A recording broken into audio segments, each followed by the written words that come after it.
Hello. Hello, guys. Welcome to the stream. Look at the mess. Look at the mess. It's insane. It's a disaster. Absolute disaster.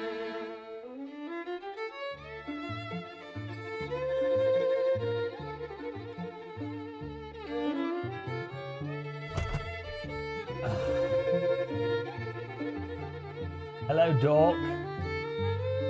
No, Magba. You're getting it wrong. You're getting it wrong. Magba. That's a lot of people get confused. Make America Great Britain again. That's what we're aiming for. That's our hope. Hello, Mav. How's it going? I just found out that Restream have changed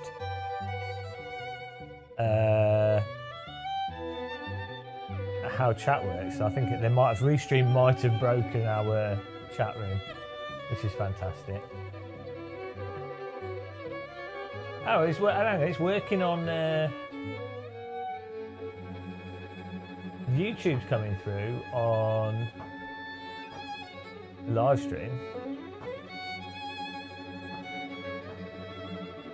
So that's working. Oh no. No, it's working. Oh, that's alright.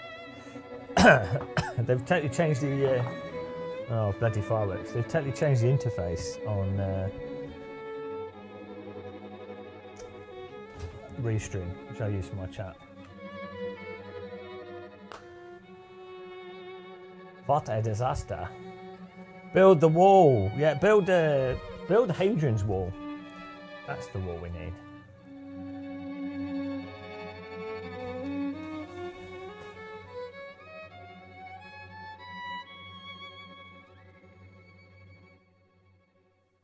Hello, Neil Voyager. How's it going, man?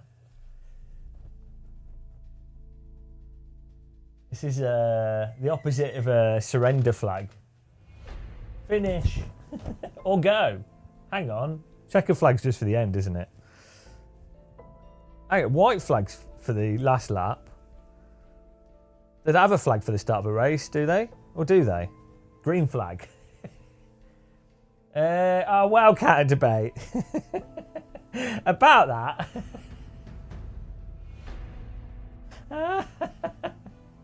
No, not quite. Not quite. Oh dear.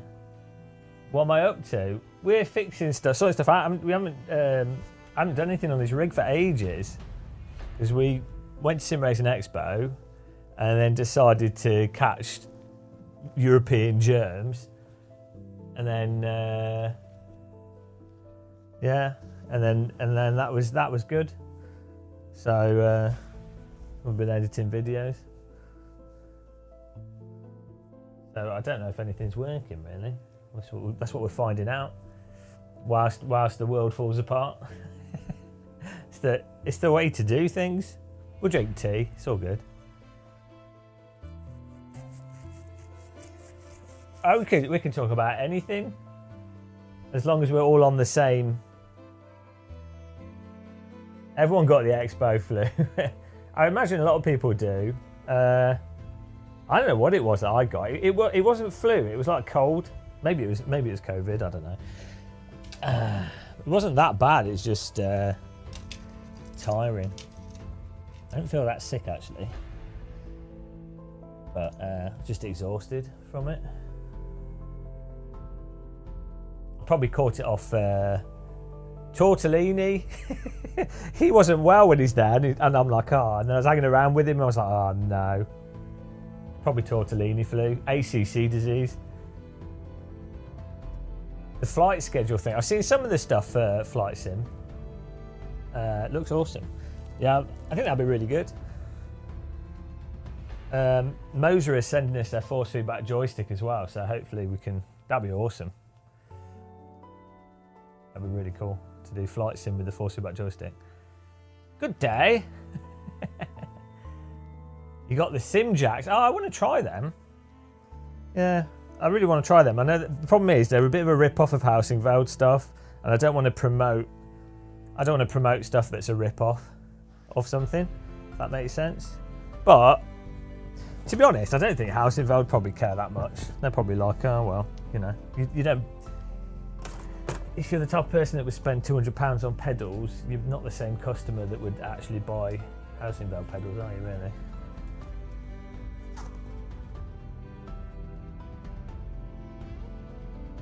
Right, kind of debate. That'd be interesting to see. My main thing is that I just like the idea of it all being inside of the game. I think there'll be problems at launch though, to be honest, like everything. The top political commentators. Well, have you seen on the news, right? The problem is, it's not like the British election. We do elections better. Americans aren't very good at elections. I mean, in fairness, America's a lot bigger, but I think that's America should. They're good at sports normally. You know, they do American football and things, so I think they can do elections better. In the UK, it's like, right, you start at like, polls close at what, 10 p.m, and then you count them and you know by like 5 a.m. But in America, they have the different states have different counting times, and they've just not made it as entertaining as it could be. Do you know what I mean? Like, they should have like sports commentators with ad breaks. It should be like Indy 500. Recovering from Ace's disappointment. I thought it was all right actually. I don't think it's like gonna. I don't know. It's hard to say really. I think it's gonna sell amazing, to be honest.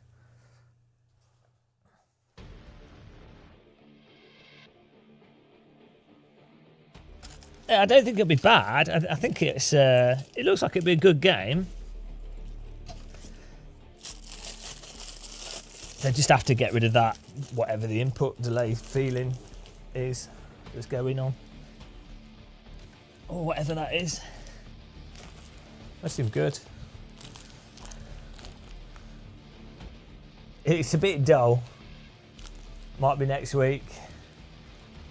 It's like a plumber handling the vote counting. When's the results coming in? Oh, I don't know. We've got a lot of counting to do. It's been hard. It's been hard this winter.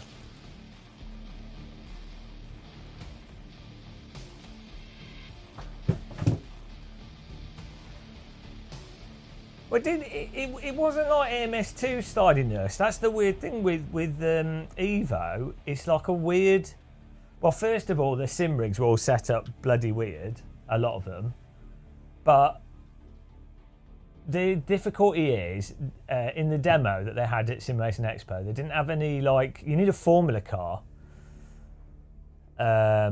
So you can see, you know, you need like like an F4 or like a go-kart or like an F3. You need something with slicks that's a very tight car, because that lets you feel the tyre model directly.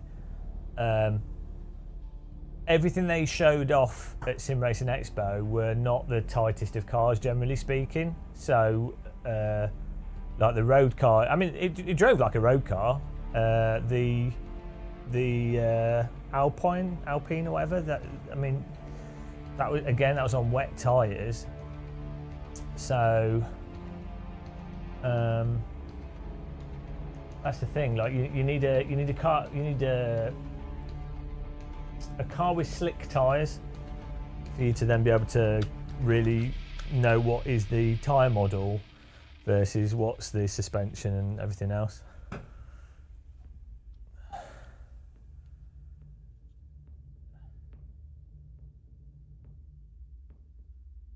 The budget, I don't know.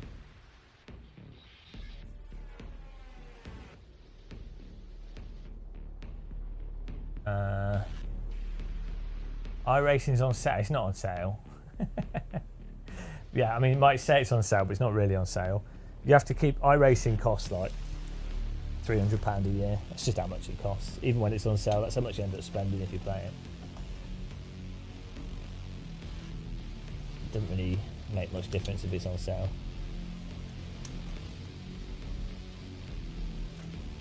You can have fun playing iRacing.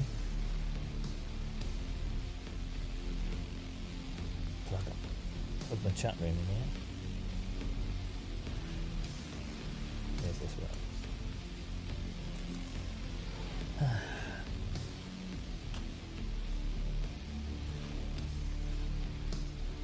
Oh, there we go, nice.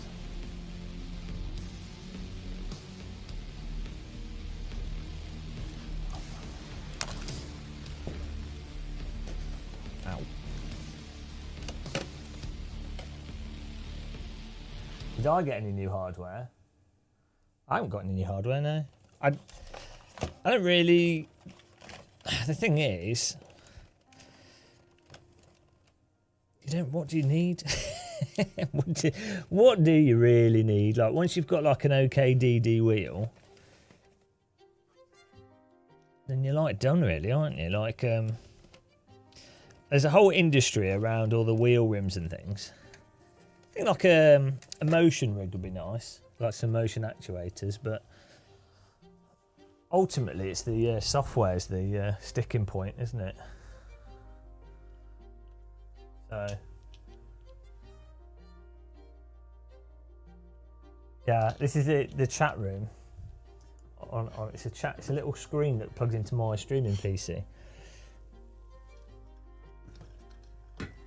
Conveniently puts the chat in front of the monitor, so I don't have to like.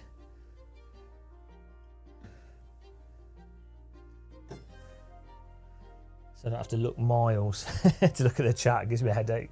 Moving my eyes around whilst I'm driving.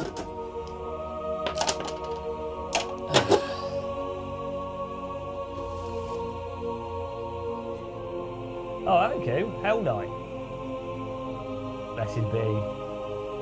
Blessed be Hell Knight in the Church of Force Feedback. 25 months. 25 months. Absolutely mad. It must be something in the like New Zealand air that affects ability to think. I'm moving to New Zealand when World War III happens, so it's good that we've got subscribers there.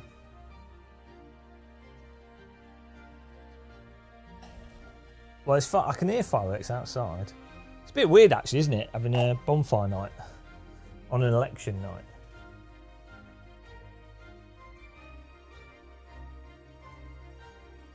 I can smell the freedom. How many USB ports does the SimRig use? This one, I think I have like 25 maybe things plugged in. A lot of it's because it's two PCs though, live streaming, force feedback joystick for flight simming, and like peripherals and things. If you just had a wheel, pedals, keyboard, mouse, handbrake. A normal SimRig probably uses like 8.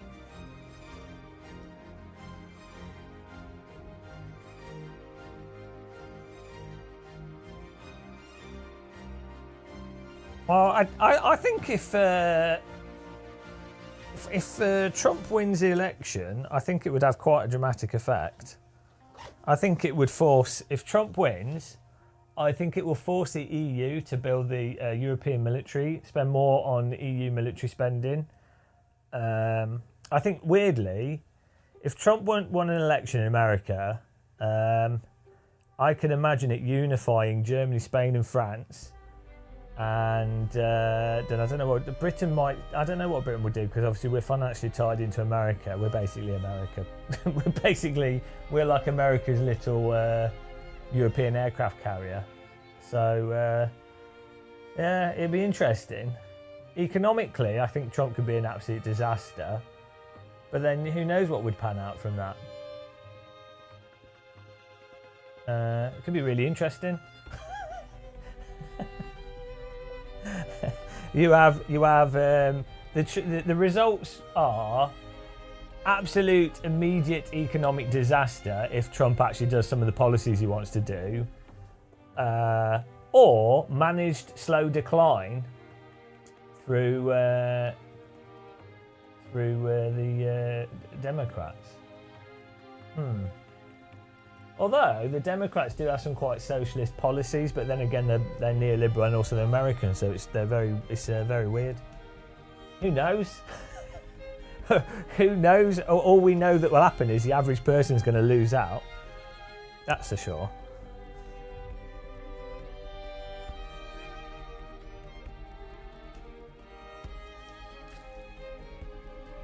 Yeah, internationally speaking.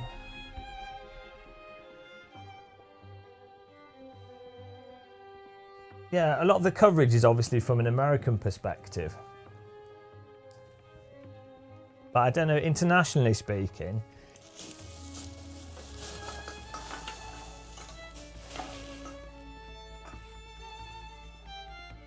it's hard to say. You'd need like an analysis.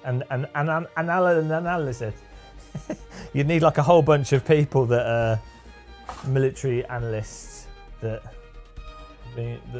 know the ins and outs of a lot of the subtle stuff that will occur. The US Capitol Police says it has just arrested a man who smelled like fuel and had a flare gun at the Capitol Visitor Centre. It was Matt Malone. Yeah, it was just Matt Malone. Told him to not walk around. The flare gun for him to start another sim race. What's he doing? There you go. Matt Malone's he's going to miss his next live stream.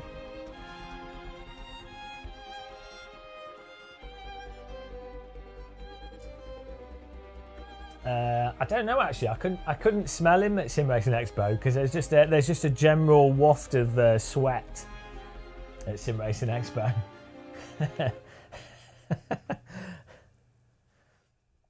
I mean,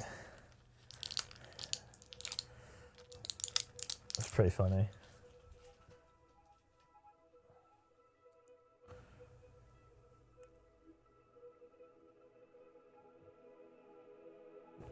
Let's have some paracetamol and some coffee. Yes, caffeine. Caffeine is well known to help stop headaches.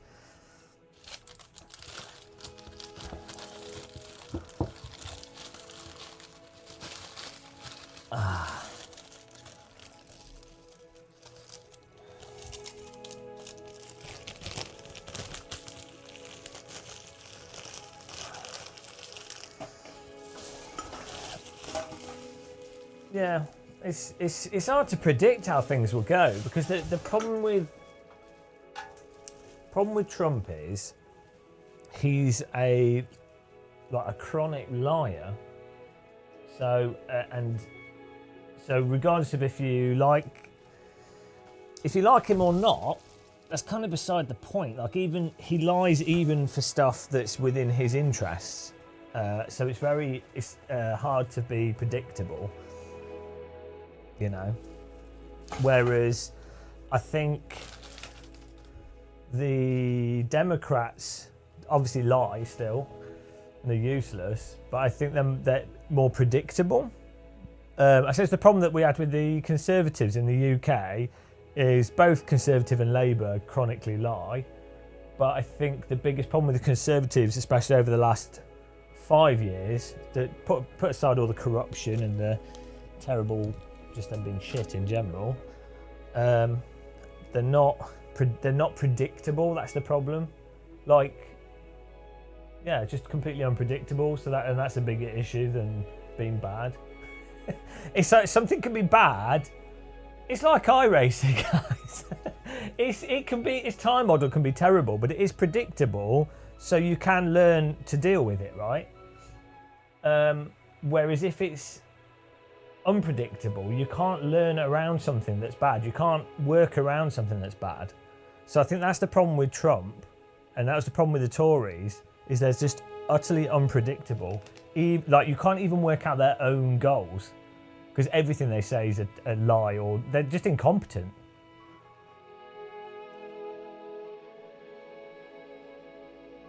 Hell no, yeah, I think so. Yeah, I agree. Oh, here we go. It's nice after like 2 or 3 weeks of not live streaming. It's nice after 2 or 3 weeks of not sim racing for someone to come in chat and give us a classic. I'll be on my deathbed. And someone will go, "Oh, how can you know? How can you know without doing the real thing?" It'll be one of the 10, won't it? How can you know? Have you driven enough cars? How can you know? How can you know? I don't like no, ACC, it's impossible to tell, like isn't it? But that is amazing. It's impossible to tell. It's probably one of the unless you've done the same real world thing. One of the or not the best simulation to practice. Is this guy? Like, oh, it's impossible to tell. Even F1 or GT mods. Oh really, dear. really Yeah. No, yeah, it's just impossible to tell. Oh dear.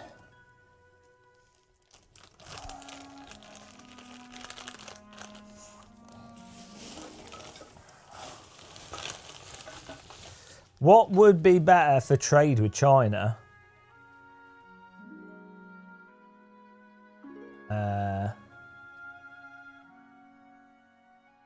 Well, that's weird, isn't it? You know, the whole tariff thing, how many people don't seem to understand how tariffs work, and I don't think Trump understands it. Like, so, but what's weird, what's really weird with the tariff thing is, let's say you're being, so you're pro-domestic produce, which is fine, that's nothing wrong with that.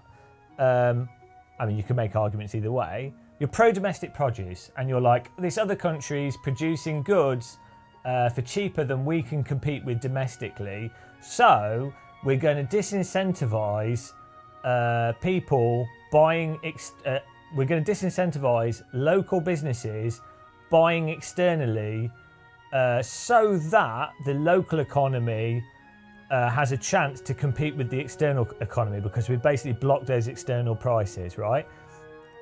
That's fine. The problem is you need the local industry. You need to invest in the local industry to make up for the fact that you're no longer got the external industry. But you also have the thing that in the short term as well, obviously the tariffs will be applied to, in America's case, American companies. They will pay the tariffs and they will pass it on to the consumer. So that increases inflation in the short term. So the problem is, it's quite complicated. You have to have, you can't just say, oh, we'll put tariffs on. It's like, right, okay, you have to, you can use tariffs, but you then have to invest in local industry. You then have to have had enough time with local industry. It's then going to take 5 to 10 years for local industry, depending on the type of industry, to actually catch up with the manufacturing capacity. There's so much complexity to it. But what's weird is, it seems like a lot of people think that the tariffs are paid by China, for example. They don't understand that China couldn't give a shit. Like, it doesn't make any difference to China, or it doesn't make any difference to any extent. Like, if you're the country producing stuff cheaply, if another country puts tariffs on it, you don't care, because you're still paying it. And you over time, you might be like, oh, we're getting less orders from this other country because their internal manufacturing has meant that they no longer cost effectively to buy from us. But in the short term, you don't care. And if you're China, you just wouldn't care anyway. They have enough domestic ordering capacity and international capacity from like Europe, other parts of Asia, Japan. It doesn't matter. Like, even China. So it's not like, it's really weird. It's like you can't just say. The bizarre thing with that whole tariff conversation is the simplicity in which it's brought up in conversation without any context, and then people just accept it as an argument in and of itself, assuming pros and cons. It's really weird. Yeah, it's really strange. I mean, yeah. But can't really expect people to be somewhat economic literate, can you? Pay for the wall. I don't know what the Cockpit 290 GP is off the top of my head. I mean, I know the company. I'm not sure of this specific product.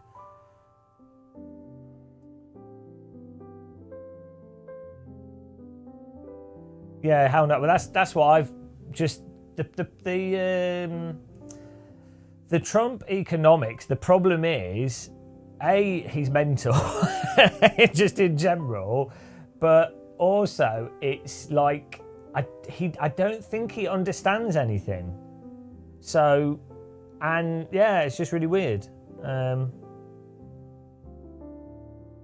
Like, it's not like he's even corrupt. I think he's just actually doesn't understand stuff. Like, I'm sure he's corrupt as well. But at least with the Democrats, they're corrupt, but they're corrupt in a logical way to their degree of corruption. It's the same with Labour in the UK, and even the Tories for the most part, not more recently.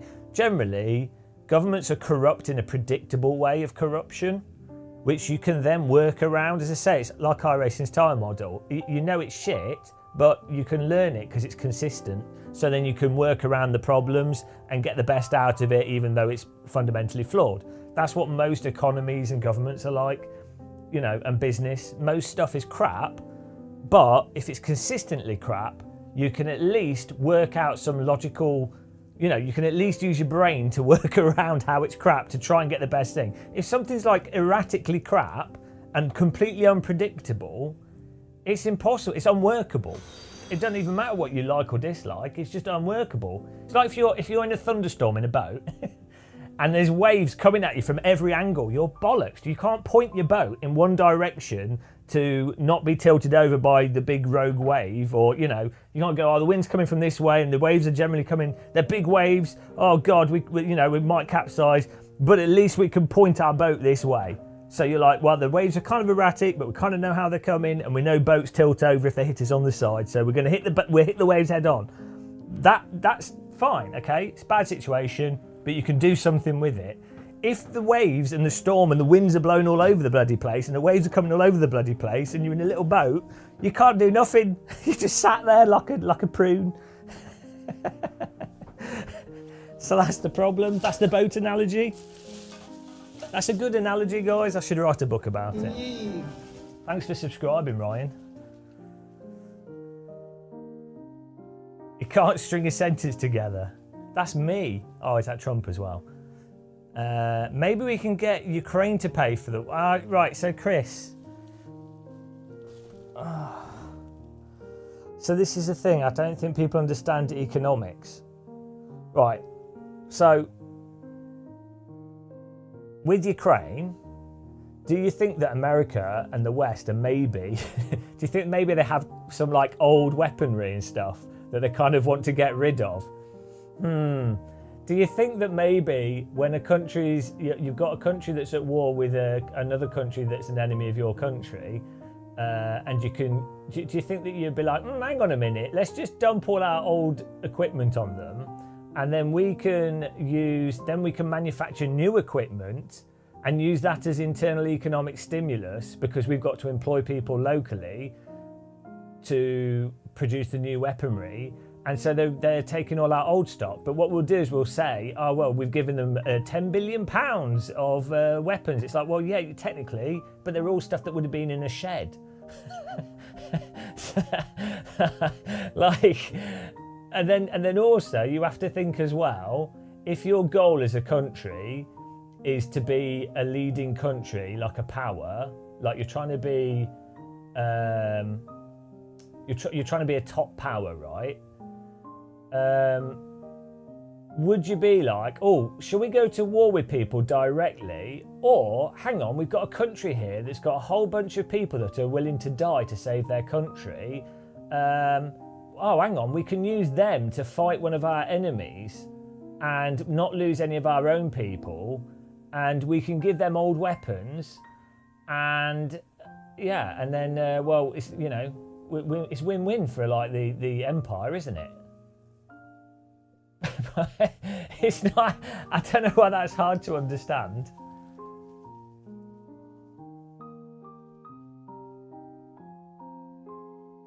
as an Englishman, we don't have a leg to stand. Oh yeah, no, we're well good at electing terrible people.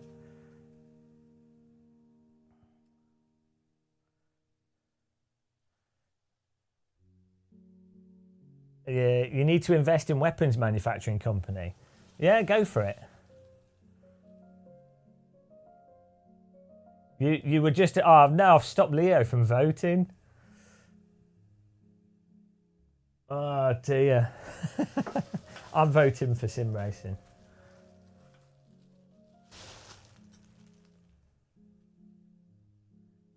At Dirty Dogs. He went on Rogan. Yeah, well, I mean, if you're a don't you think it's a bit weird for like a presidential candidate to go on like a conspiracy podcast? for a start.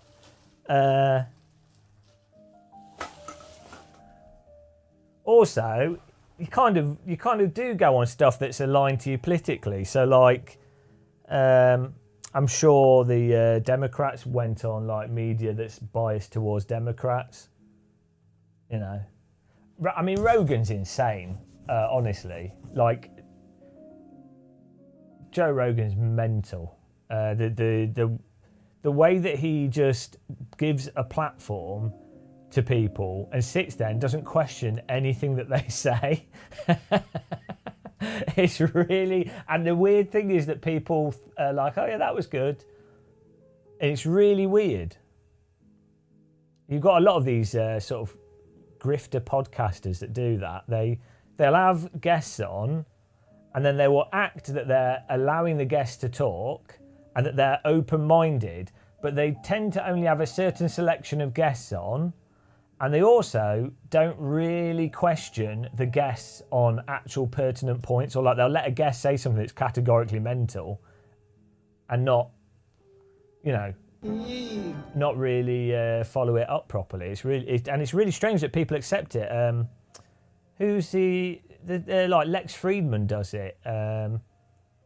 There's a whole bunch of them. There's a whole bunch of them that do it. It's really strange. Even that British guy, the Diary of a CEO, it's really weird. He like has stuff about being critical, not wasting money, diet, basic stuff, and then promotes like he has a whole thing about not eating processed food and things, and then he promotes Huel. It's part of one of his businesses as well, I think. It's bizarre. Without batting an eyelid. You want Rogan's rig? You could build something that the Rogan sim rig you could build pretty cheap. For like $5,000 you could have something the same. What's the grift? The grift is pretending to be open and critical when you're actually not. You're just giving a platform. You're presenting. So you're presenting yourself as an open, critical platform, whilst basically just giving an advertising platform for your guests. And then you're leveraged by not being critical and not questioning the guests. You are then capturing some of those guests' audience to then watch your future podcasts, which then increases your view numbers, your advertising revenue. And also, it turns out that a lot of the really sort of not the right wing, but like a lot of these podcasts tend to attract people that are selling bollocks, like conspiracy stuff or like homeopathy or alternate science, you know. And then obviously there's there'll be international order. There'll be international like botnets and things that will support politically divisive channels and platforms. But I'm left and right, but you know, you have to be aware of it.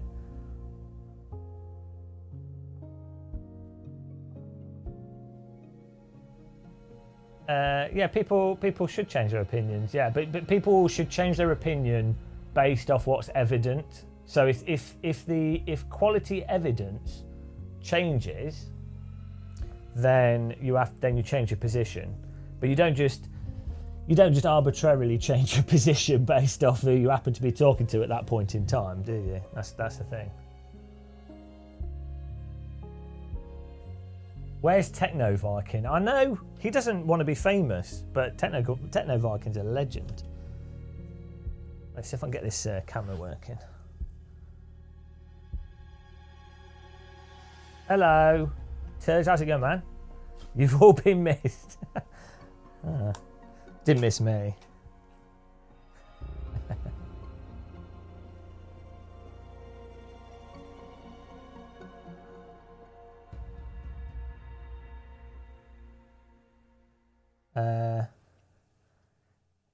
You've listened to numerous interviews with both of them. Yeah. Well, so one of the issues that happens if you're coming from a position of trying to argue from evidence and facts, it's a lot harder to argue than it is if you're someone that's just going to keep gish galloping and jumping from point to point and have no integrity as to what you're saying is true. So it actually makes it a lot harder for someone that's arguing, doesn't matter what their view is, like someone could be left, right, leaning, or whatever. If you're arguing from a genuine position, like you're not being disingenuous, you're having an actual argument. Don't matter what your views are, you're trying to have an actual argument based off actual evidence, and you're also being aware of what you're saying is you've researched it, and you're making sure it's true. That person, it's like 1,000 times harder to argue being honest than it is to argue as a dishonest person, because it takes like 10 times the amount of time to dispute something that's dishonest. So let's say I'm having a conversation with someone. If I'm having a conversation with someone, that other person says something that's not true, I have to know what they've said isn't true.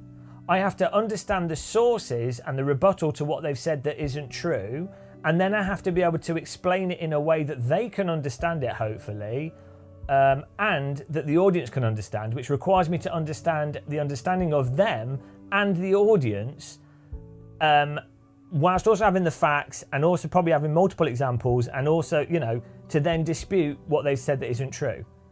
Whereas the person that just doesn't care, they will just keep saying stuff that's not true. They don't care what the other person's, they're not processing they're not trying to have a conversation that's productive. They're just going to keep saying stuff. So that's a gish gallop, I think, is the term for that. And it's why lies spread so much faster than on like truth. It's just easier.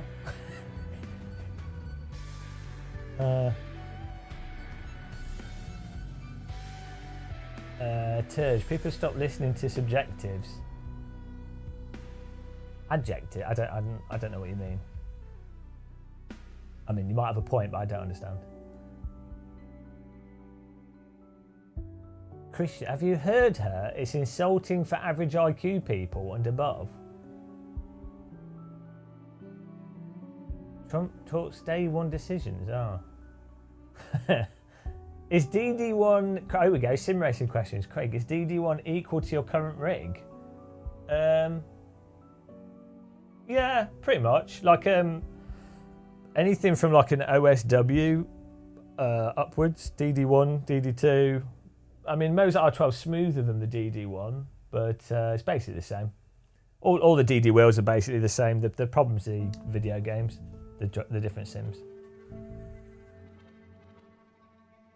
Yeah, so most people... So this is a mistake that a lot of people make that are more aware of critical thinking, or just a lot of people that maybe more intelligent normally. A big mistake they make is that they forget that most people are arguing emotively. Taylor Hall, thanks for subscribing. So like, and that's just how humans work, to be honest. Most people think emotively.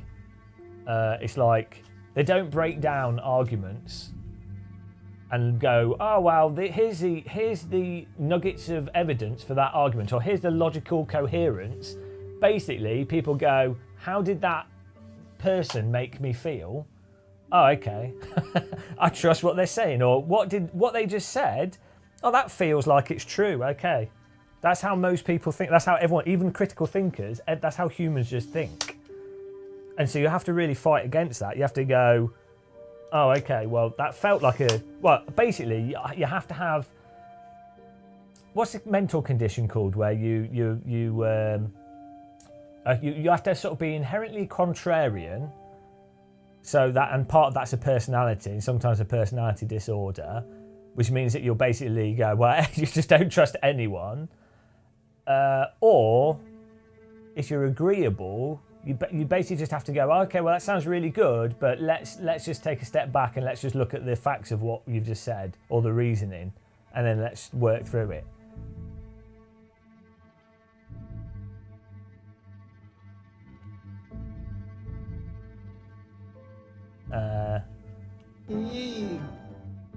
Sam, thanks for subscribing. Welcome along, guys. Welcome to Make America Great Britain Again stream. Craig, do I think active... Look at Craig keeping it on SimRacing. Do I think active pedals are kind of a cheat? No. So, should we have an active pedal discussion, guys? Who would like an active pedal discussion? So, I spoke with SimuCube at SimRacing Expo, and they're working on getting encrypted telemetry from driving sims for certain things, because if you don't have the telemetry encrypted, immediate low latency telemetry, the problem is you could make a piece of software. I mean, you could do this now anyway, but you don't want to make it easier. You can have, so for example, if iRacing put out wheel slip or rotation, like really precise telemetry with no delay at all, to like just fed it out for SimHub and stuff to use. The problem is you could then write a program very easily that you'd be like, oh, there's the brake zone, push the button, and then when you push the button, the script just goes, oh, well, let's just push the brake push the brake until the absolute optimal amount of grip. So you wouldn't need to use pedals or anything, so it'd be very easy to then cheat. I mean, you could do that now anyway, to be honest, but it's just a little bit convoluted. So anyway, so companies are a bit reluctant to have that absolute low latency telemetry data. But, as I say, SimuCube, some other companies are speaking with game developers, and maybe that can be done so that you can do more stuff with active pedals and what have you. That's great. Active pedals aren't a gimmick though. Like it's nice to have like the ability to have different cars feel different. Different cars have different feeling pedals. You might want to change the position of your pedal if you do heel and toe in. It's really nice to just fiddle with the pedals whilst you're sat in the rig driving and dial it in really, really precisely. It's just a fun thing to do, like as a toy. It's a fun thing to mess around with. When I was at SimRacing Expo, I was messing around with the new active pedal, and set the brake pedal up like a throttle, and not all back to front, like just to see what it felt like. It was just funny. So it's fun. It's fun to mess around with, and then also I think if active pedals get down to let's say they get down to about £500, you're like, well, why not just have an active pedal compared to a non-active pedal? Why not? It's like a DD wheel. Why not just have a DD wheel? You know what I mean? Once you get to a certain price point, you might as well just do it, and then you can have all the vibrations, all the adjustment options. So I think it's good. I like. Well, I'm biased because I really like haptic stuff.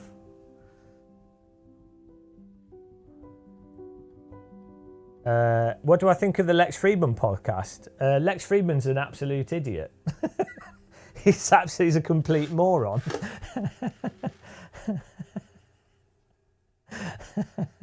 Lex Friedman is an absolute grifter. Let's see if this works. So with those types of podcasts, it is entirely dependent on the guest, because someone like Lex Friedman, like Joe Rogan, doesn't actually appropriately question the guest. He doesn't necessarily know about the topic that he's interviewing the guests on. So he should, if he was doing his job, if you as an interviewer don't know the subject enough, what you'd have to do is you have to get another person on the podcast that knows the subject. So, for example, let's say I was going to do a podcast. if I was going to do a podcast, political podcast or something, and I've got a good an economist of one kind, and then I'd be like, well, I need another economist that can provide counterpoints, because I just don't know enough about the subject, certainly to talk about it in real time. And then my job as the podcaster host would be to double check, like Google stuff quickly when they're having their conversation, or to moderate the conversation in the sense of going, oh, I know the audience is probably interested in this question. Like I would play the layman. I mean, I would be the layman, but I would be sat there and I'd be like, right, how can I direct this conversation to make sure they're not just butting heads? So I can go, look, okay, well, you made that point. You can, as a layperson, you can take on board the points that they're making, and then you can go, well, I don't think that point actually counteracts this point, or you're going off target, you know. That's what a good podcast would do. You don't just have someone sat there. You don't sit there and have someone come on that's talking about a subject that you can't rebut at all, and just let them talk and just be like, yeah, that's very interesting. Oh yeah, it's just stupid. It's so stupid. It's so beyond moronic, and people lap it up, like with Joe Rogan, Lex Friedman, and it's a really good example of it falling apart is someone mentioned in chat the Graham Hancock. When they got, was it Dibble? What's his name? The archaeologist. They got basically a bog standard archaeologist. Dibble? I don't know his name. They got one bog standard archaeologist to talk to Graham Hancock, and that one episode rebutted pretty much all the bollocks that Hancock had been spouting for 5+ years on Rogan's podcast. So Rogan had basically acted as a platform that allowed Hancock to build his platform for him to then be able to put out bollocks on Amazon and Netflix, right? Exactly, it's the ancient history stuff. So like anybody, like I'm not an archaeologist, obviously, I'm an idiot, but anyone with like very small critical thinking skills would watch, I watched some Hancock stuff years ago, and immediately it's like, oh, but he's obviously been cherry picking, he's obviously making assumptions. Oh, this rock is so straight. People couldn't have done that. It's like, well, or no, that couldn't happen in nature. And it's like, well, it could do. There's examples of where these things do occur in nature, like Giant's Causeway, or like look at like bismuth crystals. There's loads of like stuff in nature which looks man-made in a sense. You can't just go because it's a straight line. It's not. It has to be man-made. Like you just can't make that assumption. I mean, you can, maybe it's man-made, but then there's other. You normally, so the way stuff works is there's something that seems interesting, and then there will be like 100 separate things that corroborate the nature of what this thing is. So, like, oh, there seems to be a settlement here. It looks man-made. We can't tell. It could be natural, but it kind of looks man-made. It's and you go, well, okay. Does it fit with our expectations of it having a good view for defensive? Is there like pottery or waste that you'd expect from settlements? Because that's what you have at all settlements. Has there been like deforestation? Has there been ecological changes with like the available food sources that would have existed that period of time? There'll be like hundreds of things surrounding something that would make you go, oh yeah, that supports that there probably was some kind of settlement here. But people just don't understand those basic principles. Oh, thanks for subscribing with Prime. Why has that not come up on the screen? What's going on here? Why is that not? Hang on, he's subscribed with Prime, but I can't see it. YouTube's broken. Hang on. Thank you. I see it on here. It's not come up on the screen. Or did I just miss it like an idiot? Thank you very much.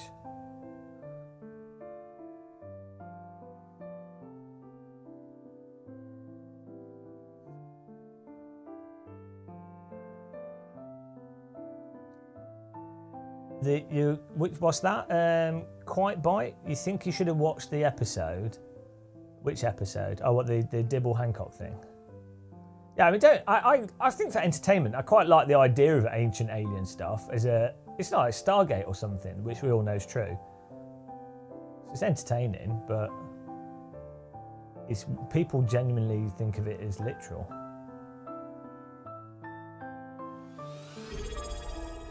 Atom! Did that come up on the screen? Oh, it's coming up on there. Thank you very much for subbing with Prime. Appreciate that.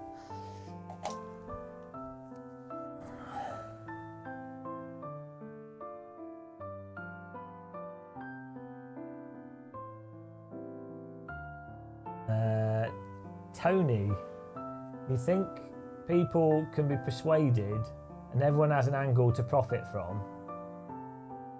You need to make your own opinions from logics and facts. Yeah, the thing is, it's people have to understand quality of evidence, and yeah, it's difficult because I think we're at a point now where you have a lot of people that think they're researching online, so they are doing research, but then what they then consume is stuff that they think are facts, but they're not going to the sources of those facts.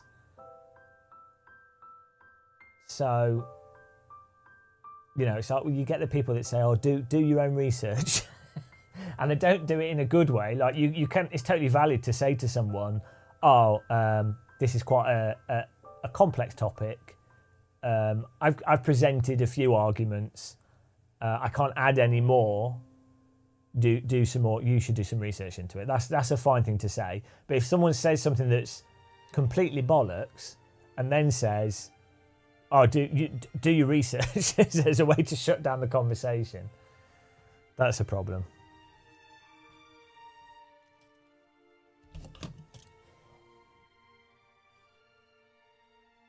Right, where do I put this?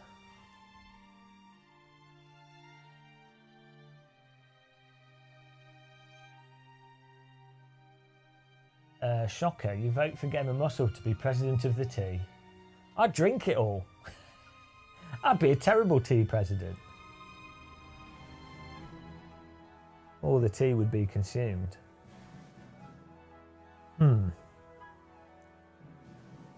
I need more storage.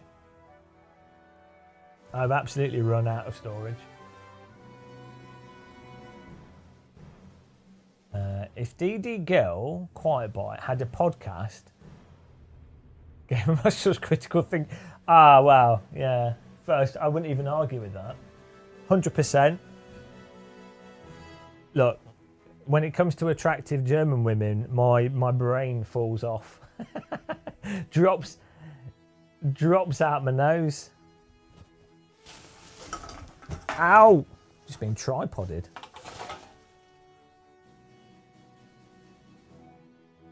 I'm biased towards attractive German women. Can't help it.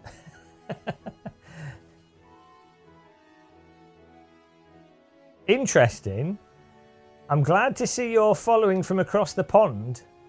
You early voted. You hope Trump crushes it. Well. Why do you hope he? There we go. We'll have a conversation. Why do you hope he crushes it? I do. So I do agree that I think you need. If one candidate's going to win, you really want them to win by a lot. Either way. I think if it's a close election, I think that's pretty bad. Either way, to be honest.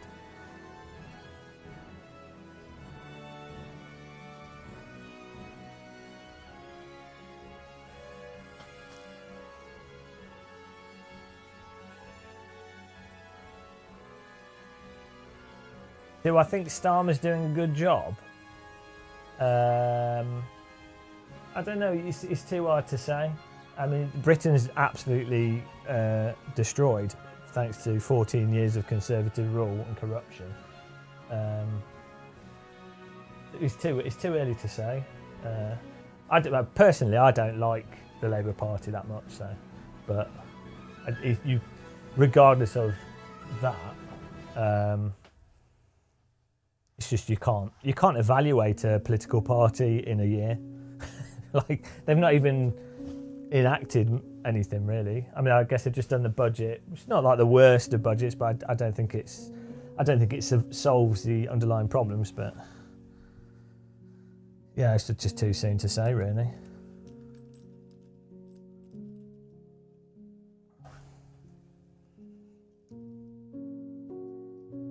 I think current Labour is going to be more stable and predictable, and less corrupt than the Tories. But I don't think they're good. So, so I guess that's a positive. So in a sense, that's kind of similar to how it is in America. I think, like, I think the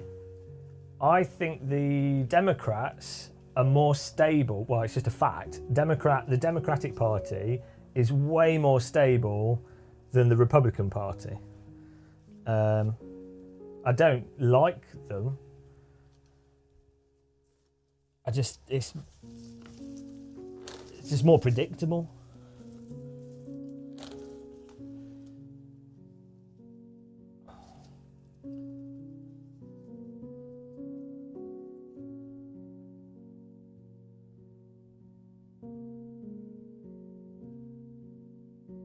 In what way are they less corrupt? What, the Labour compared to Tories? Well, they didn't do a PPE scandal. They didn't manage COVID like ridiculously bad. I'm sure someone could do some Googling and pick out some specific things, but I don't think that's a controversial view. I don't know where to put this camera. I mean, maybe, who knows, maybe Labour will be corrupt. I mean, look at Tony Blair going to war with the Second Gulf War, so there's plenty of time for them to be corrupt.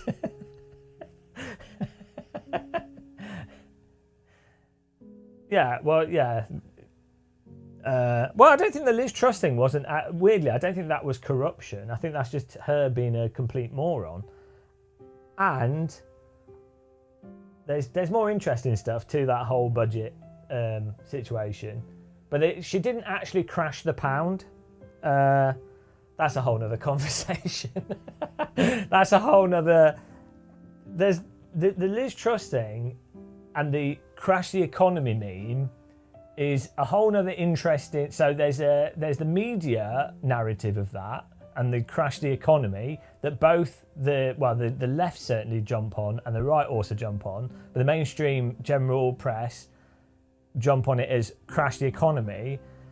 The irony is it's actually much more complex than that, and it's not really, it doesn't actually play out how people think that played out. That's not to say Liz Truss is obviously an idiot and it was obviously incompetent and also all about just ciphering more money to wealthy people.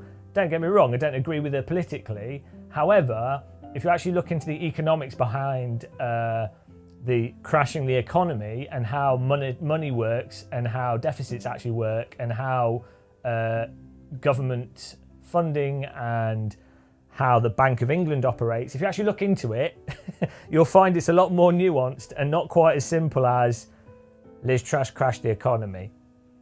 If anything, the way the bond market's changed and the way the market's shifted and moved around Liz Truss's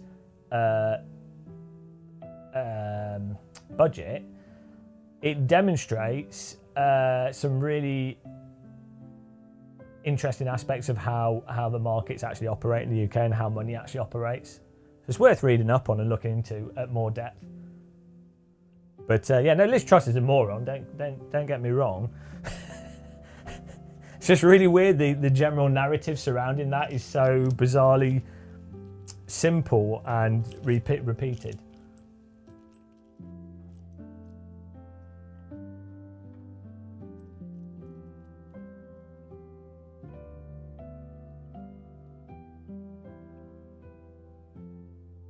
Cliff notes. I mean, I can't explain it off the top of my head. I'm not an economist, but you'd have to. That is something you'd have to look into for yourself. I could just tell you that it is a lot more complicated than it's generally presented.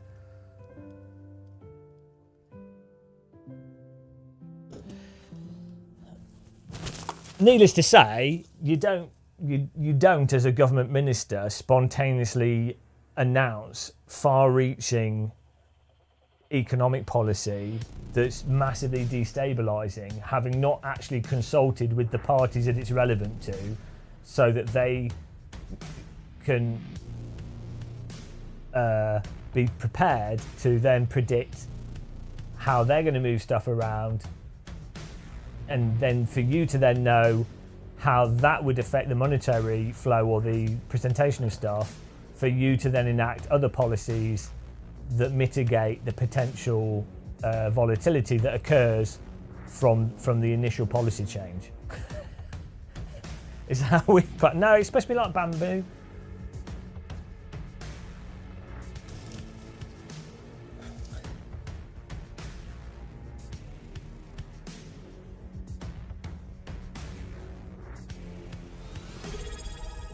Oh, thank you. What's this? This just is subscribed for 2 months with tier 1. Thank you very much.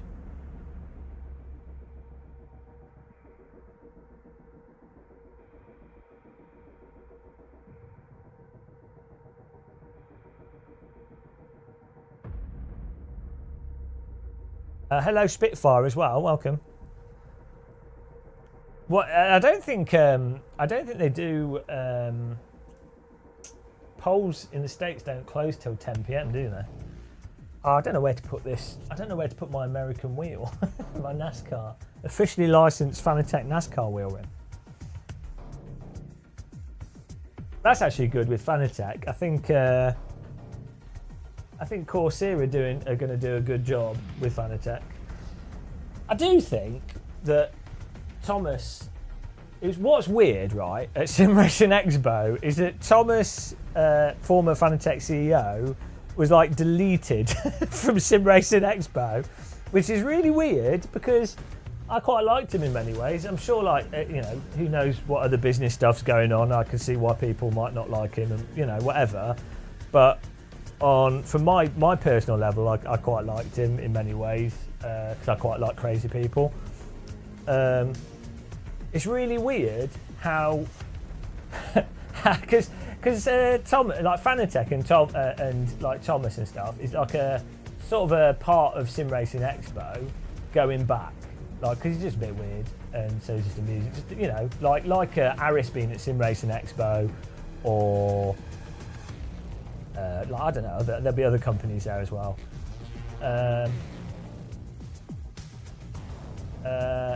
It's just weird though that the way business is, it's like, well that's gone. delete that person. It's like, hey, hang on. It's capitalism.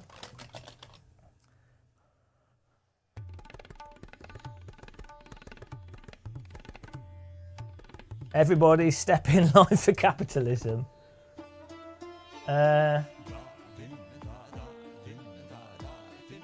Doofer, he looked like a cokehead. I mean, I don't know. I just, I like crazy people that are a bit crazy because I'm a bit crazy, so I like that. I'm going to hide this under this rig. I need this other rig I've got here. I need to build some kind of like stand for it. You can't see it. There's a rig here. Oh, you can. You can kind of see it. There's another rig here, but I kind of need to like raise it off the ground. And actually, I could raise it off the ground and then I could put storage under it. But I'd have to build some kind of box to put it on. That would be cool. How do you build the SimRig box? Then put wheels on it so I can still move it around. That'd be awesome. But for now, we're just going to put stuff on the floor.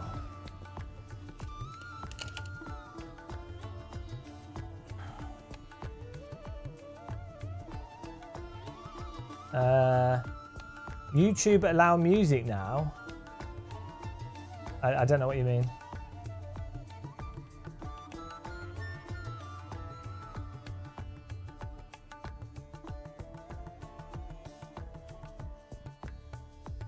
F1 going, no, he's not back. No, I mean he's no longer part of the company, but it's a business. He started the business. It's obviously complex with businesses. You know, you have board members. I license music. Speedgate. This is all licensed music. I pay like £40 a month for bloody music licensing. I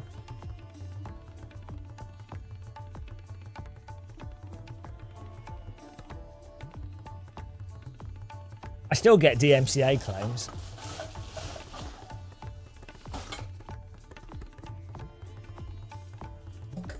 Yeah, I just think business is weird in general, just how it works. It's just strange how businesses operate. What have I lost?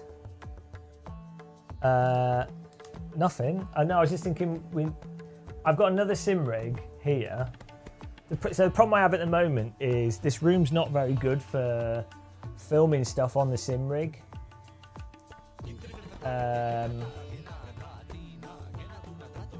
Kind of thinking of ways of like I might get rid of the triple screens and just have the one. I mean, I don't drive with the triple screens, they're just really handy for live streaming.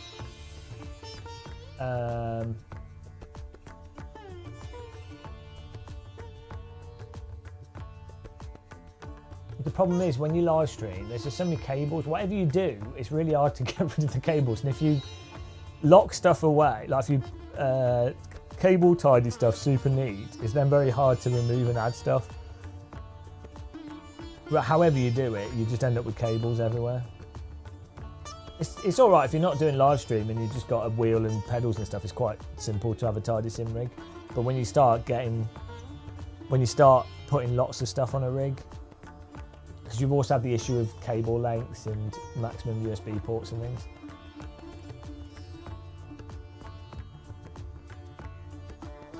Exactly, Skyworld. Yeah, exactly. That's what I think is strange. Exactly. It's like he's been erased.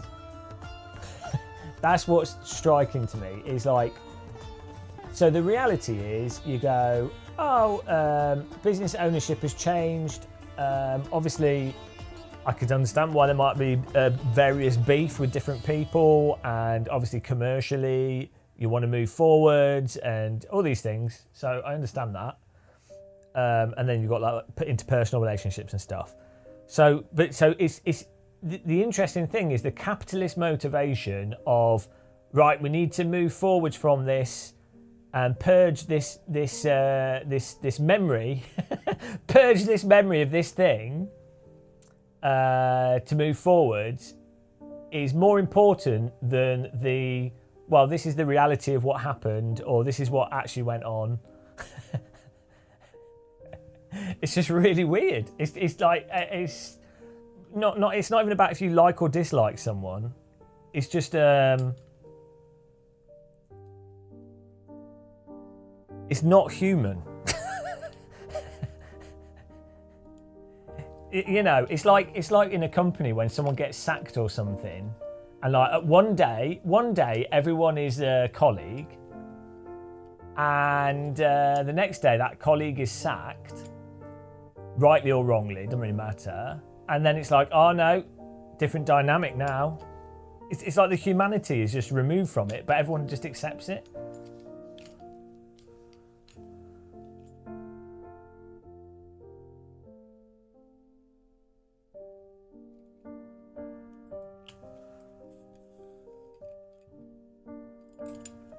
Scuba dress, no different for any bad relationship break. Well, I don't know. Like, I've not really had any bad relationship breakups, so I don't know. I can totally see why you'd. I say I understand from like a business perspective. It's just in business, it's just strange, isn't it? Like I say, if it's a colleague,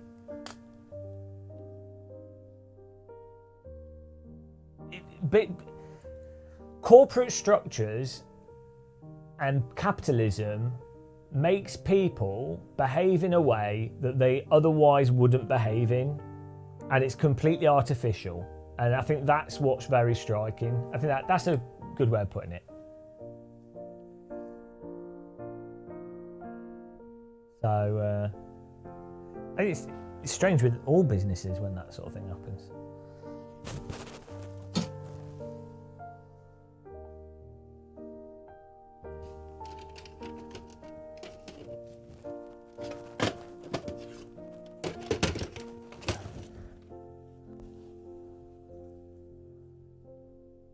Has someone died? Most of the viewers will to live when they watch this live stream. Put the didgeridoo here. Yeah, so we have to wait till bloody 10. Do they have? Oh no, my didgeridoo's bent. There we go. Do we have what they called where you what are they called where you have like exit polls? Do they do that in America?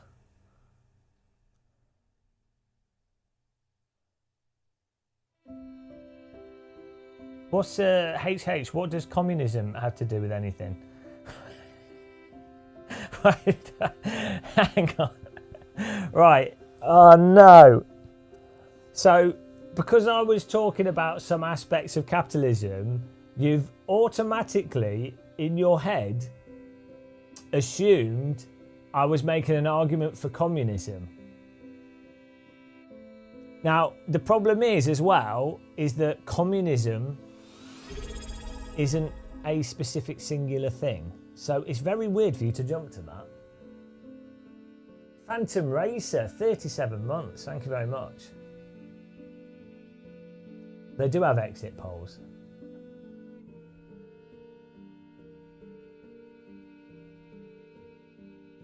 Motorsport as F. The music reminds me of Richard Clayderman. You're too young.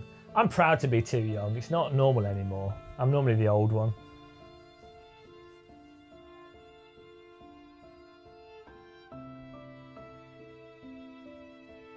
Yeah, no. Well, with the Fanatec thing, I like the Fanatec staff that I know. Most of them, at least, are working there still, which is really good because I like the. There's a lot of people at Fanatec that I like. So, and you know, I like people to be able to keep their jobs. Do you know what I mean? So, I'm pretty happy about that. That's my sort of concern. Now, there's genuinely really awesome people that work at Fanatec. I would employ them, 100%.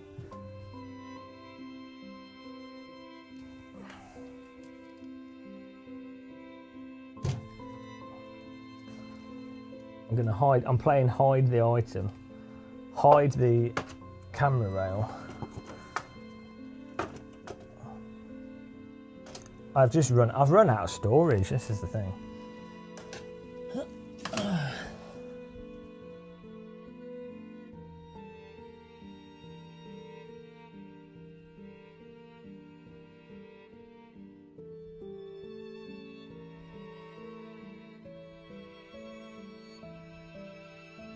So what's the time now? If it's 8, so do we get exit polls at 10? And then we find out if America has been Let's get us a step closer to being Great Britain again. Can you imagine? We've got how many Americans are watching? What do you say to America being turned into Britain?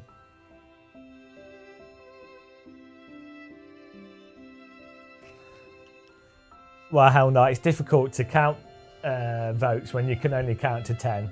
They're not very bright, are they? They're like 1 vote, 2 votes, 3 vote. 1 vote. 1 vote. That's the problem of having an uneducated populace. They can't count the ballots.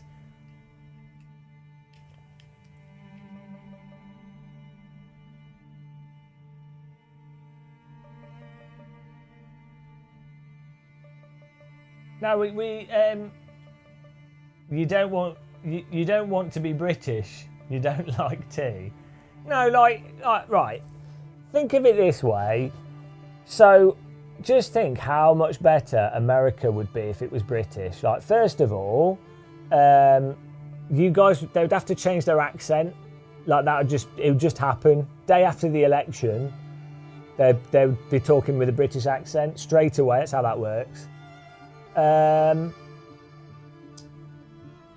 Instead of shooting each other, you'd be stabbing each other. That's a plus.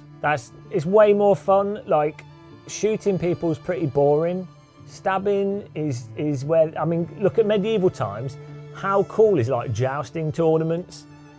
Way better than shooting. So that would take place almost overnight. And also, like a 13-year-old child is not going to be able to stab as many people as they can shoot. So instantly school shootings are less of a problem. So I'm already counting the benefits. It's just pretty much non-stop. Tea, you'd have way more tea in America. That's great. Starbucks is going out of business, basically. It's terrible. No one wants to drink coffee. That company's awful. And we could have a new Twinings of America.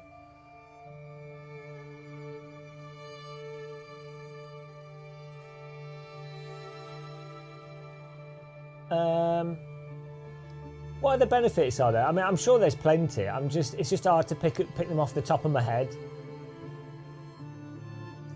Yeah, your states that have so much sunshine but have got crop problems, they would instantly have more rain. So that would solve that.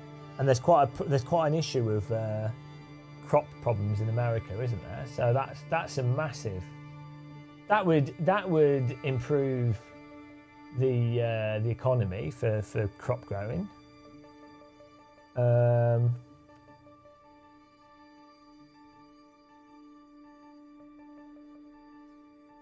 I mean, I'm sure there's lots of other things. I just haven't really thought about it that much. There's loads of benefits. What would it take for Britain to retake America?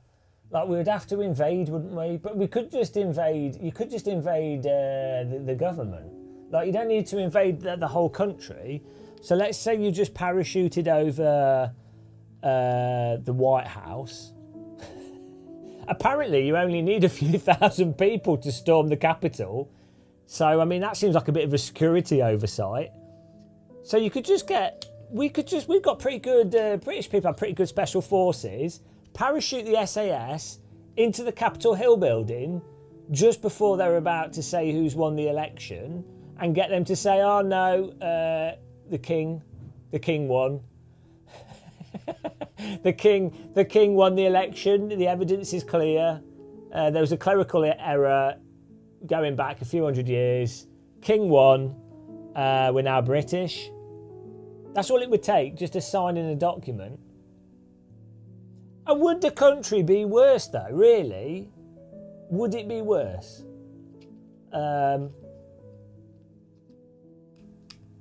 We could, you could have a national health service. I mean, all that American optimism would have to disappear. Or that would all have to go. No more optimism. Sorry, guys. Optimism deleted. Yeah, that'd be a problem. I wouldn't be too worried about the military. It's the optimism. That's how do you combat the sheer amount of American optimism? How's the king milking the NHS? How's that working? Oh, I need to put this on a tripod, I think. Yeah, let's put a tripod here.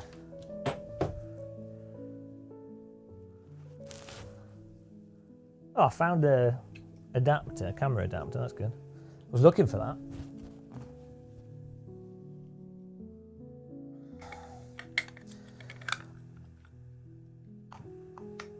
I mean, UK's basically America now anyway, to be honest.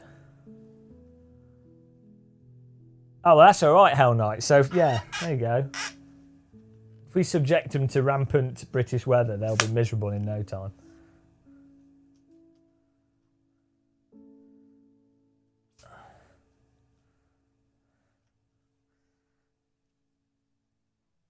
Where's the music gone? Oh, it's coming back.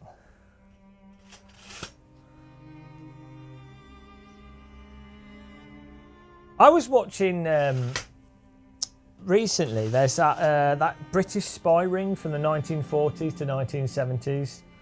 There were like 5 were they Oxford graduates and or Cambridge graduates that were spies. That kind of stuff's mental. Thought I'd just bring that up. Quiet Bite. What parts of the US would you keep? That's a good point, actually. So personally, which parts of America have the best racetracks? I mean, I would want Road Atlanta. So we'll have Road Atlanta. Also Road America. I want that. Virginia International Raceway. So we've got Atlanta. Where's Road America located? So we need those states to start with. Circuit of the Americas, don't care about that. That's in Texas, though, isn't it? We can give Texas to Mexico. That's fine. Laguna Seca, that's in California, so we'll have to have California as well. I like the countryside around Seattle and Washington State.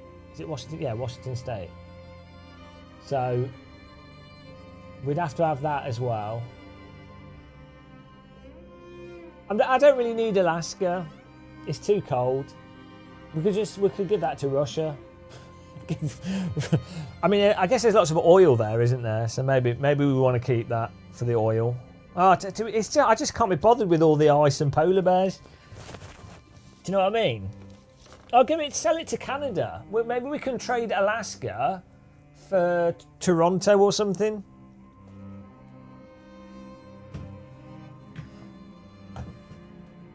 That could work.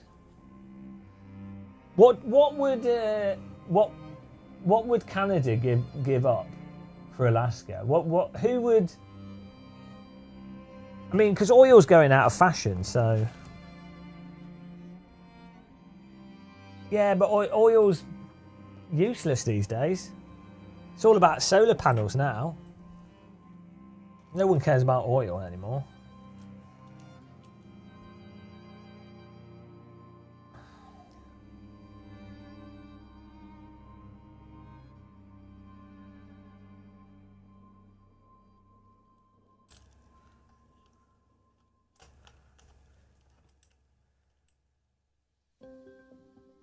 It's still hot.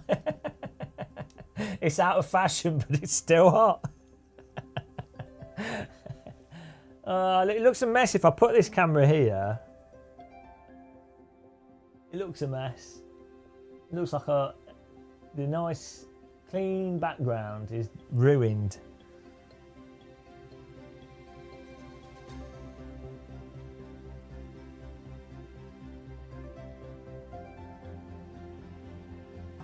Maybe we can hide it perspectively behind there.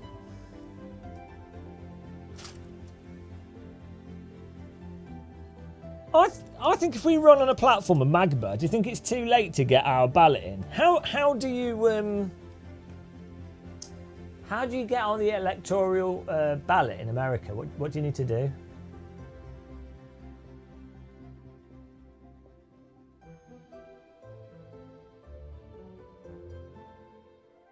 The Housenveld light. You can buy You can buy the Housenveld light from Housenveld.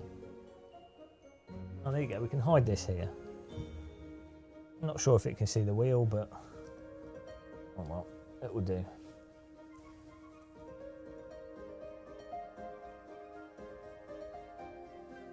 You just have to pay money, and so in the UK, I think. I'm not quite sure how it works. Like, I think you have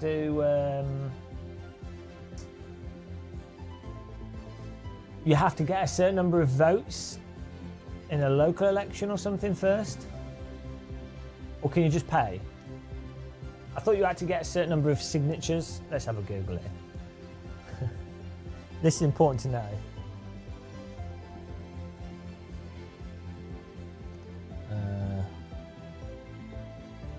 How to get on UK general election.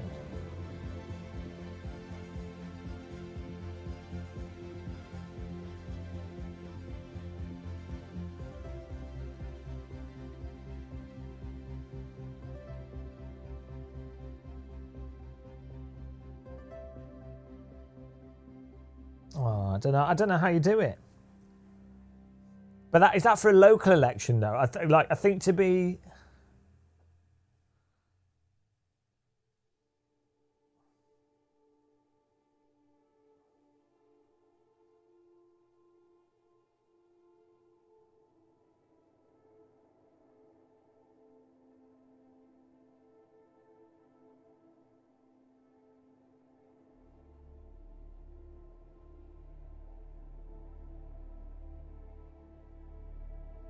Okay, you must be 18. You have to be British.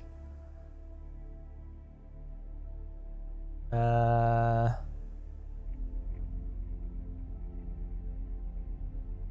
could be an independent party. Nomination form. £500 deposit.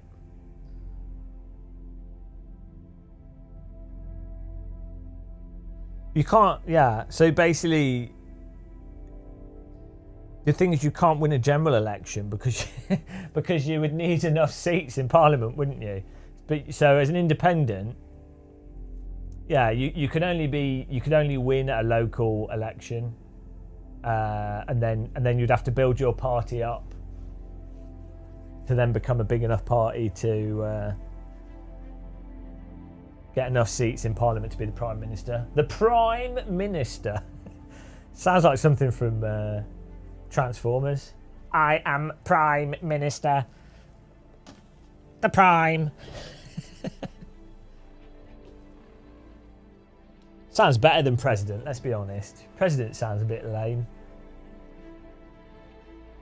Isn't President just to do with like their presiding? The president. The presiding over things. Totally lame, guys, let's be honest. Prime Minister. I am the Prime Minister. It sounds stupid.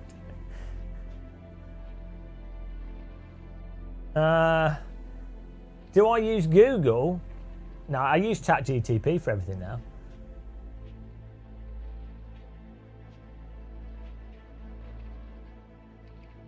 It used to be 400, and if you didn't get it, you have to get 5% now.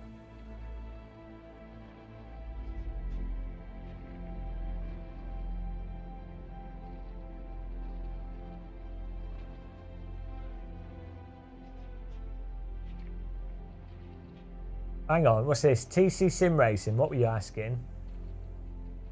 Are you talking about screens? And what screens to get? If it was me, right now, if I was buying a screen for sim racing, I would get a ultra wide, or even I'd just be happy with like a 37-inch widescreen on here. If it was me, I mean, I do think a big TV is quite nice, but yeah, I'd get one of those gaming monitors. Like I'd probably buy the LG one if budget wasn't an issue. If I was like, right, I want the best monitor for sim racing, I'd buy an LG OLED. LG just make really good decisions with how their OLEDs work. So, and also there's only like 3 OLED panel manufacturers. LG is one of them. So I would get a gaming ultra wide. And just one, yeah. You don't need triple screen. It's pointless. Controversial, like so. Yeah, Asus does use LG screens. Yeah. So if you do oval racing, triple screen is good for oval racing, but it's oval racing. So, you know, it's oval racing.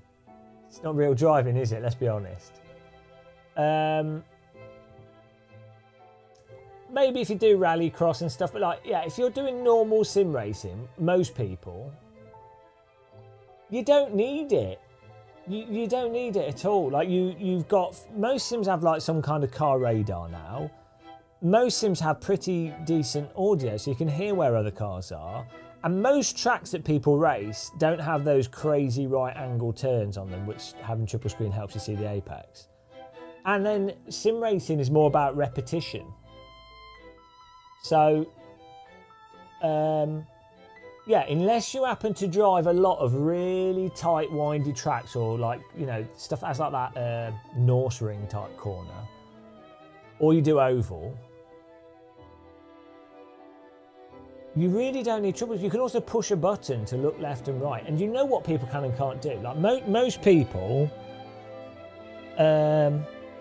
Also, you know what is possible when you do a lot of sim racing. You know where other cars can be. You've got in iRacing, for example, you've got the mirror. You can see where people are based off the mirror if they're behind you, and you have to leave so much space anyway due to the netcode in that game. And you know if they can make the corner or not due to how the tyres work in that game. So you really don't need triple screen at all. Like it's basically triple screen is great for immersion and stuff, but if you're someone that actually does a lot of sim racing and your goal was to be fast, you don't need it. It's completely. If your goal was pure immersion, you'd go for VR because nothing compares to it.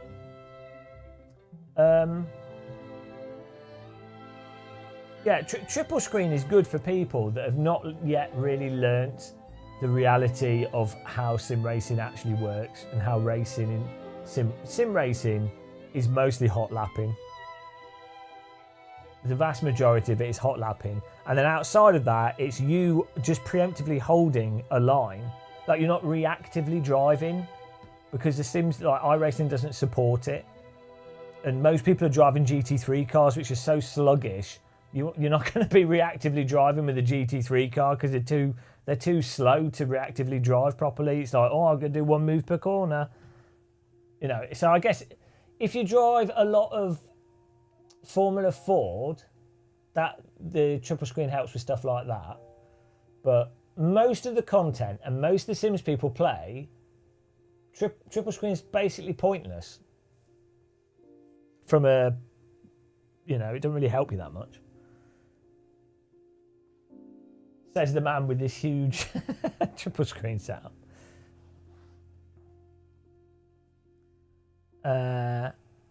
Apothecary Ready, you're hoping AC Evo has good VR performance. It should do. So it was, if you saw my last video, it was running at like 100 FPS. I don't know if that was using DLSS though, but it was running pretty well with a 3080. So if a 3080 can get 100 FPS at 4K, that's basically 4K is the same. It's basically the same resolution as the Quest 3. Orimu, thank you very much for 15 months at tier 1. Really appreciate that.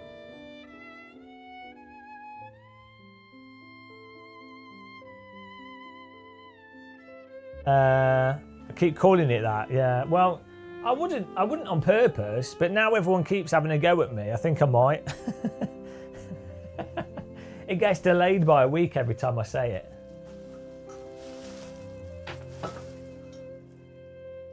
I think the alerts are broken for some reason.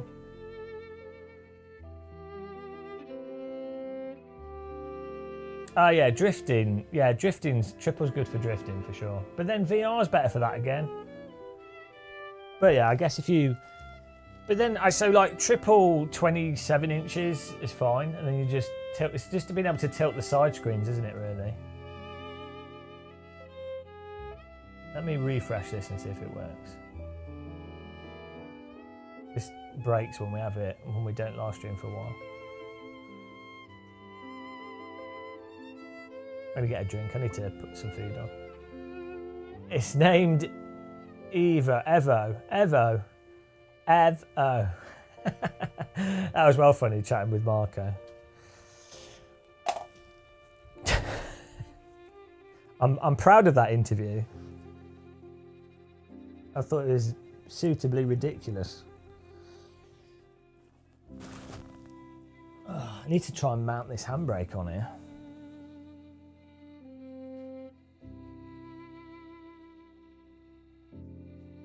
Well, that's true, Quiet Bite, yeah. Lie detectors. Marco was like, what is this? And there's a guy from, the guy that works for the marketing for 505 was there. He's like, what? What is this? I don't think they were expecting that. Rastex, yeah, no, it's really good. It's really surprisingly good. I might get one to try on the home rig. Oh man, I've run out of space. Yeah, the seatbelt, the cubic seatbelt tension is really good. I don't think it. The problem is it's a bit of a chore putting seatbelts on, and the resolution you get from it. Like you could use a force feedback wheel to get. You should be able to use a force feedback wheel to get the detail basically that you need that a seatbelt tensioner could otherwise provide. But for immersion, I think it's quite good. Oh, hang on, we could. Oh, we don't have enough. Oh no, we could do this. That's going to get in the way of my joystick though.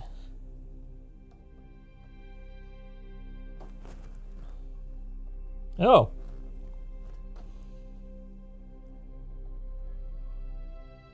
That's alright.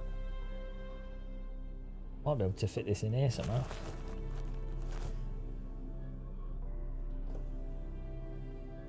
We're going to have to work out how to attach that, the Moser force feedback joystick. Am I preparing? Hello, Yoko. Yeah, well, I'm just getting everything working again. We didn't live stream for ages and then everything tends to break down.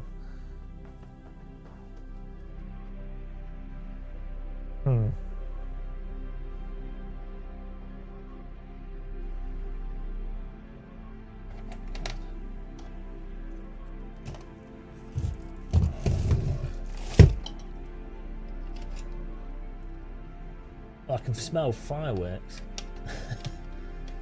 There's no firework night in Germany, is there? Nicht, Firework nicht.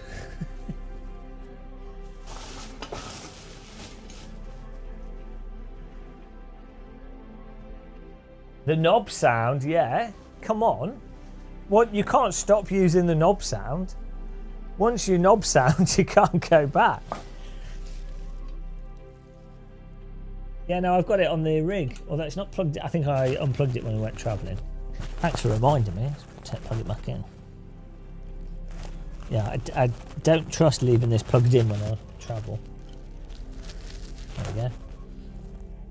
Yeah, knob sounds well good. It's on the back here, and then still wired up to a bass speaker here, and then we've got some on the pedals. Well, the game of belly muscle.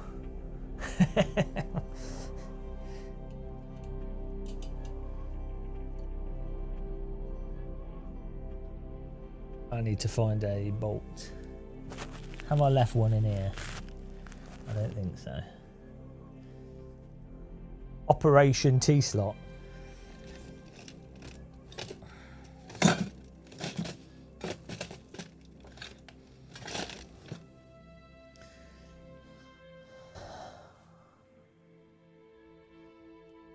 You're trapped in your Pokemon slippers and purple thong.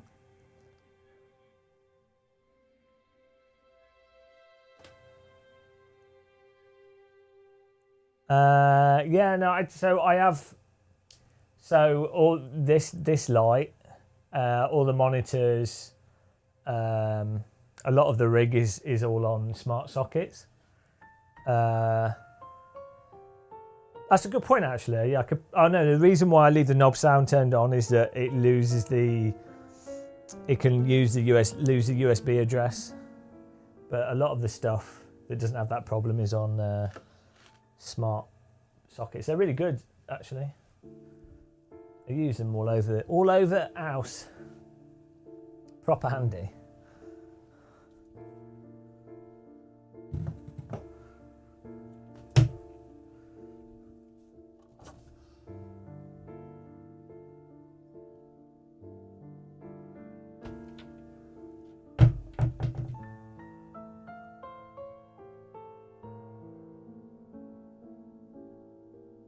Yeah, exactly, Craig. Yeah, it's really weird, isn't it?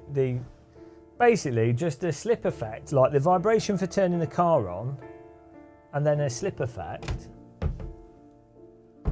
is really good. Oh, now I've put these wheels in there, I can't move this rig. Oh no.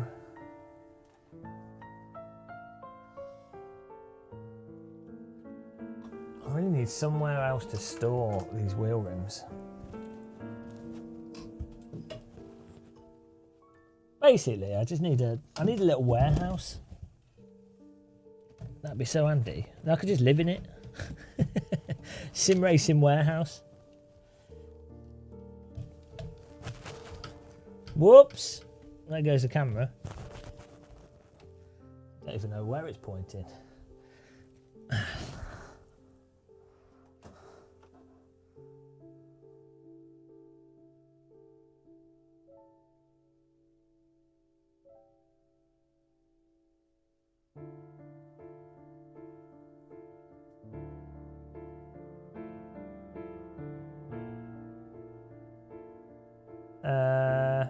Yeah, the track racing sequential felt nice. I'm not the thing with sequentials though. Oh, not very stable. The thing with the sequentials is that I'd rather, if I'm driving a sequential car, I'd rather just use the flap. Why does it keep falling over? Doesn't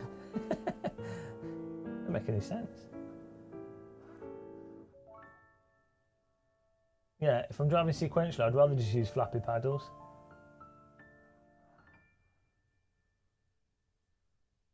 Bit top heavy, I guess. It's not stable at all.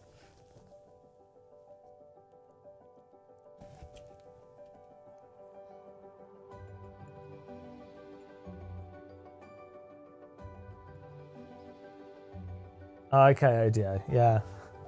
But then I won't be able to access them.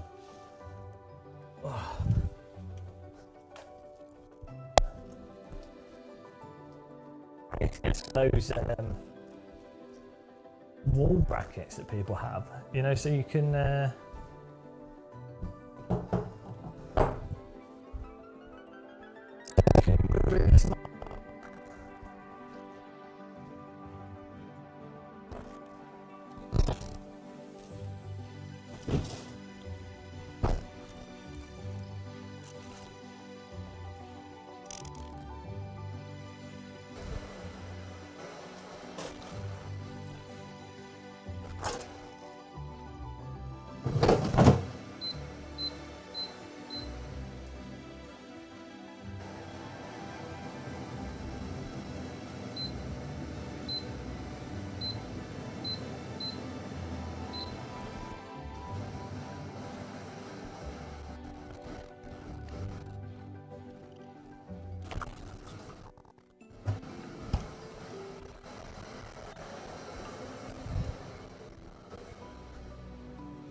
Hello, Thomas.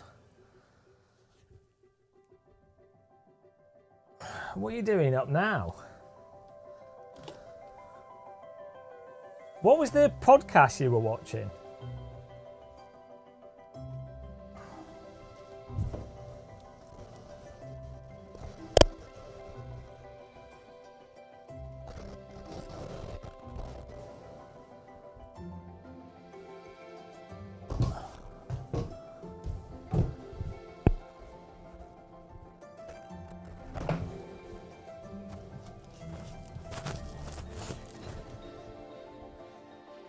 Thomas just went to the IFD members meeting podcast. Is that what it was?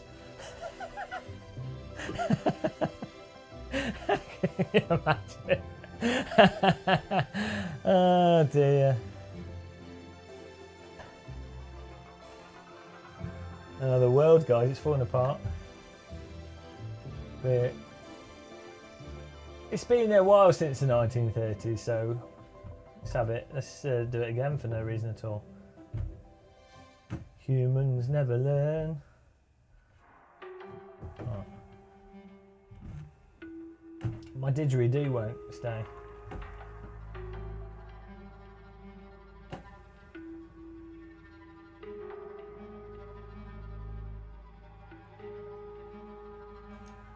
Yeah, we put the air fryer on. Yeah, got some. Cheers, everyone. I'm excited. Hell night. Should we have a prediction in chat? Type 1 if you think Trump will win. Type 2 if you think Kamala will win. Kamala. I can't even do it.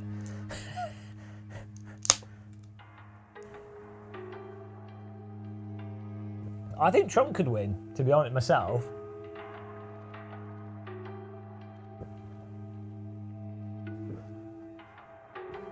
Third option is Magba. Kamala. Yeah. It's there's an interesting video explaining why Brits find it hard to pronounce. American accent. You have like the American accent on words. Another one is like Paul. Paul is like an English name, but the French say like Paul. they say Paul, but not Paul. It's like, and not Pool. It's like Paul, but with a very like Paul. It's really weird because it's not an oo. It's not a very obvious French word. It's not like Paul. Or pool, or boo. It's really weird. Yeah, when you have like vowels that are very close to other vowels that you already use for other things that also sound similar, it's very hard.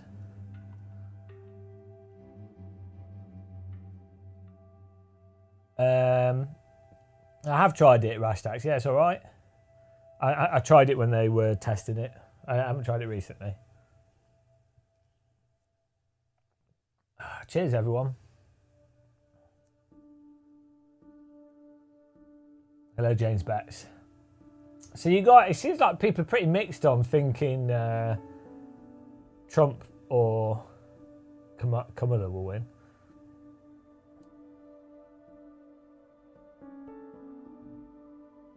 James! James!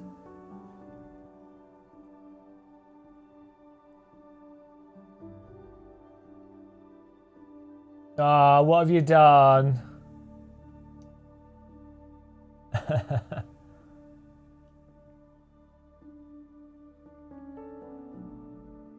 Oh no. I slept for 6 hours after. That's because you were in. When did you get back from Berlin? At like, what, like 4 in the morning or something? 2 in the morning? If you finished it, if they finished that at 12. Oh no.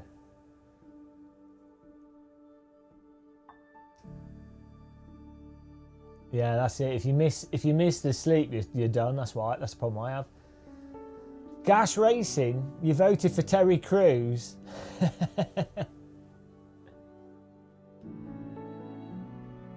Yeah, we're trying to sort this my room out here. We're trying to work out what to do. As you can see, it's very high energy, but it's nice. I'm having fun.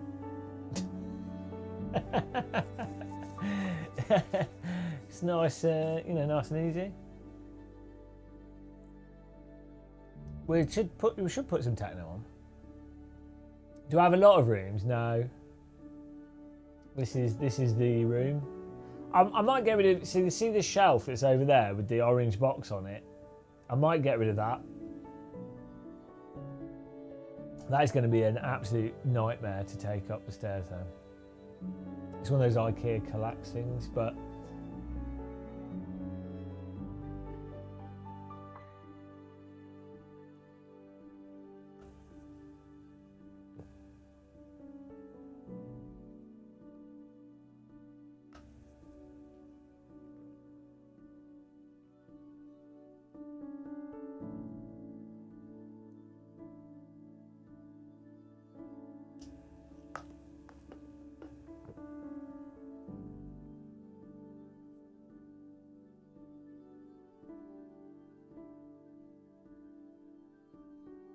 did I win? Oh, I win everything. You went to the fridge to get an non-alcoholic beer. Nice. I when I wasn't feeling too well, I came back from Germany. I did a huge one of those, like, the supermarket orders, but it was all non-alcoholic beer because I had to get it up to like £60. So my fridge is full of non-alcoholic beer.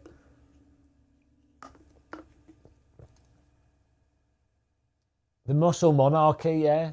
That's where we need to go.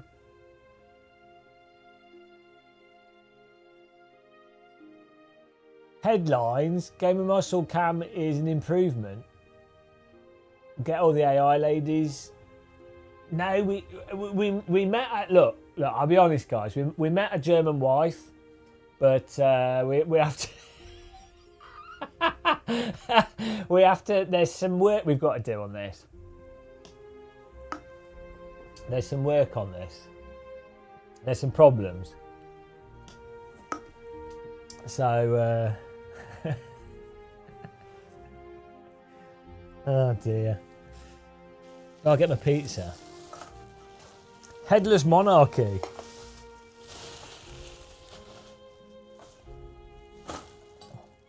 I don't know what music's playing. I can't hear it. I just put it on for you guys.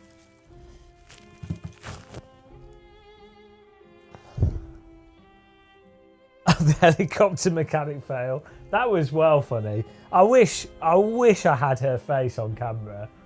It was so funny. I was dying inside of laughing. Like, I was really trying hard not to laugh when that happened because it was so funny. Like, just the way The way that she said no. Oh, that was so funny. Oh dear. Helicopter wife. That was so good. Oh dear, poor lady. Imagine working for like recruiting.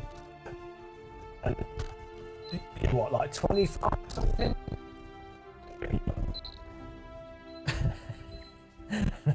Crazy old Brit is like, oh, come sit next to me in the helicopter.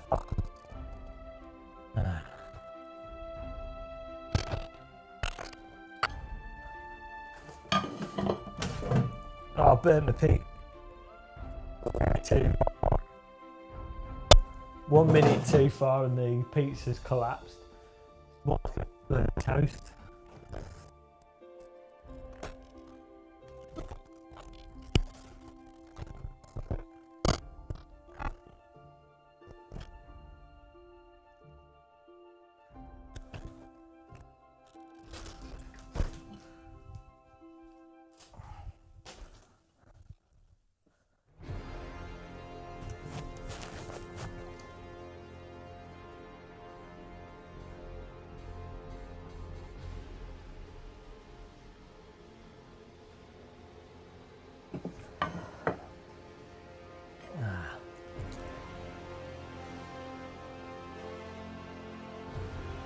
I was thinking it could be funny to go to Germany and dress as a sausage and try and get a date. Try and get a date dressed as a sausage. I think that'd be amazing.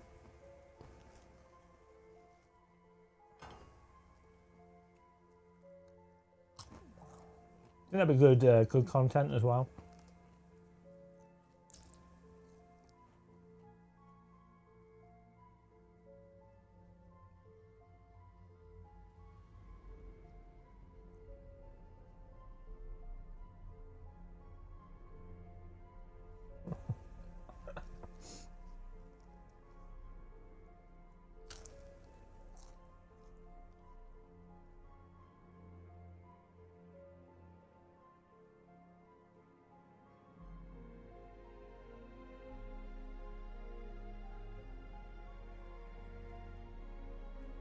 Right, how do we rearrange this?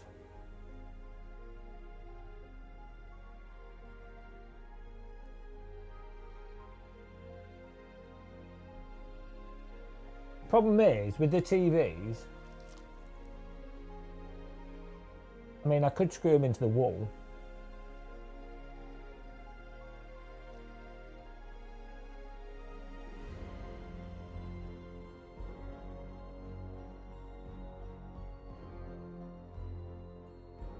Hang on. Would I vote for iRacing or AC Evo? AC Evo was a lot better than iRacing.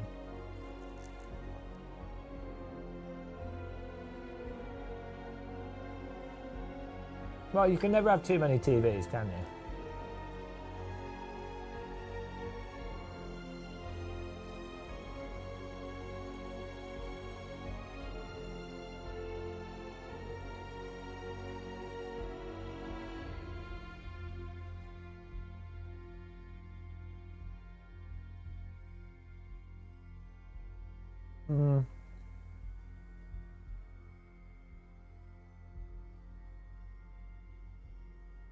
I mean, I'd be quite happy to just have a single ultra wide on this.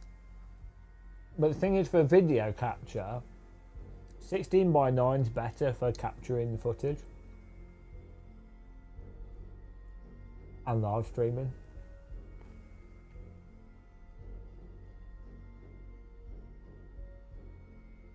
No, the OLEDs are pretty resistant to screen burn. Ah, thanks, Cat Debate, yeah.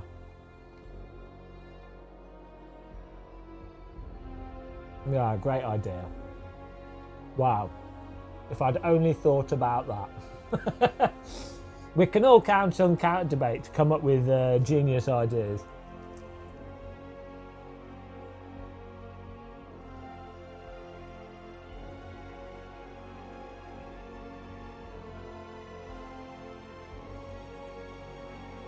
Yeah, right, we will be lying down, yeah.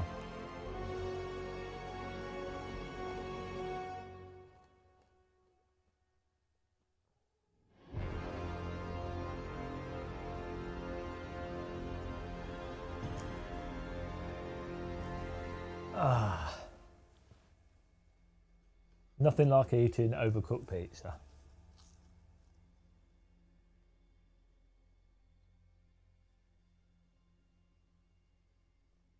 I don't have any pets, no.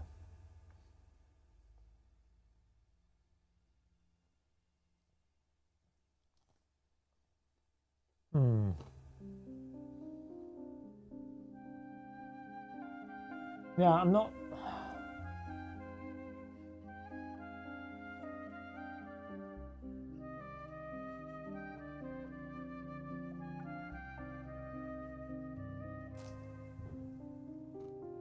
In many ways, just having a small screen on a sim rig is so convenient.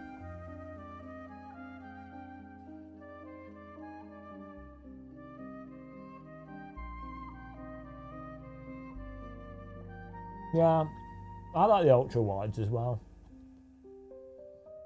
They're not very good for filming though, like for screen capture for live streaming.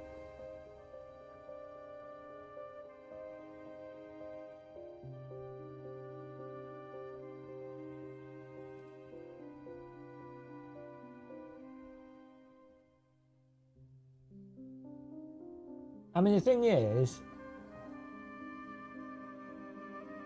from a filming devices perspective,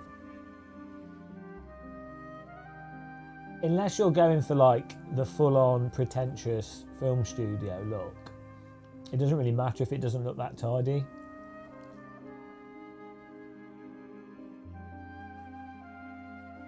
But it's nice. It's more just nice for me. If it's tidier, it's more just that it's nice for me. I don't think it really makes any difference to our content.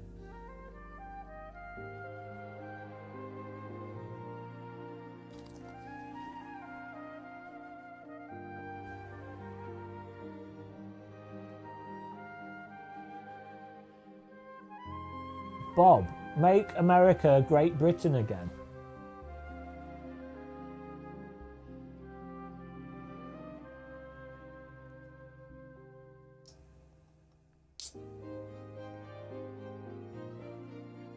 Content quality unaffected. Well, the reason people watch my channel is because they know that I'm just going to say the truth.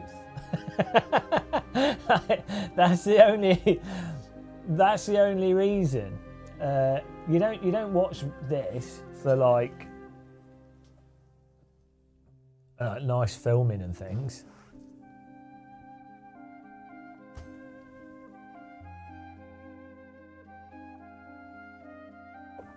This is non-India Pale Ale, Infinite Noises. I don't know who this one is. Infinite Session. Okay. Fair enough. Bloody beer. They've even made non-alcoholic beer pretentious.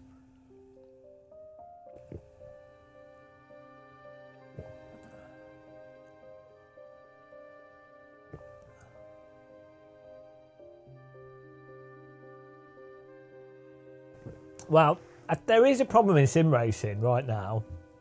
Right. So the issue with sim racing. Here we go. Big problem with sim racing. A lot of people in sim racing genuinely think iRacing's tire model is fine. They genuinely think that iRacing doesn't have massive issues. And the problem with that is iRacing is the most popular racing sim, and most people buying expensive wheel bases, wheel rims, pedals are doing it to play iRacing. And the issue is iRacing doesn't allow you to drive in some of the most basic ways that are just normal driving. Like it's just really not driving. It's a good racing game. It's fine. It does have simulation to it, but it's fundamentally a very specific type of driving. But this is fine. But the problem is a lot of people don't know that. Like 90% of sim racers think it's fine, which is insane because it's not. Like if you can drive yourself, if you can drive over the limit, under the limit, and you know real world drivers that are good real world drivers as well, anybody that's been honest is like, no, it's clearly not. It's just obviously not. Even iRacing are fixing it. ACC, probably the second most popular sim, has huge force feedback issues. Like there's no dynamic range at the limit.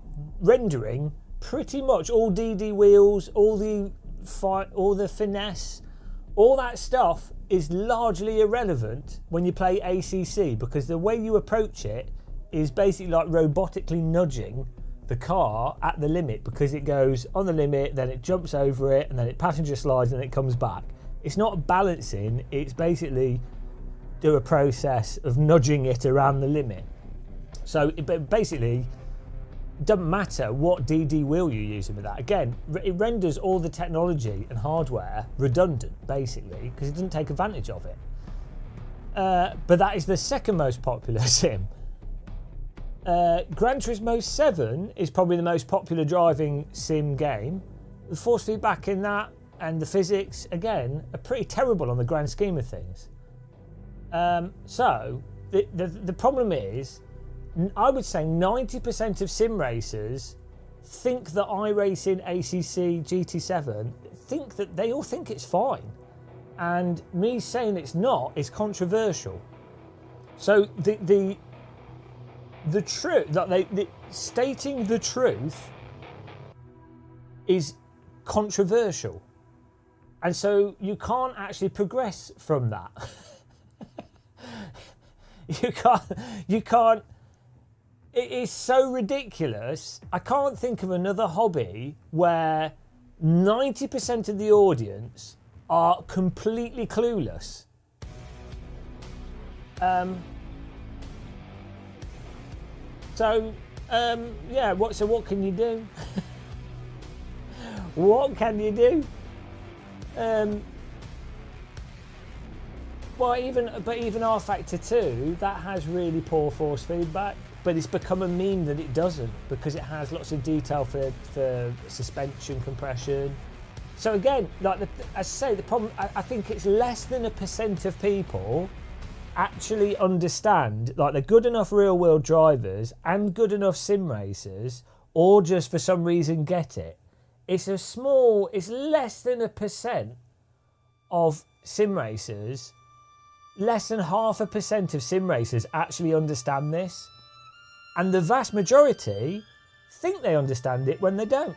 And there's no way that I or anyone else would be able to convince 99.9% of people that they're completely incorrect about something. Doesn't matter. So all the hardware, all this equipment, everything is all largely beside the point because they all want it to be reviewed in the context of, oh, how is it with iRacing? How is it with ACC? How is it with GT7? All three games, perfectly fine to play as games, great fun, but all three games are like nowhere near as good as fundamentally correct or actually allow you to drive in a natural way as AMS 1 and Assetto Corsa 1. Like they're not, or even Richard Burns Rally. They're like, yeah, they're. But it's controversial to say that. It's controversial for me to say that AC1, AMS 1 and Richard Burns Rally, though they're maybe a bit simplistic in many ways, but they fundamentally get driving much closer than those other games. But that's controversial because they're old, you know. And even if you have Formula 1 drivers saying this, it doesn't matter. It doesn't matter. Like, who are you? So you're basically going to be arguing against, your average person is going to be taking in the majority of the sort of information landscape, which will be all the marketing for GT7, iRacing, ACC, or whatever game's coming out, whatever the current game coming out will have the marketing behind it. So they'll be taking all that on board and then framing everything around that. So It's just weird that what is a very obvious truth, like iRacing's tyres, is so obviously insane, and that is so obvious, and yet it's massively controversial in the sim racing space. Not if you talk to people in real life. It's just really weird. AC Evo, yeah, well, I don't know with AC Evo because there seems to be like some input delay. Seemed good fun. I think it'll sell well. I think it'll be entertaining, and it'll have good content in there. And I quite like what they seem to be doing with game design, but I don't know if it will surpass AMS1 and AC in terms of basic driving. I do worry a little bit that it might be a bit too sort of floaty, like lacking precision, from the complexity that it has. I worry that that will come at the expense of how snappy it is. If that makes sense.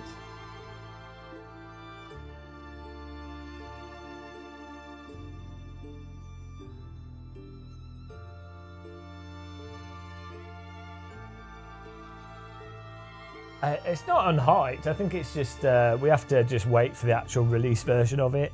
It's like I say, you really need to drive like a Formula car.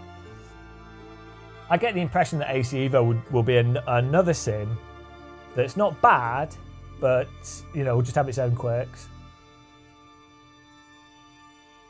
Whereas I think what a lot of people would have liked is just a polished AC with the stuff fixed that was known problems, but without adding too much complexity. But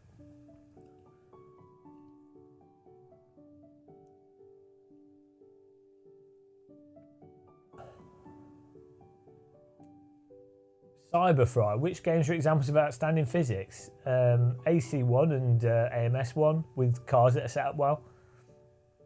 They still have problems, but they're at least closer. I don't really drive off-road stuff.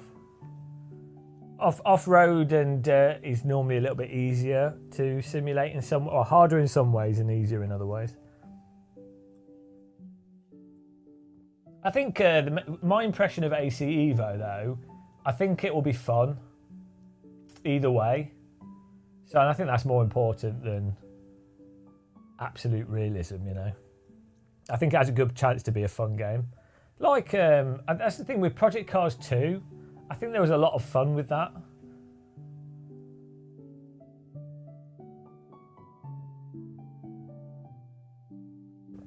So I at the moment, weirdly, I kind of feel like basically we're gonna have to. Sim racers are depending on iRacing to fix their tyre physics and netcode, and if they do that, then I think it has the chance to actually be the ultimate sim. Because under the limit, iRacing's tyres and handling is quite nice, and the suspension's good and stuff. They've got good tracks and they've got a good online system. So I think if iRacing can fix how the cars handle at the limit, which is completely broken, I think that then you end up with something quite special. I like how iRacing works under the limit. It's just as soon as you start getting into slip, the tyres don't work like tyres, and the problem with that is that if you're driving a race car, you're driving in slip. So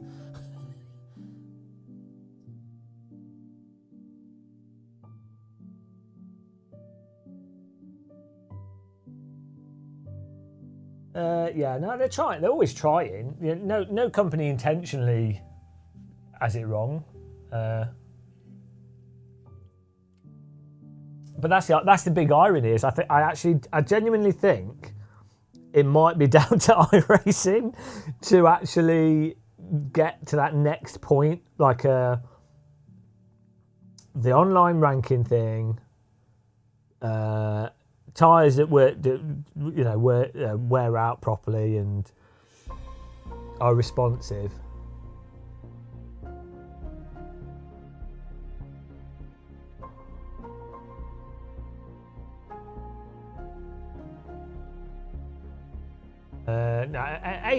Faithful ACC is terrible. You can't balance in ACC. You have to. You can go over the limit and the cars don't spin. It's very easy to drive, but you're not really balancing on the limit. You're actually doing the same thing that you're doing in iRacing, which is effectively you're either driving. So the difference is in ACC you're driving under the limit, or you're doing a forced passenger slide that's over the limit, but you're basically in a fixed trajectory. You're not actually balancing on the limit. You're either holding it nudging it under the limit constantly, or you're intentionally doing a fixed passenger slide. iRacing, you can't intentionally force the car over the limit, because if you do, it gets stuck over the limit, it doesn't come back.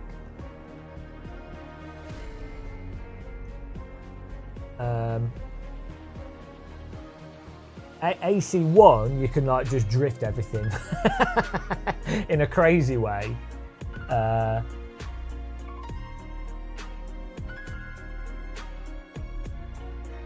That's the thing. I don't think even AC1 does it perfectly.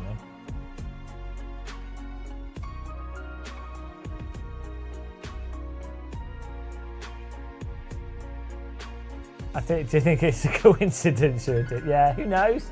Strange things happen.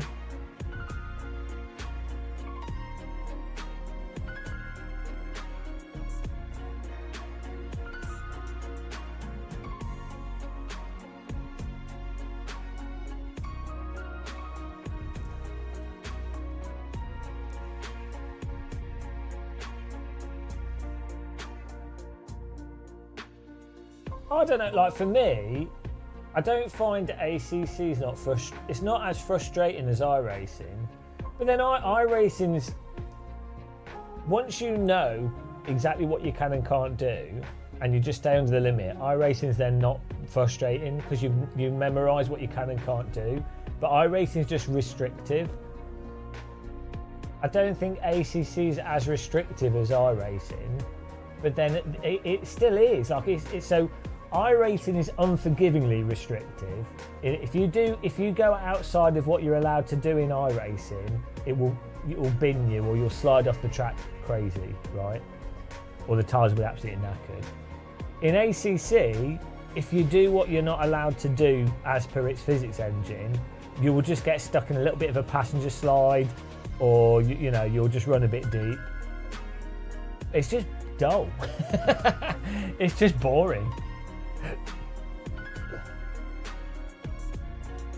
But it's still, I think both ACC and iRacing are pretty binary in terms of this is what you're allowed to do and that works for lap time, and this is what you're not allowed to do and it doesn't work for like it's like a very binary end result. It's like, that's fine, that's not fine.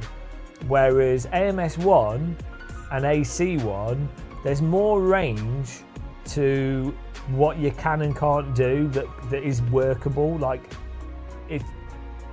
there's obviously going to be like an absolute best way to do anything, but it's not as clear cut binary. The successful thing to do in AC1 is not as binary. There's more options for the driver and how they can drive at the limit.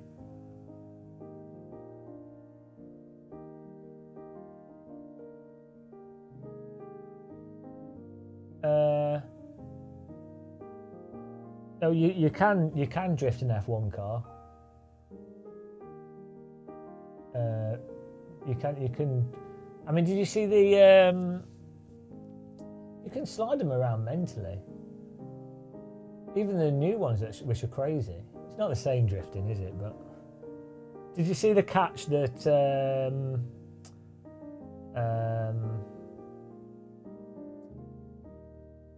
Carlos did? Was it in qualifying? Was it a race? Not last race, the race before. He what track was it on?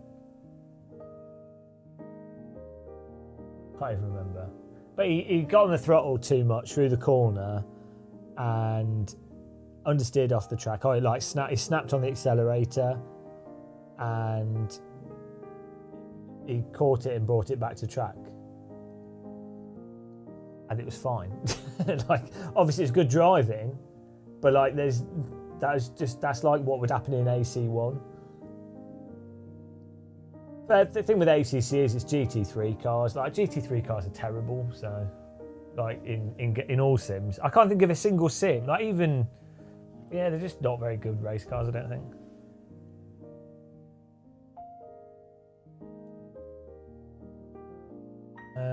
What am I doing? What are we doing? We're looking for some screws. Oh, I need to move this.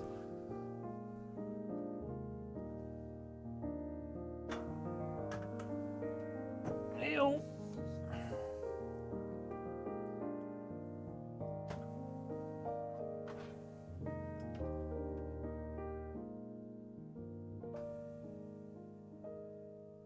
Groin cam. Devastating 87. What's the feel for the US election from British people? Most people in Britain don't want Trump to win. Like, Trump is thought of as being like an absolute mental person. I don't think in the UK we don't get the same. We don't have the same ultra right wing coverage of media that they have in the States. So pretty much all the the sort of narratives, the pro narratives around Trump are not really in the UK. I'm sure there's some people in the UK that prefer Trump, but I think people in the UK are aware of like he's,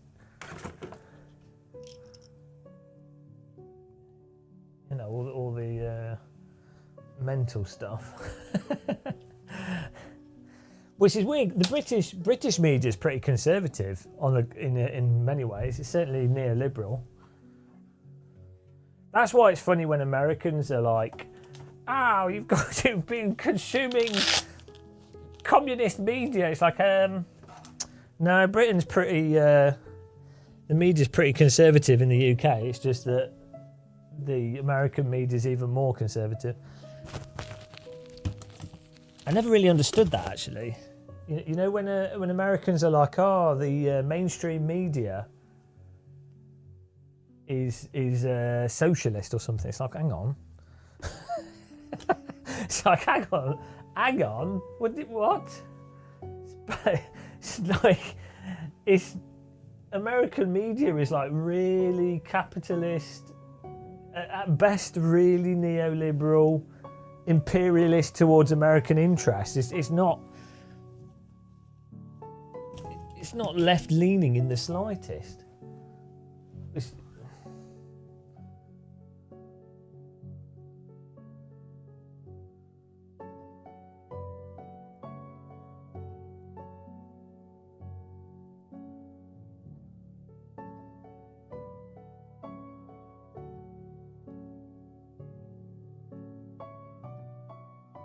The left has been terrible. Which left? True Blue? Which left do you mean? That America's never had a left government. That's what's bizarre, the framing of it.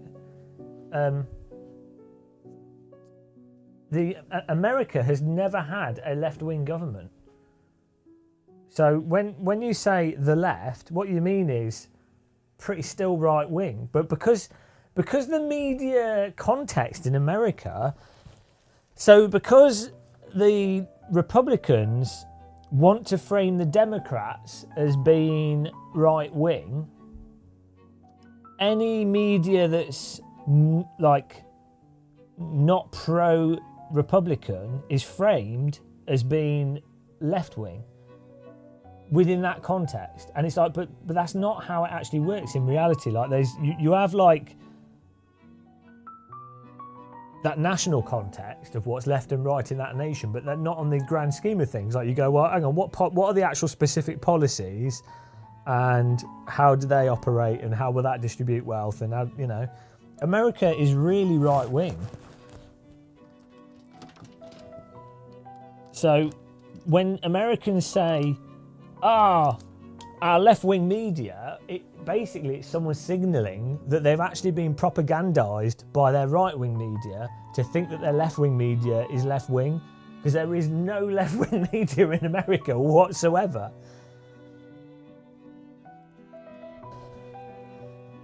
We don't really, and even in the UK, we don't really have left-wing media particularly.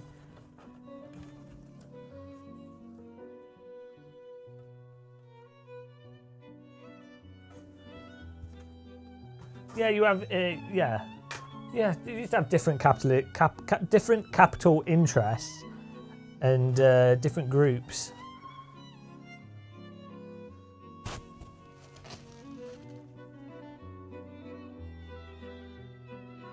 Left destroyed this country. You've never right. Who in American history has ever been left wing? It's like you could be against different people. That's fine. I just don't. There's just never been. You've never had left politicians in America. We haven't in the UK since like 1940s. And even then they were probably pretty right wing still.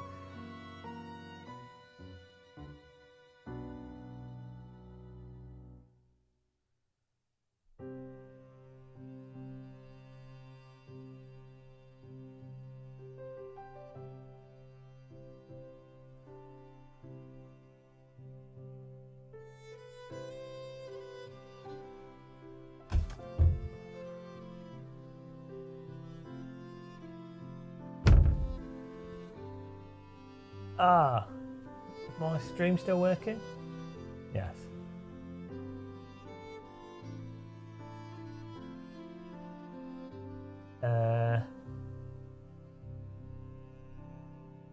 Yeah, Matthew, it's weird, isn't it? Yeah, it's really weird, that economic thing where people go, oh, this government has done a terrible job, or this government's done an amazing job on the economy, and it's like, yeah, it kind of, there's like between a 4 and 15, let's say a 4 and 10 year gap between economic policy and how that affects inflation in the immediate time. Like if someone, like say a president gets in and they're like, right, we're now going to invest 15% more into education and health. It's going to take 10, 15 years for those kids that benefited. Well, it's going to take two to 4 years for that investment to actually percolate through the education system, for it to then become like normalised in the education system, and for them to then operate with those budgets normally. And then it will take another 4 to 8 years for those kids that benefit from the improvements to the educational system to graduate from schools and universities and get jobs. so yeah, it's absolutely insane when people go, oh well, this government's been in for 2 years and look what they've done. It's like well, for that sort of stuff, it just doesn't work like that.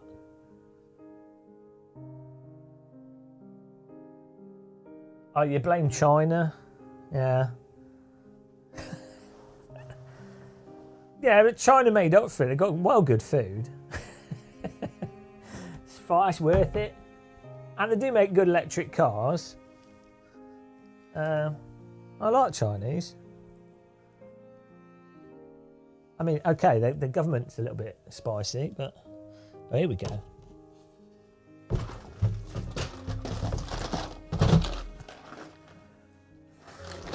See if I can put my camera on the desk here.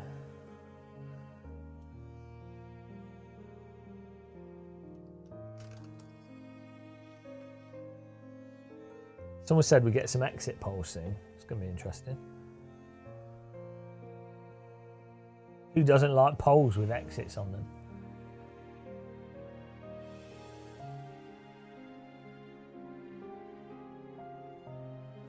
I need a biscuit.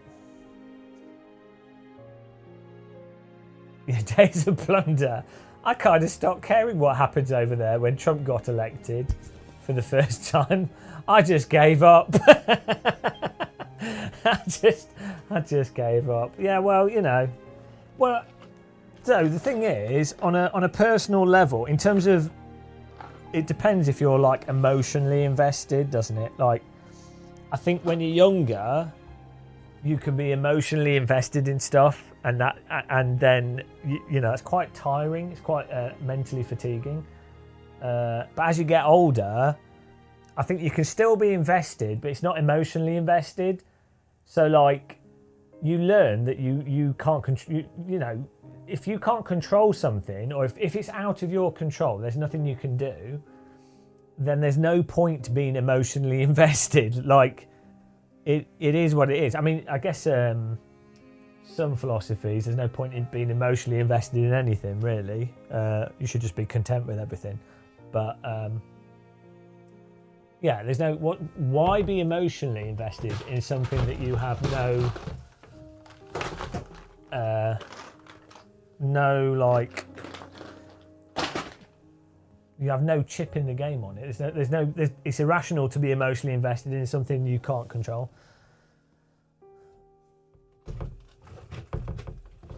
But you can still be so like you can be intellectually invested though, which is, I think that's fine. So like, for me, I'm like, I think it's interesting to see what will happen, and I think it's interesting why stuff is how it is. But also you get cynical as you get older, so you're like, oh well, the worst thing will probably happen. So you also, I think on like an irrational level, you do kind of want the good thing to happen. Like if you have a good idea of what's good or bad, you hope that the good thing happens. The problem is, I think, is getting too invested in, being really wanting that good thing to happen. That's what's weird with the politics in some ways in general, where people, they make like that. It seems like they make their whole life about politics, and not in an interesting, oh, let's talk about politics, or let's look at this study and stuff. It's the team side. It's the same as like football fans, where you can like a football team and you can be like, oh, I like the uniform, I like meeting up with my friends, I like chatting about it, we like winning, we don't like losing, but it's football. You're like that. So you can be invested in it, really enjoy it, or you can be like a total mental person that starts riots and your whole identity is based on your football team, and that's your entire thing. And it's just sad. It's like what is wrong with you? like they have like a religious fixation on the people in their team, and then they derive all this other meaning from it. It's actually insane. It's like a religious thing.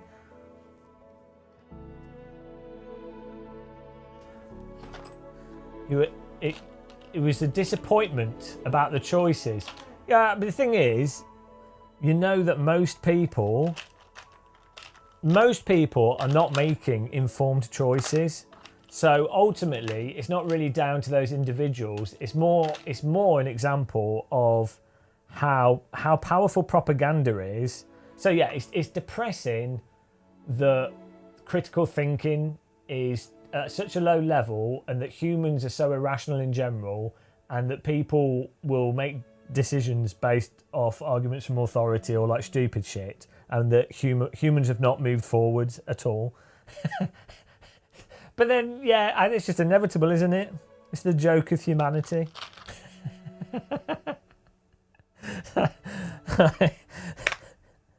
I mean, look, people think iRacing's time model's fine. If something as obvious as that can't be worked out by people that are spending thousands of pounds on sim racing equipment, politics is way more complicated. So there's no hope, is there? There's no hope. It's a lost cause.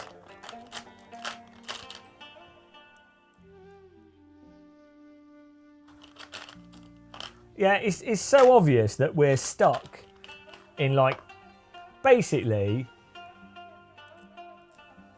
humans are just going to repeat the same stuff over and over again, and it's really obvious that that's what's happening. Like, all the people that experienced World War II are dead, pretty much. There's probably like a few left. And then you have their kids that learnt the lessons because their parents were like, yeah, no, this was really bad. And, you know, the sort of cultural vibe that their parents instilled in them, and the trauma from stuff that happened in World War II was kind of picked up by their kids. Or like, you know, their parents would shame the children if the children were to like get into policy positions and do stupid shit. So the kids would be like, oh, okay.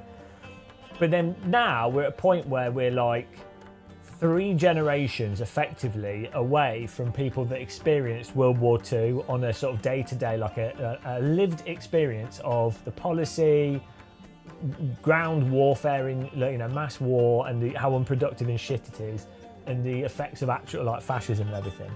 We're 3 generations away from people that actually experienced it, and so dumb uncreative people can't learn from history's mistakes. Like, they can only learn from directly experiencing stuff. So we're destined to just repeat stuff over and over and over again. It'll be slightly different, but it'll be the same, you know, the same shit will just be...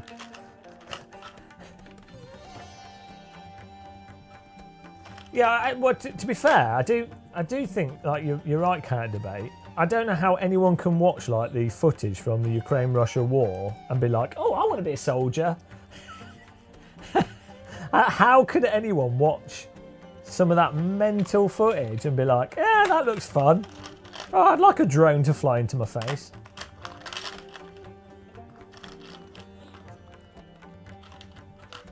We've made a grave mistake in networking the stupid together on the internet globally. Now, if only we hadn't done that. Yeah, you're saying that in a SimRacing on a SimRacing live stream. the apex of network stupidity pretty much describes SimRacing. My inability to find a bolt that's the right size is also pretty stupid.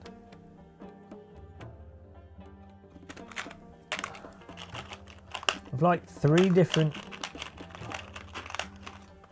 hole sizes.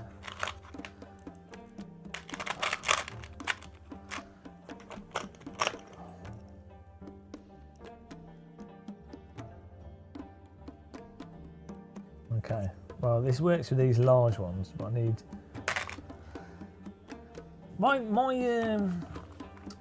drawer smells of gunpowder. That's well weird. This I know there's fireworks going off outside, but it smells like cordite or like saltpeter or something. Maybe that's iron. Maybe that's just what iron smells like.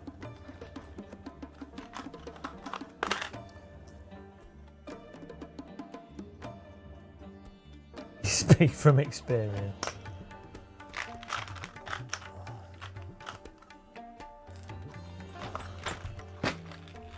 I blame sim racers. I think sim racers are terrible people.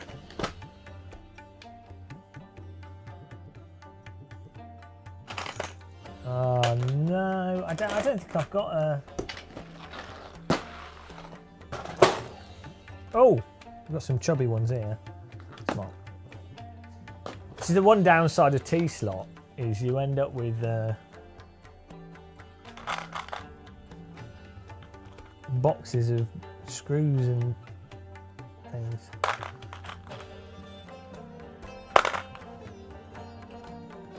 Oh, here we go.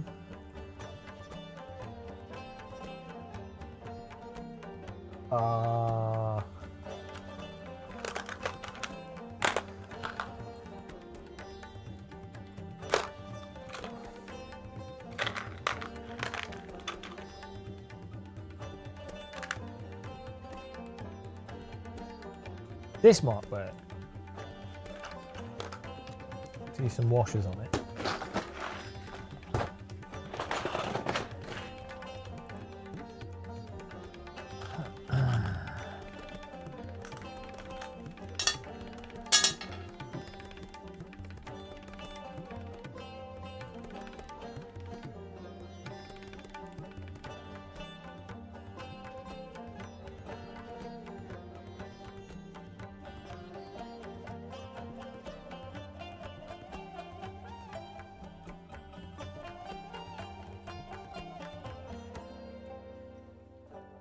calming Indian music. It's scary. No, it's exciting. It's exciting. So it's good. Like, it could be boring, but no, it's exciting times. Embrace the excitement.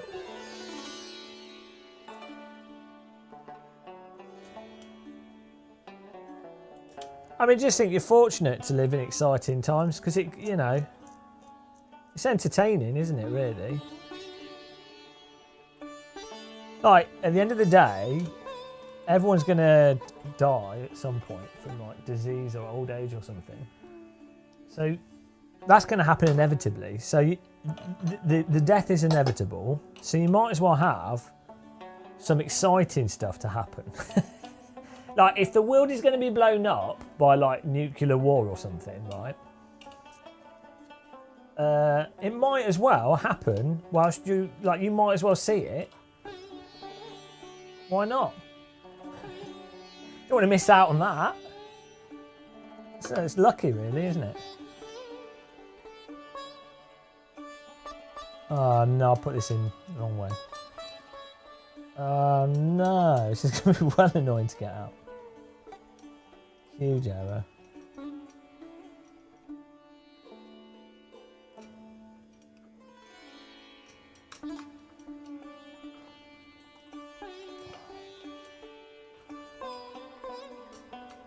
It's very hard to get these out unless you have a screwdriver.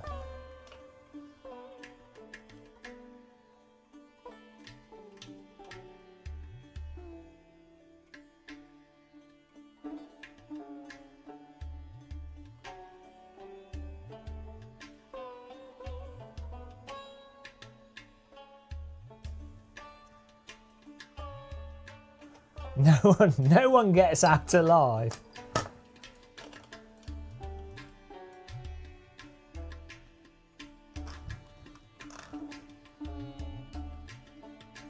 Simon, do you guys have any recommendations for Stream Deck mounts? Why would you put a Stream Deck on your sim rig? How's that work? Oh, do you mean... Oh, Stream... Yeah, no, just... I thought you were talking about a Steam Deck. I just use Velcro. Or like, you know that sticky stuff you get? Like the... I don't know what it's called, but it's like that clear sticky stuff. There we go.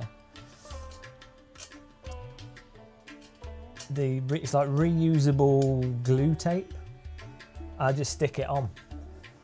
Or you can get... You can get mounts and things. But yeah, just stick it on. Just stick it to it. Mobile phone holders sometimes have the right angle. That can work as well.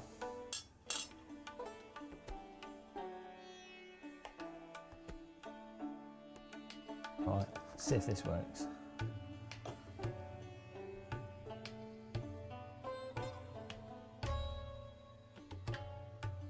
Trying to put this sequential shifter on here.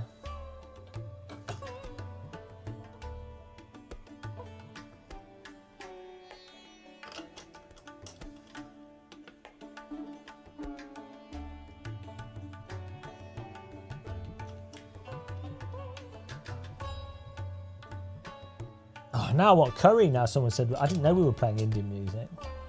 Like, I had curry at SimRacing Expo twice. It was amazing. It's a really good curry place next to SimRacing Expo.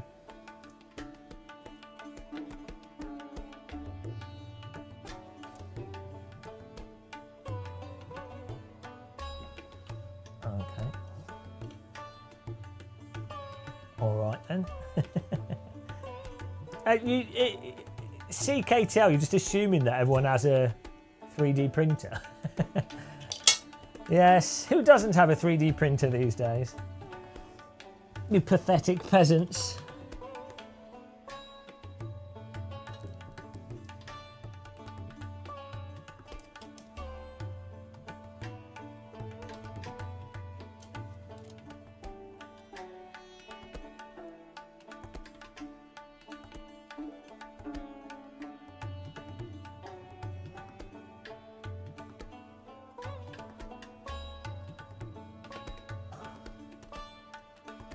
Euryditus. If Russia is recruiting North Korean soldiers, dogs is the only way. What?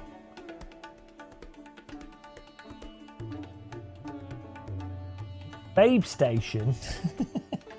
I never watched that. I did watch the Channel 5 thing, which, you know, the one where they had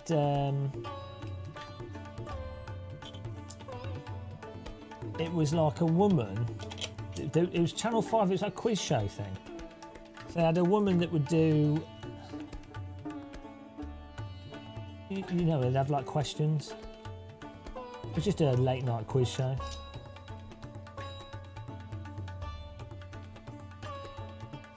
What was Babe Station a pay-to-view thing? Babe Station. Missed out on that. I need some space and washers.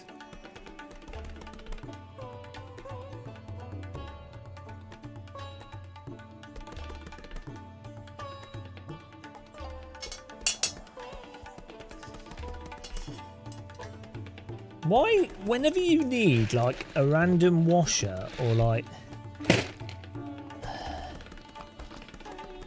you know,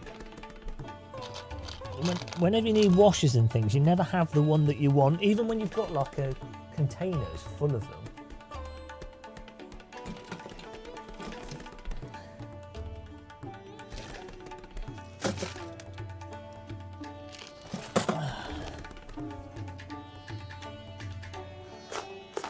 Well, these might be wide enough.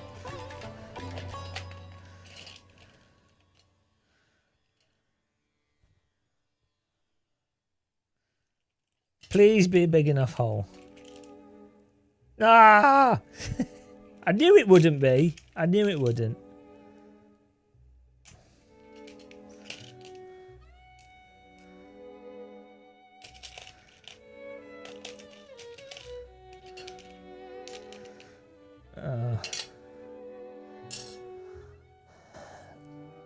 Oh yeah. Well, I do actually have a Makita drill.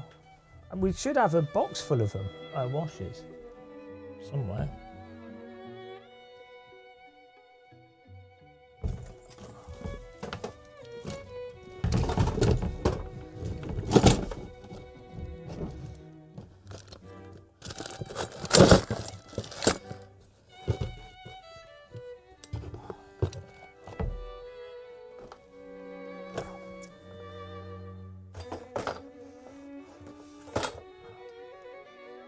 We'll throw these old tripods away. We don't need them no more. We've used them for ages.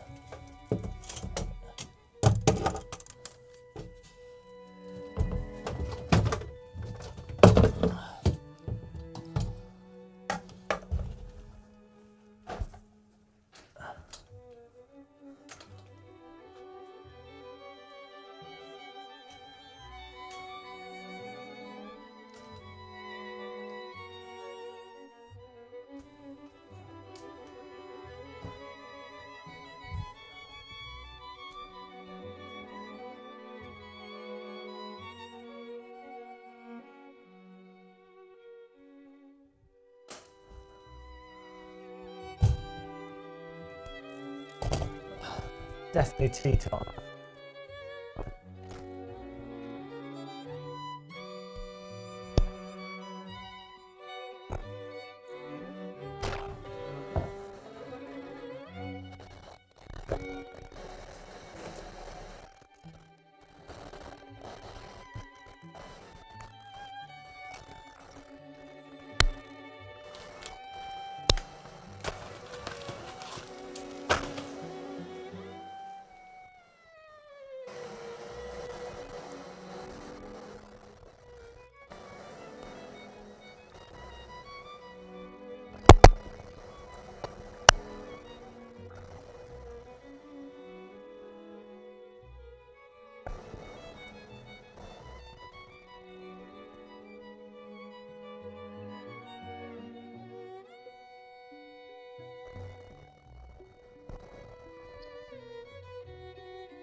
Oh, good cup of tea. Get in there. To think that people don't drink tea. What is wrong with them? We've got some election news, guys. Are you ready? Election news. It's just the classical music playlist. Are you ready, guys? So here we go. Election speculation on Reddit. So there's a post on shares. Like apparently investors think that Trump has lost. He's going to lose. So what's election news? Yeah, no. So apparently, what's this? Yeah, just trading on stuff that would benefit if he wins has apparently just tanked.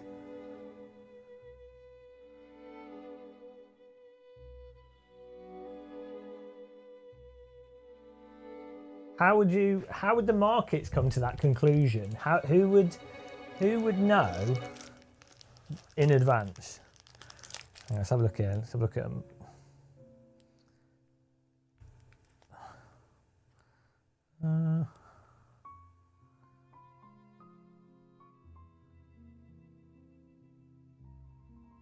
Well, I guess you would know. So exit polls, people within the media would talk to other people.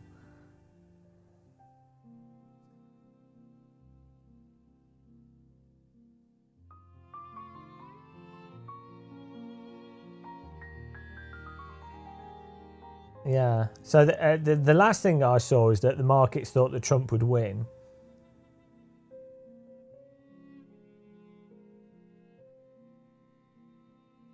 But supposedly there's some new stuff happening. Right, here we go. Forbes says betting markets firmly favour President Trump. The problem with that is generally the type of people that gamble are generally less bright, and so betting markets will reflect just what the odds of someone that's not particularly bright or the average would go for, which do you know what I mean? It's not like necessarily inherently a reflection. What you want to see is the odds that market, like people that are moving large, like massive sums of money, and what they think the result will be.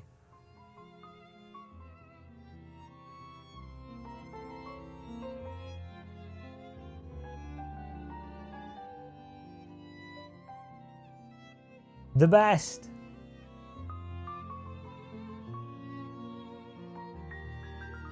Yeah, I don't like betting. I'm not saying I don't know who. If I was gonna for money, I could see Trump winning, to be honest.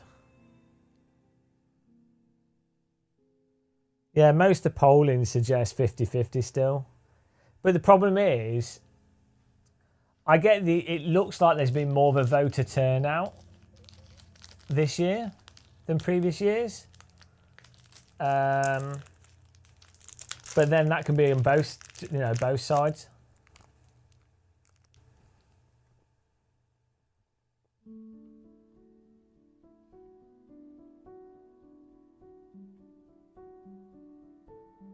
What's the Iowa poll, Martin? What's that? Yeah. Personally, I just wouldn't bet on stuff.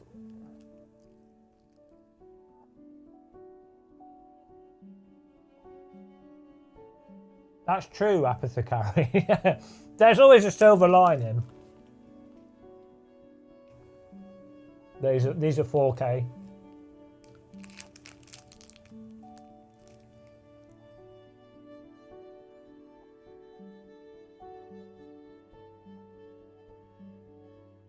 What? But how did they get that, Martin? What's that data collected from?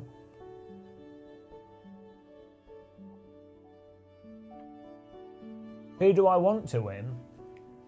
Well, I don't like either of them, to be honest. I think Trump is going to be a lot of destabilization for America. Even if he loses, though. I mean, even I could see Trump losing. I could see there being a civil war. Genuinely. Trump winning, I could think the Democrats would, or like Democratic voters would just suck it up and be depressed. So,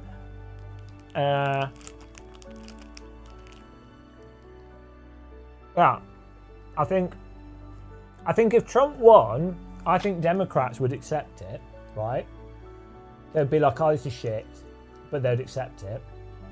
If Trump loses, I don't think Republicans would accept it because there's so much conspiratorial thinking behind Trump voters. Like MAGA is like it's a cult, separate to politics and who you think would be better or worse.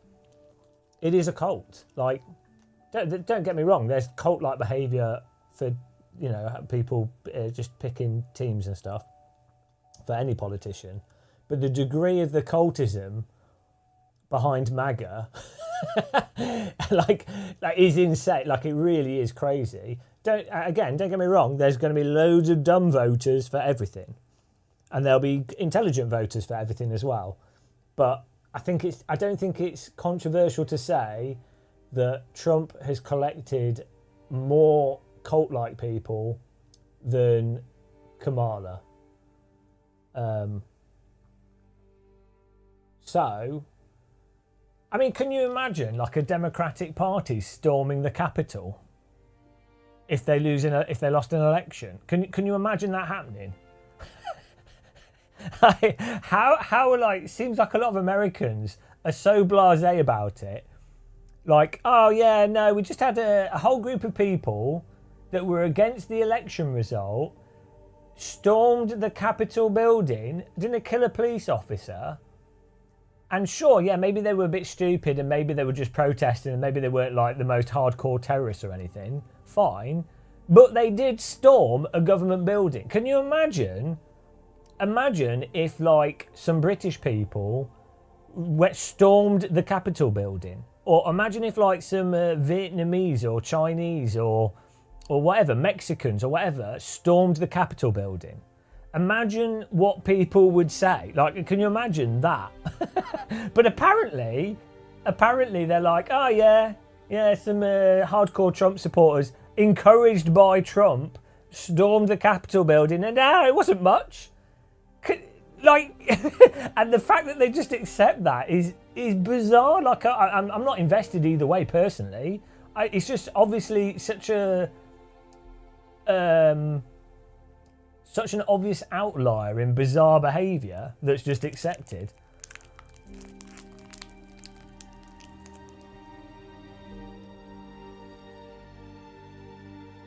Mind you, it's November the 5th. We're not very good at storming buildings. No, I don't buy crypto. I wouldn't invest in something that's not a tangible asset. You'll win 300%. You won't win because it's just gambling. If I was doing investments, I invest in long-term, boring investments that are like with the intention of not taking the money out over the next 20 years.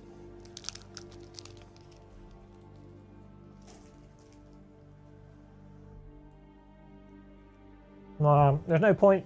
You can't, unless you're a trader directly, there's no point trying to beat the markets. Yeah, it's just gambling. I mean, you could just go to a casino and do some fixed odd betting if you want. Same sort of thing.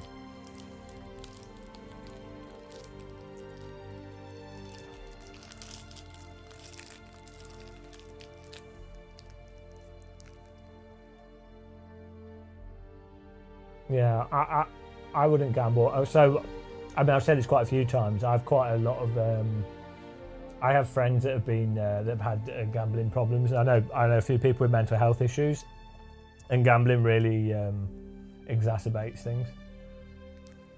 So I like poker though, but I'm pretty anti-gambling, to be honest. No, we're eating biscuits, Thomas. Yeah, we're looking for washers, and I'm eating biscuits. We're having a nice time. Who in chat's having a nice time? This is a good. This is just a nice, relaxing talk about politics and sim racing. Yeah, Thomas doesn't appreciate the biscuit eating. This is peak British workmanship going on here. This is how the British Empire was built, Thomas. Over a lot of biscuits and tea. If we went back to this, Britain would Magba would have happened already.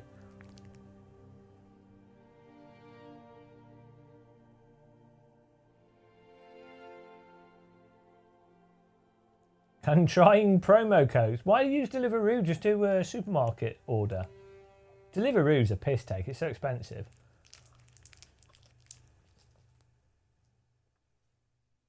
How many sim rigs? I have 2.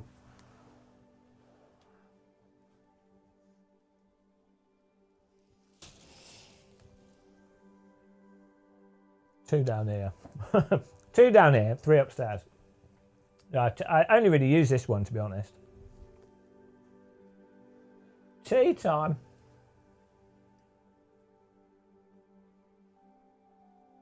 I need to build like a box to put the other sim rig on so we can move it around better.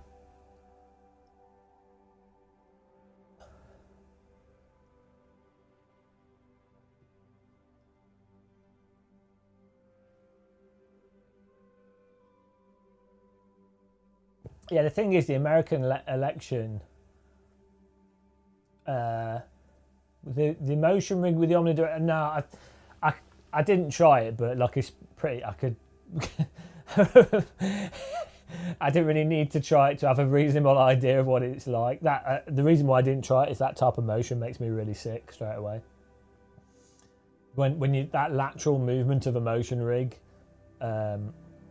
Just wrecks me for motion sickness. I've used rigs like it in the past, and it absolutely destroys me.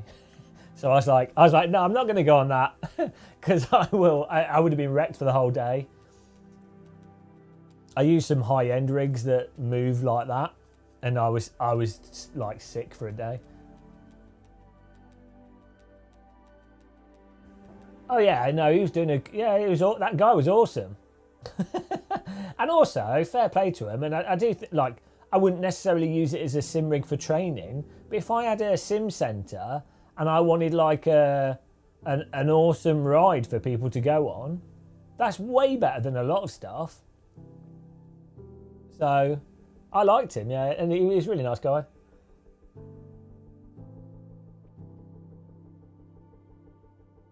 So I'm not against it. I like what they're doing.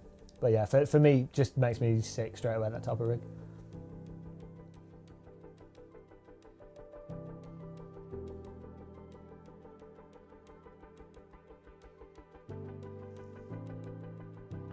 The walls of your house seem massive. Do you live in a castle? Hang on, what do you mean? Oh, you want about this here?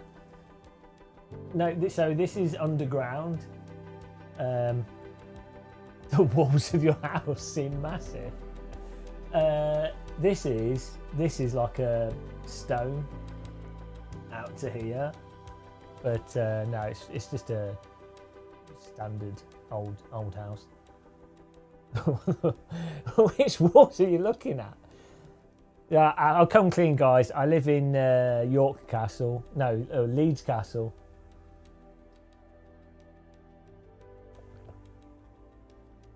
I was actually thinking at one point it'd be quite cool to put brickwork pattern on the wall. I think it could look cool, but who is it? Game Tech UK. Is it Jason? Is a really nice guy.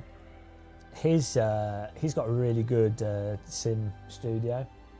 Go and give him a sub, guys. Game Tech UK. He's got a really nice, good community. Check out his channel.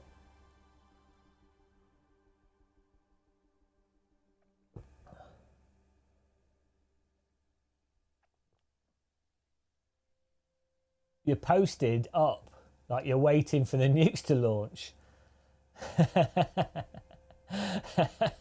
I'm safe here. Well, so ground level is like here. So if a nuke went off, if I was to lie on the ground here, we probably would survive the initial blast. Of course, the building would fall on me, but if I move the sim rig over, if I made an Anderson shelter out of the sim rig, I think we would survive the initial blast. Well, unless it was like above us, but it probably wouldn't be.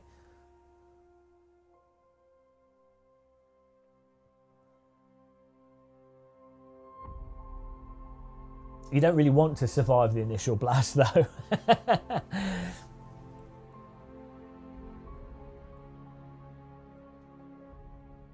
When houses were built proper, New Zealand generally is a very nice people.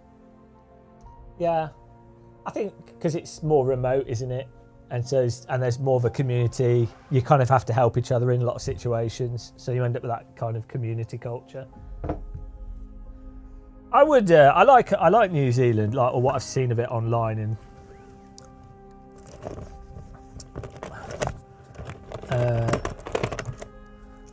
yeah, I like. Oh, here we go.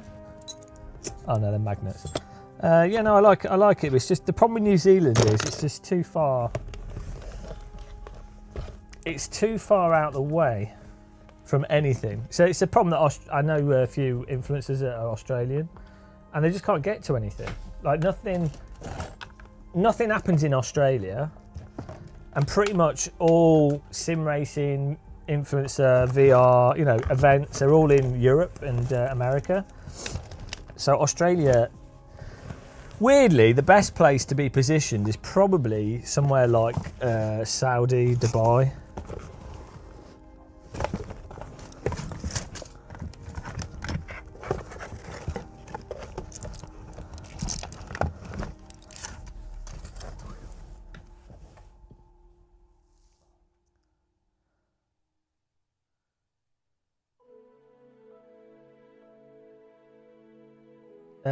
If Trump pulls, well, so right, how does that pan out? Let's say Trump doesn't provide any support for Ukraine, and Ukraine falls to Russia.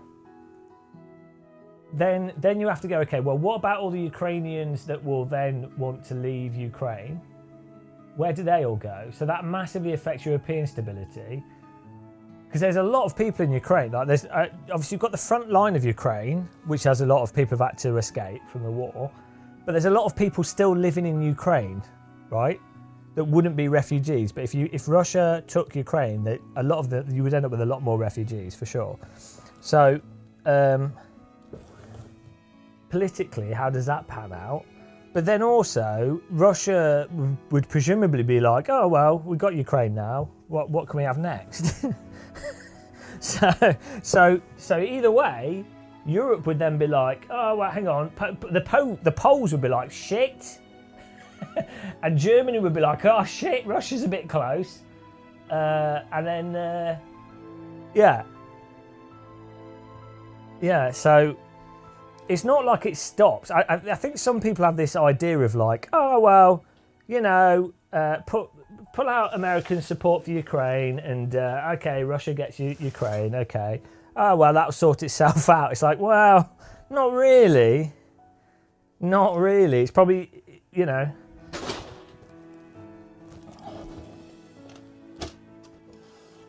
mean, I think if that decision was made, it had been made early on, but then Ukraine defended itself without the support initially anyway, so it's not like Russia would have just steamrolled it regardless.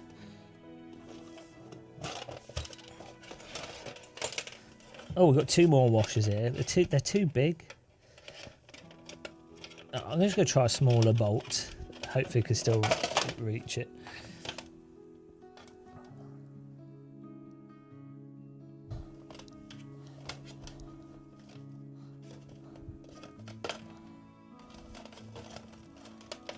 Who in chat thinks that Trump is a Russian asset? Right, type 1 in chat if you think Trump is a Russian asset. Type 0 if you don't think he is.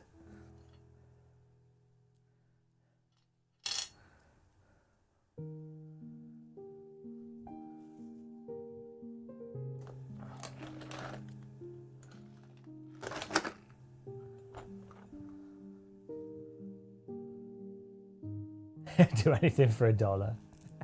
He's not an asset to himself.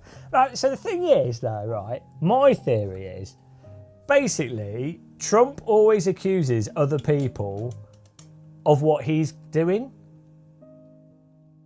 Do you know what I mean? So he always accuses the other people of what he's done. So like when he's like,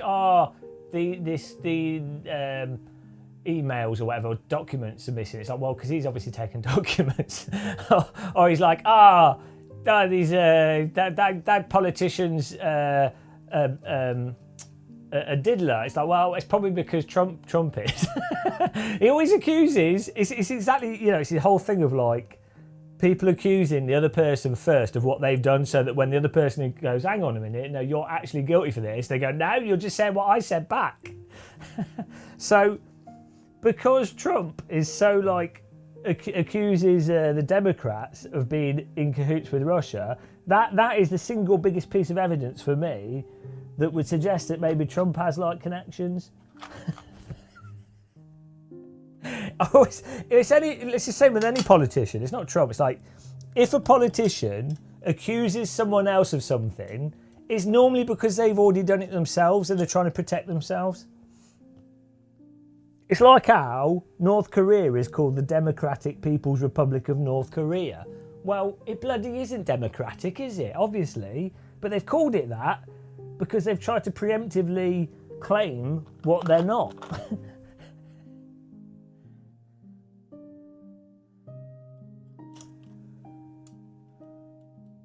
I don't think it's projection. I think it's a way of protecting yourself. You accuse people before they accuse you.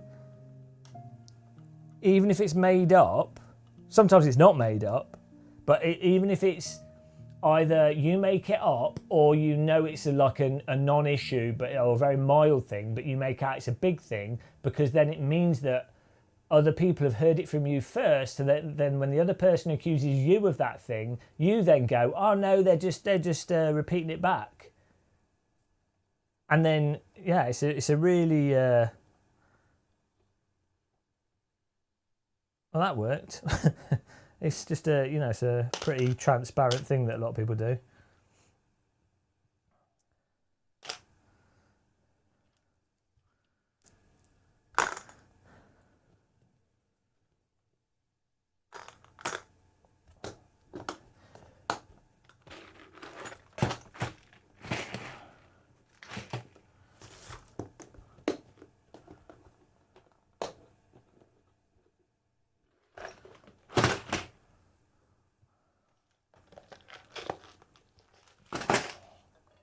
Well, we got this on. That only took a few hours.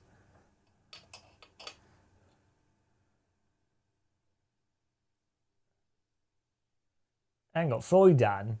The left has tried to smear him with so many lies, even somebody like myself that isn't really a Trump supporter. What's weird is, and this is what I think is really weird, is when you have someone that's done categorical things that are not, you don't need to make anything up. You can go, well, this is what's happened. It is really weird when people resort to ad hominem or lies. But then maybe it would be rather convenient for you to make up lies yourself as the guilty party. You make up lies that aren't true. You then promote them through the left media, and then you emphasise those lies that you know aren't true as the thing that the other people are attacking you with, to then diminish the legitimate attacks. That's...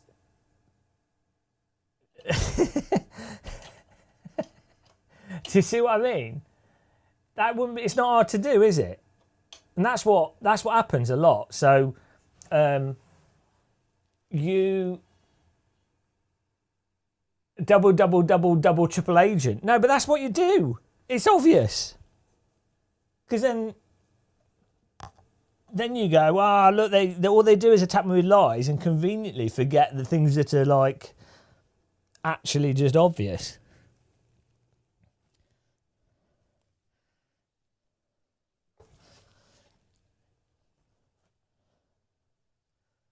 I mean, I don't understand like the whole Epstein stuff. Or like it's not necessarily Trump. It's like a whole bunch of people, like all associated with Epstein. Clearly, he was like, well, obviously they were involved with getting young women, like people smuggling and stuff. And obviously, it's really common for really wealthy people to want to sleep with younger women. Like it's so common. Like you see it all the time. And then obviously they would they would be attracted to someone that could get them younger women because they're like really the one thing that if you're really really rich and powerful, they want more, so they'll be like, well, I want a hot woman, and but what's weird is how it's kind of just brushed under the rug for all of them, not just like Trump and stuff, like all of them that have. Like, just knowing him is a bit weird. You're not guilty by association, but it is a little bit weird.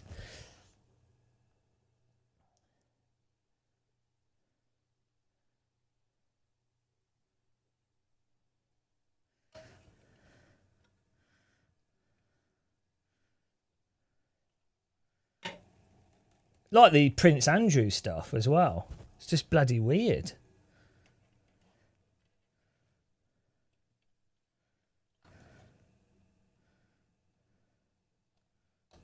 Get in there.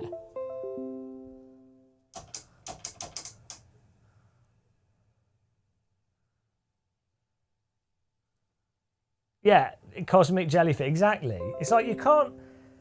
Right, I mean, like, even myself, as just a pleb, I've been in the company of, like, some very wealthy people, right? And there'll be pictures of me with them or whatever at events, just obviously as a pleb, right? Just a weirdo. So obviously, the more business you do, you're going to attend events, like big marketing events and stuff, and there will be other wealthy people there, right? So that you will get, it's not going to be hard to find a picture of a politician with like a dictator or some criminal or some like mafia or whatever. That's just going to happen, obviously. So you can't just go, well, we've got a picture of them. But it's like, there's a difference between a picture of you at the same event and, we're chumming up with them and there's loads of pictures and we took the same flights and we used their aircrafts and we've been to their private residences multiple times. Do you know what I mean? It's like guys, there's a difference there, isn't there?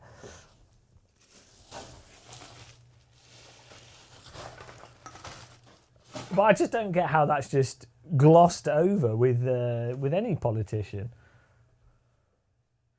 Well, royals are just bored, aren't they?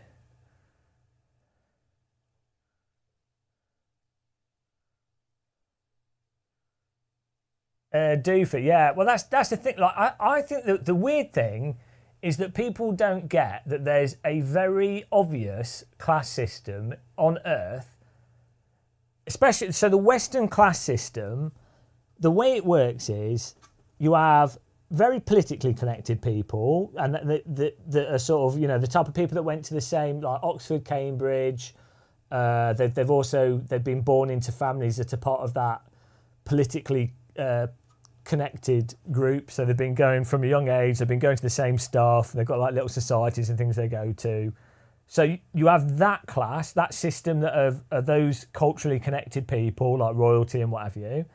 Then you have a class of like super wealthy business owners or people that own thousands of houses or multiple hotels and stuff. Like huge.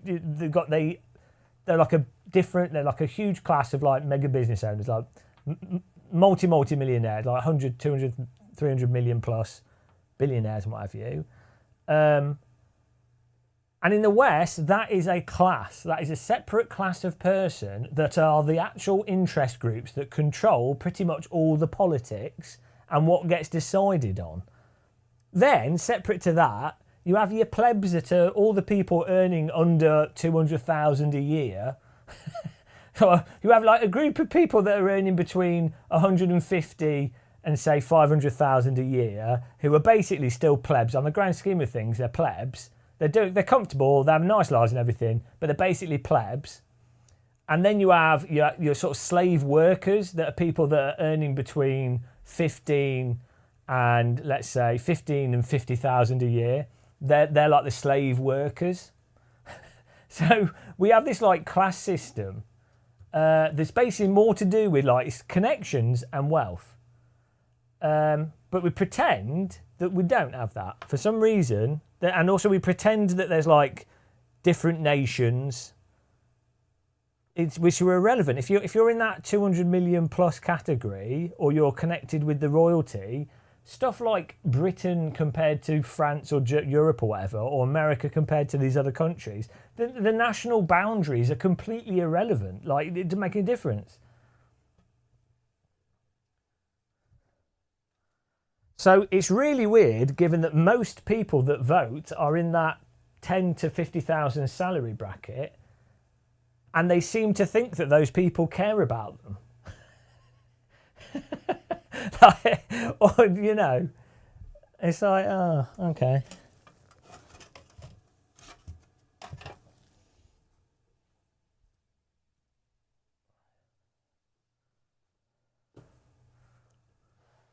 This is a SimLab P1X cockpit. I wonder if I can still access my joystick with that handbrake here, with a sequential shifter there.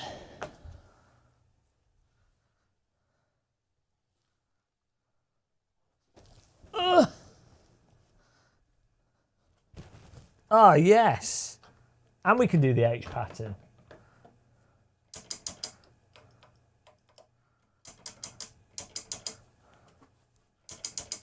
Perfect. Can use that as a handbrake. With 2 more buttons as well. Well, that's pretty good that you can do that. So you can have, we've got a H pattern, and we've got the handbrake, which isn't plugged in for some reason, because I don't know why it won't come up. And then we've got our force feedback joystick, which we could probably unplug. Doesn't need to be powered all the time. But we're gonna have to add the mount the Moser joystick. I don't know how the Moser joystick mounts. That's going to be interesting. I might need to buy some T-slot for that.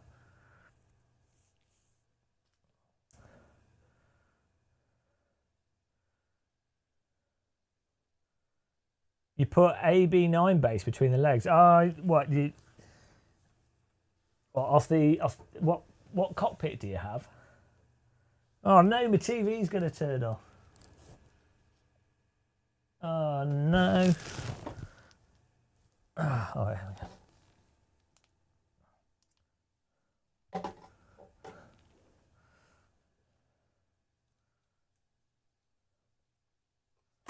Oh, it wasn't attached. Lucky I didn't lean on it. Floyd, you're sad to see what happened in the UK with freedom of speech. Well, you know the who's the Australian guy? The whistleblower. That whole thing's mental.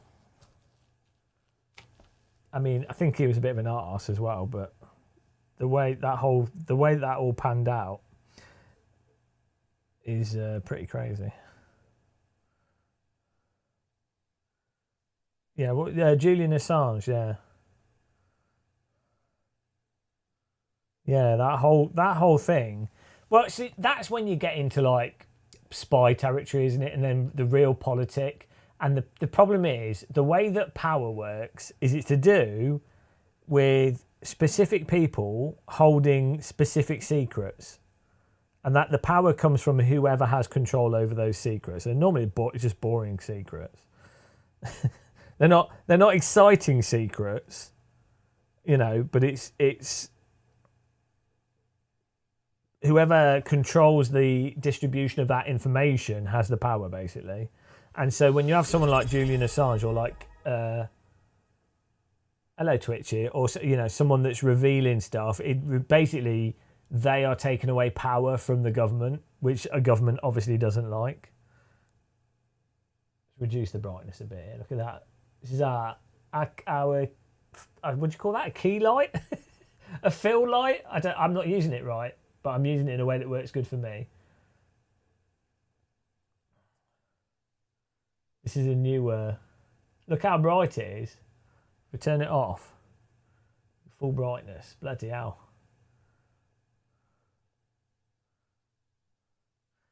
I mean, Edward Snowden seems like a bit of a legend, to be honest.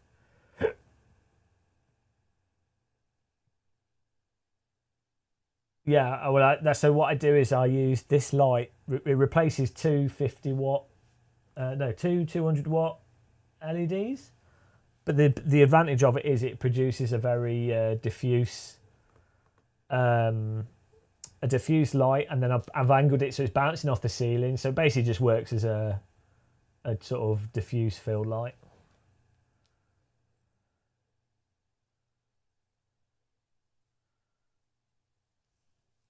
But it's cool that you can control it remotely. I like to make it really orange, so we can have it really blue. That feels well cold though. But that's with it on like 20%. Oh, that's so weird. When you turn the colour of this, because it's changing most of the light in the room, it makes all the colours in the room look different because of the way the brain processes colour.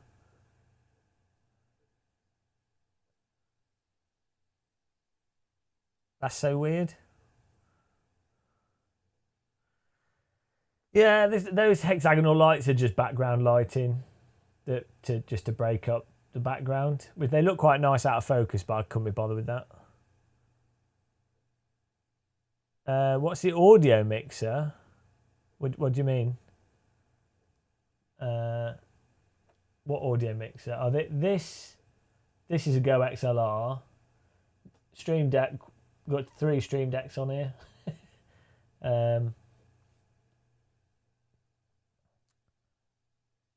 Stream Decks are awesome, actually.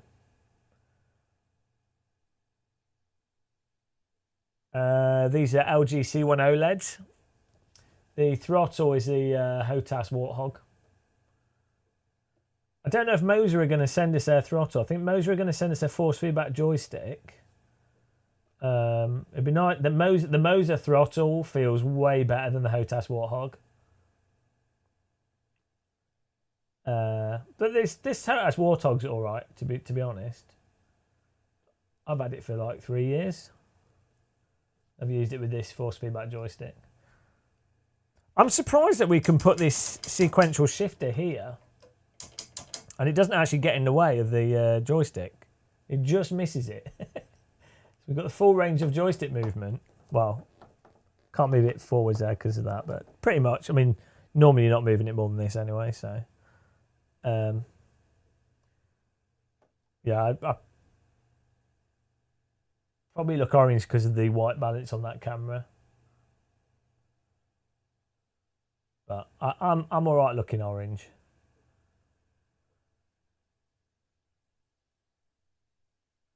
Yeah, well, the base of this is pretty chunky as well. I think Moser might have. So the base goes all the way down here. I think Moser have the similar design. Oh, Geoda! Blessed be. Thank you very much.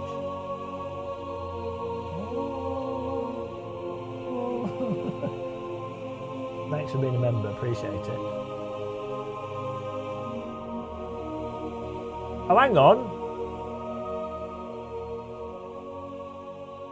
Do we have any exit polls? Yeah. Let's have a look. We're having a quick.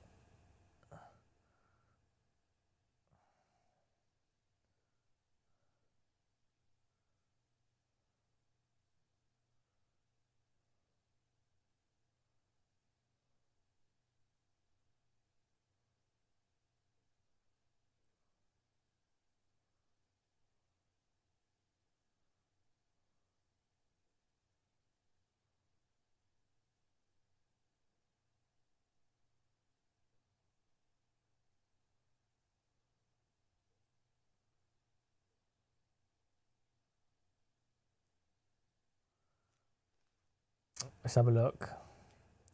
Looking for some news sources here. 43 months. I know it's that's sad, but yeah. Who knows? Maybe I feel like AC Evo could be like the revitalization of silly racing that we needed. Because I like AC. I think we have fun racing in AC, but obviously it's not a new game, so you don't get new people coming to it, and it's not convenient to get people into races. The nice thing with the really good thing with Project Cars 2 was that we could live stream it, and we'd just be like, right, we're doing a race, join the lobby, and then we'd go from car to car, track to track, and it'd just be stupid. So, and that was good fun, I think, for live streaming. And then obviously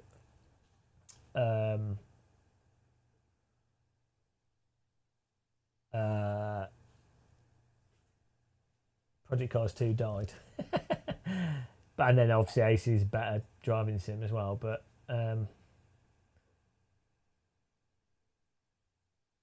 yeah, like I feel like I think Assetto Corsa Evo, I think it could be a good, really good general sim. I don't necessarily think it'll be. Maybe it might not be as nice to drive as AC1 in some ways, but I think it'll be better than ACC. I think it'll still be really fun and just interesting, but I think I get the sense that AC Evo could end up being enjoyable, if that makes sense. Ever. Do you know? And I think that's more important than anything else.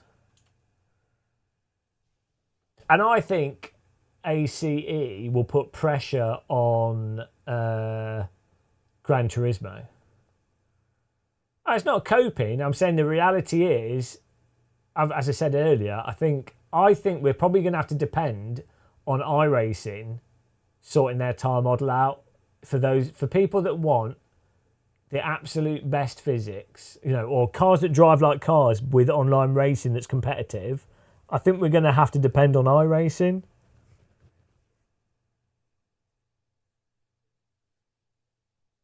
But then the force feedback in iRacing is pretty bad. I think ACE had better force feedback than iRacing. But I think if iRacing's tyre model gets better, it will feel better as well. Tyre models generally make the force feedback is a reflection of the tyres. So, yeah, it'll be interesting.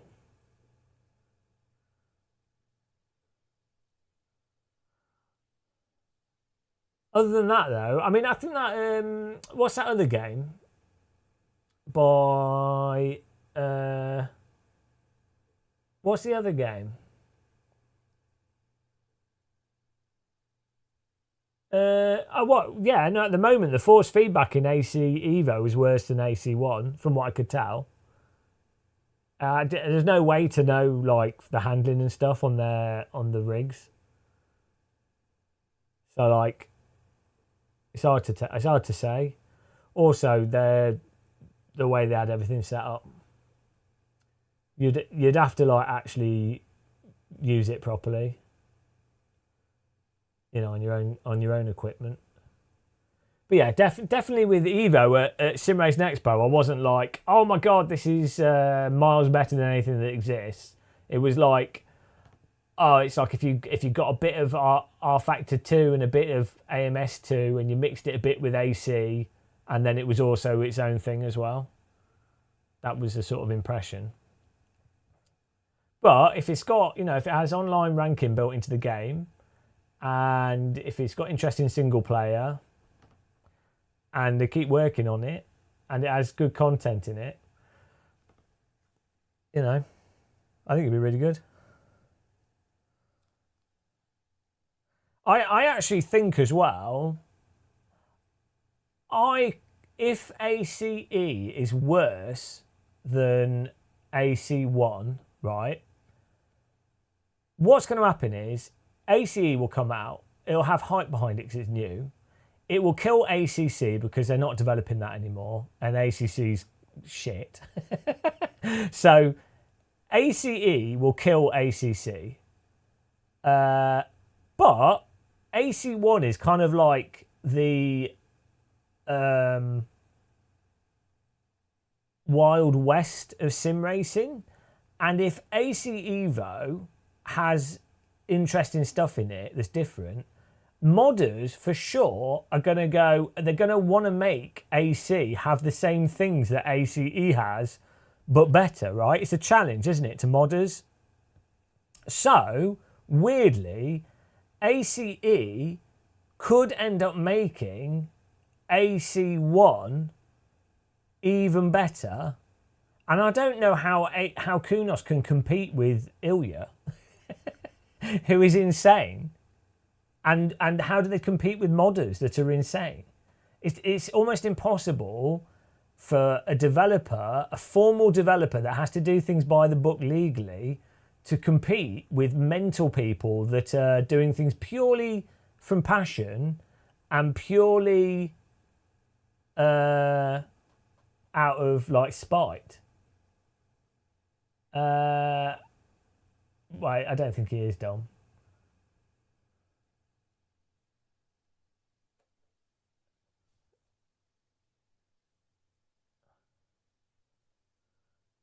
So, but also from a pure player number perspective, I've been saying this for years. Sim has to do the cruising thing. It's obviously how you make money. So, just from a pure number perspective, ACE will instantly attract loads of those Forza cruisers, Gran Turismo cruisers, AC, people that would like to do cruising in AC1 but they can't be bothered with mods. And that is way more people, like same like BeamNG has like a load of people that just drive around. That's way more people than would even do racing. So that means it'll have a much larger user base, which then means like streamers and YouTubers will want to make content on it, which then advertises it more. So, you know what I mean? Like, I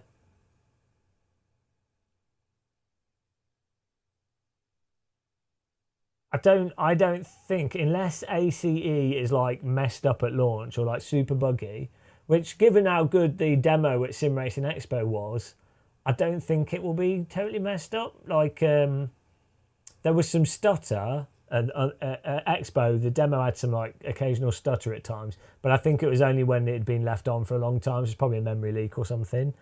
But other than that, it didn't.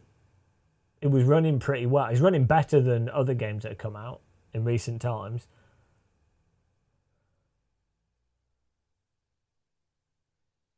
Well, I mean, I don't know, gay, straight.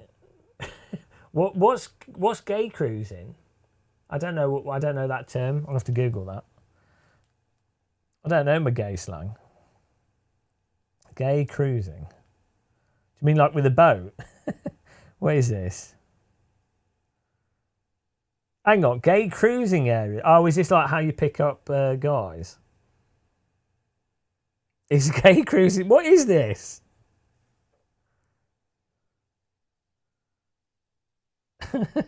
What is this?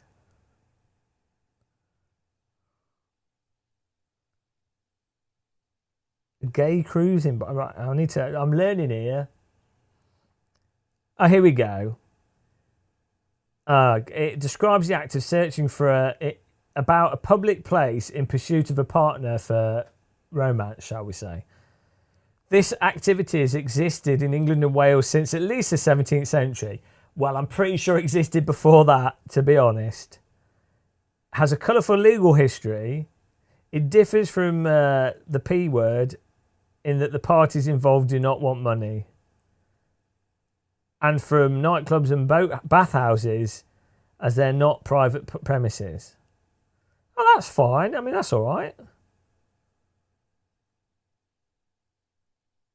There's nothing wrong with that.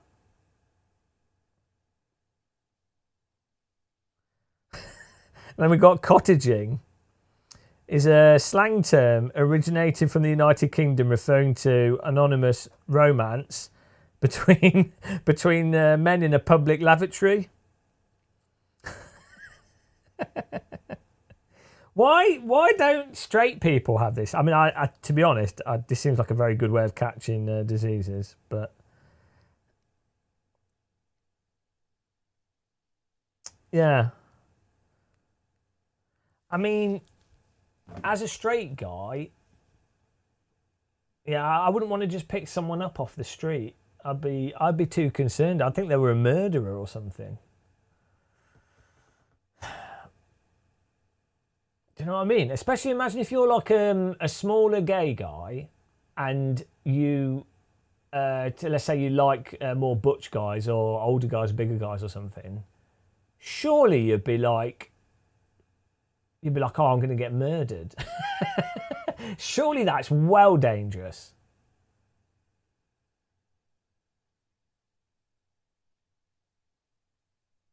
And obviously, in the past, it wouldn't get reported because it's illegal. Maybe that's part of the excitement, though. That'd be too. It's too tense for me. I wouldn't have the balls for that. I guess you'd probably have communities that get built up around it, people that know people. Fair enough. Yeah, I mean it's all consensual. I don't think you can't really have a problem with it, can you?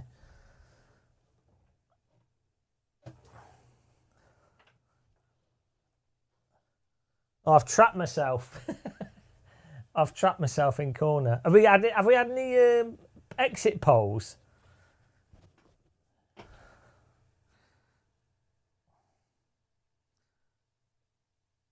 American election exit polls. Are you ready, guys? Oh no, we got to wait till 3. Oh no, that's Arizona. Midnight. Oh, okay.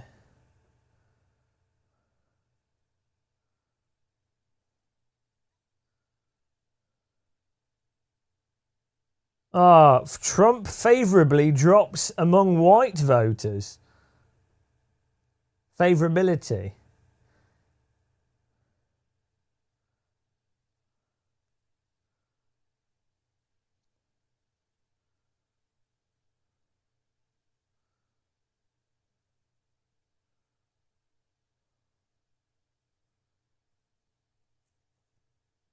"28 minutes for what? How does that? Where's that poll result? Isn't Trump going to do that thing that he did last year, where they get the postal votes and then Trump claims victory, and then it's before all the other votes are counted, which they know that the other votes aren't counted, but then they claim that it's the election being cheated. Are they going to do that again? Is that the strategy? But the MAGA extremists they add to the fun and excitement. Like, at the end of the day, the only extremists that matter are the MAGBA extremists.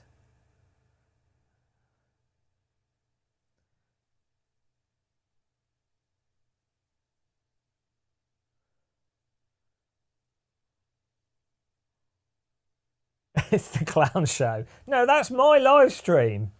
Trump can't take that from me.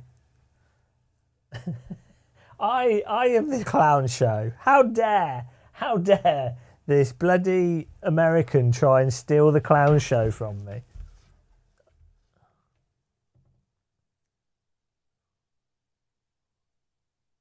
Right, let's put this. Let's probably move the rig back. We can put these boxes back in here. Oh dear. Man, I wish I had smaller PC cases, but then I always feel like they're going to overheat. That's what I'm thinking, Ritual Horse. So the fact is, if Trump loses this election, he's going to jail, right? He's not going to be able to stay out of jail. The only reason he's managed to stay out of jail, or whatever they call it, prison, I don't know, what do they call it in America? The clink, Alcatraz. The only reason he stayed out is because they feel, the powers that be, feel like if he was arrested, they would feel like it was subverting democracy, and then they would claim, oh, you've put him in prison so he can't run, so that you've stole the election, and then that would call into question the validity of the democracy. So he can't go to jail, even if he was guilty. Let's say we don't know, but even if he was guilty, he can't go to jail because of the real politic of the potential, the potential fallout. You could create a civil war situation, right? But if he loses this election, he has to win, because he'll have lost it with no chance of having immunity from the potential of winning an election. Because people will be like, well, look, you lost, it's going to be another 4 years. What do you mean I sound like CNN? I'm just saying the reality of it.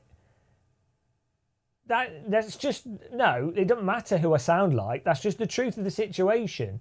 If he's guilty, he can't go to jail, can he? Because it would risk a civil war. So you can't jail a former president. Doesn't matter if it was Trump. It doesn't matter who it is. Forget Trump. It could be anybody.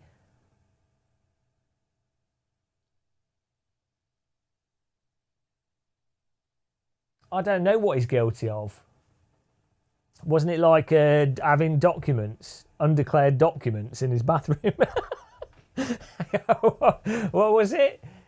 Hello, Matt. Hang on. What was he guilty of? Was it documents in his toilet? I keep all my documents in the toilet. Secret toilet documents. Hang on. Let's see. Oh no, assaulting women's apparently perfectly acceptable. Right.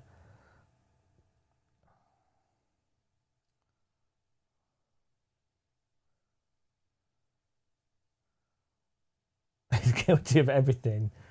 Guilty of not drinking enough tea. Right, here we go. Donald Trump was found guilty of 34 felony accounts. Falsifying business records.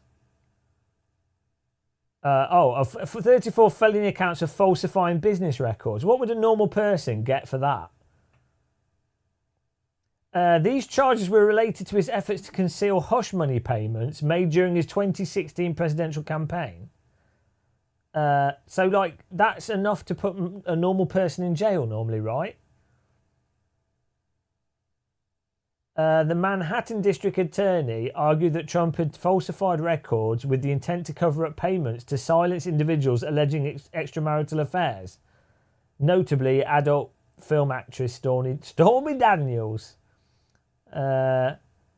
Prosecutors claimed that these actions were intended not only to protect his reputation, but also to illegally influence the 2016 election. So I guess a supporter of him would go, well, those are all false. So that they don't believe the legal system. So but legally, according to the American system, he is guilty of 34 felony accounts of falsifying business records. So you could have a debate on how good is the American legal system, but as far as the law in America goes, he's guilty of those crimes. Which would other people be in jail for doing them? I think they probably would, wouldn't they? Like, if I don't pay my tax or if I falsify business records, I'm going to get in a lot of trouble. That's how it works here. Oh, hello, Matt. No, well, I'm sorting out my sim rig and fixing stuff.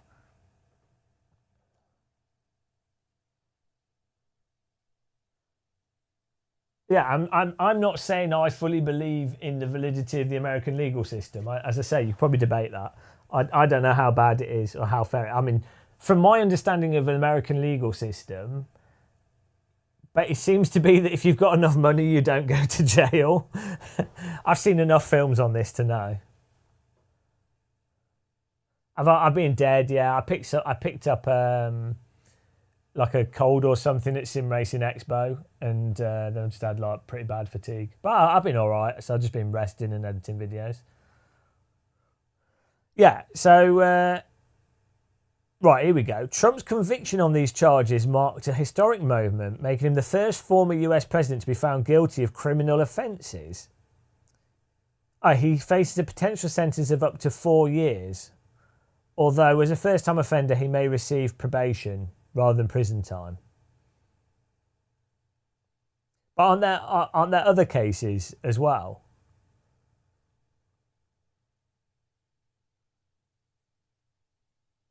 Yeah, but Doofer, you can say that, but then you could equally say that the reason he wasn't charged in states, he wasn't charged in states that were friendly with him, is because those states are not hostile to him and maybe corrupt. So I mean, it's like, well, hang on. Also, presumably, you could look through those court cases and go, well, what does the evidence actually suggest? It doesn't even matter what the judge says. You could yourself. I mean, I haven't done it myself, but let's say you're skeptical of those cases, and you go, well, look, they're from what states or whatever. You say, oh, the judges in the states were anti-Trump, anti-democracy, so they've unfairly found him guilty. Well, then you investigate the court case and you go, as an independent who doesn't care, you then go, oh, did the court case seem reasonable? If it wasn't, presumably, you could then dispute it to the High Court. And that's how that, I don't know how it works in America, but I'm pretty sure the way it works, if you do a court case in a state, you can then dispute it and say that there was bias at the state level, and so the court case needs to go to a high level. But I'm pretty sure they would have already have disputed it if they had a clause to do that. So I don't think your rebuttal, Doofer, your sort of open-ended rebuttal of going, oh well, it could be the states, make of it what you want. I don't think that's a fair thing to say.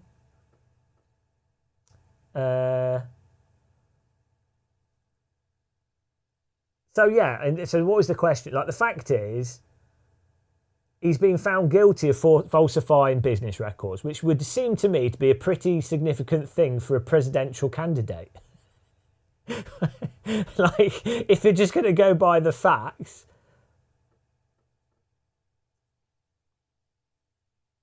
Hello, Niels.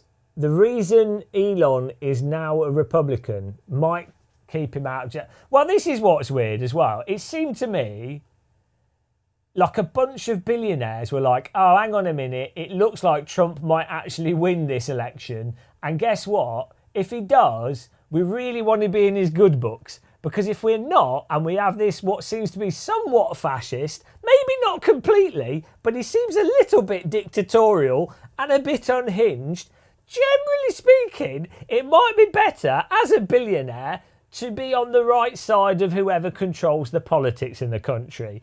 Given if the other party wins, oh well, they've won and there's not much we could do anyway, maybe we will go onto the side of the potential mental candidate, so we've got a bit of protection.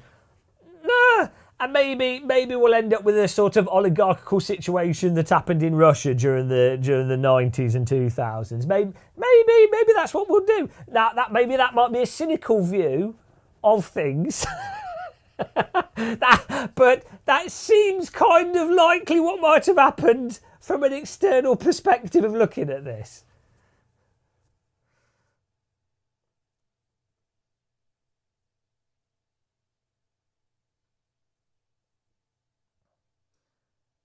It's just interesting.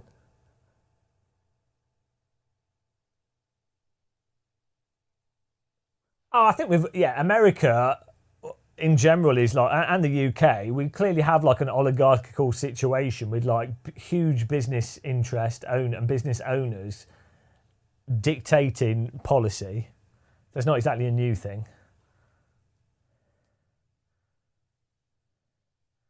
Uh, just a Yoshi. It's very selfish. I think if Trump wins, we're boned in the. No, so I was saying earlier, if Trump wins, I think it will actually have the effect of unifying the EU. And weirdly, Britain could go both ways. I could see because Britain is just an aircraft carrier for America. So Britain, I say we, I don't really care about myself in British. Like Britain could, I could see Britain going further to America. But I don't think they are. Not with the current Labour government. So weirdly, Trump winning would potentially make Britain be closer to EU, and also the specific aspect of the sort of German, French, Spain, Poland, that area of the EU, and a lot of EU, sort of the EU powers. I could see it unifying EU. The EU would then put more money into an EU-based military and an emphasis on being independent from America's military support. Because at the moment, Europe is massively leveraging the American military, like hugely, especially for like transportation of goods and like stability and, you know, like a whole bunch of stuff. So I could see the EU will go, Trump is completely erratic and who knows what he's going to do. So they would then use that as a justification to further build up an EU military. And then I could see the UK going, right, well, we need to be on board with one of these things. EU is closer to us, especially with the Labour government. So weirdly, I could see it actually causing the EU to get stronger as a political entity and as a justification.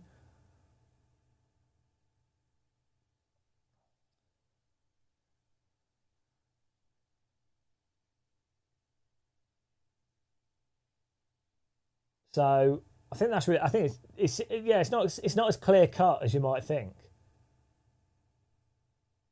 But Brexit never happened. Well, no, like there's components of Brexit for sure have happened. All the negative effects are felt by the general population. I don't know what Doofer, you're talking like an idiot.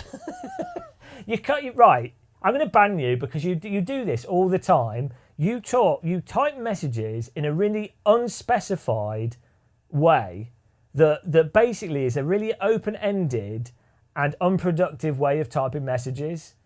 And it's really not productive. It's just a stupid way of typing because you're just typing really open, like it's literally like how a troll bot would type stuff.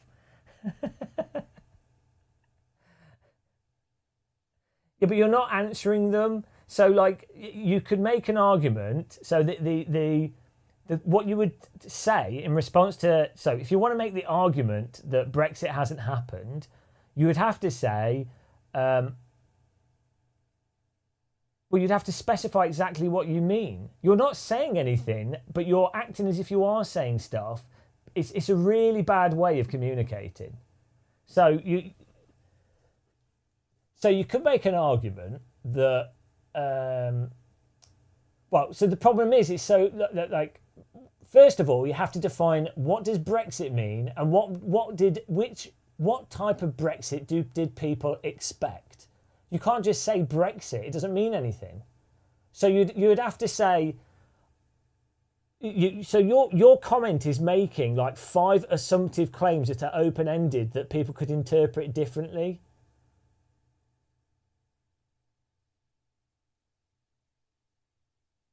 So if someone says, "Oh, I don't think Brexit was good," well, presumably they're talking about the Brexit that's actually occurred. They're not talking about a hypothetical Brexit that might be the Brexit that a certain number of people expected. So you don't respond to someone saying, oh, Brexit's been a failure by saying Brexit hasn't happened yet, because, well, a form of Brexit has happened. That form might not be the one that a group of people wanted or expected, but there has been a diplomatic process which has taken Britain out of certain trading agreements that previously existed. So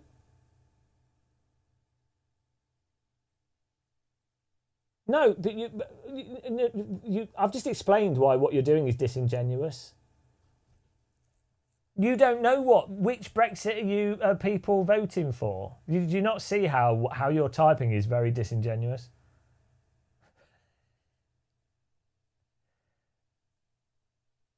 Yeah, how do you know what you don't know what they voted for?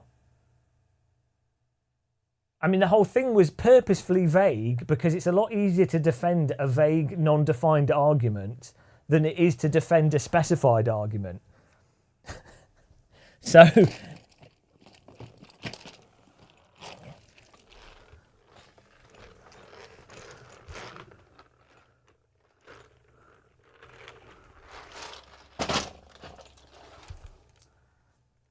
as I say, it's just it's a really Machiavellian way of conducting conversation.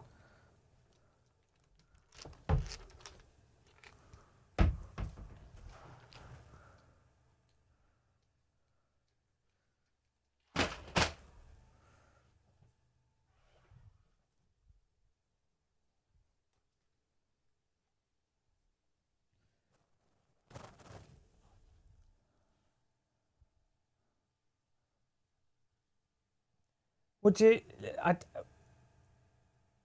We're still paying the EU. How have we left? Well, no. The fact is, how can a country that's geographically next to another country that it's going to continue doing trade with, it's not going to extricate itself 100%, is it? It's not going to, like, even if hypothetically you're like, all right, well, I think the UK should be entirely independent. It's not. You're not going to get like North Korea of UK, are you? Either way, it would take. It would take years to extricate yourself entirely from a trading bloc. Regardless of who thinks what's right or wrong, it just wouldn't happen straight away anyway. I mean, but for what you're saying, you have to define what you mean, what you think is the specific thing you're saying. You're literally not, you're not saying what you're not actually saying anything. But you seem to think you are saying something. When you form a conversation, you have to say what you are saying.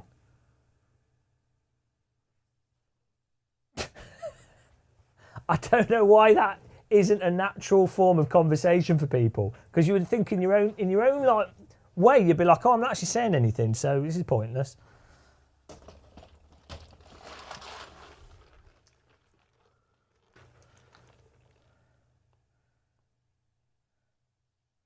Well, no, what you've decided that for yourself. What's wrong with the rig? Oh, we're just sorting it out, adding some stuff to it. Doofy, you have decided for yourself one version of Brexit.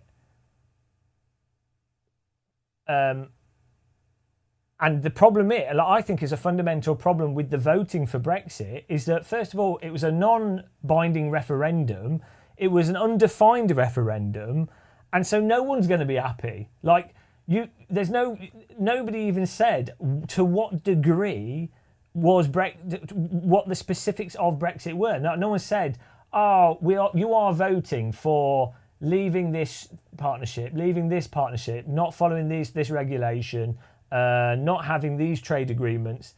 Nobody defined what it was. So you can't then claim after the fact, you can't then say, oh, Brexit's not happened. It's like, well, no, nobody knew what Brexit was. It was just a stupid like referendum in the first place. just the whole thing was just a scam to allow some billionaires to avoid getting taxed by new EU regulation, and then a bunch of people got behind that for their own political motivation. And I'm saying this is, I'm not like massively pro EU, to be honest. My personal political persuasion is one of I like more devolved democracy and sort of decentralized democracy. So I'm not actually a massive. I think lots of aspects of the EU are massively flawed, and economically, a lot of how the EU operates, the central EU, the way that they. The way I don't know what the correct word is, but like the sort of the financial organisation and financial regulation and pursuits of the EU is fundamentally neoliberal, which doesn't address the fundamental issues of how growth needs to occur, and the central EU management of funds and how they dealt with Greece and how they see a whole bunch of stuff. I don't necessarily agree with it. So I'm not like, the irony is I'm not like pro EU. It's an incredibly complex situation. And I'm trapped behind my sim rig.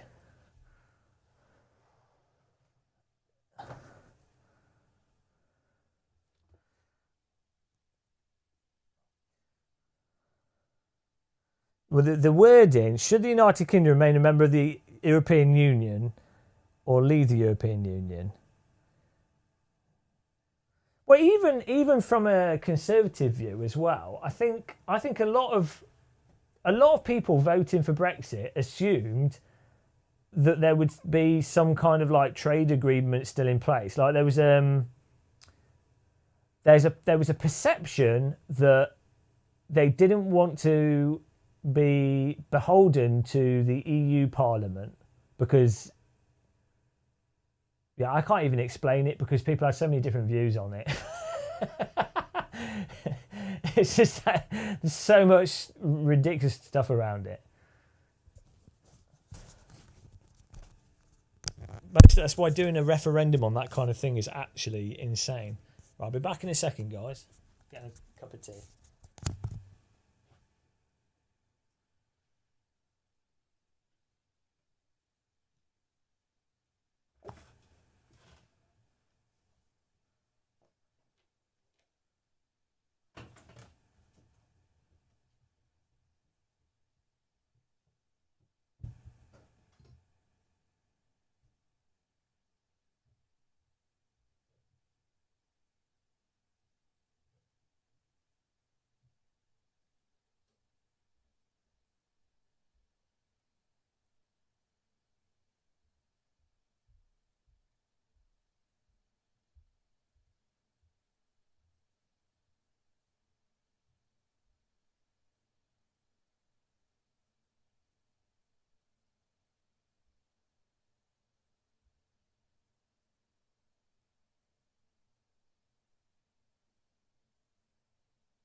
Hello?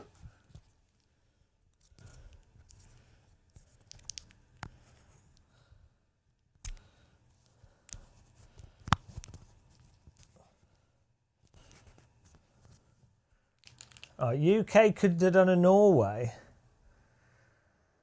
I mean, I don't know what the Norway situation was, but so I think that the reality is, with a trading bloc like the EU, if a country, it don't have to be the UK. So if any country wants to leave the EU, it's in the interest of the EU to maintain their political power and their influence, and to not have other people leave. So you'd want to make an example of a country that leaves. So it's pretty obvious if you have a country that's like, wow, we're gonna leave the EU, that it's pretty obvious that the EU would then be like, well, okay, fine, you're not part of the EU, so we're not gonna allow you to then dictate how things are gonna proceed. So from my understanding, the reasons why Britain had particularly good standing, or like a fairly like larger say in EU policy and political power within the EU power structure, was because of World War II and France, Spain, whatever. A lot of European countries felt indebted to some extent to Britain for the actions of Britain following for winning World War II, even though it's probably the Russians that won World War II, but like, let's put that to one side. They felt that it was the Allied forces of largely of Britain, America and Russia, but Britain capitalised on the perception of it being a saviour of Europe, in a sense. So I think Britain benefited massively from that.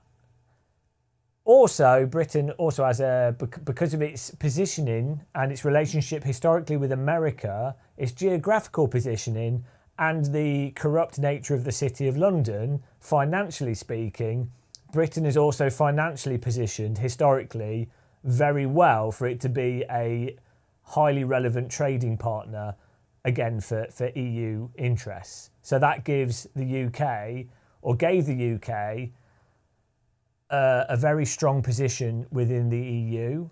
When the UK decides to leave, the EU is obviously going to be like, oh well, you're not going to get to keep those beneficial things because times have changed since everything's occurred, and then the EU is motivated to not have other EU countries leave the EU because that obviously goes against the interests of people that are pro-European Union body of countries. But I do think you have to specify what you mean by you're doing this with your comments. You comment in such an open-ended way that doesn't actually specify what you're saying. You have to specify what you're saying. So, in what sense do you mean way too out of control? You'd have to say the specific thing. You can't just say, oh, it got way too out of control. I can't agree or disagree with what you're saying. No one can. You'll just have people that will agree or disagree that aren't actually thinking about what you're saying. They just happen to go along with what the emotional response to what you type.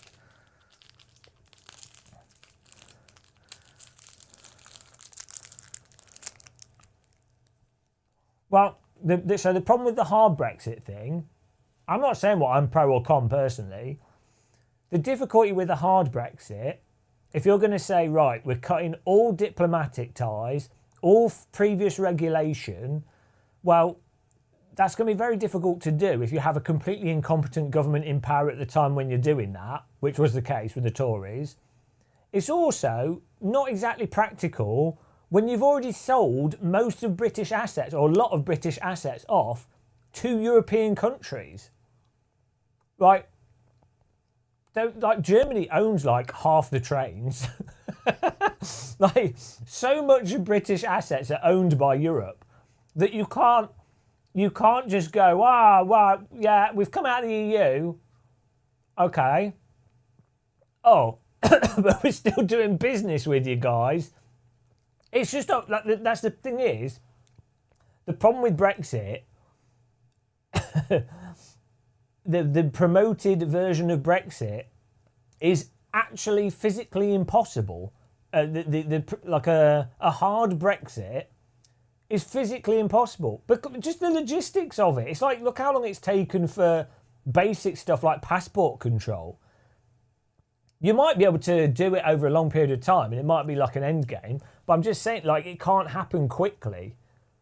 It's just too much. There's too much stuff that's too intertwined. Too many just relationships, and there's a lack of central control for a sweeping policy to just be enacted overnight without it causing everything to break. And you look at how long it's taken, like basic European visa or basic passport stuff, or the amount of, think of the economic damage that's occurred due to a lack of government planning for basic importing and exporting of items. I personally know loads of businesses that just go, right, we're not going to bother doing business with the UK. We can't be bothered. Like, they've got enough sales. They were doing business with the UK before, but they get enough sales through Europe and other countries, America, whatever.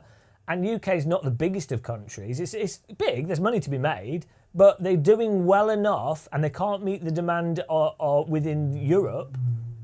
That they're like, well, why bother with this stupid paperwork and all this hassle? We just don't care. It's like too much. It's just annoying. So then don't bother doing business with the UK. Loads of companies have done that because they just can't be bothered. It's just like a pain in the arse. If you have like, oh, do we service the UK and make some profit, or but we have to hire specialists, but we have to deal with these unforeseen things, but we need to like do all this shit, or do we just continue our business as we've been doing it with markets that are growing already, that work with our current systems without us having to employ new people and understand all this new stuff that might actually change in the future anyway? I think we'll just stick with the European markets.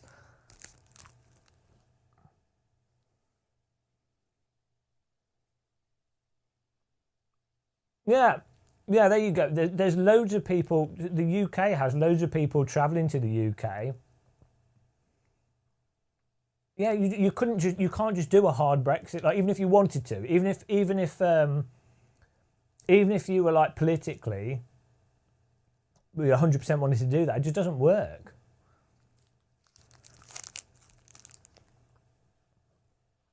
Even if the central government wanted to do it, and even if a whole country was on board with it, it would be really hard to do.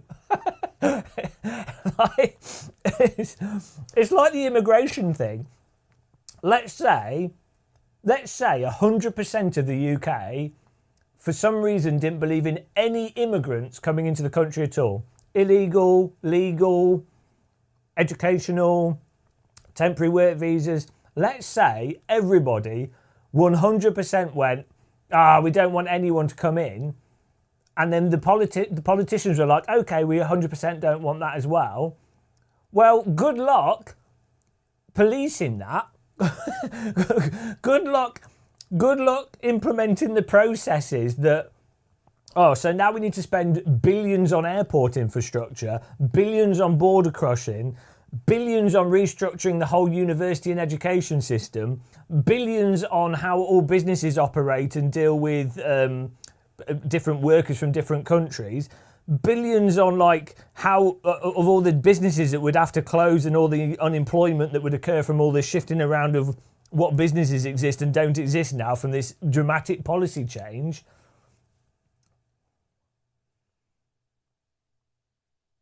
Yeah, but I don't know what specifically you want or what you're asking for. Yeah, the productivity would go up because, you just have biscuit eaters. I mean, look how hard I work.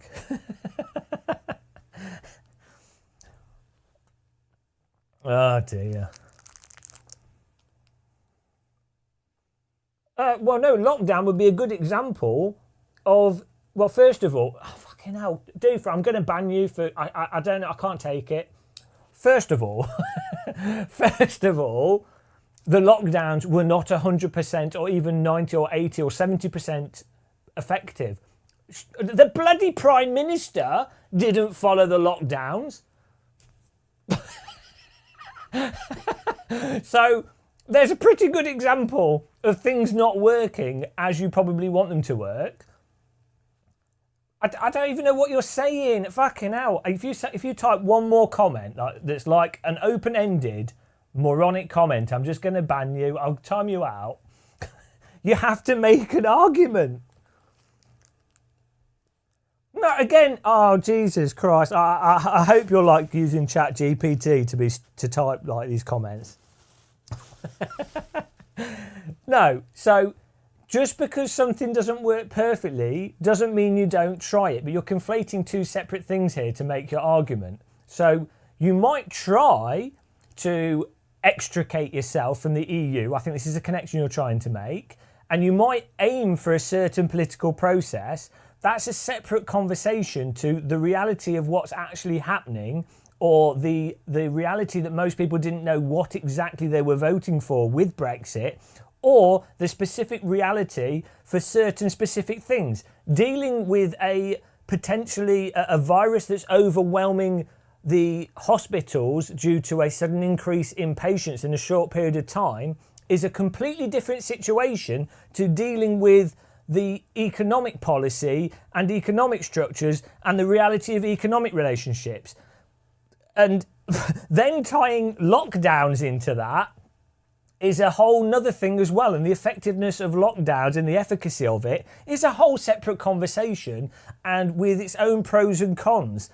Your analogy doesn't work or make any sense at all. You're just typing random shit that's completely open-ended. Viewer triggers biscuit eater. I just don't know why. Like, how can you like? Oh dear.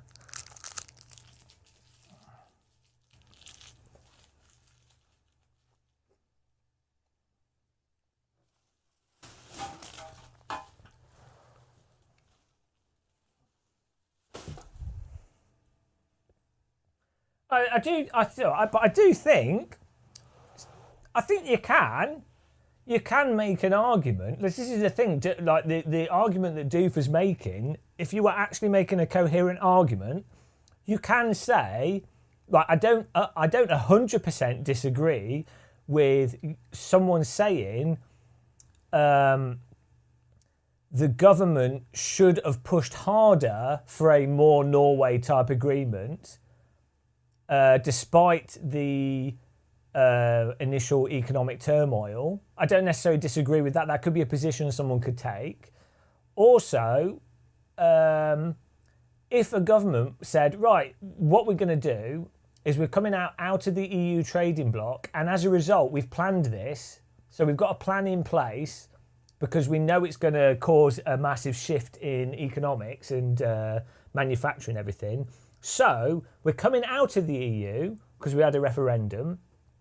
As a result, we are now going to invest trillions into manufacturing, education, like a full-on socialist manifesto. That I could see that working, but that would be another argument. That's just another argument. But you'd have to specify the arguments that you're making.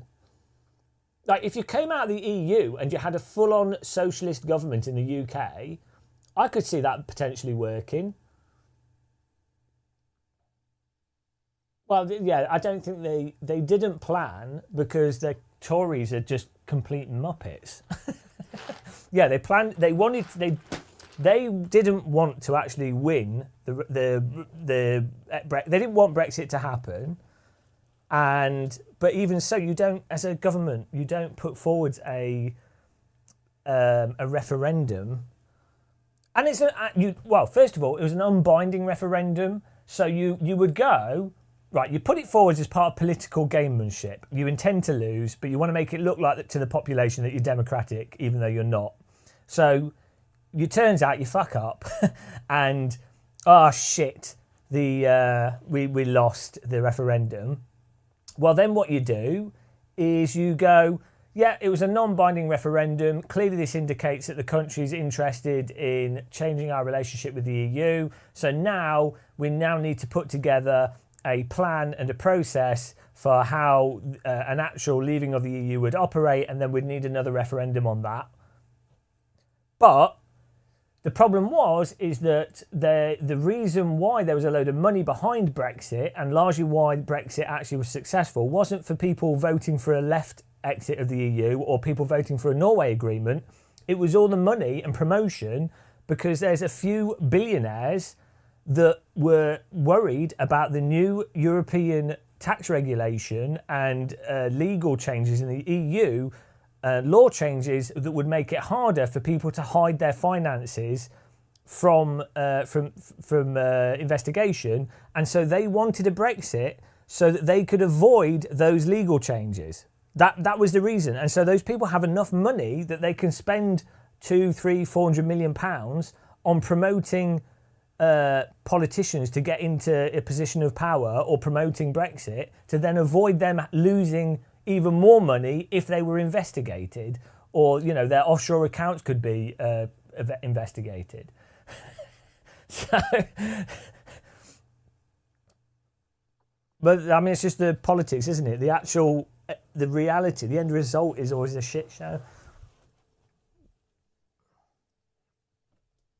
And the average person always loses out, whilst you have these super wealthy people playing games. That's how it works.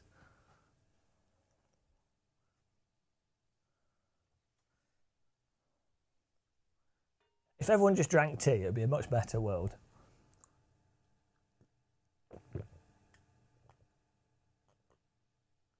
Punching Judy. That's the way to do it.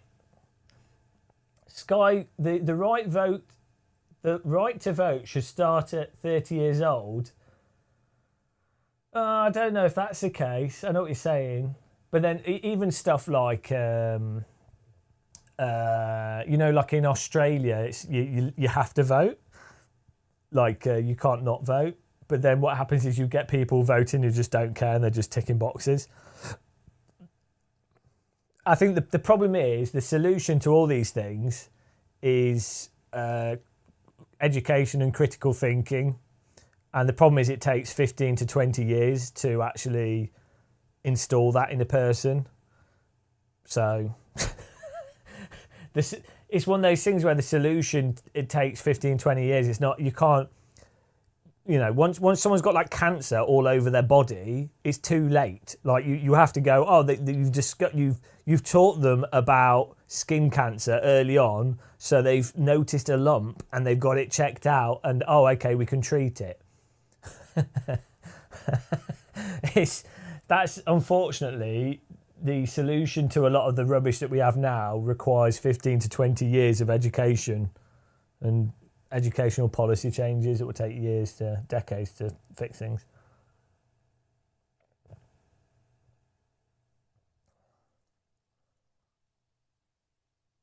You're in the US and you're tuning in here. You prefer being here.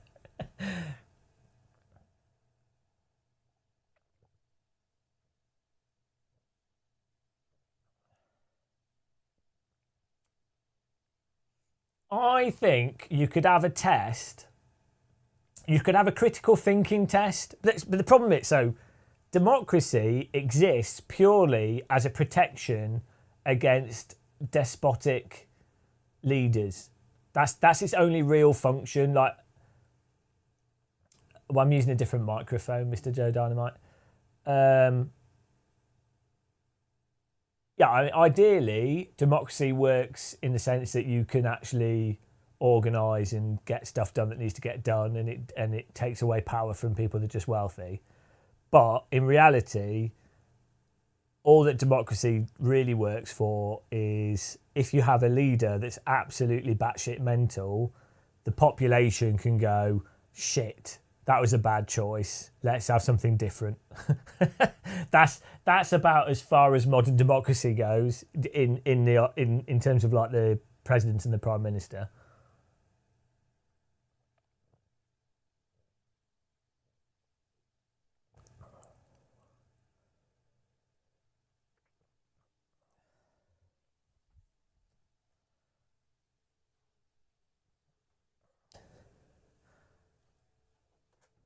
I need to move this computer case, but I might blow the sim rig as well.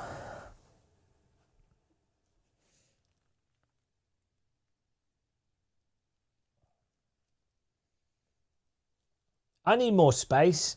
Forget the election.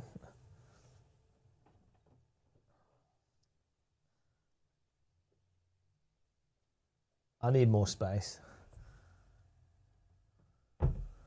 Oh, I can put stuff away. Oh, now I can't get my boxes. I trapped myself.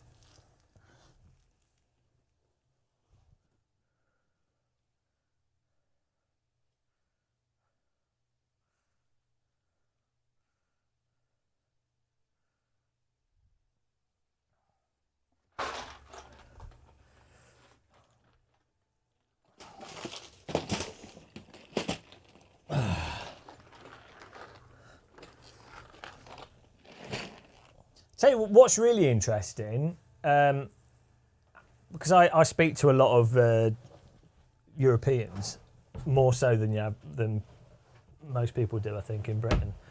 It's really interesting, like talking to Germans, how like annoyed the average German is with the car industry, and how they feel like the big car companies haven't suitably invested in like electric cars and different technologies and things. And you don't get that at all from the British press. But the point is, it's interesting how the stuff that your average Brit is concerned about politically compared to what your average German is concerned about. It's like all shaped by whatever the media happens to be covering. I haven't heard any Brits going, oh God, our car industry hasn't invested in electricity. We have no pride in our car companies in the UK. Germans really care about it. They're like, cars, this is what we do. Oh, here we go. Oh no, bloody hell. You got Skywilk, this anti-EV. Neil's is anti-bloody air fryer. I don't know what Doofer's position on anything is. Counter debate who thinks dunes are not hills. Now I know why I don't live stream. I forgot why I hated live streaming.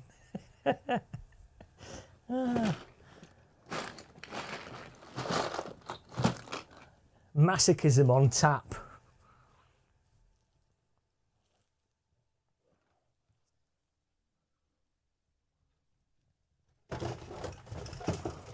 I think we should bring back steam engines, to be honest. And at the end of the day, you look at like cars, electric, petrol, doesn't matter. They're just boring. Have you seen how excited kids get when they see a steam train? You can't deny it. Sure, steam trains are polluting, inefficient, noisy, smelly, but nothing beats a steam train going down a rail at high speed. Hybrid cars are the best. I don't think so. I think the best cars would be ones with miniature nuclear reactors. There were plans for that. No, the best cars are like some form of like biodiesel or something. I think electric will be, in the long run, it makes sense. But I'm sure there's people that disagree with me on that.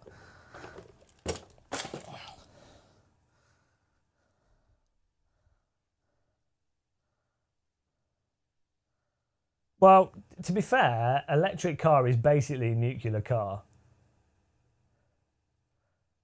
But the point is, you need nuclear capacity, and you need a lot of nuclear capacity in the country, and then you need an actual genuine process of dealing with nuclear waste, and then you need a genuine distributed power network for charging cars. And in the UK, you need a lot of street charging.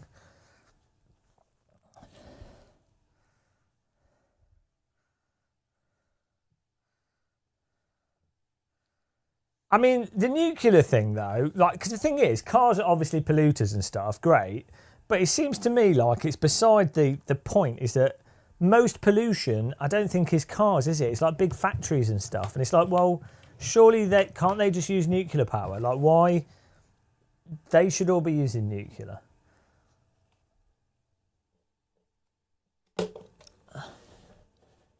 Like, it's like the emphasis of like all the green energy gets pushed onto the consumer, who are the least able to actually, you know, they're already the most financially burdened.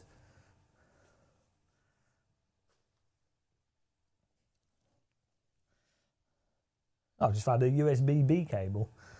USB-B? Or is that B? What's this? That's type B, isn't it? USB type B. USB-B. US Habibi.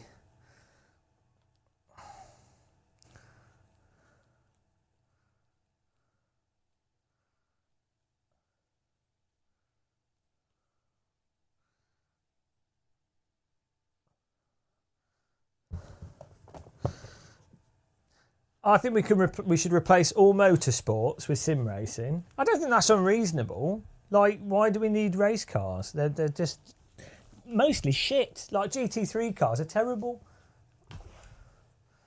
Don't need that.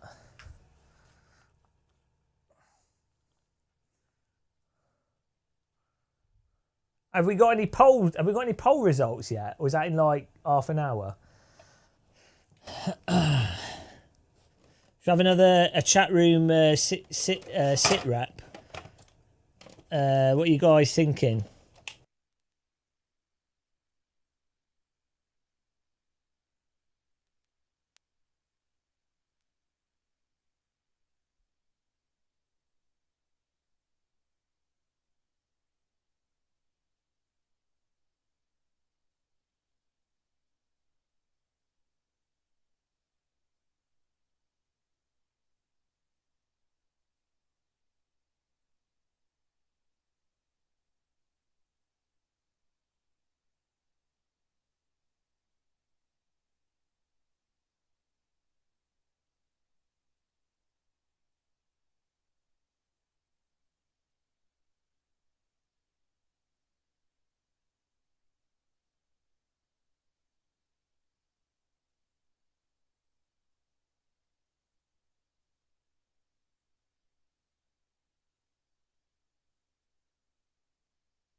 Hello? Oh, we're back. There we go. I accidentally unplugged my Go XLR. Trump is leading with 20. Is that based off exit polls or postage votes or what?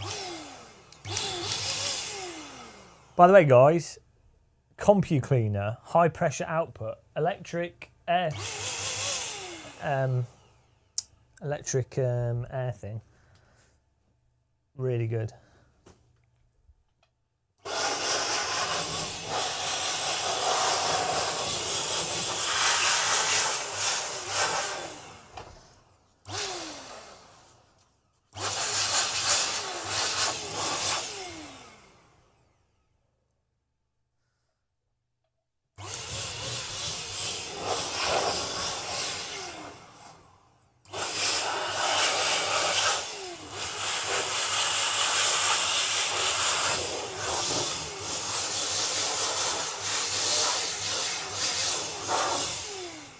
Hello? Hang on, be quiet, boy. You're getting depressed from Peugeot.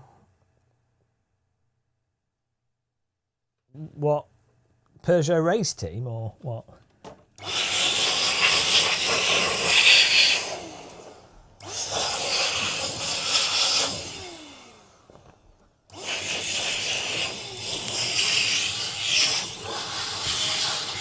I can't believe how much dust accumulates on sim rigs.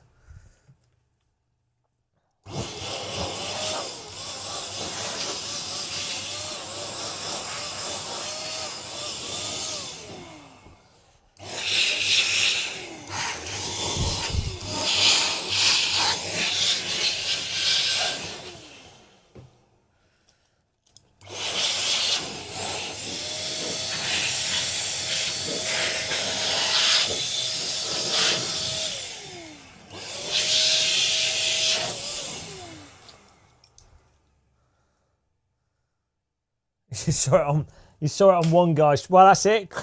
Stop the count. Maybe there'll be some new memes from this one. Stop the count was well good.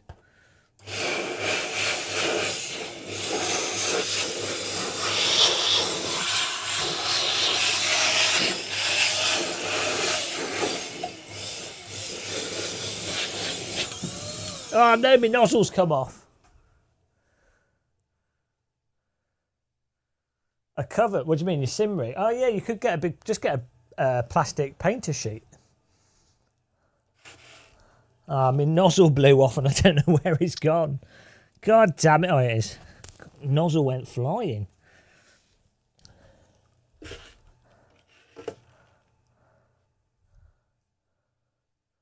All right, let me get. I'm gonna get the Hoover down here. Hopefully, it's not too noisy because it's quite late, isn't it? Shut my window. Shouldn't be too bad for the neighbours. We is underground, so. Oh, non-alcoholic beer time, guys. Get in there.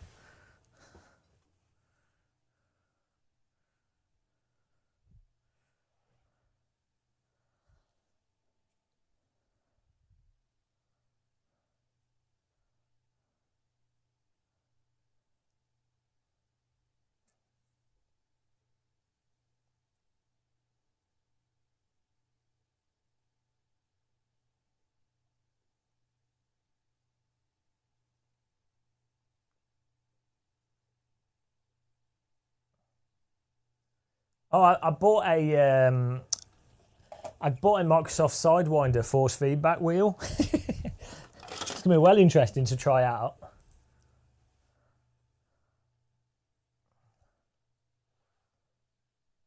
Yeah, it's not the dust. The dust in here is not actually from me. Generally speaking, it's a lot of it's from the ceiling. So when I walk,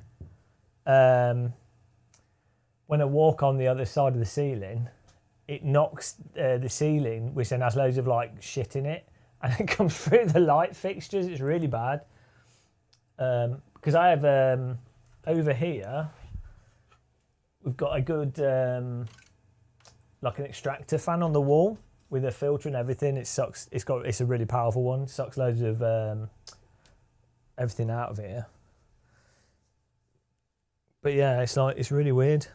Anything that's near these light fixtures, oh, you can't see them. Anything that's near the light fixtures, basically, just like stuff falls out the ceiling.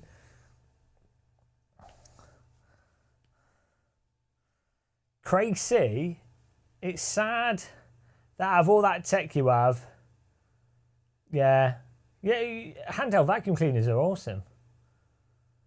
Quiet Bite, do I think a Playseat Trophy is a good starter rig? Yeah, maybe. Is that the one that's like a beach chair? Right, now I've got to get my Hoover, guys. Take some stuff up whilst we're going up. I would, to be honest, if you've got a full-time job and you're not on a tight budget, I would just save up and just try and get a T-slot. Like if you live in a place that you're staying as well. Basically, if I was renting and not staying somewhere for years, I would just get a wheel stand. If I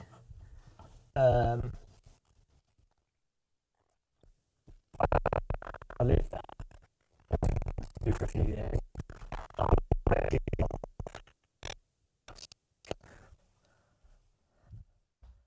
light one. It's actually a light T-slot sim rig. It's trying to compact down as well for moving and things, because you can just split it in half. So T-slot, it's also easier to stick back together. You don't need instructions or anything. T-slot's the best. I mean, it's got T in the name, so it's kind of like obvious. Oh, my Uber won't come out.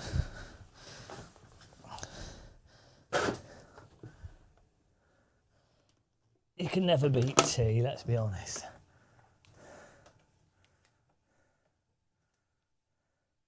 Oh, the sab-out rigs are really nice, yeah. They're really good quality.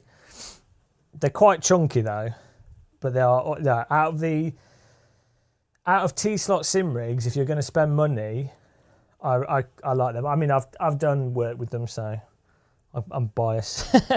You can't trust what I say. I like them though. To me, they look good.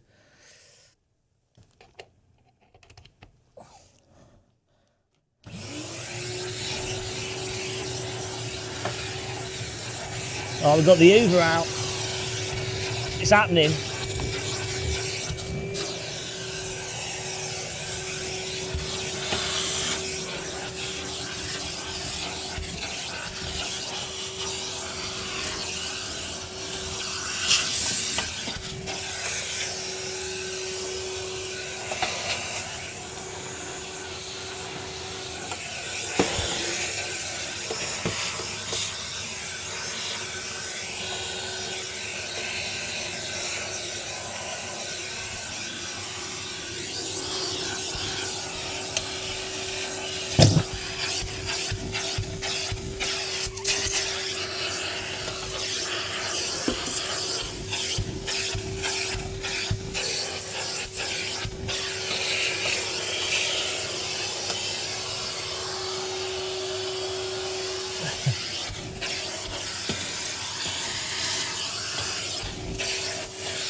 Oh, right, I've earned a non-alcoholic beer. It's my payment. Whoa, bloody hard Hoover work that. Sweating. Oh, all the excitement. Stop rubbing your fish. How's it going, guys?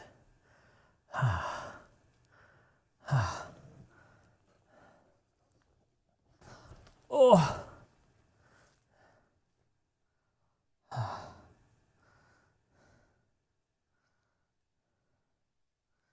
Hoovering's a workout.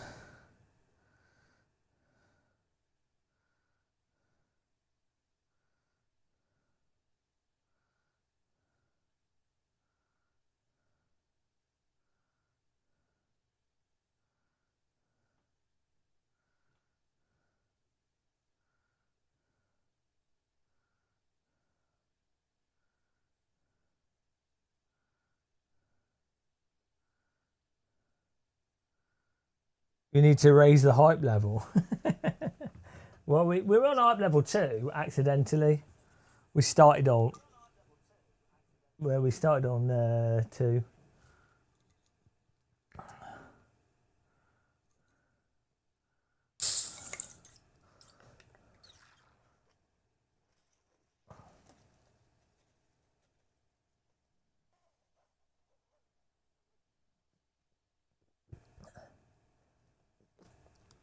Yeah, somehow we need to work out this rig here, which is blocked by my camera,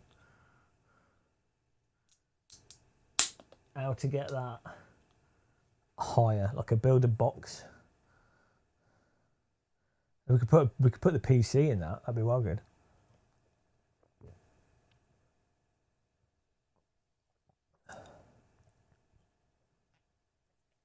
We even build like a T-slot. Can you buy PC stands, T-slot PC stands that are attached to a sim rig? Should just be able to get the pieces, a few angles.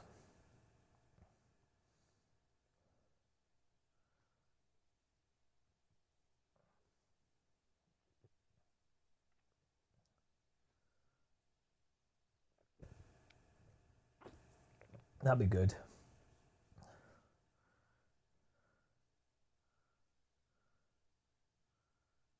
What's that? Floor down the floor mounted profile that stick to the side of your rig. What's that?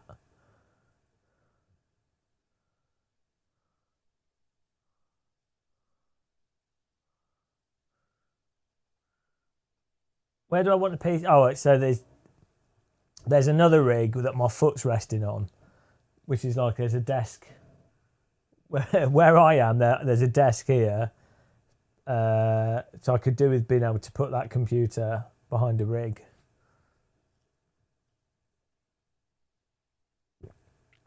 By going to the American SimRacing Expo, hopefully we'll have to work out how to. I'll have to get it sponsored because it's going to cost quite a lot. Flights are going to be like £600. Well, transport probably work out 700. Hotels 500. So I need to work out enough sponsorship to cover all the transport and then enough to pay because it's my job. So, but we're good to go.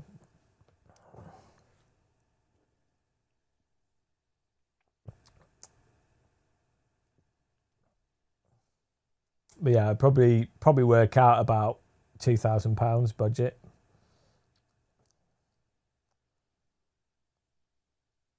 You hope it's an exciting year. I mean, there's not that much new stuff in SimRacing. To be honest, it's the software that's more interesting because the hardware's all been the same for decades.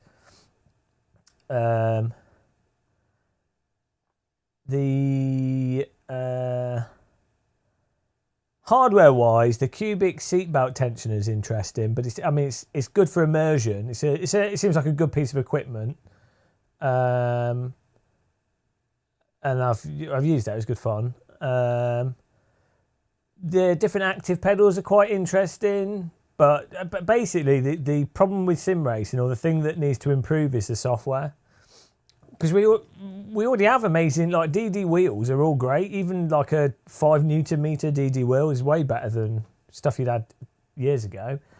The games just don't take advantage of what the wheels can do at all.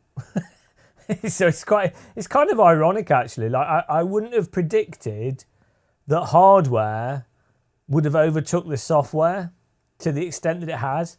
Same with like VR, actually. Like, the VR headsets are so good, but the software on them's crap.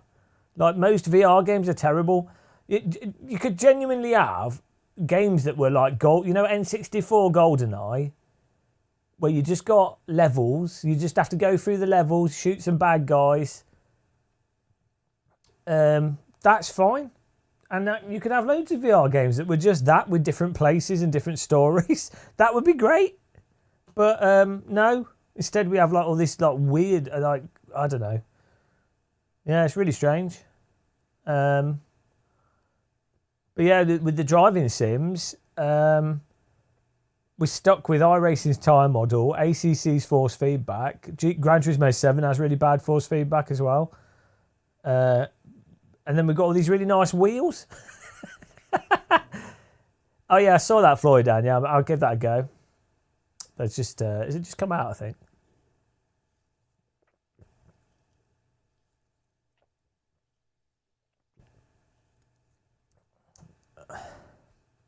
Yeah, it's so weird.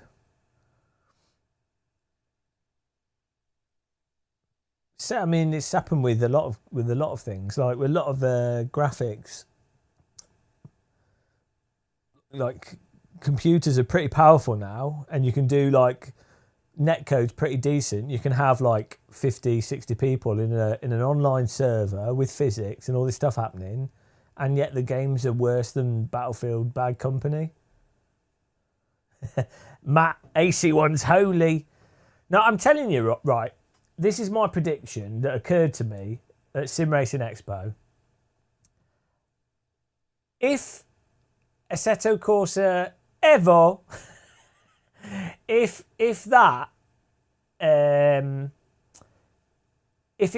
it really doesn't drive better than AC1 in many ways, right?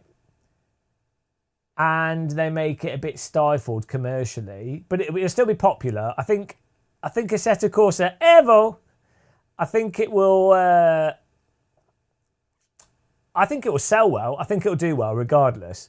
However, what I think will happen is it's going to make AC1 modders go, oh, we can do that better. So you're going to get AC1 mods competing with the official AC Evo, and I think it's going to be interesting because it's just a challenge, isn't it? If you're Ilya or like a mod maker, and you've got a company going, oh well, we're a legit company, we're doing it properly, and then you're like, well, yeah, but we're modders. You're going to see it as a challenge. It's like a demo scene thing, and I mean, obviously commercially, people are lazy, so they'll play Evo regardless. So I think it's win-win, really.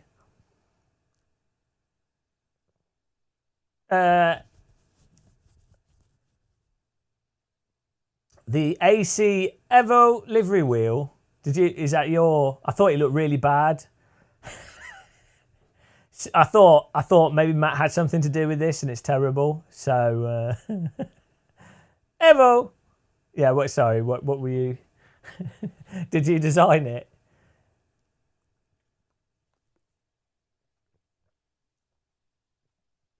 Yeah. Special edition stickers on everything. I think it should have had my face. I think it should maybe like Jardier zoomed in face. That would have been good.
Batteries run out. I'll have to plug my other headphones in. We'll sit on my rig. God.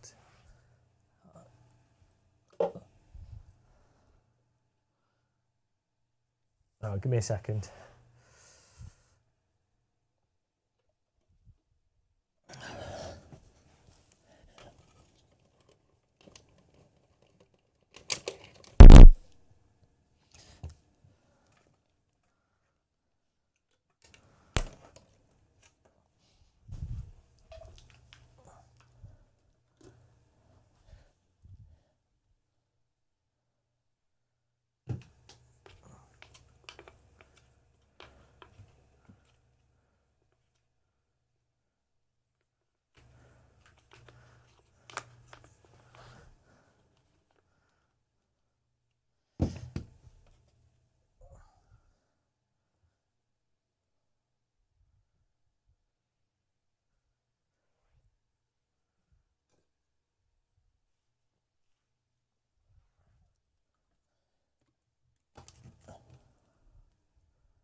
Oh, hello. Oh, there we go. What I thought of the motion rig that moved. Oh yeah, I didn't go on it because that type of motion rig makes me feel really sick. But I like the guy and for what it is as an entertainment thing. I think it's quite good. But for like serious sim racing, I wouldn't go for it.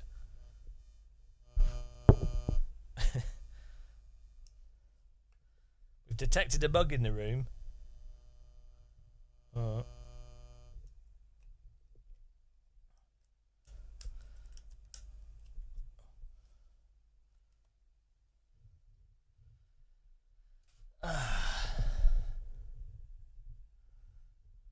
Yeah, I quite like what they do. I think it's good to have different things.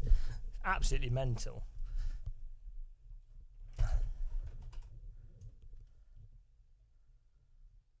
Right, let's sit down on here. I think we've got everything plugged in still.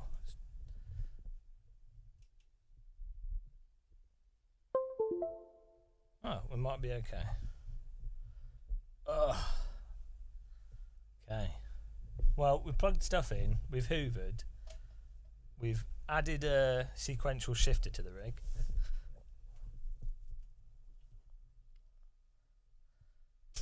Ugh. Oh, not low IQ. low IQ.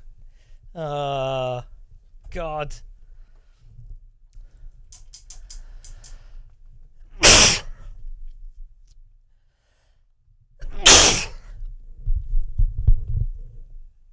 I think that's unfair because there's a lot of people with low IQ.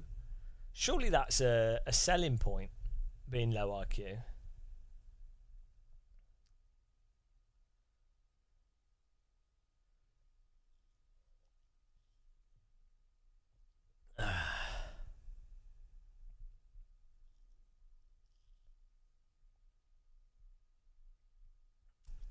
Tom, what's my opinion on Moser equipment? Oh, it's been pretty good. I've had a good time with it. The only issue I've had is if I drag the Moser software tool onto another window, what's it called? This. Oh, it's activate the gearbox. Not sure why we've got to activate it. But if I drag this window onto another screen, it it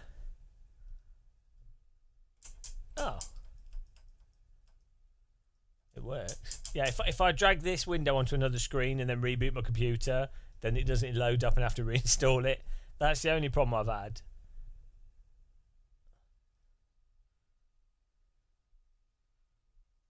I like that they put LED lights on everything.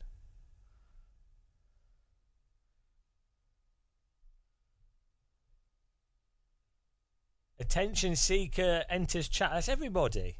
We're all attention seekers. I never seek attention. So that's why I live stream, because I'm not an attention seeker.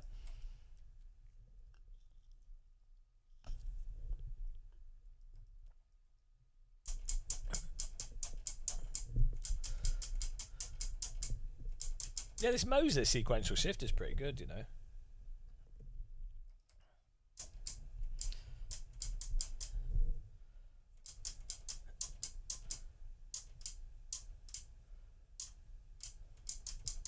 Feels alright. Well, and we can still use my joystick, and we can still use the H pattern. This fits in perfectly. Just found the right spot for it.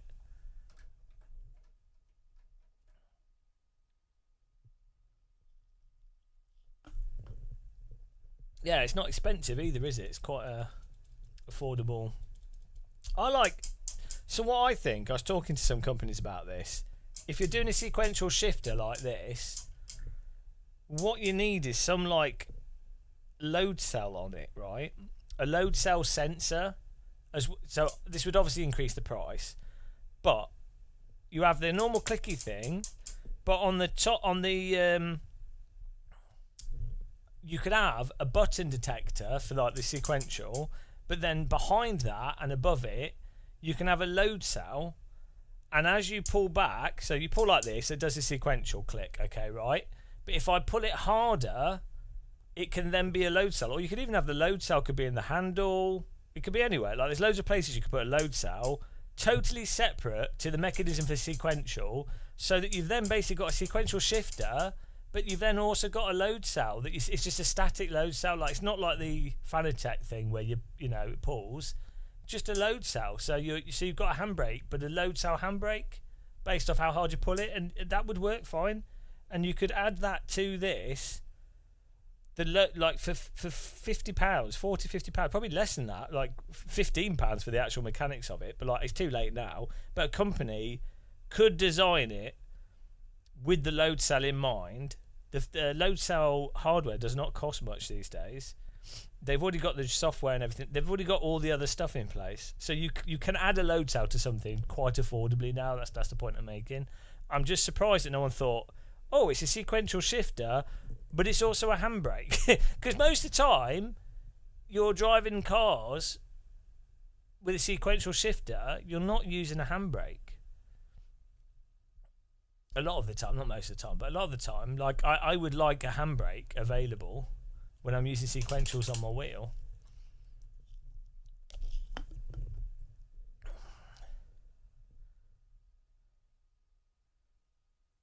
Oh yeah, well this has like a trigger on it which you could pull, so it's handbrake mode. But not if you're not. Yeah, I mean there's loads of options. This already has the buttons. It just doesn't have the load cell. You could add a load cell to it yourself. Actually, you could do that as a mod.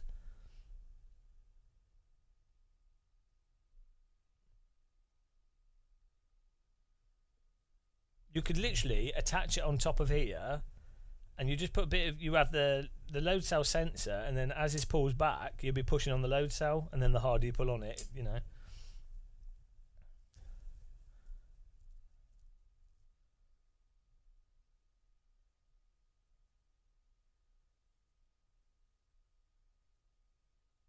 I think if you've been really clever, you could hide the load cell in this top part, and then because it would measure the pressure on the metal. Don't know if this. Oh, this unscrews. You could hide a load cell in here, and so as you pull on it, that would be putting pressure on there. Yeah, there's loads of places you can hide load cells. Chris, well, you use sequential on the steering wheel.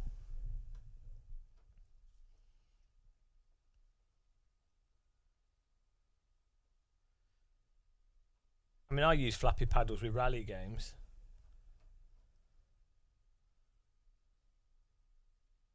I mean, I tend to use a sequential as a handbrake if I'm driving with rally game, and then I just use an analog, like a binary handbrake. But it, you know, the longer you hold it, the stronger the pull is.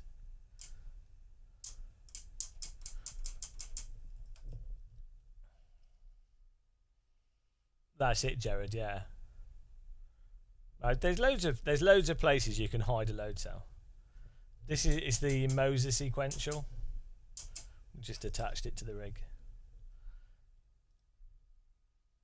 Let's add it. Let's have a go. Getting some AC here.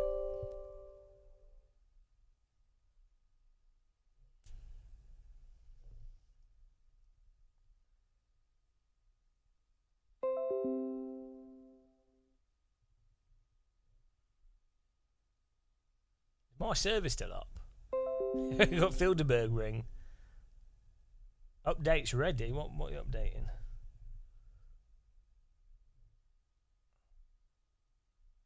Do I need to restart? I'll restart in Content Manager.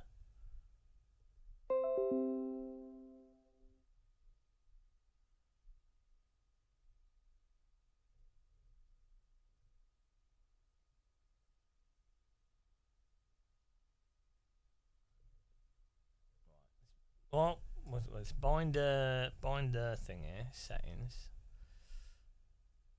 Right. The problem.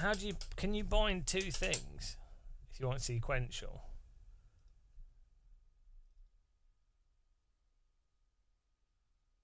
Oh, maybe we can make it the same.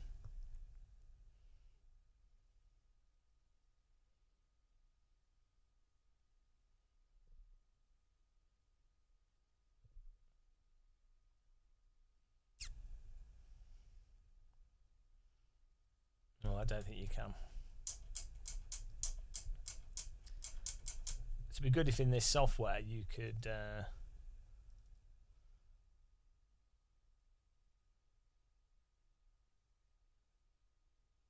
do you mean turn on the keyboard option?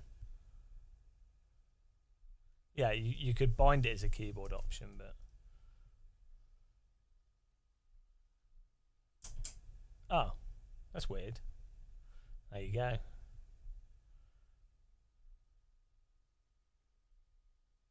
Binded keyboard button is required.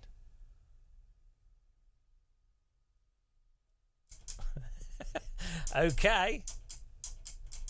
It's random, isn't it?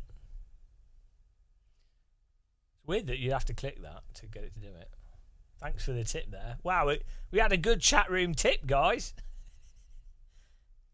Amazing. Chat's good for some things. Right, let's get on to join our server. Internet points. Let's see if this works. I haven't played AC for ages. The last sim I played was at SimRacing Expo, AC Evo. Oh no, I played some stuff on my Steam Deck.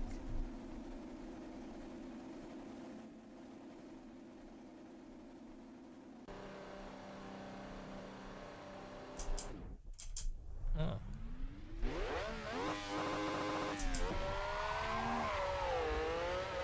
I think this car's H pattern though. Oh,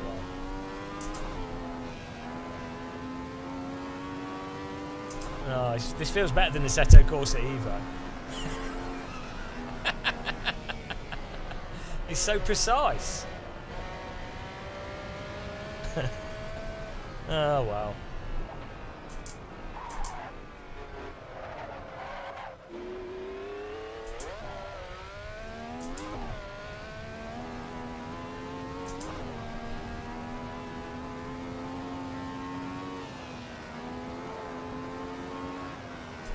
Golden age.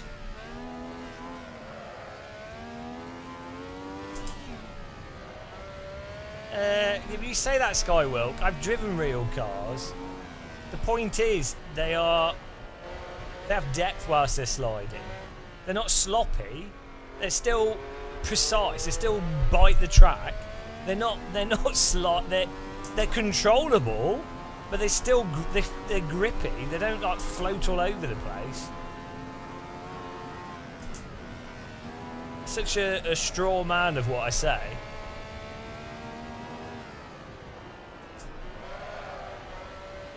Oh, this is bloody slidey.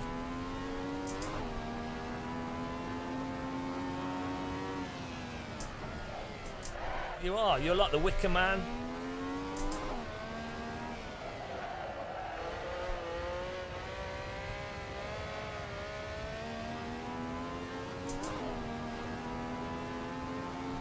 The thing with Evo that was nice is that, so like, let's say I go into some understeer here.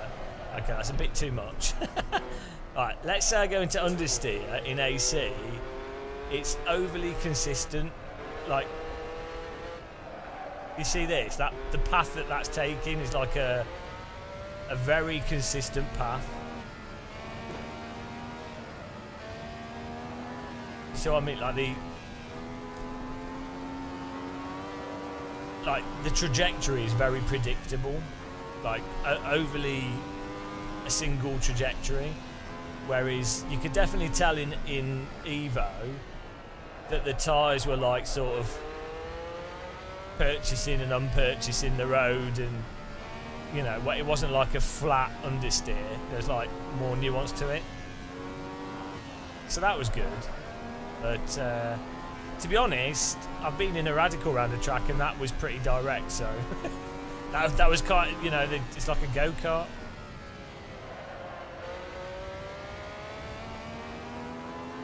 Yeah, my impression of Evo is that I think it'll be a fun game either way. Much better than Gran Turismo, Forza, iRacing, and better than AMS 2.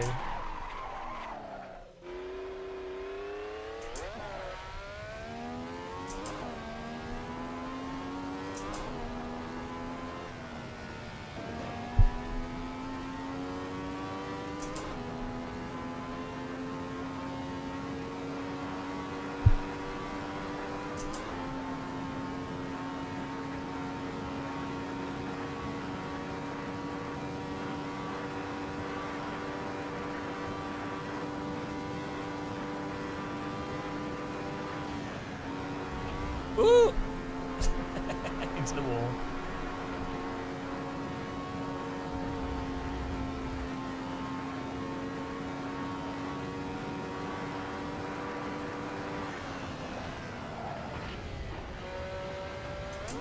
It's well weird using a sequential shifter. I'm not used to doing it.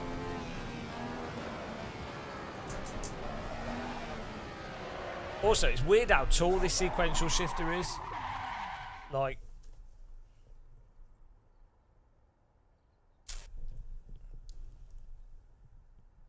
I'm used to them being.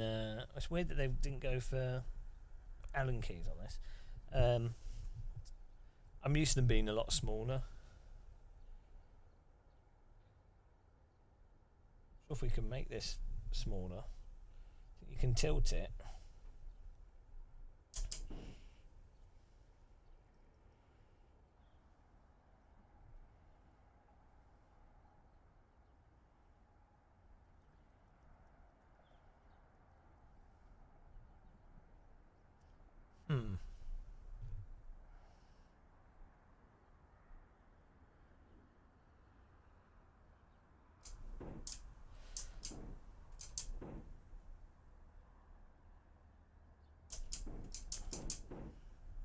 Does this have tension adjustment on it?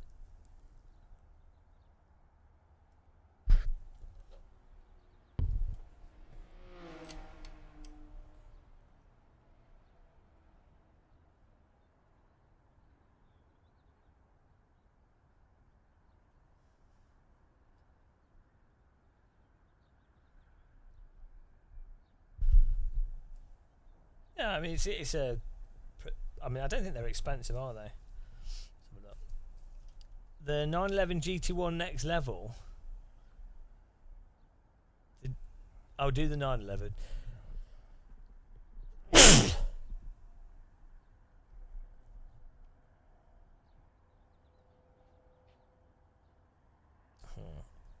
Is there any election news yet? Let's have a look.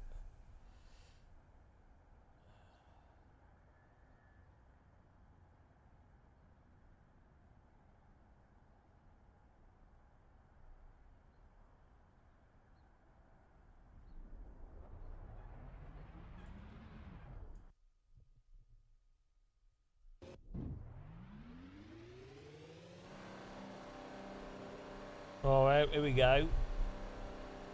We have the Telegraph 36 minutes ago. US election latest. Donald Trump wins Kentucky and Indiana. Was that predicted? Kamala takes Vermont. Trump attacks cheating in Pennsylvania. I'll accept election result if it's fair. God, who bets that he doesn't think it's fair? If it's fair, I'll accept election result if it's fair. All right, so probably you won't think it's fair, will you? It's so funny. Hang on, Russia blamed for bomb threats at Georgia polling stations. Election tighter than a coin flip. Tighter than a coin flip.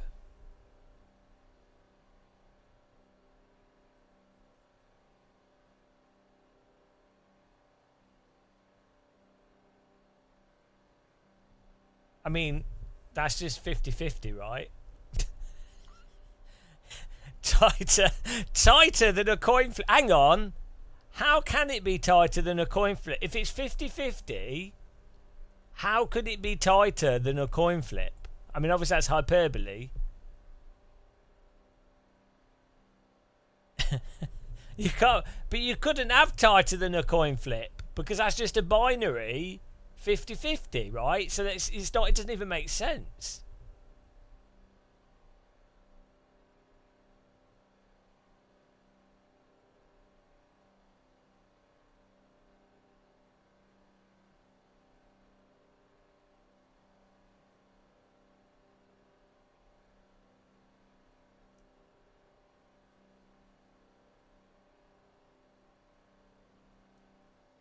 Harris underperforming with Puerto Ricans.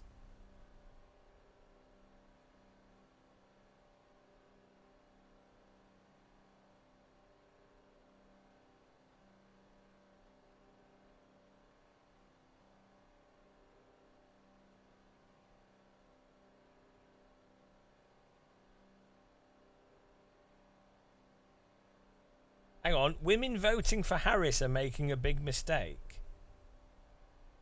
History shows that US elections are usually a marathon, not a sprint. Especially when they're as closely fought as this. Yet the initial exit poll suggests that female turnout might be a little higher than usual. Adds an interesting dimension to an election that's being fought by two candidates who have made very different offers to women.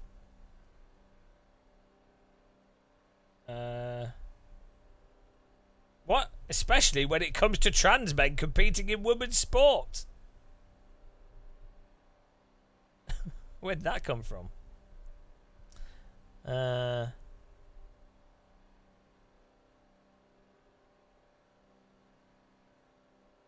What?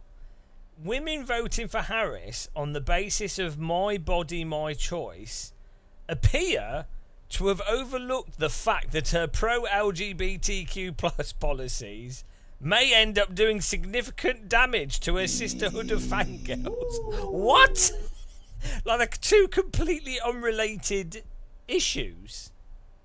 Alright, night, Matt. Like, right, so first of all, how many trans women are there actually doing like high level sport? Like, I don't think it's like the biggest thing ever in the history of everything.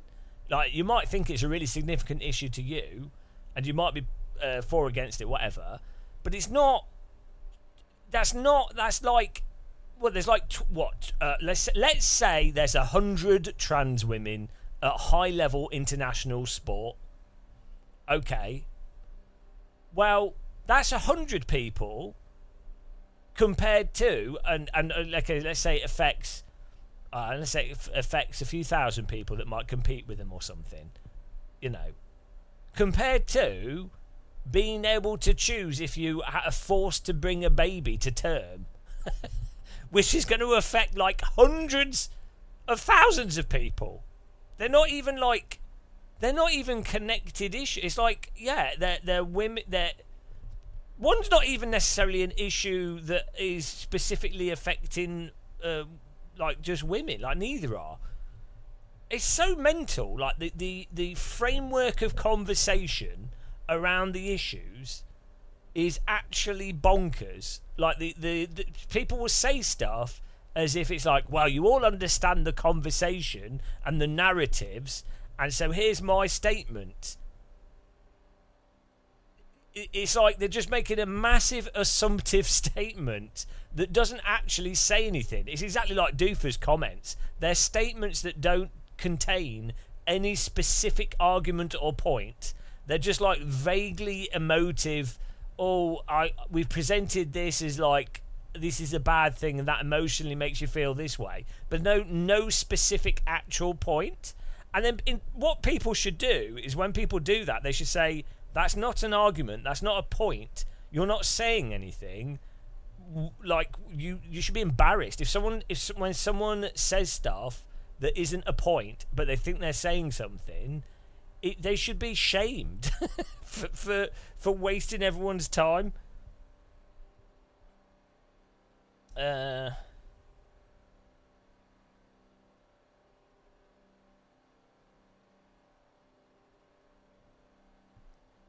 What is this from? Oh, this is from the Telegraph. Is like really biasly conservative newspaper. It's really weird.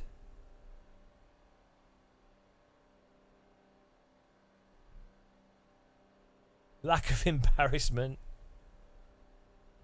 Well, like, I just think it's really strange. Like, if I'm gonna say something to someone, I will give a reason to what I'm saying. So I would say, like with iRacing, I'd say, right, no sims are perfect.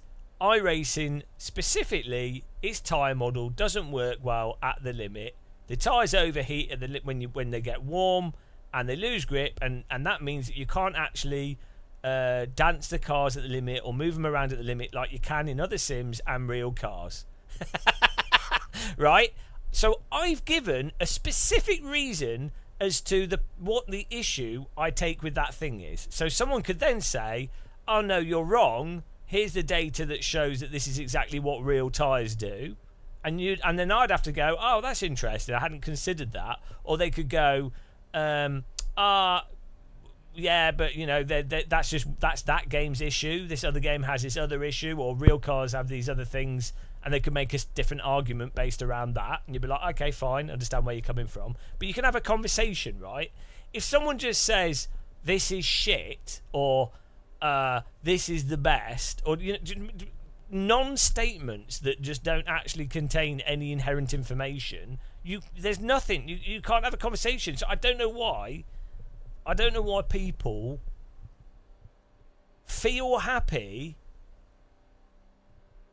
communicate. Like, you just don't do that in talking, do you? Like, you don't.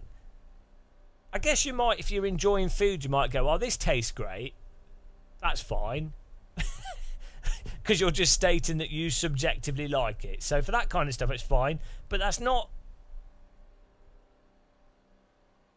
only context where I think it's acceptable to make a statement that doesn't really contain any like argument, is if you subjectively just saying, oh, I'm really enjoying this, or this tastes nice, or I really enjoyed that film.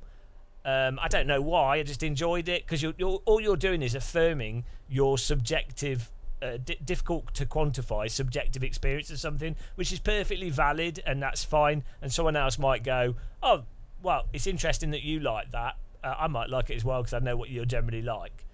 For that kind of stuff, it's totally fine. But for any like conversation, like especially if you're publishing something in a newspaper,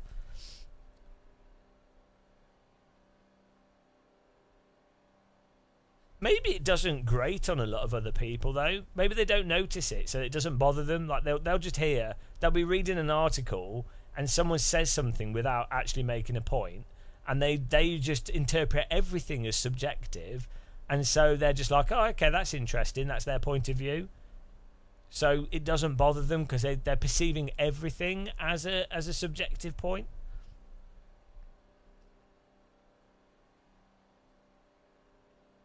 Cyber Fury, it requires insight and intelligence. Are you saying I've got intelligence? Yes. To know what the headlines are. To know the headlines are bogus. That's not something the general public's good at. Yeah, well.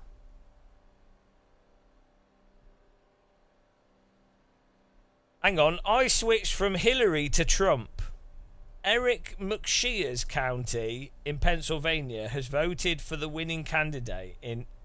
I don't get, as an American, right, how, forget the policies of a particular, what do you call them, like a candidate, how could you vote for someone that encouraged a riot to overthrow a democratic result? Even if you agreed with them, even if you thought that they were correct,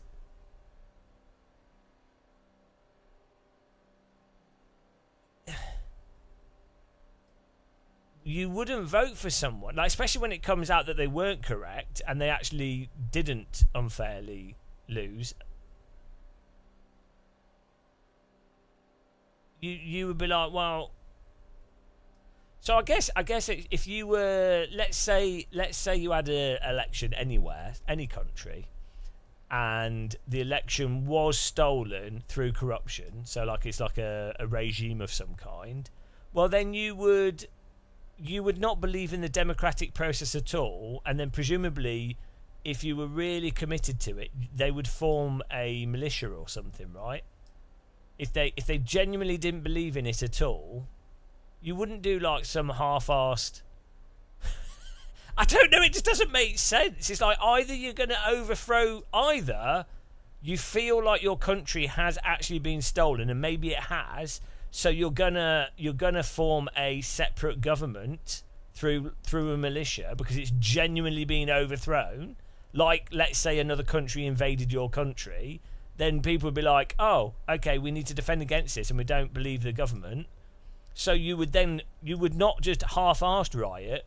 They would be on the streets like every day. They would be like fighting, right? Or you go, oh, actually, they won. Like, it's really, I just don't get how the Capitol January 6th riots, I don't understand. Either you do that and you make sure you pull it off, or you go, yeah, let's not do that at all.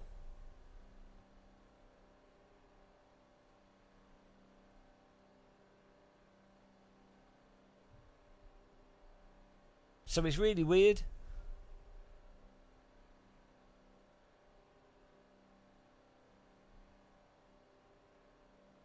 Yeah, Florida, but you can't.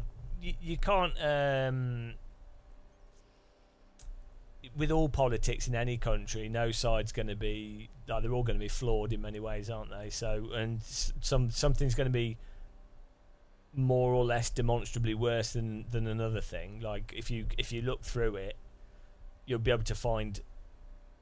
I mean, it's a false choice because it's not really proper democracy, is it? If you're limited to two bloody political parties, but you can't simplify things into they're both equally as bad, is what I'm saying. Which is what a lot of people do as a way to then go, oh, I'm not taking part. So like in the UK, for example, you go, well, I'm not voting against the Tories because they're shit and corrupt. And Labour, well, they went to war illegally with America with the Gulf War, and they don't show that they're going to actually address issues. And we know that there's corrupt members in both parties. So you can't then just go, well, I'm not going to vote, because it's like, well, one is Labour are clearly a lot less worse than the current Tory party. Like, it's just clearly demonstrably a lot less worse in terms of stability and basic corruption. So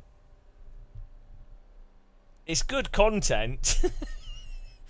Yeah, until yeah, I mean, for those of us not in that country, you can look at it from afar and be like, well, I mean, imagine if you had a daughter and your daughter got pregnant and they didn't want to have a child, and the government forced them to have to have that child. How insane is that? Like, I mean, how mental is that? Imagine if they were assaulted and the government's like, yeah, well, you were assaulted, sympathies, but you have to give birth to the child from the assault. and how on earth could you then not think that is an overstep of governmental powers on a person's body? Like, the irony of this is insane. You have like people on the far right, conservative, whatever, going, oh, we're all about being libertarian and free will and stuff and what have you. Great. And we're against government overreach. Great. Like, I can get on board with that. We're against some separate person outside of you influencing your life. I don't necessarily disagree with that. It seems quite reasonable. Oh yeah, but actually, when it comes to this thing, this is probably one of the most an incredibly important decision for women. Like, the effect on your body that childbirth has is like massively it physically changes you. It does a huge amount of damage. It's a huge thing for a person's body to go through childbirth, everything, and to go, well, yeah, no, for that, probably one of the most significant things that a woman might, physically significant things that a woman might go through. Yeah, the government controls that. It's like, hang on, what? What? You can't go from like being like libertarian for like insignificant things, and then possibly one of the most significant things, you go, all of a sudden you go, yeah, government decides that. Well, you can't logically continue that, can you? How does that work? Like, even separate to what you politically think, how does that logically fit in that political framework of mindset of being free to... Even from a religious perspective, most like Christian or like religious views, you would think that they would go, actually, it should be devolved to the local, whatever the local religious people think, not a central federal government. So it just doesn't make sense.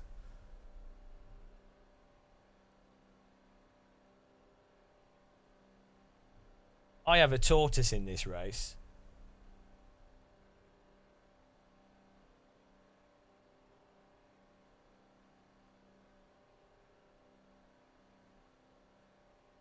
Let's drive around here. Yeah, but can you imagine if you had a daughter and they were assaulted and they were then forced to have the child? Like, that's just insane. So under that one thing alone would be enough, presumably, for you to go, yeah, not voting for that.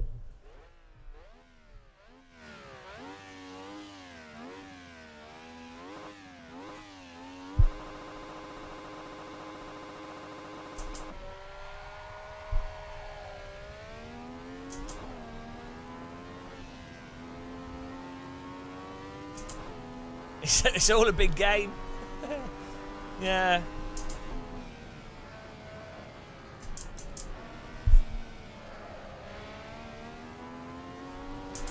I don't want to play this game though. Oh, we don't get to choose though. I mean, could we not play like a different game?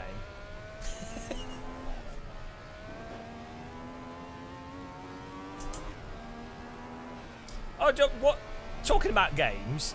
You know the off-road stuff in Gran Turismo 7?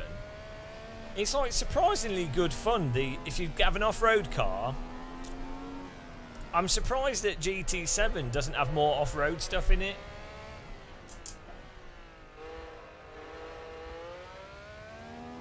Is it worth paying another £40 on a budget?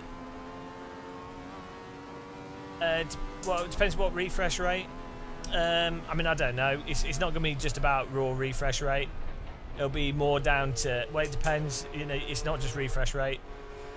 It would depend on the specific monitor and the specific monitor technologies and stuff like the FreeSync and G-Sync quality. So you can't fixate on frame rate alone. Like, you'd have to actually look at other aspects of the monitor for the price difference.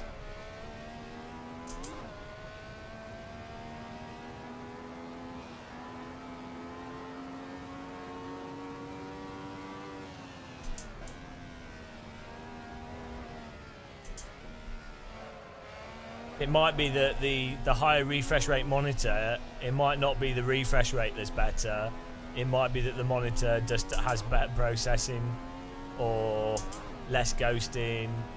Yeah, exactly. The other aspects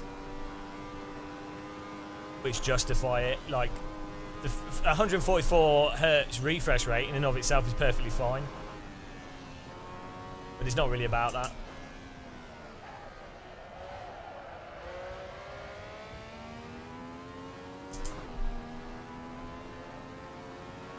That's the problem with monitors now. You have to look at each individual one from each company.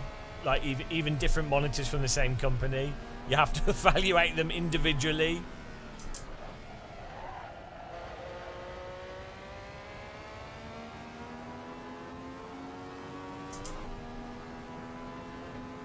Yeah, like just use the Amazon rental service and see if it's good enough. That's the best you can do.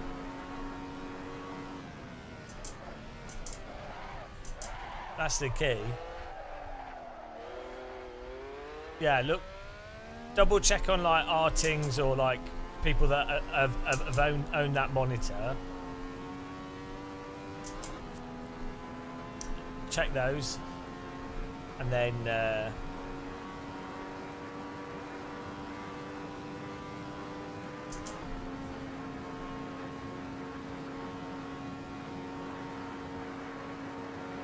yeah, OLED's amazing. It's hard to know. Who am I rooting? I'm not rooting for anyone. Well, I think it'll be a disaster if Trump wins. But I think it'll be a disaster if Trump loses. I think there'll be a civil war. If Trump loses, I think there'll be a civil war. If Trump wins, I think the Democrats will be like, oh, okay, well, he's won, okay. And I think, America won't give the funds to Ukraine, so EU will then have to spend the defence on Ukraine, and EU will form its army. So, who knows? Either way, it's going to be exciting.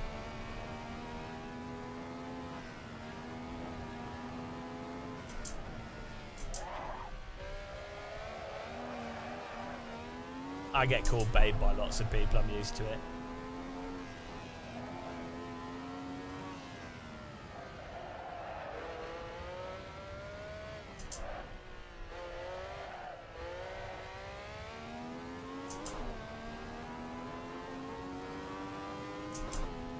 Yeah, if my goal was, if I wanted economic and political stability, generally speaking, I would not vote for Trump. If I was a billionaire that probably took part in some corrupt practices and wanted to consolidate more power, then I'd want Trump to win. If I was like an average person, then I would not want Trump to win.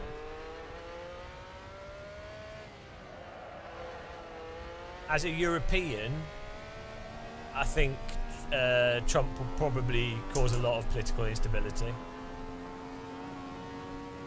Which is what we need more of. Because things are super stable in Europe. It's not like there's fascist groups in Germany and UK and France and Spain. And it's not like we're heading back to the 1930s at all. Because fortunately, humans learn lessons from the past. That's the great thing about humanity. They totally don't make the same mistakes over and over again, at the detriment to everybody.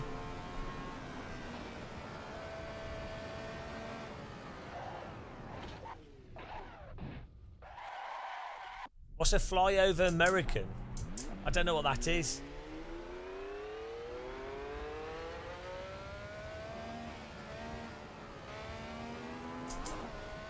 You're glad you live in a country most don't know exists. What country is that? Great Britain. Oh, bloody hell.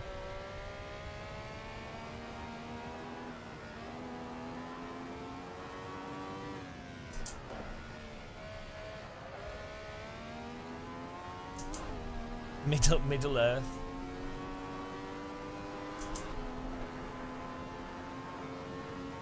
Imagine if America actually turned into like a fascist dictatorship, right?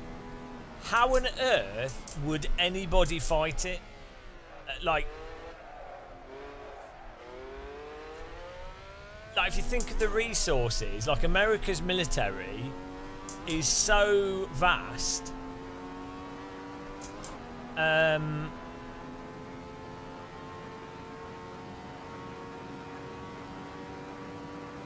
I don't think you could, like, let's say America, I'm not saying that's what will happen, but like, let's say America turned into a dictatorship, like a fascist dictatorship.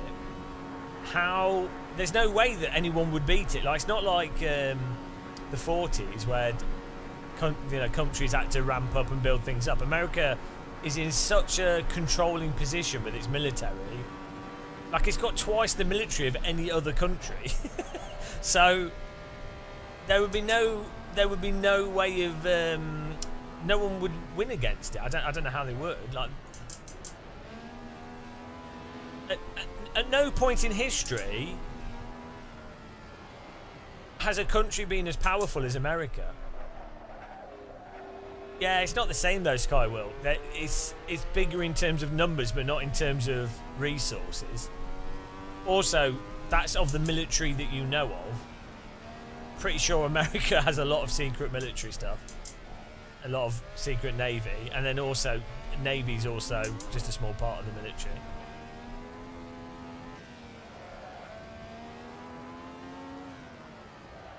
Yeah, I mean, even in within Russia in the 50s and 60s, there was quite a lot of instances of military leaders going against central orders because they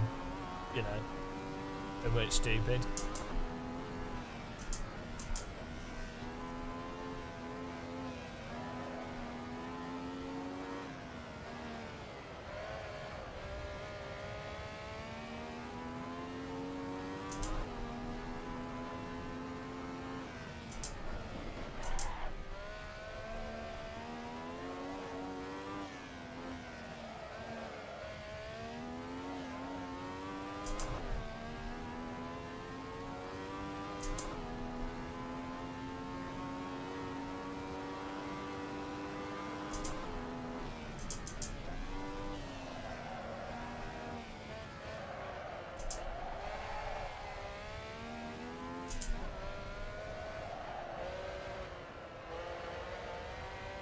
You know what? My sim rig is mental.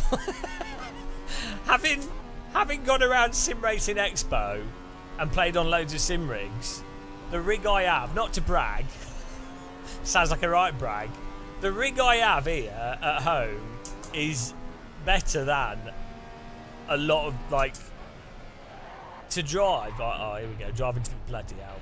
Oh, shit. Bragard.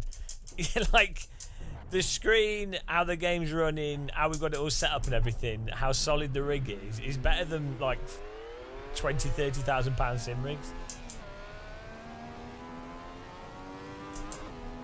Pretty awesome. You forget, when you use stuff a lot, you forget how good it is.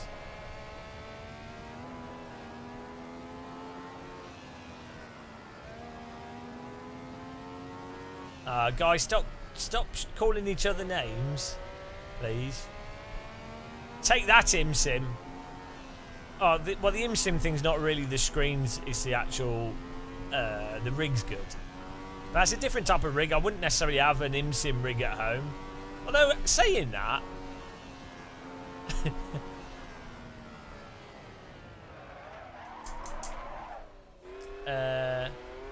yeah, I think the thing with the ImSim rigs is they're just, the motion's good on them and they're good for events and stuff.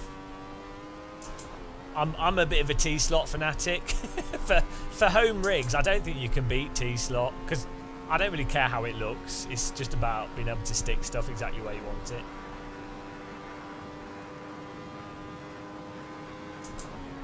Time for a stay awake meal, nice.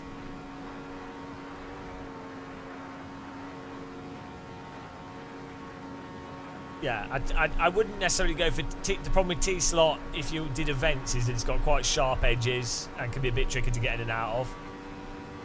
I'm surprised not many companies have tried to copy ImSim's. Their wheel mount is the best, and it has been for like 5 years.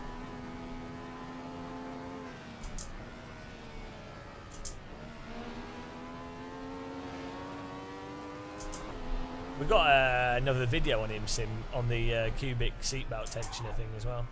I haven't edited it yet.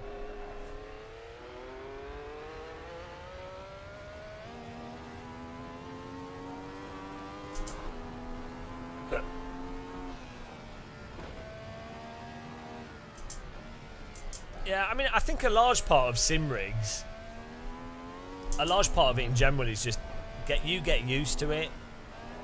So, like, right now, I'm, like, trying to hold the sequential shifter. I keep reaching to the wrong location. You memorise the position of your pedals, your wheel, shifter and everything.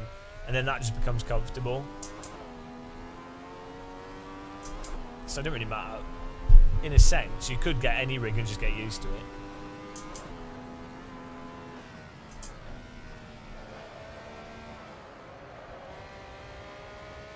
I tell you what was weird with AC Evo. The cockpit camera had like really weird movements on it that looked terrible. I'm not sure if it was on every rig though. But they had like this weird like G camera movement from the G forces. But it was really bad. But then again, it seemed to have like filtering of head movement. So I think it was just a setting. It was just really bad. I was like, why? It would make more sense to just lock the camera. But I guess maybe it's a setting and someone just changed it. Yeah, it's just really. I don't know why. If it was me, that's the thing I'd notice straight away. Because it really impacts how floaty the cars feel and look if you're not experienced. I don't think it's console inspired. So the thing is, I get the impression that Marco always wanted to make a Gran Turismo that had better physics. You know, I think that's Marco's childhood, was playing Gran Turismo. So I think there's a lot of inspiration from that.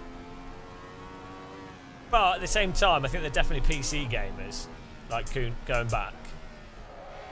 So, and you know, it's normal for game developers to be inspired by other games. And to be fair, Gran Turismo does have a good. Yeah, I'm not saying it sounds like a negative, but I'm not saying it is a negative. Like, I actually think Gran Turismo did a lot of stuff very right, like accessibility, gamepad, graphics out of the box, structure. Not the last two, but like the older ones. So I'm not saying that as a negative.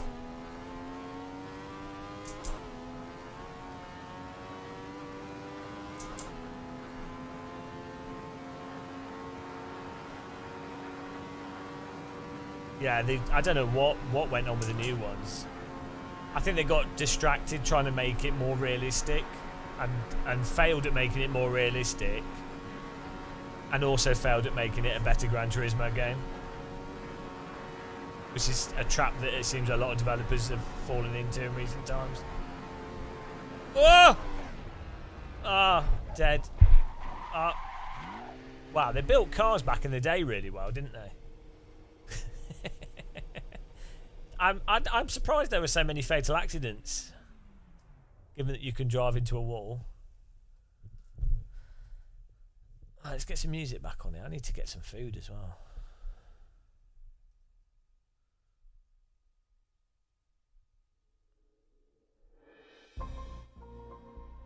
Right, well, the shifter works. That's cool.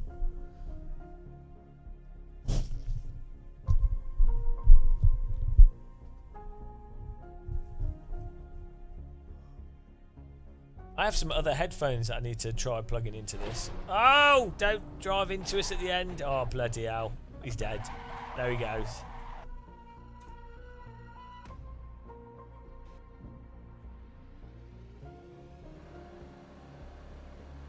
What would be a good car?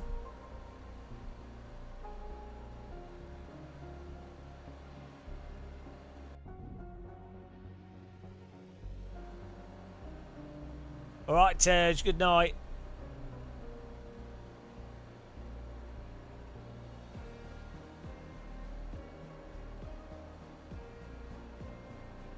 Night, night. Right.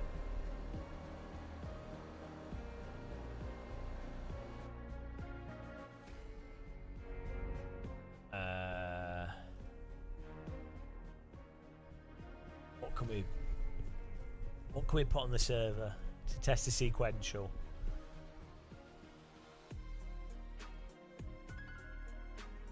Oh, the Mercedes-Benz C9, that's sequential, wasn't it?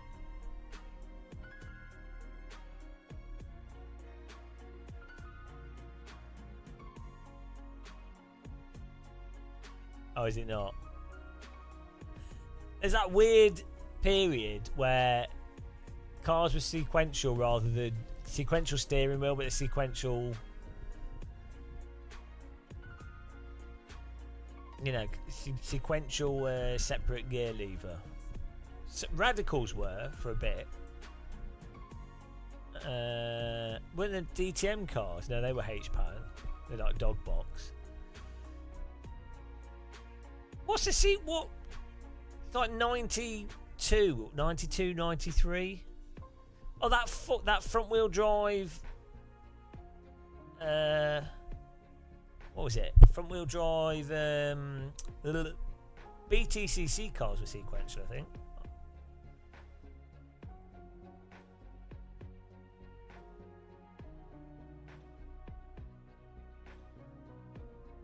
Didn't they, with rally cars, didn't they go back to being sequential?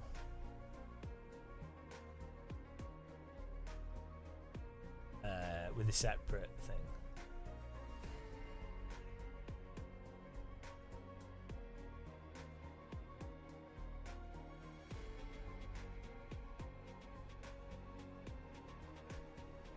Was it 787B was H pattern, wasn't it?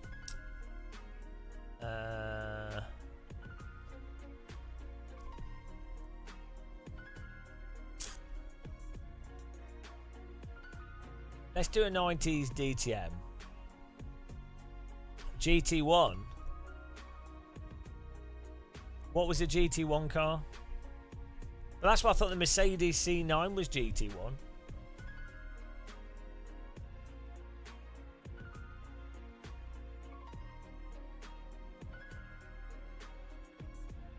Come on, guys. One of you must know. Mercedes CLK, is that in AC?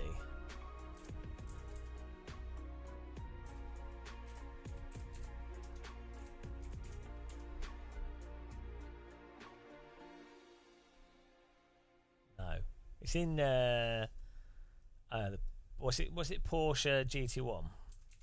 The Mercedes is in AMS2, which is having a game-changing update, isn't it? 1.6, guys. Game-changing. It's just a meme now. I can't take AMS2 seriously. Every update, even if it's really good and is genuinely game-changing, it's just such a meme. It'll just be funny regardless. It'll actually be really good if it is, but it's just such a meme. And the amount of people that have got on board with it is insane. Here we go. Porsche 911 GT 198. There we go. Let's do that at Spa.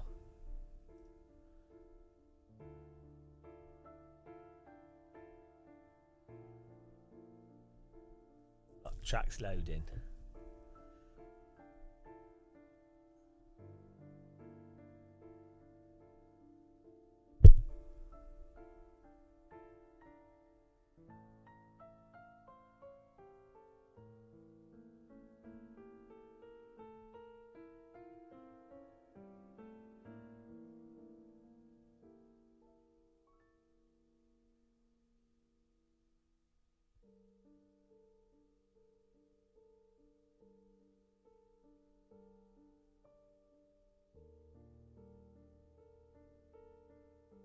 Anyone win in America yet?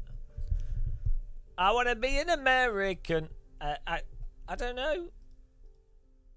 All right, the server's up if you want to draw some GT1 with me. Well,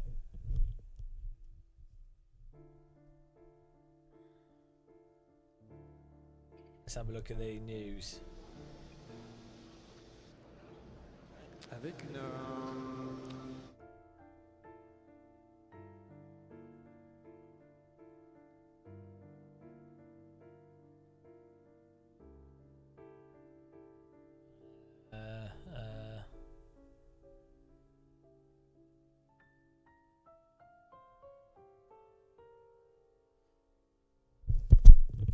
Isn't it expected for you end up with the Trump votes before Republican stuff gets counted first?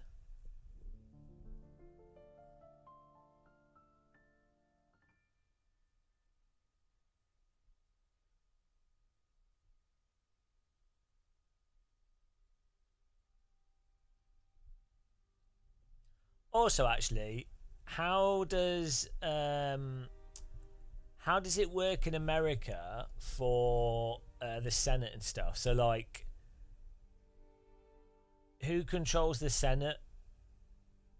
Is it the Senate? Do you know what I mean? Because they have like the Prime Minister, the President, but they actually have limited power if they don't have Congress, isn't it? They don't have control of Congress. They can't pass stuff. So you need a majority. You need to be the president, and you need control of Congress. It's all very confusing, guys.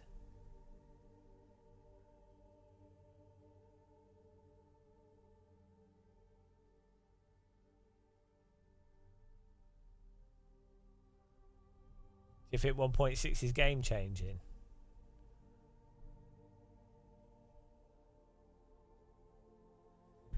You can't trust anyone though, because they're not as skeptical as me.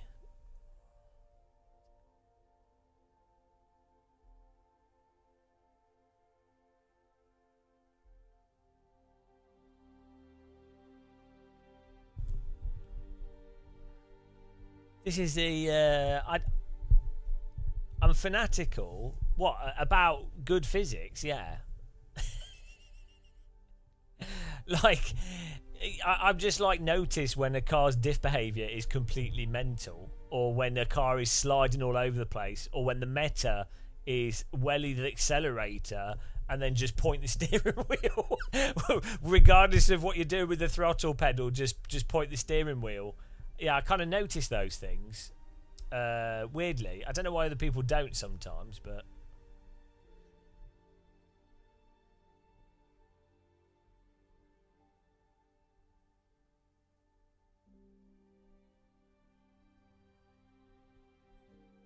Alright.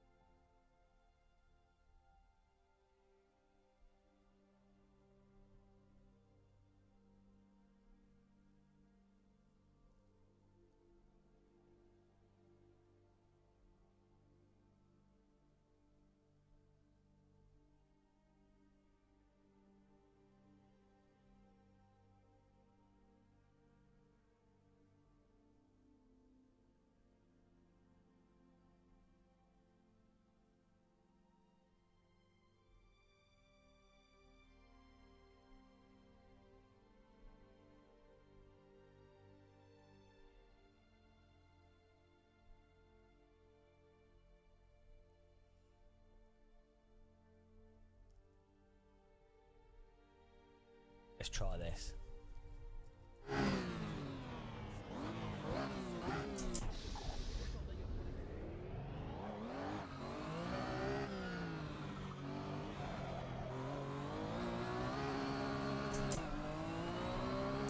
This would be a good daily driver.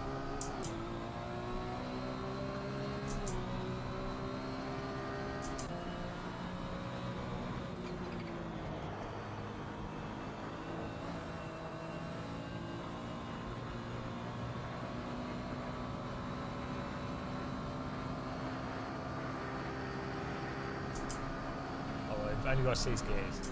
That makes sense. I think our gear ratio is a bit off for this track.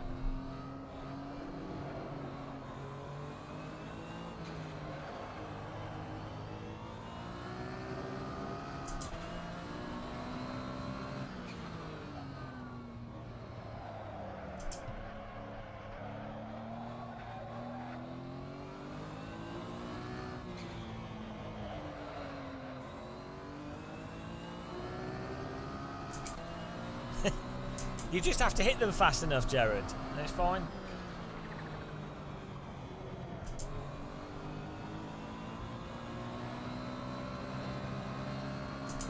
Use the front diffuser to lift the rest of the car over. See, I feel like having to move your hand off the steering wheel to change gear. It's too much effort. Like when you've got sequentials, you don't have to keep moving your hand. This is the genius of putting the flappies on the wheel.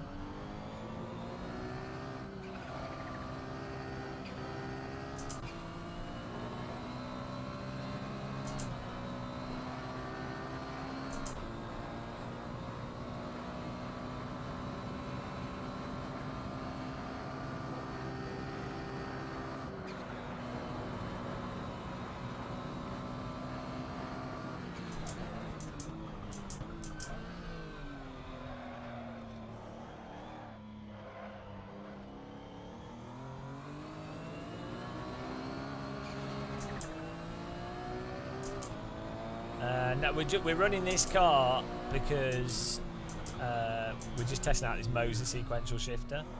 We just stuck it on the rig.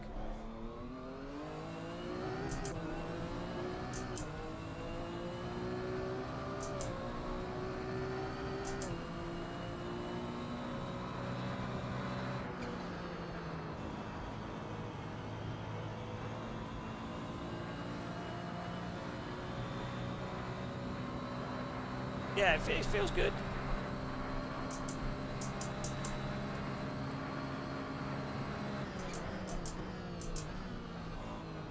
And it could be a bit more clunky. I need to get an Allen key. I think we can adjust the stiffness. Yeah, we just car's got auto blip on.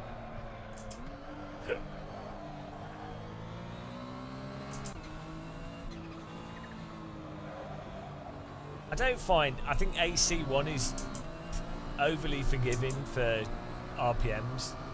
That's a weird thing with AC1, is that you don't have to rev match that much. Like, you can really get away with you can like be really bad with your gear shifts and get away with it. I don't know to what degree you can do that in a real car, but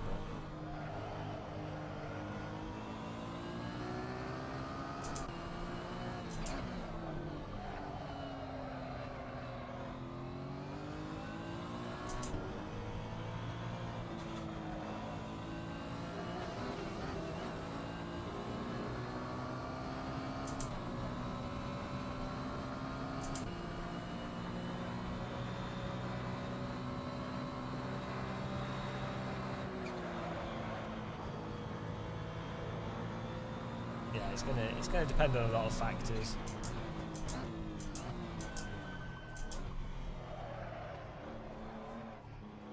Also, some of it's just gonna be like wear and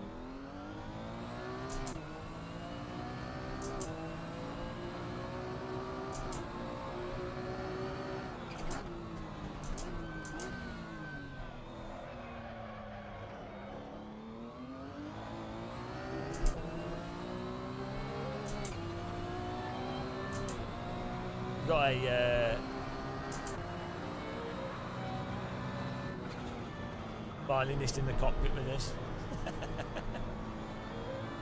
the Yorkshire one, was that the Yorkshire shifter at SimRacing Expo?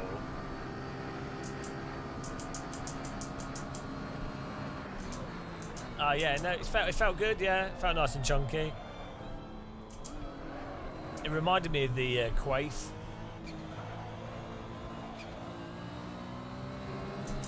Wasn't it like $1,000 or something? I mean, I just don't. For me, right, a simulator's H pattern, even the best ones, don't feel like a real car H pattern. So, and also, I don't really notice in a real car. I don't think about shifting. Like, the feel of the gearbox doesn't really matter. Like, I don't. It doesn't make any difference to me if it felt like a real gearbox or not. It's just not something I'm thinking about. And anytime I've driven a H-pattern car in real life, at no point am I going, oh, that's the gearbox feels nice. It's just something I filter out. Like, it's like, what's the gate? Slam the car into gear. There you go. Right. Great. It's not... Do you know what I mean? It's not something that you're using to drive the car by. You push the clutch and you put the car in gear. So it doesn't matter if it's whatever. Do you know what I mean?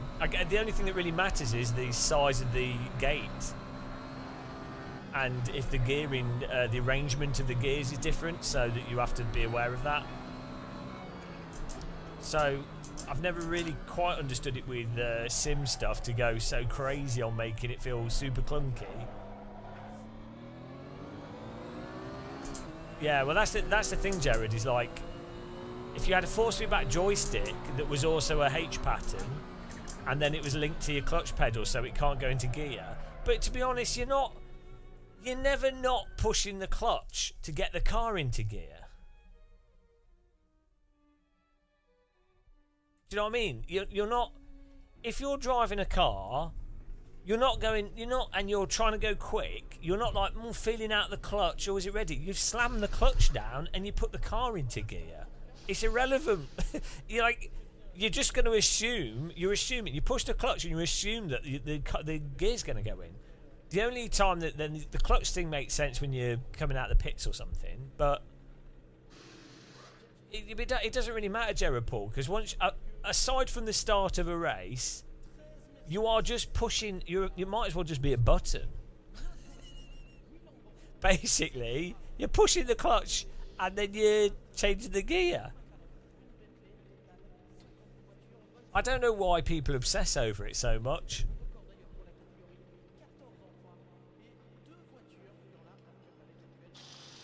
What's the view of the chat? The results? I don't think you can know until. So the thing is, isn't it that they think the male? Don't you normally get a Republican states get counted first generally? Oh yeah, it makes sense, Skywilk, if you predominantly drive like 90s or older cars, but nobody really does, do they? So no, but it doesn't make any difference for most cars.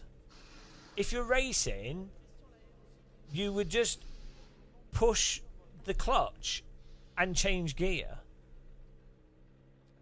A 90s BTCC driver isn't thinking to themselves, or have I got the clutch pushed down enough? They're slamming the clutch and they're slamming the gear in. So, as I say, for the start of the race, there might be there'd be some clutch balancing and stuff potentially.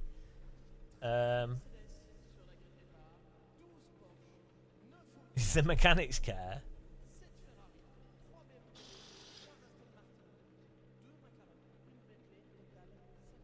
I think people latch onto it because it's like having it's because they've driven road cars at low speed where the clutch in a road car, if you're doing like coasting and stuff or reversing,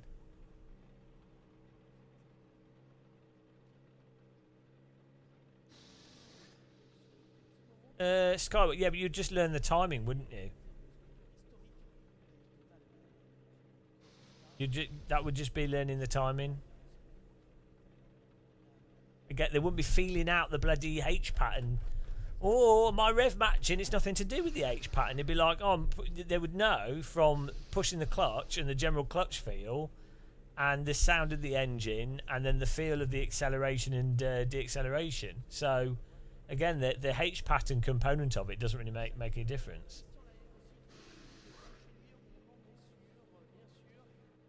Yeah, so that's why I think it's a bit weird.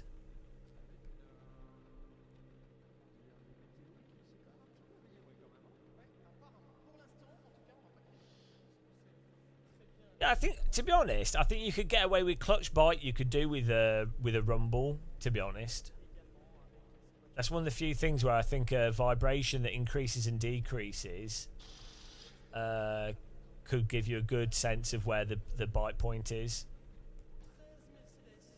Because the thing is, in road cars I've driven, you feel the bite point from the load of the car. But this is just like driving and parking and stuff. The suspension loading, and then just the engine note. Okay, let's go. You could do that through steering wheel vibration, really, if you wanted to.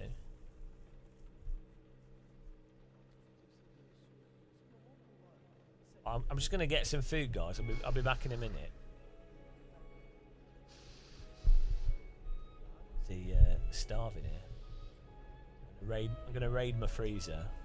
See what we can find.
How's everyone doing?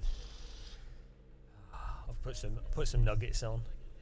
We've got tea and a coffee. Amazing.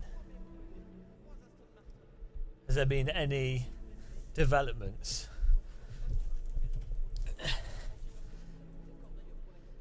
Oh,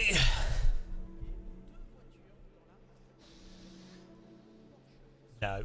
No developments. Let's have a look here. Any news?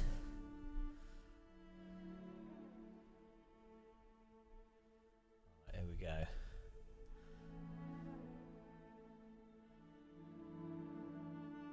Election news.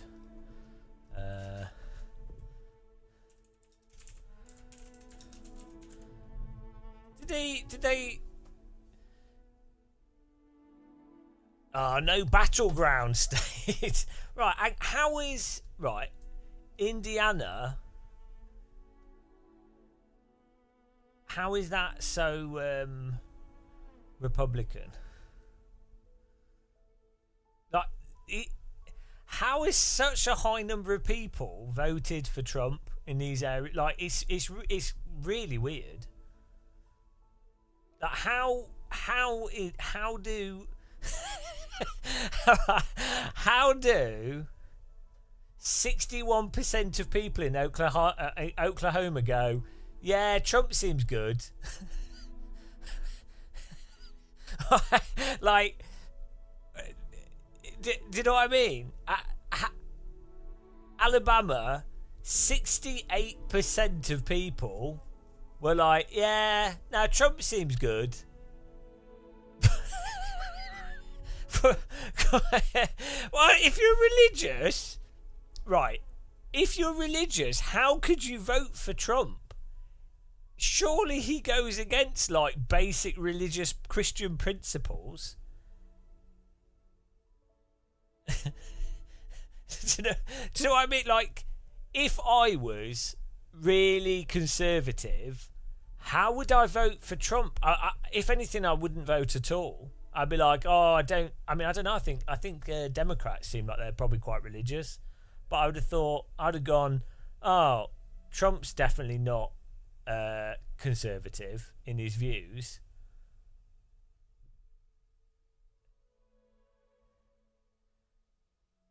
Adam Humphrey 12. Look at the education rankings, but still.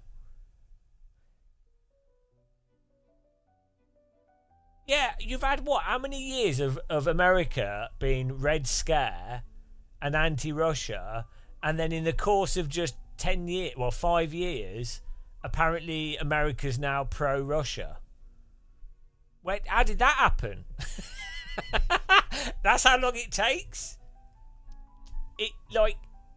That's the beauty of irrational thinking, or like irrational people making decisions irrationally. Can be their views can be flipped on a dime.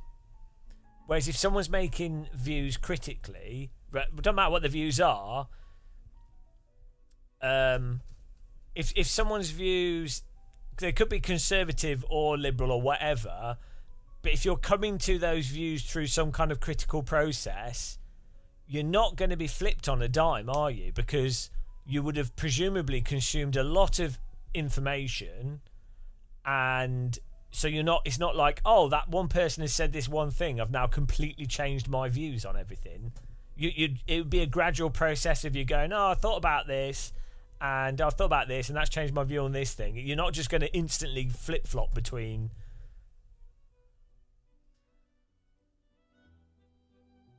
The local vibe. What's the local vibe? I thought, isn't Kentucky like... corn dogging or something? I don't know American culture, guys.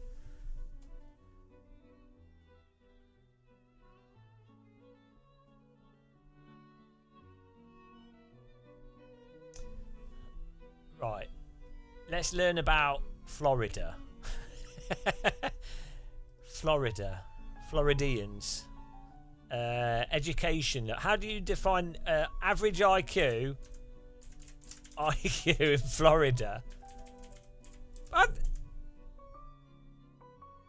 Average IQ by state. Here we go. Right. Oh, here we go. So, why is IQ higher the further north? Is it because the warmer you get, the more dumb you become? That makes sense. That's why British people are so intelligent, because it's cold. It all makes sense, guys. If it's warm, you're like, oh, I'll just go surfing. I'm not going to read any books or like do anything. I'm just going to sit outside in the sun and surf, and it affects you.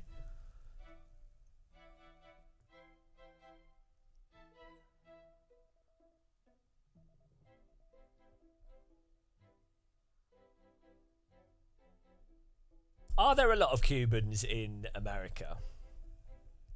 In general?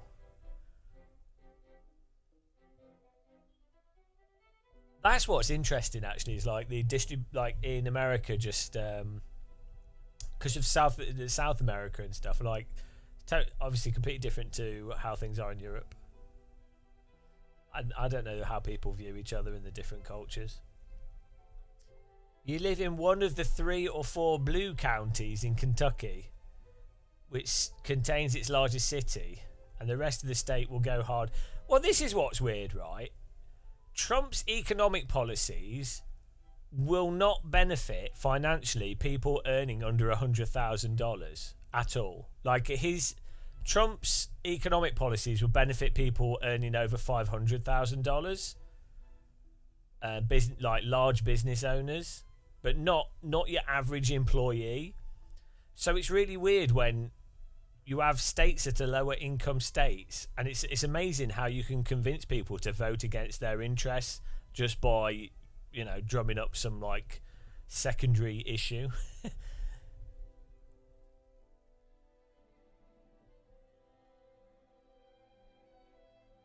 What's a swing state that's what's the first swing state that would indicate a potential swing? Hang on, what were the last election?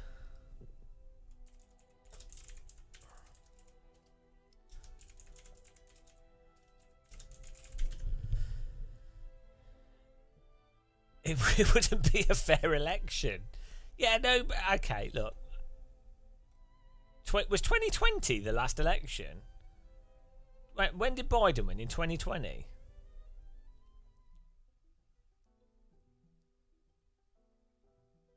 It feels to me like I didn't even notice the Biden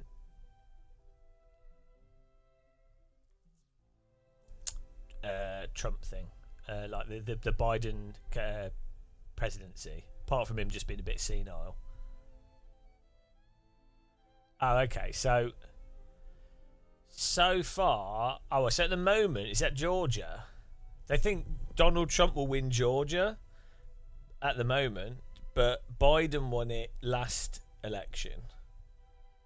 But it was close. 49 point. Geez, like 2,473,000 votes versus 2,461,000 votes. Like it's that's got to be within the margin of error, hasn't it?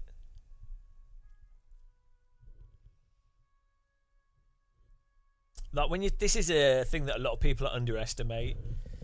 The sheer, when you get to like multiple hundreds of thousands of stuff, it gets very like the errors that occur due to like miscounted ballots or God knows what, or a container put in the wrong place or whatever. Those errors become significant. It's like censuses and stuff. It's really, really crazy how difficult it is to get absolutely precise data. Like obviously they have models and it's actually surprisingly precise given everything involved. However, it's mathematically very interesting how all those things work out, I think. And I think a lot of people don't. I mean, I don't even understand it at all, really. But like, there's a lot of subtle complexity to censuses, elections involving large numbers of people. Just the pure mechanics of counting votes. As simple as counting individual votes is crazy.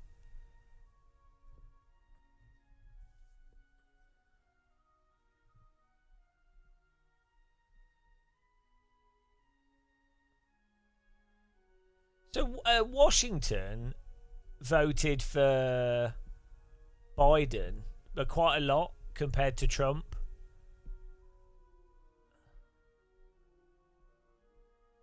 In 2020, that's surprising.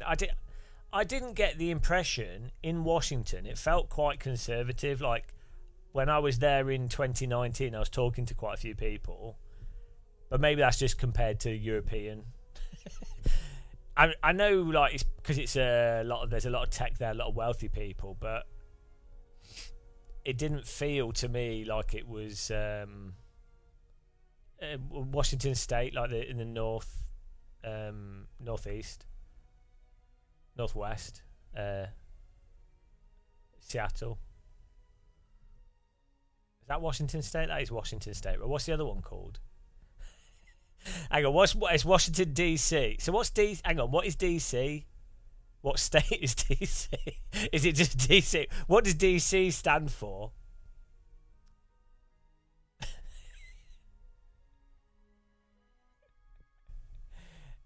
District of Columbia. See, I didn't even know that. Why don't they call it Columbia? Washington, Columbia. It's so confusing. If Kamala, Evo, if they lose, what's GA? What's GA? Oh, that's Georgia. Yeah. Okay. So what are the ones they've got to win? Georgia to win. Like, what are the interesting states?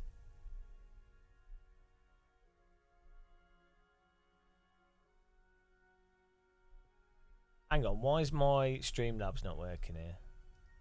I can't see half messages here. Sorry, guys. Daz, what's most mad about the US election is it seems to last for 2 years.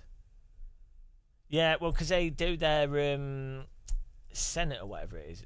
It's just very confusing. Oh, no. Streamlabs is...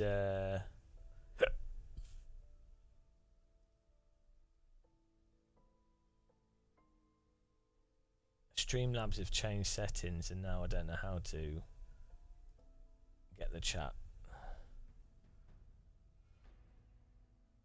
Oh, here we go.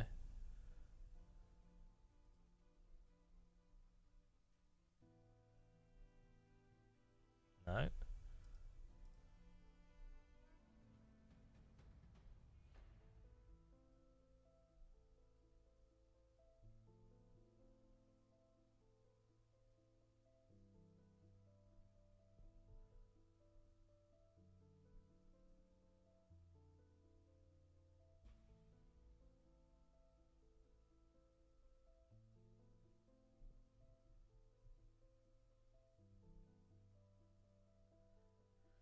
We've been having like weird snap elections in the UK though. That's what's confusing with us.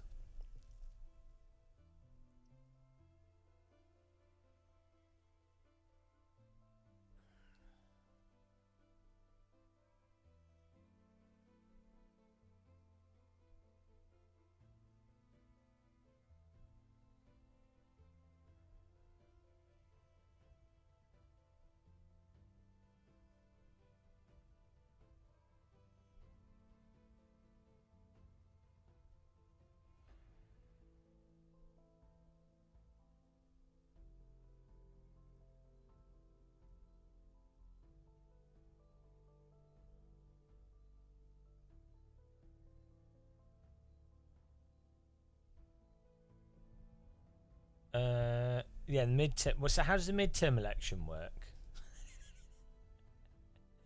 It's all bloody confusing.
No, like Restream's messed up how it works.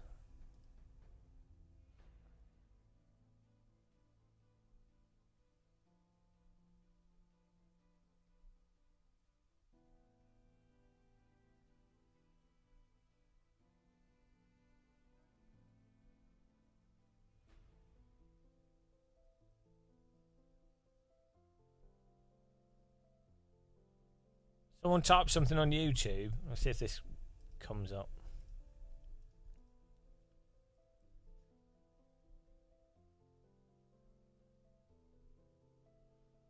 When was the last time you hoovered the sim? We just did it. We just did it today. We were just doing that. Well, it looks like Restream's knackered itself.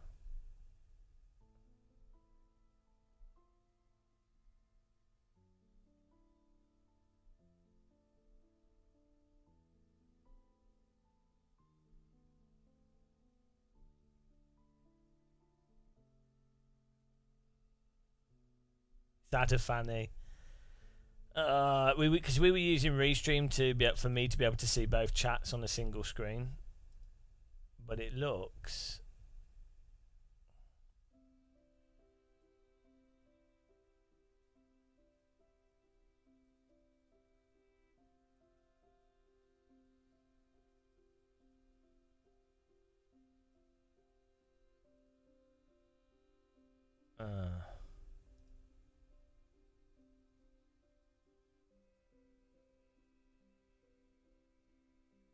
It's combined YouTube and YouTube events and YouTube live.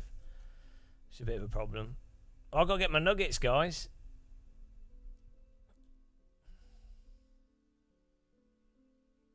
Yeah, YouTube chatters. You know, they always got to be careful with them.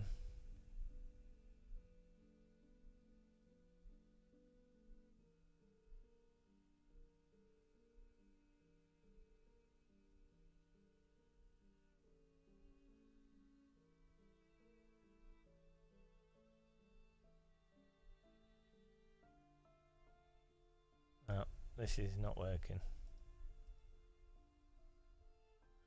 Why do companies change their settings?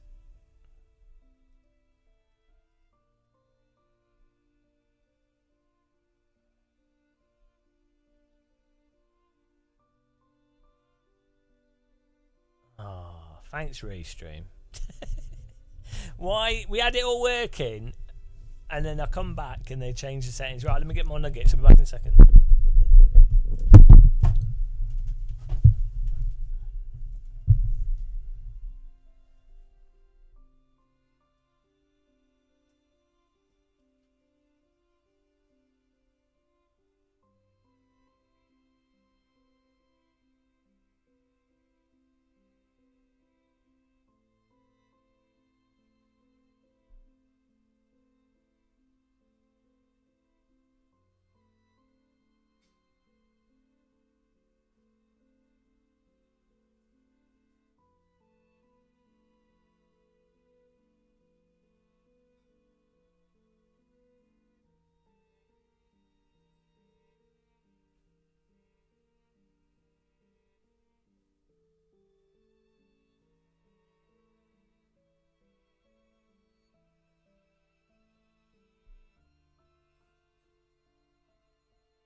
So, I'm just going to have to keep looking at the chat for now on the screen.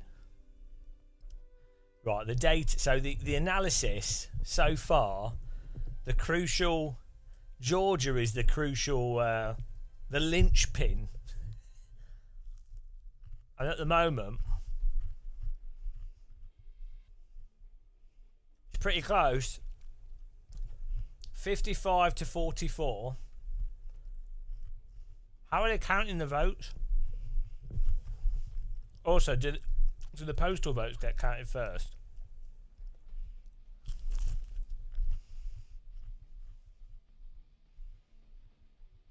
What's the margin of error as well before they do a recount? They're halfway through the count. Is Trump running away? That's the real question. And then last year, so Arizona was 49.4 to 49. Like, what, 10,000 votes in it? That's ridiculous.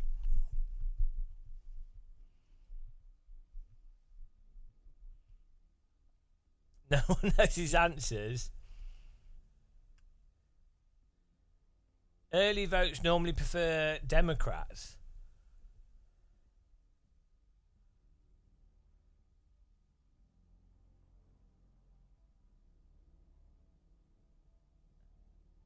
Ah, right. So, hang on.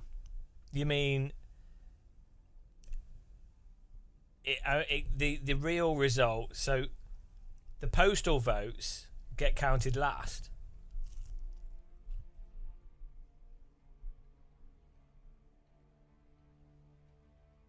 I'm confused here. So the Democrat votes come in at the end, is what you're saying. They vote first, but they get counted last. Yeah.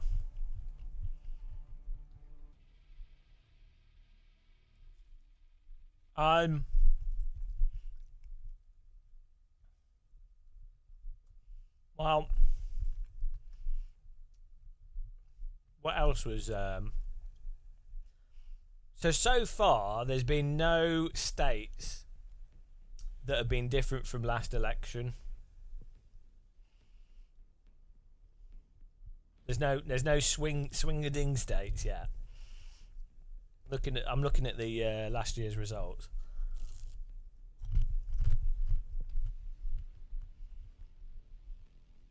That's the only way you know. Battleground states.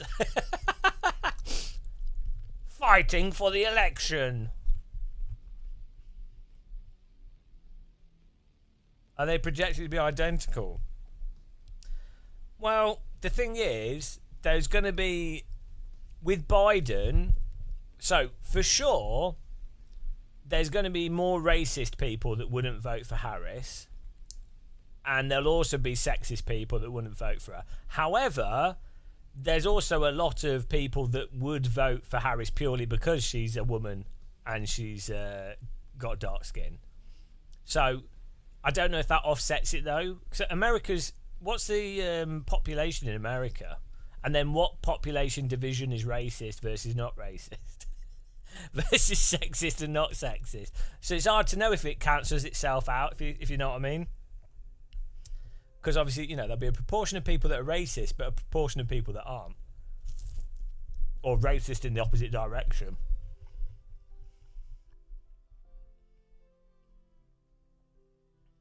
I don't know how many people vote based on racism, though.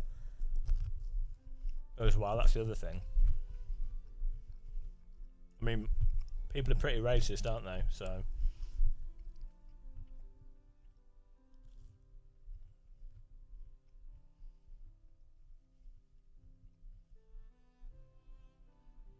do you think people in America, do you think people are more racist or more sexist? Like, do you think race is a bigger issue than sex?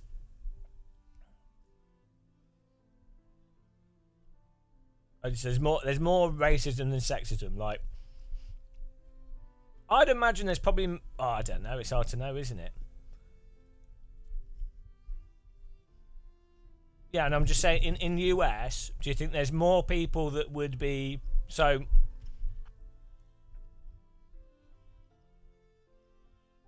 Is racism or sexism a bigger decider in America?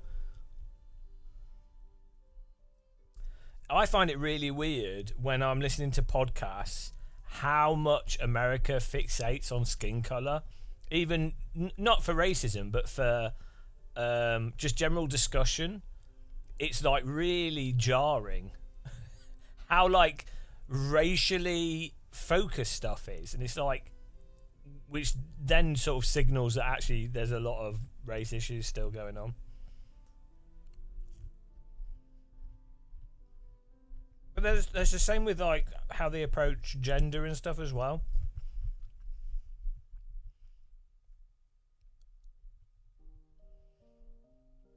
I mean, I'm not saying that the UK is much better, but there's definitely a lot. It's definitely different. Yeah, I mean, it's just different in the UK. It's got its own individual issues, just different stuff.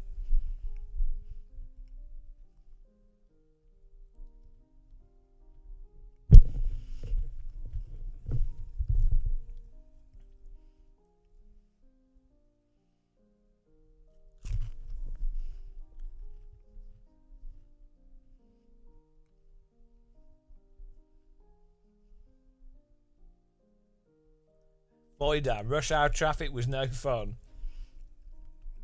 Well, if you had a Cybertruck, you could just drive through everyone.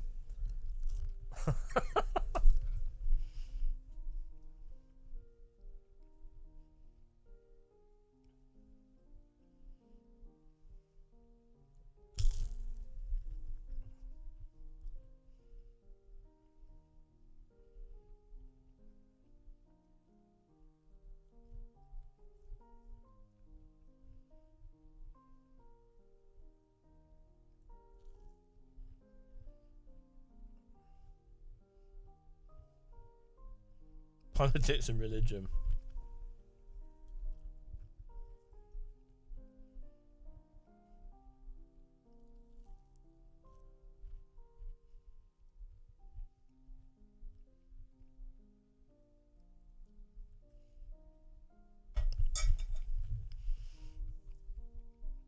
Right. What's other swing states? Oh, Utah. I know they voted Trump. I was going to say, I always would have thought Utah would be a Republican. Why is it Republican? They could talk about anything. Well, yeah, because like, well, my view is, I've always been like this. If people are civil in conversation, you know, it don't really matter, does it? We're not like making we're not pushing passing policy, and as long as people are civil, it doesn't really matter if people agree or disagree about certain things, as long as everyone's on the same page when it comes to iRacing tire model and ACC force feedback. That's all that matters. That's all that matters here. I won't budge on those issues. As long as people don't deny the fundamental flawed nature of iRacing's tire model at the limit, everything else is fine to discuss. That's what's important.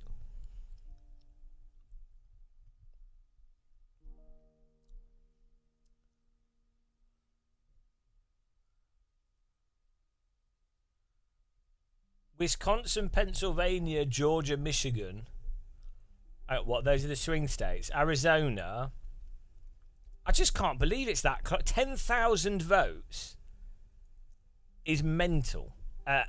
Wisconsin, again, 20,000 votes. Michigan. I don't know, Michigan had like 150,000. But still, 150,000 out of 2 million. Well, out of 5.4 million is nothing. Less than a, I don't know what it was, a percent.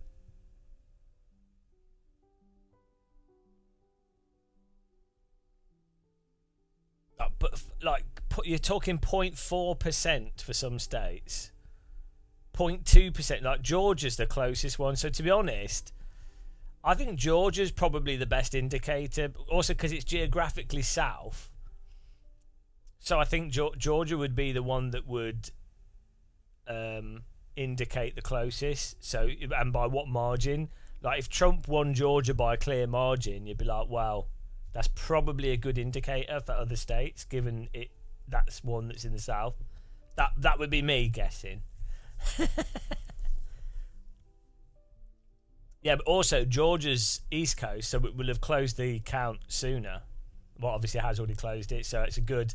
Georgia's the linchpin, guys.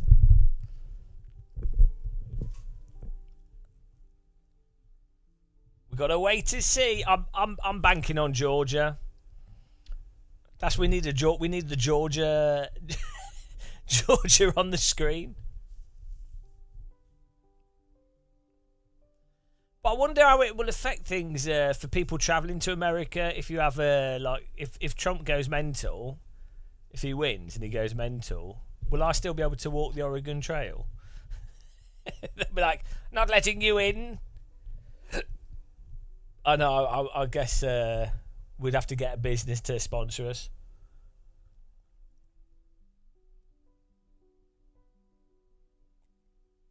But at the moment, looking at the data, but the problem is postal ballots, for some reason, you would have thought, you would think they would count the postal ballots first. Like, you close the poll, you would have thought you would already count. Do they just keep them on file and don't open them? But you'd think you could count them as they came in. I guess people then might know, and you don't want them to know preemptively, because someone then might leak something.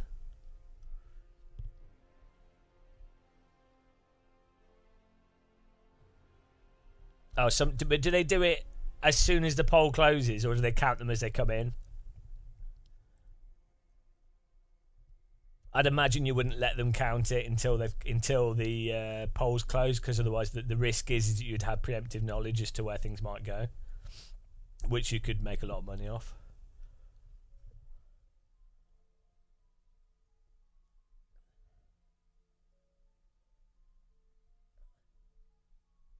I'm tempted to put a bet on. I don't like gambling, and I'm not a gambling person, but just for the fun of it.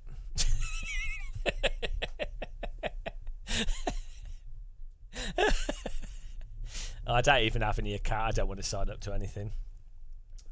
Oh dear.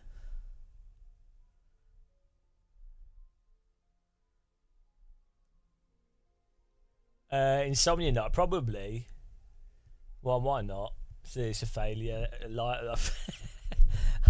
I probably need to do some work, but I mean, we're live streaming to 5 people. Channel points. Oh yeah, we could have let's do a poll. But we don't have anything. The problem is we want to keep it open. We can't really do a poll. Can we do a prediction without channel points? Poll. Can we do a poll that's always open? Duration.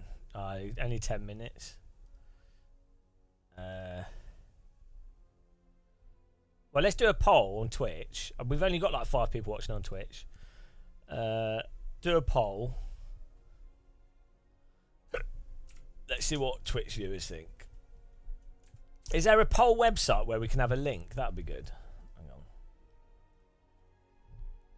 Poll website.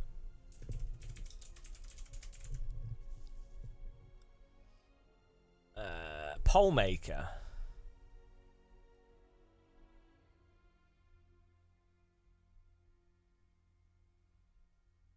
Two weeks.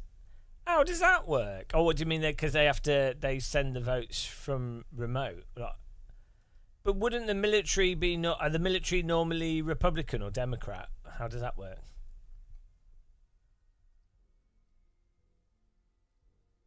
Here we go. Type your question. Who will win? Trump?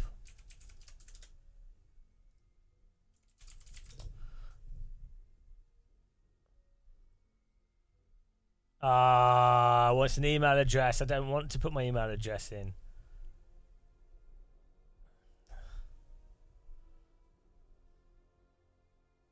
Wow. So much for this. The internet's been ruined.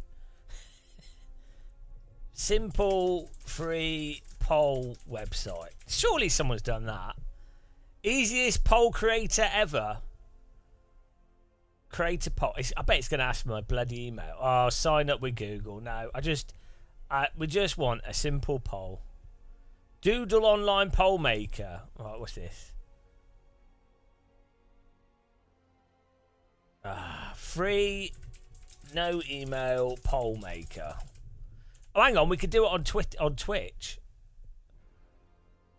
We could do it on X. Here we go. Right, get started. Here we go. Oh, bloody hell. No, what are we doing this? Poll. Here we go. Poll. Who will win?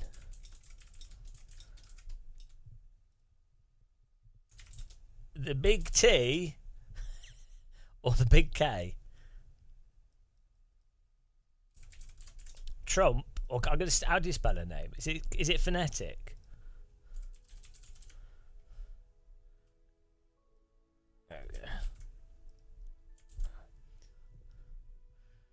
Right, one day. We'll give it 6 hours, 4 hours, 3 hours. That's enough time. Let's do 4 hours. Right. There we go. There we go. Now I can link this to you guys. There we go. We can see what the muscle crew. I can't post it to both chats at the same time because our chat's broken. Bloody hell! Now we need to fix this chat thing.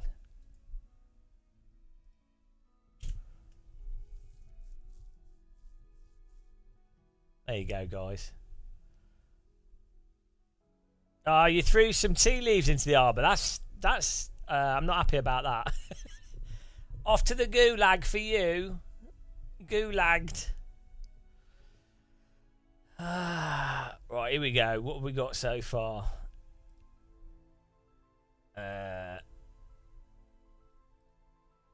Oh, no one's voted yet. Did that work? I mean, you'll need to use Twitter, which is terrible.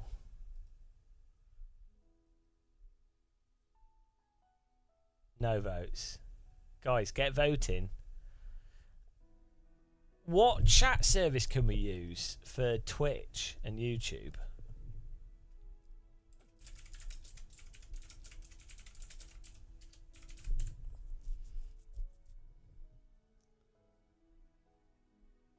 Okay, I'll do a prediction for you guys.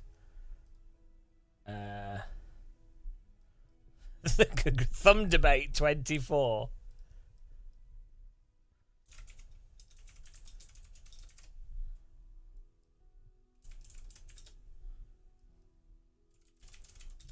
There you go. I'm going to give you guys 30 minutes. we can't. It's 30 minutes, but then we won't know who's bloody. Well, we'll just start it on. There you go. 30 minutes. That's it. The election closes in 30 minutes' time. We'll see what people are thinking.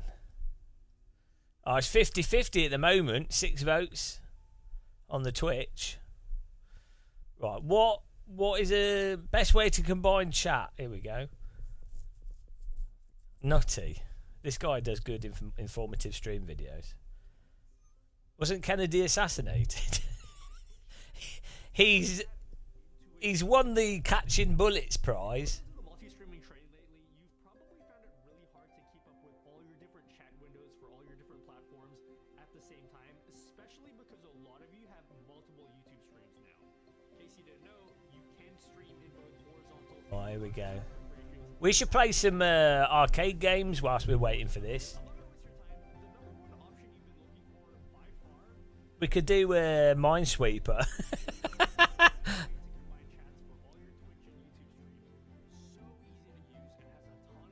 Oh, here we go. What's this program called? At the same time, I've already done a video on that. You can watch that up here. I'm not going to waste your time. The number one option you've been looking for by far is StreamerBot. This is Streamer hands bot. down the best way to combine chats for all your Twitch and YouTube streams. So easy to use. Okay, streamer bot. Let's get this. So we've got to make an account. Oh, hang on. Let's get this over here so I can see it. Wow, election night's hotting up, guys. How's everyone doing? It's not going to be over tonight. It's going to be open. It's over in 30 minutes. It's fine. Today is me setting up my sim rig after breaking it and getting everything working, to be honest. Starmaster. My prediction is that wealth inequality will continue to reign supreme. All right.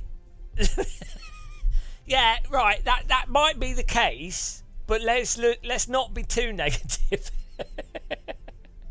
My prediction is that we will age and our bodies will fall into a state of disrepair and we will rue the day that we were born as the inevitable entropy of life continues and the universe spreads into the heat death and everything was rendered futile.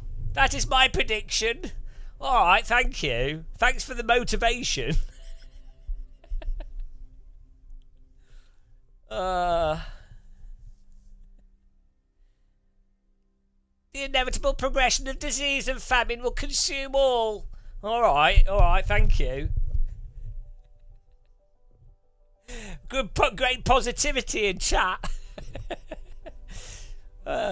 Nothing like some uplifting comments from Starmaster. Maybe it's Stairmaster. He's already in his 80s. Oh, hello. Look, it's Mr. Motion Rig. 2, 1, go. T-Tasse ohne Henkel just pop in to say hi. Ohne hassle. Thank you. Really appreciate that. That's very generous. Mr. Sigmo donates on our videos as well because he's a lunatic. Thank you very much. He's the Motion Rig guy, but he didn't tell me. He didn't tell me that they were going to be at SimRacing Expo on the Corsair rig, and I even looked at the, rig, and didn't realise, because you had the black actuators on it, the painted ones, and you normally don't have black anodized powder coated actuators. Ah, DD girl. Okay. Thank you. DD girl with a DD wheel. What a babe, what a beauty, what a sexy lady. It's a DD girl with a DD wheel. Beautiful serve and motives for her legs. DD girl, dreamy girl. Thanks, Daz. Well, we won't sing too much here because we'll go mental.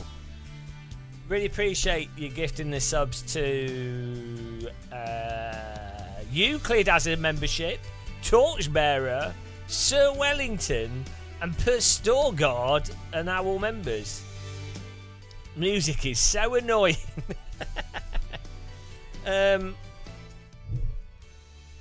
Yeah, what were we saying? No. So, if you hadn't have painted those, I would have gone, oh, there's a DK2 system, oh, and I'll do a video on it, but I didn't notice, and so I completely missed it. And also, annoyingly, the Cooler Master bus was on the left hand side of SimRacing Expo, and I started on the right for my tour video, and my tour video took 2 hours longer than I was expecting. I just didn't have enough time at SimRacing Expo. They need another day. I was absolutely... I don't even remember SimRacing Expo. It was mental. It was genuinely, absolutely mental. Because I was hanging around with friends I don't normally see as well. Random Call Sign, Rad Weasel, Miguel is another streamer. I didn't chat to bloody Matt Malone or Lawrence that much. I mean, I did outside of the expo, but not too much. Helicopter girl.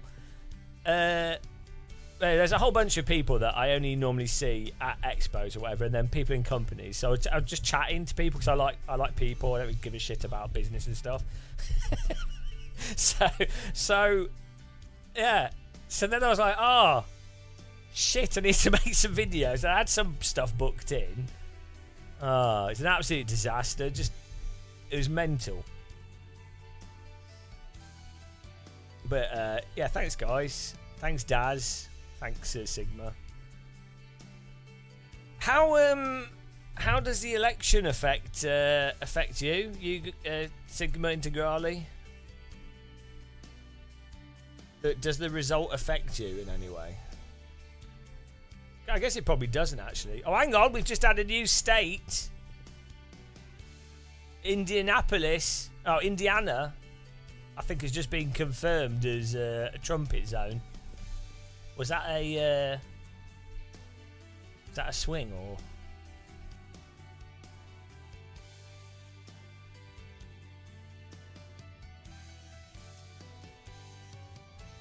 I know. Last year, Trump won by 57%. Last election. I think that just got called. That's exciting. So far, there still hasn't been any states that weren't previously. There's been no changes. Delaware? Where's Delaware?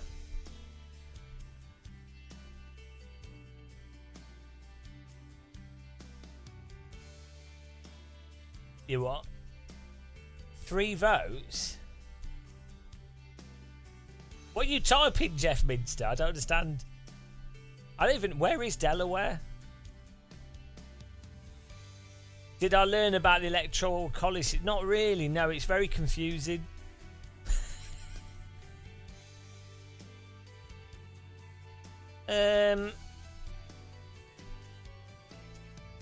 Oh, actually, yeah, that's interesting. Yeah, if you look at... It's not Tupperware. If you look at the... So let's look at a state that's had more... So... Alabama. Then 30. So last year was 62 to 36% when the votes were finished, and at the moment is 69 to 30. Let's see, Florida is 51 to 47, or last election, and so far it's 56 to 42. So what's okay? Oklahoma, that's 66 to 30. But the thing is, it's with the postal votes, 32-65. Yeah, I don't think you can say that she's getting slaughtered yet. I mean, she might be, but I don't think you can say that based off the current data.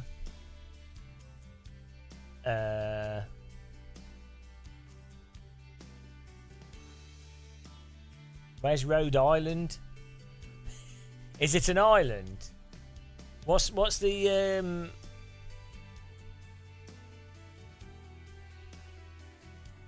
I don't even know what 30 to 160 means. I don't know what that is. What's 30 to 160? Like, is that that could mean anything. That could be the time of the day. I don't know how Americans use clocks. Do you mean I'm on the Google things, the best. Is this a seats? It says 99 to 177.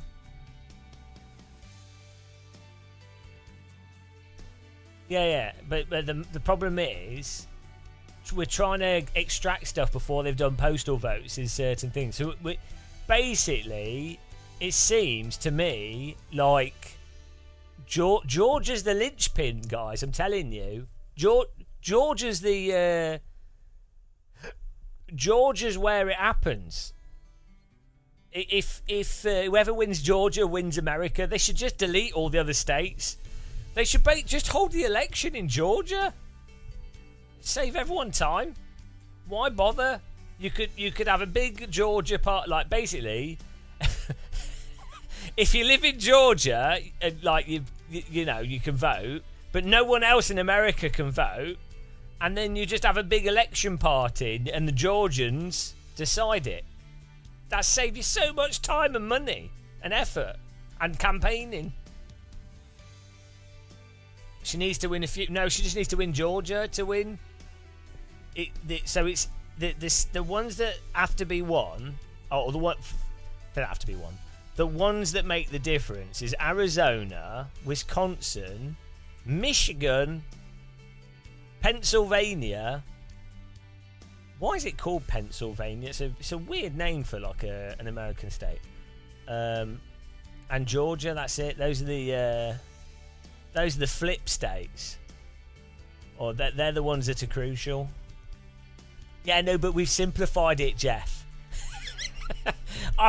As the Great British Magba legend, we've I've worked. We've simplified the whole thing. We've just saved everyone. Like all the news agencies are wasting their time. It should just be called. Look, it's called Georgia, which is.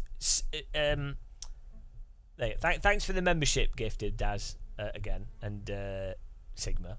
Thank you very much, guys. Yeah, so Georgia, which is called GA, which coincidentally stands for General Election. It makes sense, just Georgia. You lived in Gibraltar for a decade. You watched enough Brit elections on telly. No, look. We invented it. Look, we invented democracy, and we did it first. America's just copying us, and they've just done it worse. They've always do everything worse. They'd make it bigger, but they just look at everything that America has tried to take from British people. American tea, awful. American politics, awful. American imperialism has nothing on British imperialism. Britain enslaved like India, China, like everybody, and then we stole all the artifacts. Like we have half of Greek's monuments in our museums. We have half of Chinese tea supply. We stole it all, and we still, even when the empires collapsed, we still kept hold of it, you know. And yeah, we lost all the like military bases and stuff everywhere. However, we still control a lot of the world's monetary flow through the city of London, and we don't even have to protect it because no one knows. That's how you do it. I'm sorry, but like Americans are all like, we are the best. We have the coffee, but Brits are just on another level here of cunning. You think like American corruption's good? It's nothing compared to our corruption. Brits are just on another level. So yeah, just. You wait and see. Georgia's the decider. Hang on, it says 69% reporting. What does that mean? They've counted 69% of the votes. Doesn't look good for Kamala there, though. It's 52 to 46. And then last one, it was 49 to 49. So I guess, I mean, how many votes are postal votes?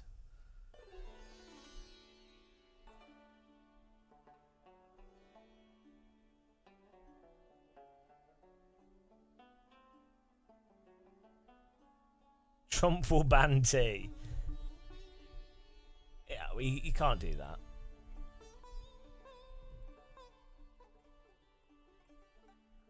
Is coffee the exemplar? What's that? Gas racing. Is it just me, or does God Save the King sound wrong? Well, that's what they've always said. Like when it, because I mean, how long did we have a king before? Before Queen Elizabeth, it was King not Charles. King, was it Edward? King Edward, right?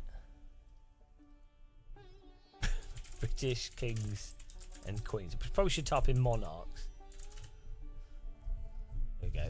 List of British monarchs.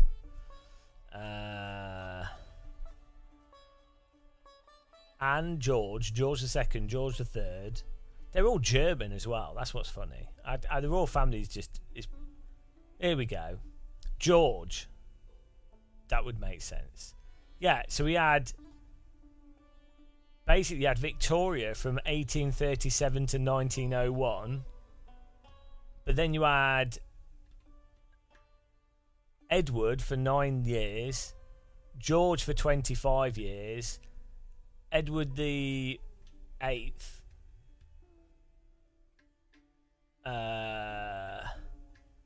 For a year. Then another George. Apparently they can only be called George or Edward. They're like, what should we call our royal children? George, Edward, George, Edward. I don't know. What was the last one? Okay, check. We'll go with the other one. Charles has bucked the trend. We've had 1, 2, 3, 4 Georges. What's that about?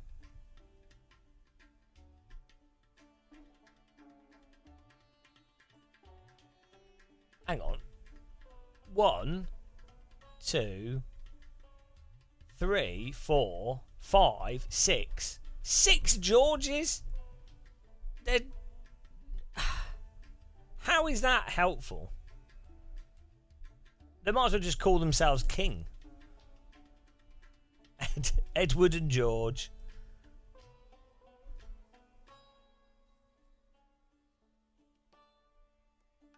Son of George. Son of George. Hang on. George, son of George. George the 6th. George the 6th, son of George the 5th. That's not confusing. What's the point of having a name if you're going to use the same name for everybody? I'm Uhtred, son of Uhtred, great-grandson of Uhtred.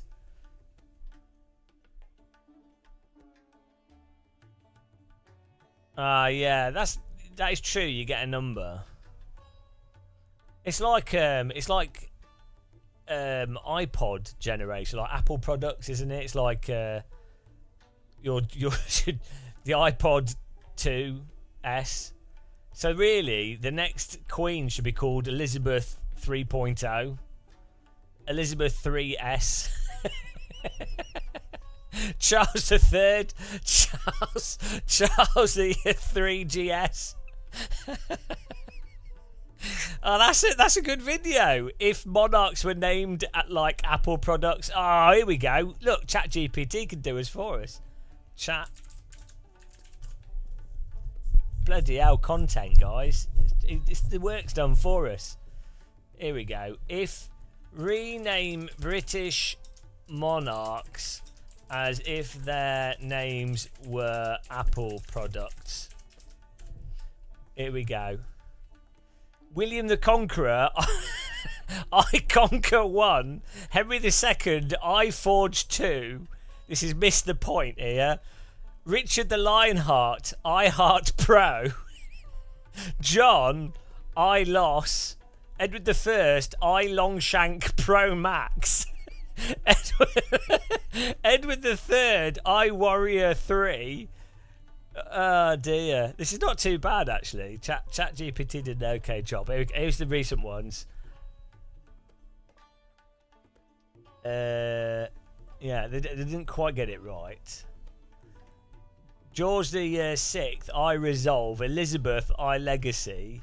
Charles III, I Future.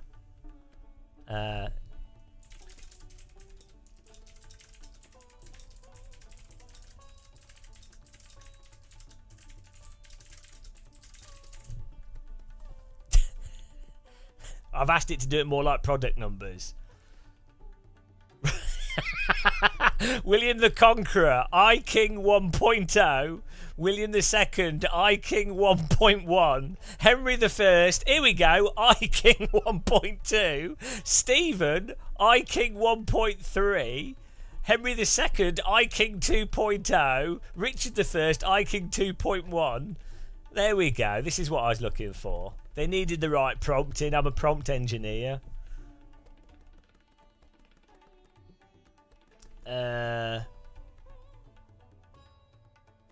Bloody hell, by the time we were on George I, we were on I King 9.0.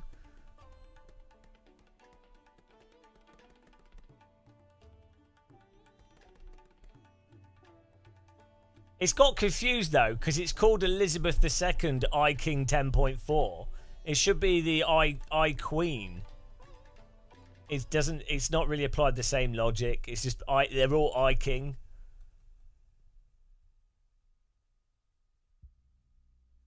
Here you go. Centuries of monarchy updates, each with its own unique features, and some models discontinued along the way.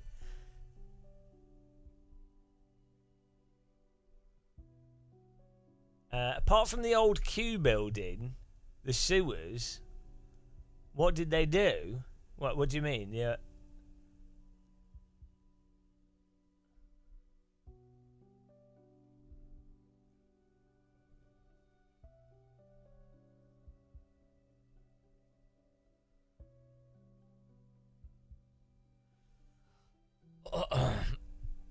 Oh, do you know what? Maybe there's a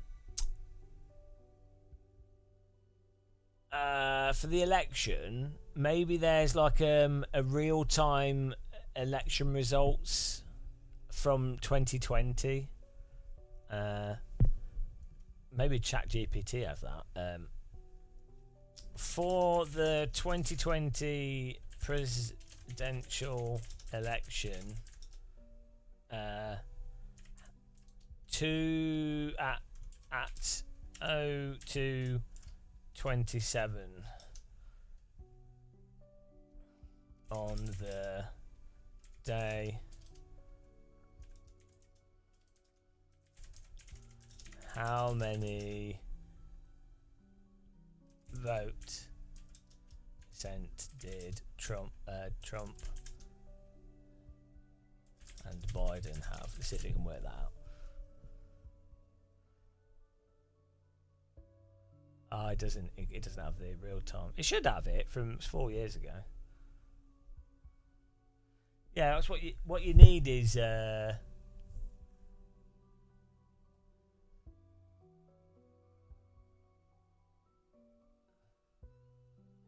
on.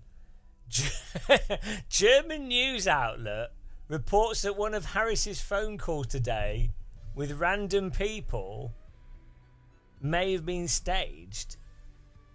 How do you see past results? I'm on the YouTube thing, the Google thing.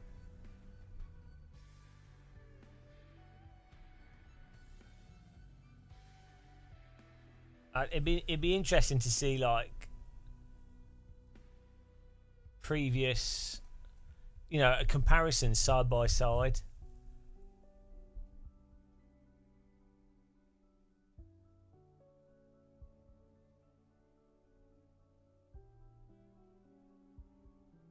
I think we can basically, I'm telling you, George is the decider.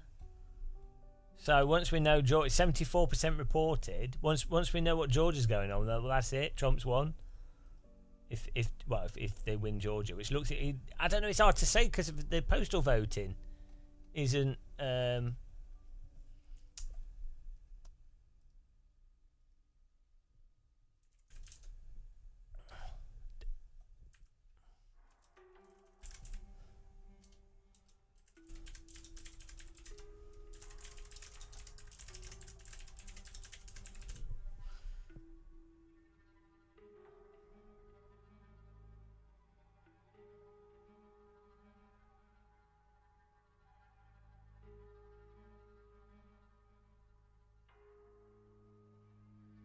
no. It says in Georgia, election officials begin processing mail-in ballots before election day.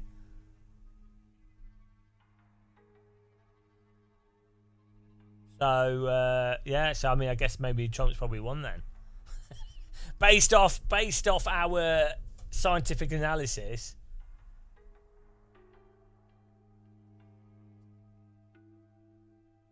Wow, we can't trust CNN, can we?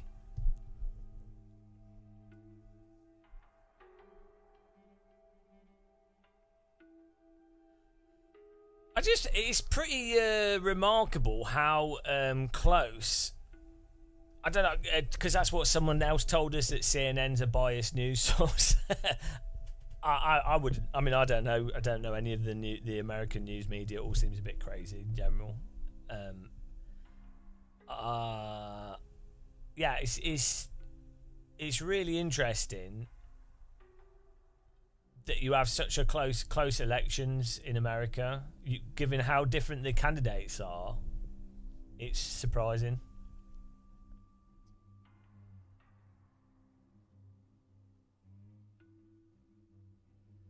I remember when I was like 16 or something, and I was in Belgium, and where I was staying they had cable TV, which was like I didn't have cable TV as a kid in the UK, and so they had CNN on it, the American CNN, and I remember putting it on, and this is a long time ago. So it's not as unhinged as it is now, but even then, it was mental. Like, just watching it, it was like, as a 16-year-old, I was just like, what is this? Like, it's insane. Like, the level of coverage was so dumb, and the presentation was so dumb, and I think it's worse now than it was back then. It was actually just mind-boggling. It was just so stupid. And that was really noticeable to me as a 16-year-old. I was just like, what is this? Yeah, but that was when it was supposedly better. That's what's scary. Like, even now, it's even more mental.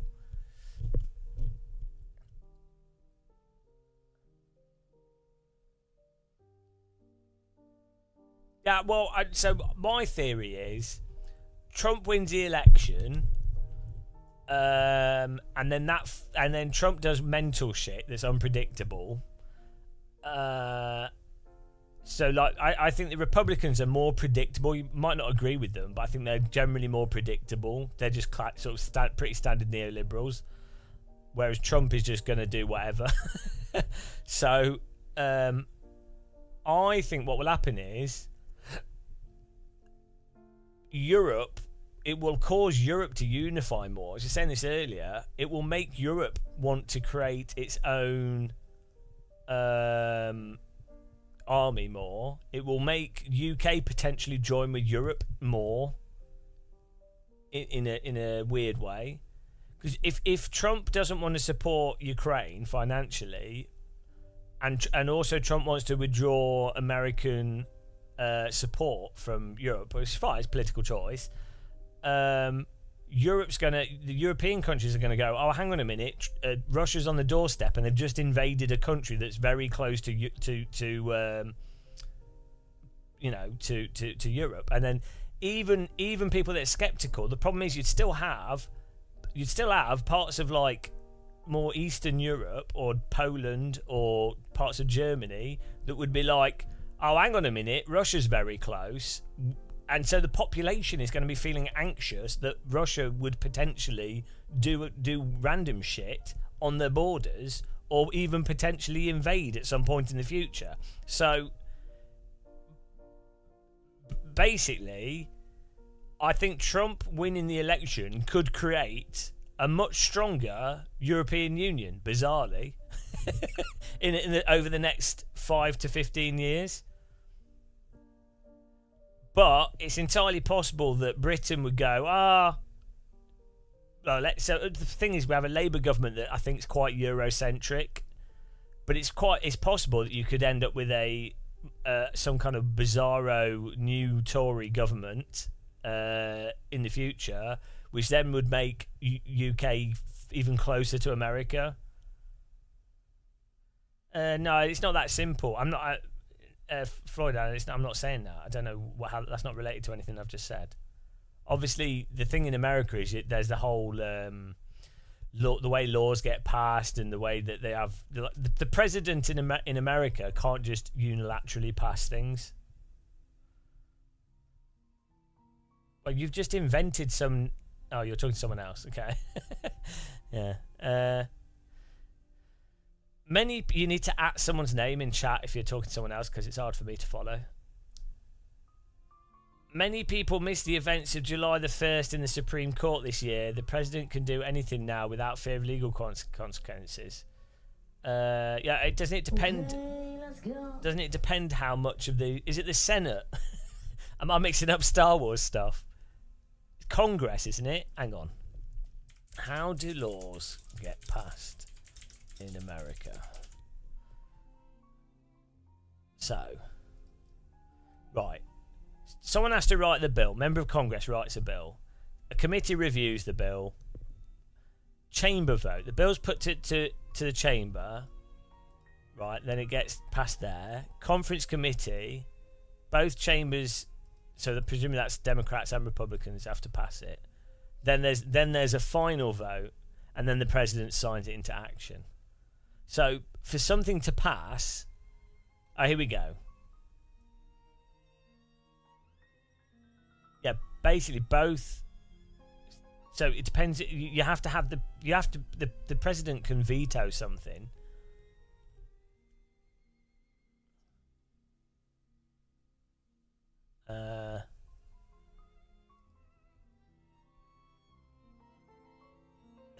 Exactly. Emperor Palpatine brings. I'm sure that's how it works. I saw it. And in between times, they do this like form of like motorsport with the hover cars. I saw this years ago. It was like a documentary on American politics.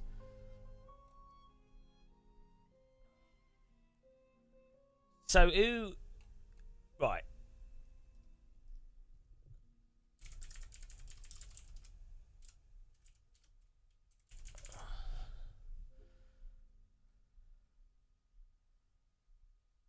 All right, here we go. So the US Senate, is this right now?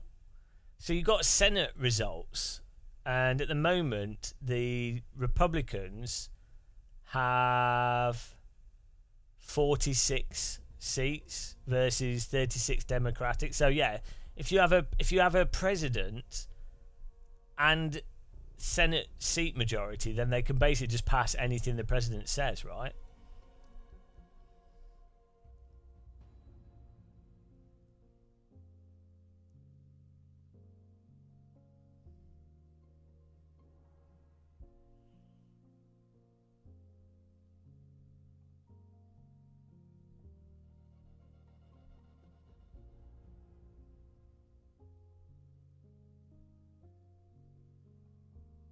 Let's look at the Twitter poll here.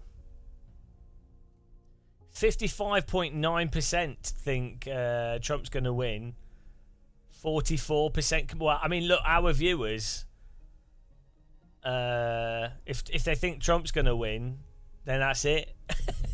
Again, do they need to do an election? They could just come to me and they go, right, what did your Twitter poll say? And I go, well, look, it's pretty clear. They think Trump's won, so that's it. We could save people so much time and money.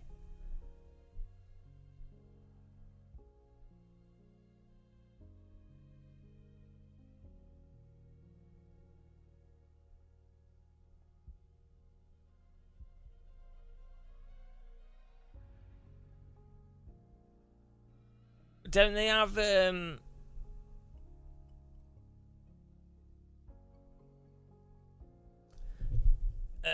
don't they have? Isn't there another process as well for who decides?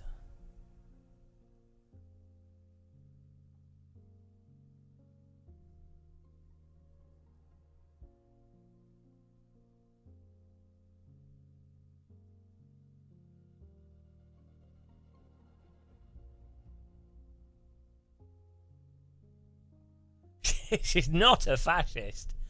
I know, but fascism's in trend right now because people have forgotten they've forgotten World War II, so it's in fashion. I mean, what could possibly go wrong with someone using populism and offering simple solutions to complex issues? What could possibly go wrong with someone using rampant, vapid nationalism to embolden a population to perform irrationally? What could go wrong with that? I can't think of anything that could possibly happen. Floyd, what, compared to Trump? Honestly, don't get me wrong, I think they're both full of BS as any politician, but to genuinely to I don't know how you could come to the conclusion that, like, Harris at least talks cohesively, like on a basic, like, communication and stringing together sentences and making a statement. At least there's like some kind of basic like, I'm not saying who to agree with and disagree with here, but it's like at least Harris can speak like she's not senile. You know, you couldn't have said that for Biden. Like, Biden was definitely senile, so's Trump. But, like, and you might think Harris is evil or whatever the policies, you might not agree with them, but at least she could string together cohesive sentences that had a start, a middle, and an end and some kind of point.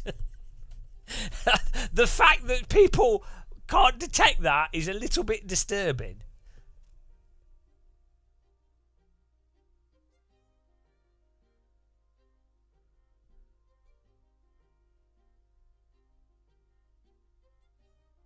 You what? Harris equals word salad? What do you mean? What, compared to Trump?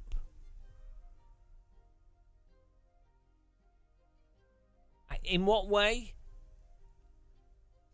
He's done four rallies in one night. Yeah, if you're just talking, if you're just saying complete bollocks, you could just... I live stream for 12 hours while sim racing. It doesn't make me, like, you know, like, you can talk bollocks for a long time if you're not actually saying anything. Like, if no one's going to, like, hold, like, no one's going to go, oh, hang on, what are you actually saying? Trump just says whatever thing comes to his mind that isn't even a defined thing. It's just, he doesn't... It's easy to say undefined things that people then cold read as meaning something. So, like, it's just like Barnum statements. You can just say stuff like, we need to control the inflation. There's our borders are out of control and the other party is not doing enough to address the borders. Those scummy other party, they haven't done this and they're really bad at what they're doing, and I would do a better job. So I'm not actually saying what I would do. You're just appealing to people that go, oh yeah, we don't like what they're doing.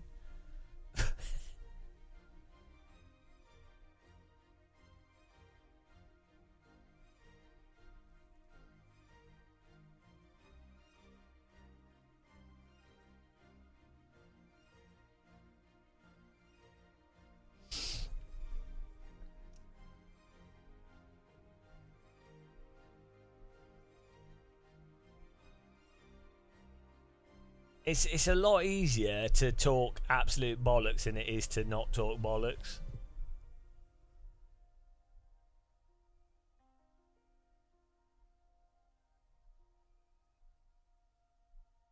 I'm not sure how anyone could listen to Trump talk for even 10 minutes and come away from it going, oh, he said something coherent. No, I'm not saying you are. I'm saying the way that Trump speaks is incoherent. He doesn't make points.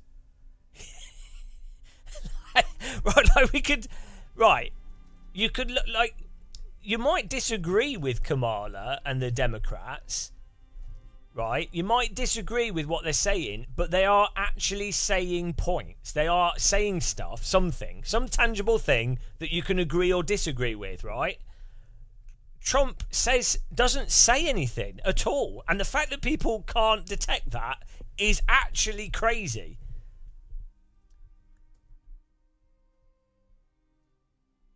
Yeah, look, I'm not saying that Kamala doesn't also talk bollocks at times, but if you were to compare Democratic speeches from Kamala to your average Trump speech, and you could probably analyse it and go, right, what are the actual coherent points? Right, what actual action statements were made versus what is just babbling, rambling? You are going to see the Trump will probably make like one coherent statement per 50 coherent statements that Kamala makes. Again, you might disagree with what Kamala says. That's a separate issue. Like just on a basic level of communication. Also, Kamala might be lying as well in terms of what they're actually going to do. That's a whole other thing as well. But I'm just saying, like, it's really worrying that people would think that a Trump speech is logically coherent. It's literally Barnum statements. It's like a cold reader just saying completely vague statements. It doesn't matter. I don't know who Trump really is. I don't know who Kamala really is. I don't know who any of these people really are. So that's why it doesn't matter. What matters is if someone makes a statement. That's why that's important.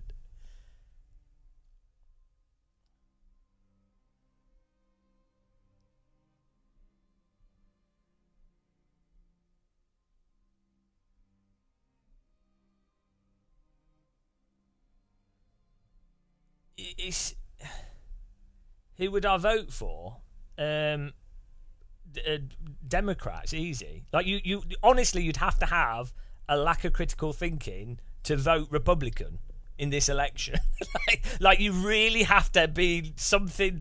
Either you're like you don't pay attention to any politics at all, you don't research for yourself, you are severely lacking critical thinking, or you may be a billionaire, or you earn over £500,000, or you are in a position to, if you earn over £500,000 and you primarily care about your own power and wealth interests, or you're a billionaire, or you're directly connected to Trump's business interests, then it would make sense to vote for Trump out of your own self-interest. If you earn under £200,000 a year, you would be better off voting Democrat, but it would still be crap, don't get me wrong. But of the two, I think you're much more likely to, it's not even an opinion, just look at like economic analysis. It would just makes more sense to vote Democrat if your goal was economic stability. Not my view. If you were to look at a broad selection of economic analysis of Trump's economic policy, which he might not even do, so you can't even know what they're going to do at all, but like if he enacts the economic policy that he said he's going to enact, the instability why are you hang on, would you be happy with them push? I don't even know what DEI is. That's some like American term, I don't know. Having men compete in women's... Right, I would say DEI stuff is a complete non-issue on the grand scheme of what's politically relevant. Men competing in women's sports is a complete non-issue on the grand scheme of what's politically relevant. They're all manufactured...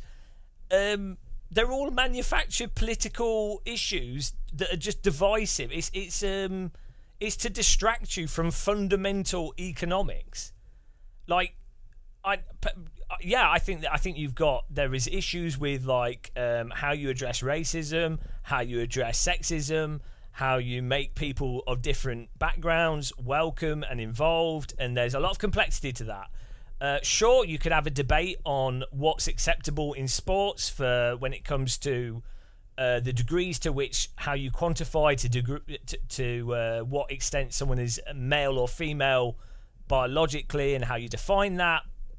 But like those are like, they're important issues for those specific things as they relate directly to those specific things. Like if you're a sports person in that specific thing and you have another competitor that's potentially male or female or whatever, or trans or whatever, and that's affecting the results of that sport, fine, that's very relevant to those people, and there is a good conversation, and there's rights that are important for people that are trans and people that are non-trans and who's affected by all the different things.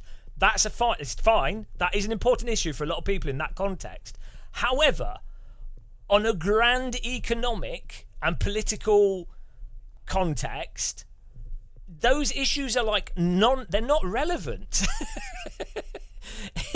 It's like those issues are so irrelevant in terms of like global economics, global power structures, potential World War III, men and women or trans people competing in sports is completely not relevant to World War III.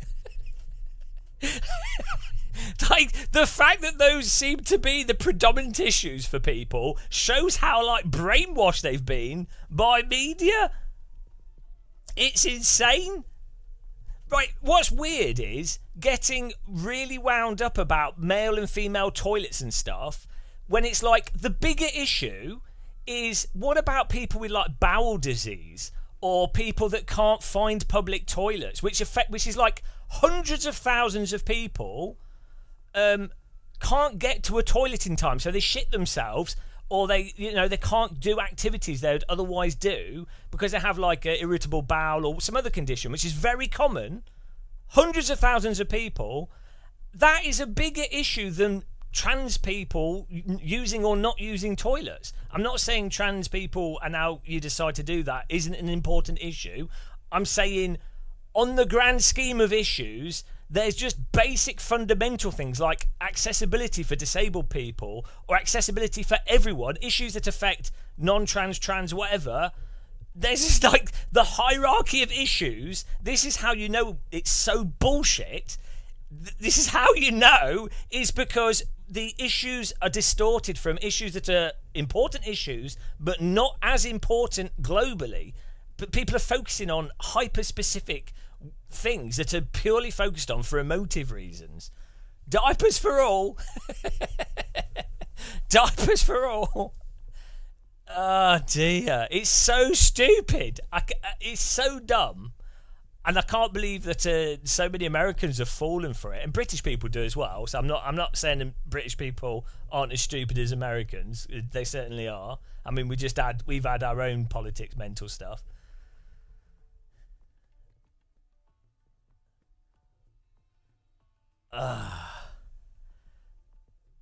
Yeah, but Biden's mental. Like, I can't believe that Biden's a How is it acceptable for Biden to be a president? He's obviously too old to be president. He can't even walk at a basic level. That's right.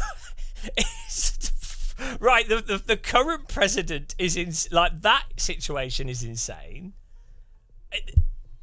Like, even I don't know, like, if you were just only a year ago, people were going, Biden's senile, we can't have him in charge because he's senile and too old. I 100% agree.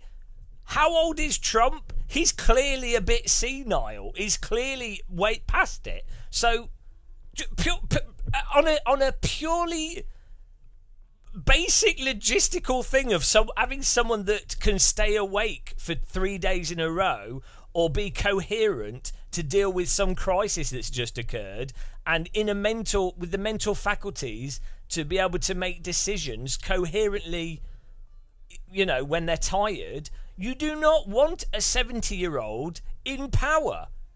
That is a big... That alone would sway me to vote for Harris over Trump. It doesn't even matter what their policies are. It's like, why would you want a 70-plus-year-old in power? That is big at light in a way. It's so stupid. It's so insane, guys.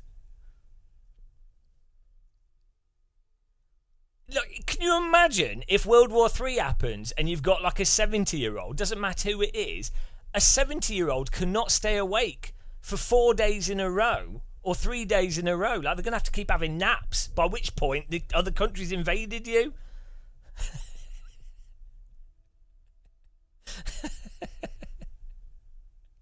Ageist. Yeah, well, when it comes to president, I don't think it's unreasonable to say, right, we don't have 8-year-olds in charge of the country and we don't have 80-year-olds in charge of the country. Like, that's just, how is that not a bigger thing in America? You know? It's weird, actually, that the Democrats didn't pursue that more. I guess because they were like, they'll be going against Biden. But if anything,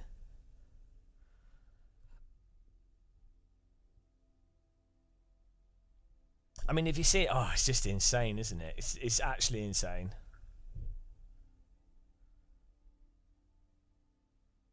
You vote CKTL. I'd vote for the 8-year-old. Have we had any, hang on, we had any states here?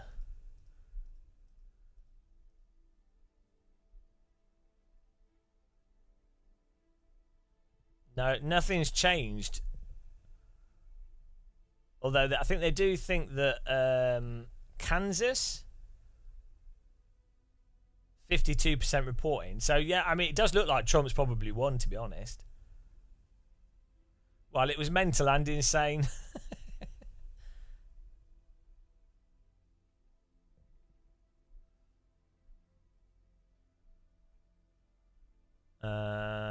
The states so far, though, none of the states have, none of the like swing states. Oh, Wisconsin is, so it looks like Michigan, Wisconsin, and Iowa. That's weird. Why would Iowa? So last year, Iowa was Trump. 53 to 44. That's weird. Yeah, that's well weird.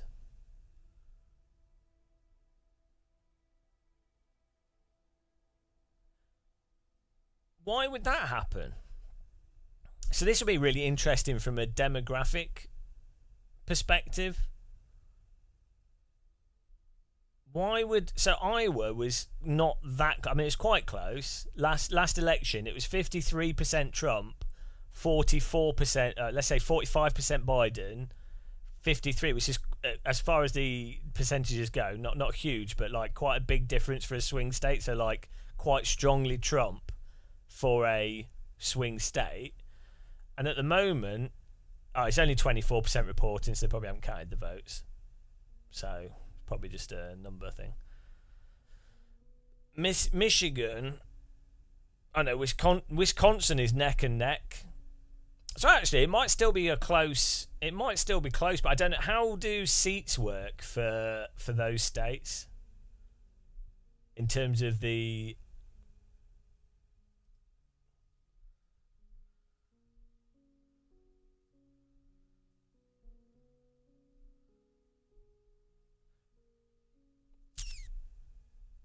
I mean, the thing is, as I say, I think it would actually be the problem for America is if Trump loses by a small amount, I think there will be a civil war. I don't think what do you guys think? I genuinely think if Trump wins by a large amount, I think Democrats will go, well, they won. That's just how it is. And I'm sure that'll be weird shit that happens due to Trump policy and whatever. Fine. But, you know, I don't think there'll be a civil war. And I think if Trump wins by a small amount, don't think there'll be a civil war. I think if Trump loses by a small amount, even if it's like they've legitimately lost, like, you know, they've recounted it, checked everything, I think it would, because Trump's got like a really bizarre cult-like following. So I think you will have the potential for a civil war. Whereas I think if Democrats lose by a small amount, I don't think they would. I don't think they would fight it. I mean, you have to keep in mind Trump did literally storm the Capitol, like encourage followers, and those followers, though they were like probably not really proper insurrectionists in in like a traditional sense, but they did literally storm a government building.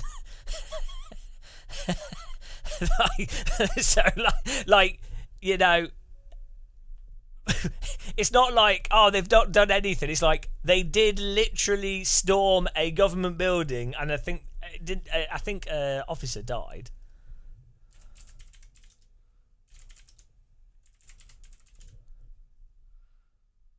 Six people died. One was shot by Capitol Police.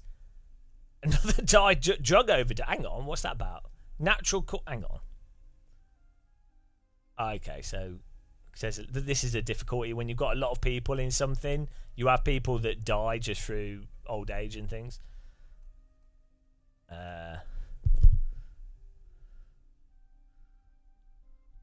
It's like if you ever do a concert, there's a number of. If you have a concert with like 200,000 people, statistically, you expect some of them to die from heart attacks. It just happens.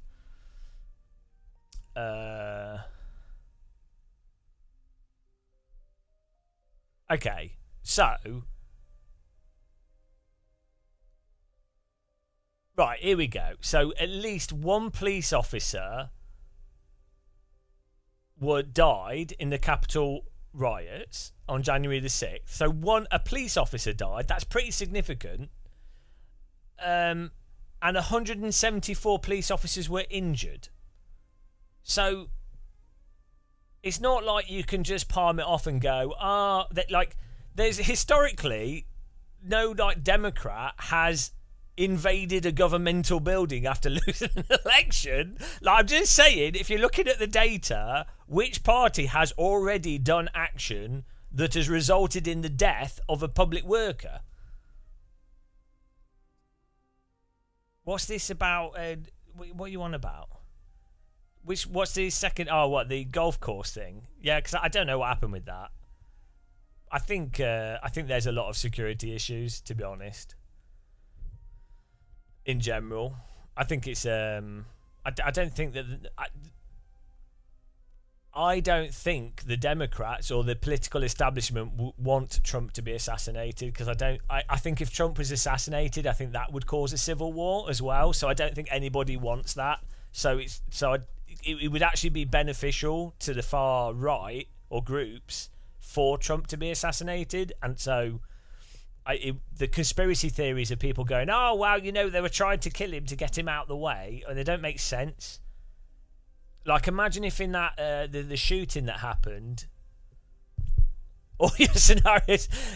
Look, America loves civil wars. They only had one like a few weeks ago. We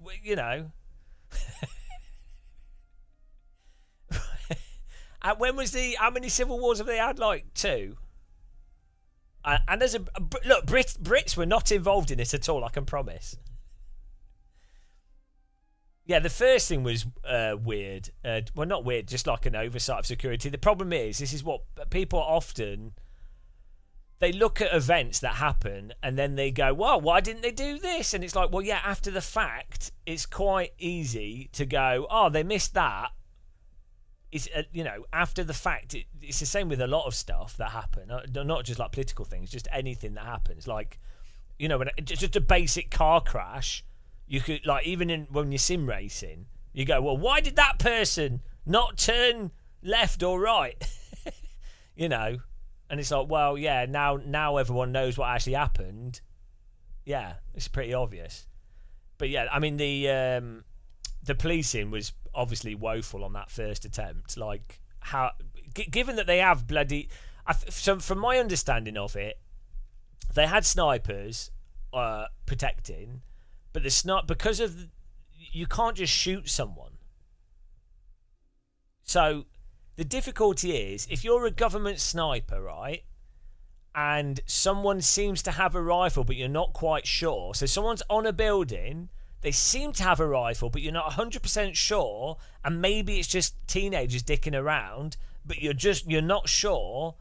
You've got to make the decision to then shoot them, and if you're shooting someone, it's always shoot to kill. So you can't you can't like, oh, we'll just disable them. It doesn't work like that, especially with a sniper rifle. So yeah, like what you have to wait until they do something, right? You can't just preemptively shoot someone. So it seemed like the snipers actually responded very quickly. The issue was the policing and the isolation and the awareness of the surrounding area seemed like a huge cock up.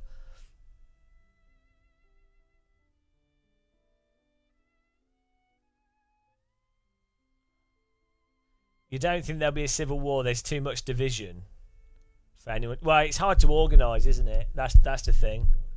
Yeah. I mean, I hope there isn't. I would quite like some political stability around the world.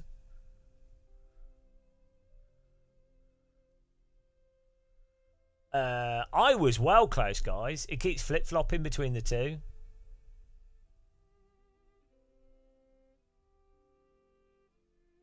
Same with Wisconsin.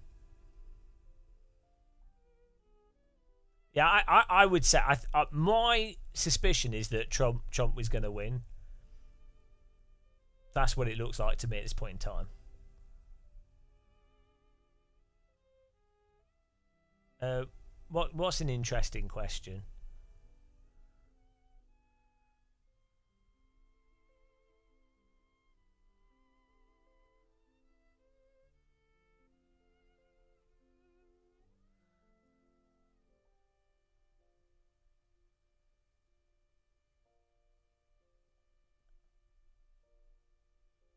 How come Oregon's so Republican?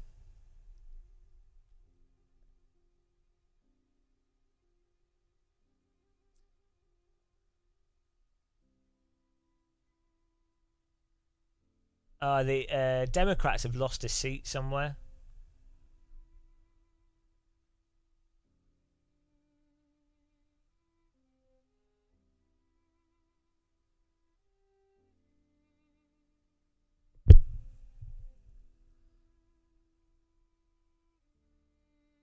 Maybe it's postal votes or something. Oh, okay. Last year. Well, last year it was 56.5% Biden, 40% Trump. But right now, it's 71% Trump.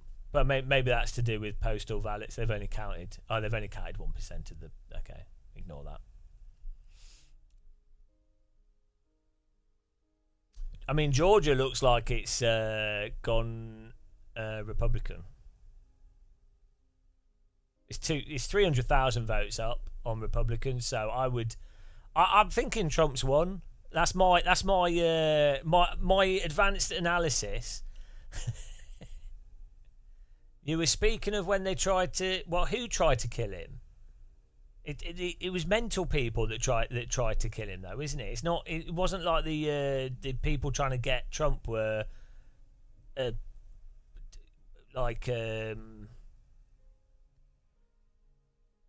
one particular side. It was. Well, it wasn't. No, it wasn't like. It wasn't lefties. It wasn't even lefty or righties. It was just like a sort of random person that's disgruntled for whatever reason at a short point in time. Especially that first one. Like, well, it wasn't. It wasn't a. Yeah, I don't think it's.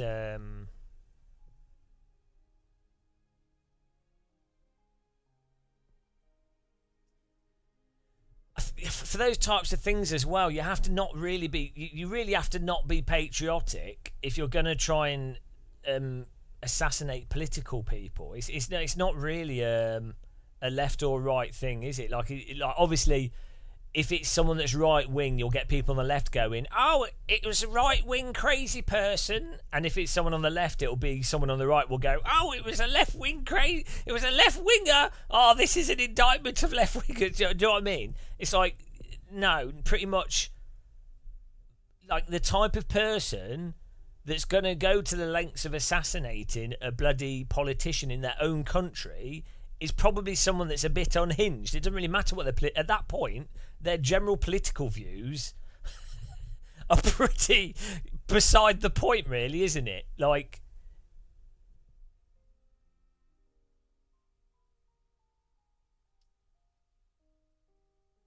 yeah, I don't think you can attribute them to one thing or another. Like, I've heard stuff either way with that first one. Like,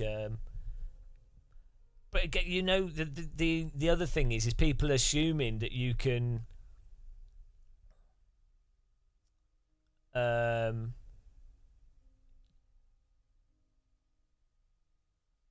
like just label someone in one broad political camp or another. It's not that simple, is it?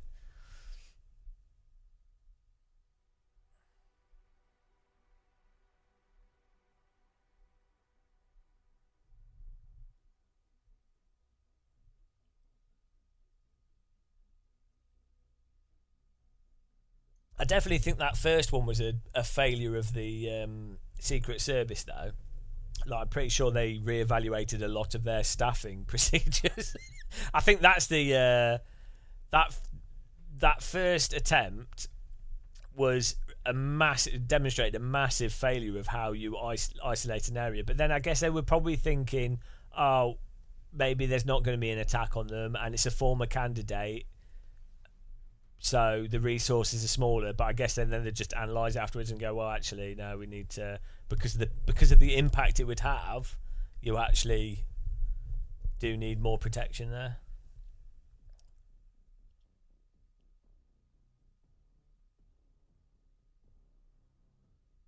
Yeah, you could see how if you had someone from another country or was politically wanted to influence things internationally, and they're like, oh, we know that one political leader supports things one way internationally and one supports things another way, and they don't care necessarily about the internal politics, blowback and everything else. You could see how basically someone that's acting from a position of foreign politics, you could see why they would, so again, it's not about being right or left wing. It would be different political motivations. But that's the whole point, is, as I say, it's really dumb how the conversation just gets turned into, which side were they on? Do you know what I mean? Like,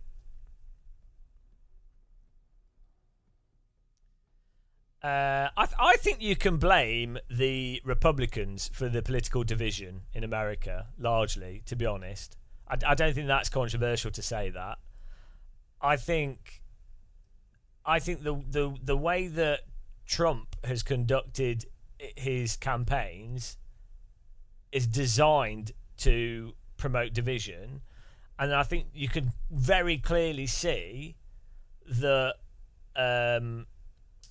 the foreign interference in terms of like promoting podcasts and like online political talk, you can very much see how division has been sown through foreign interference. I'm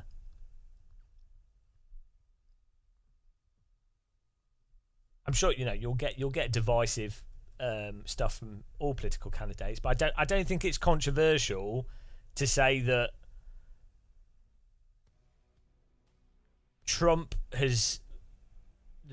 Republicans under Trump has been more divisive on purpose, strategically, compared to Republicans under Bush, for example.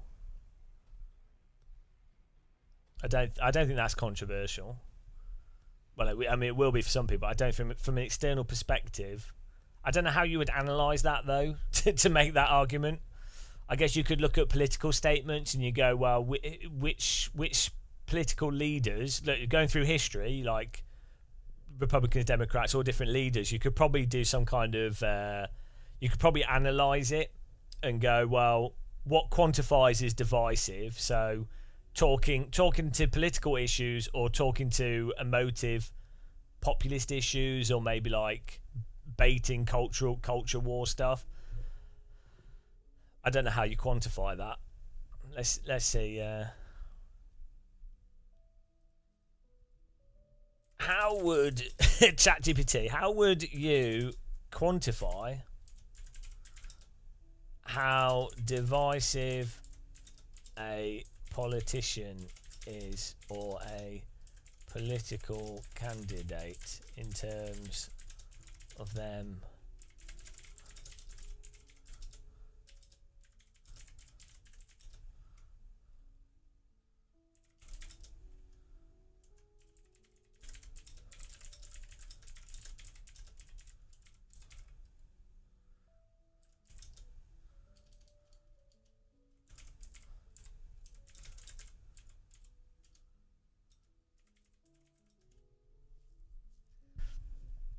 Let's see what ChatGPT suggests.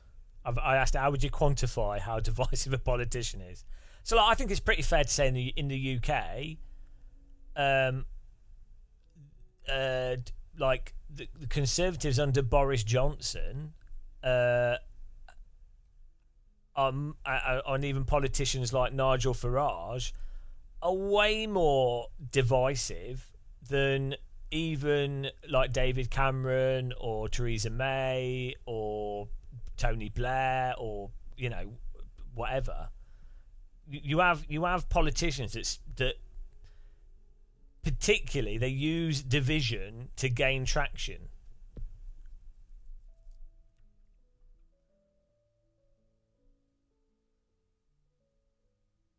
Cosmic Jellyfish, you had no idea that all fascists had to do to bring back fascism was to not call themselves. Yeah, it's funny that, isn't it?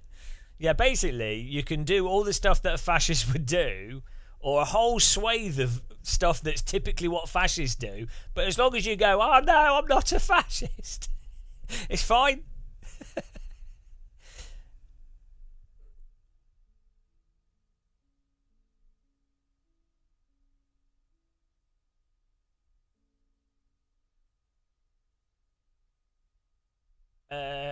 It's pretty clear that Trump is more fascist than Harris. Like, again, that's, you might like that. You might be that might be someone's political view. Is that they're I don't agree with that. I think fascism's fucking awful. Like, I hate it. I think it's disgusting. However, some people might think it's great. I think they're wrong. They might think it's great, but it's. If you look at both candidates and you're just going to methodically list which is more fascist than the other, you could not come to the conclusion that Harris is not, like Trump is obviously more fascist than Harris. That's just based off the semantics of the word. Why is it? It's not a big statement if it's the truth. But I think the mistake is that then people think that if you say someone or something is degrees fascist, they then think, oh, you're saying they're literally Hitler, which is obviously, that's not the case, is it? Like, and also you could have someone that's worse than Hitler, or you could have someone that's not the same but equally as bad in different ways, or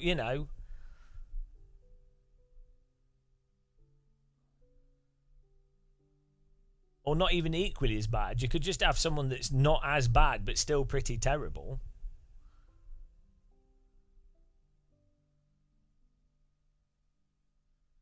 But I think a lot of people also forget that Hitler didn't start out as Hitler that you think of following World War II. Hitler literally started out as a joke. Like, he didn't think it was a joke, and his followers didn't. But a lot of people, if you look through the history of the growth of the Hitler and like how it all emerged, a lot of people thought, oh, that won't gain any traction because they're stupid.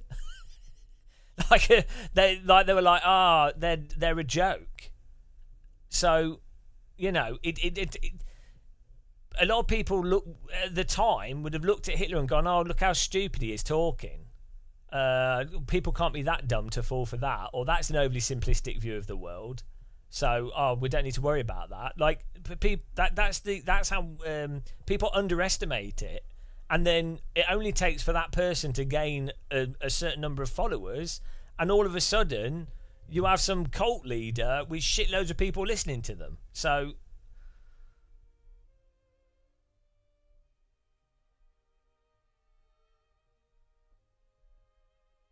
Right, here we go. Metrics to quantify divisiveness. Approval ratings by political affiliation. Compare approval ratings across different political groups. A highly divisive figure typically shows stark contrast in approval among party lines.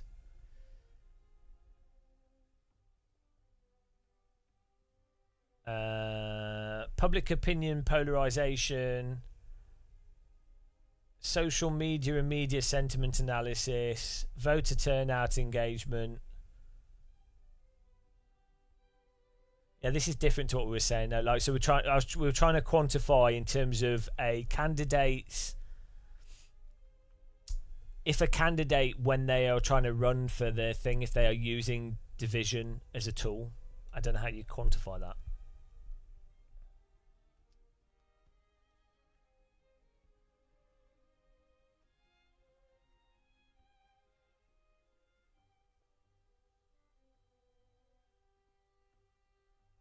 Freudan, right? Put it this way though, like to be fair, like giving you benefit of the doubt, like, and giving other people benefit of the doubt.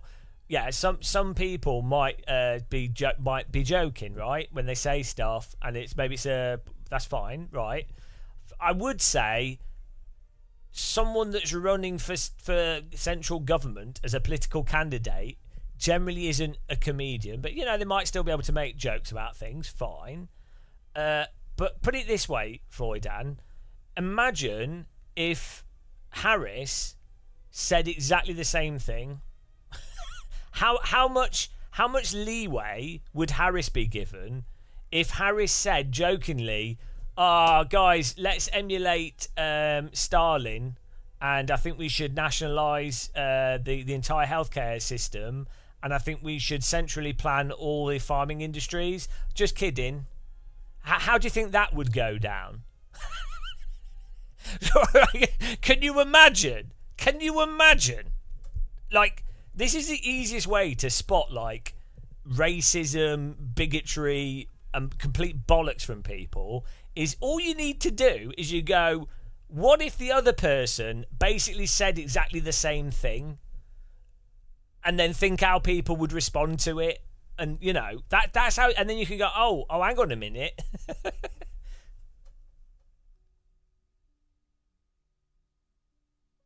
How do you know she has zero sense of humour? Like, you seem to have, like... you seem to think that Trump is, like, funny. Like, he's a complete knob. And Harris might be a knob. I've not seen Harris forced upon me for multiple years, so I don't know. I've not been able to evaluate a character. I just don't know. You know, to have a general sense. but like, how is humour even relevant? Like, you could have, well, Colonel Gaddafi or something, but it could be well funny. But I'd be like, well, it's still Colonel Gaddafi. And maybe King Jong-il is like a proper funny guy. But it's irrelevant, isn't it? Or like, Trump could not be funny at all. Trump could be the nicest guy ever, and I'd be like, oh, okay, that's great. But I'd be like, well, the policies are what matter. not like, evaluating the Prime Minister or the President based off their comedic ability is a little bit disturbing. Trump is a Nazi or something. Kamala's Obama. I actually think that Kamala and Waltz are more left leaning than Obama administration in some ways, but the political landscape has just changed. That it's a different scenario.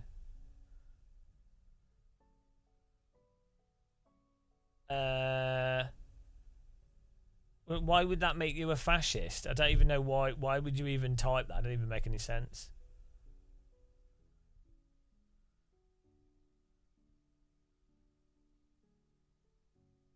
Yeah, I mean, I would say intuitively. The problem is both Kamala and Trump come across as massively insincere. Trump is like naturally insincere, so Trump comes across as like just a full-on narcissist, and Kamala just comes across as like a politician.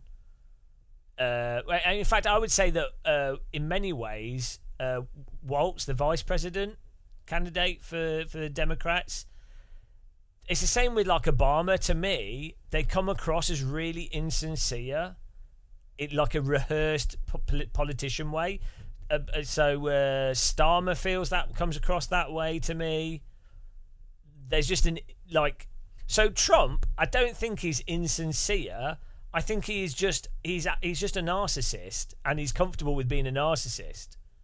So he's not insincere, but that doesn't mean that you're inherently good. Just because someone is honest about them doing something terrible, that credit to them. At least they're being straightforward about it. But that doesn't exonerate them from doing mental stuff.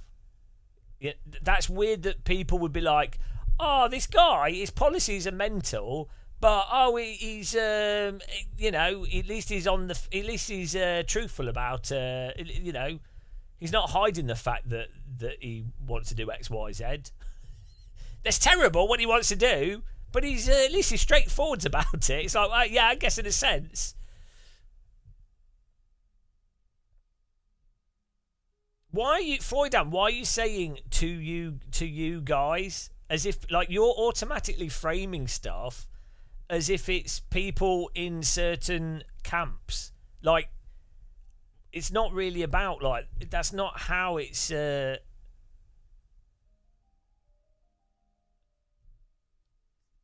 Like I'm as a non-American, I don't think it's again. I don't think it's controversial to say that the Democrats will probably be a more stable political party, especially internationally. Not necessarily doing stuff I agree with. Don't get me wrong. I don't agree with a lot of Americans' foreign policy, but I think they will be more consistently stable than the type of policy that the Republicans would do. Yeah, well, this is the other thing. It's quite likely that Trump would die during his term. So what happens then? What happens if a president dies of old age? Yeah, because Skywork is probably like they thought it was going to get dumped, and then there's people like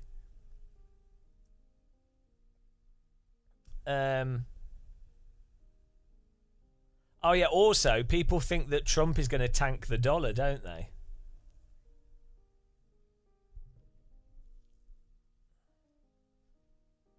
Like they think his economic policy is going to absolutely destroy the dollar. So people are then thinking that people move to other currencies, so then they might be taking the money out of the dollar. I don't know. That's what I've heard. I could be wrong. Let's have a look.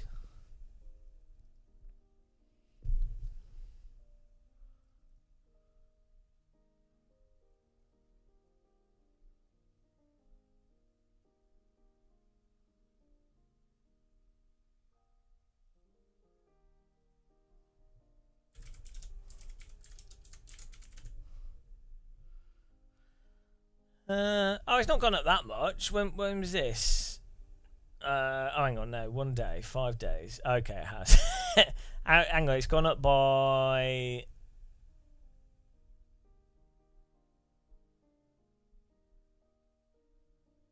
to how much?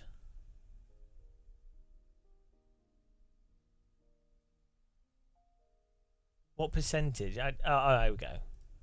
7% today. 7.71%. So imagine that. Imagine you're like watching the election, and you like. I mean, you were to put like. Yeah, you put £100 in, you're going to get £70 back. I mean, £7 profit. It's still not close to how it was. When Bitcoin first started and it went up like 2,000%. Over a month, it's gone up 21%. But then there was a big dip in September.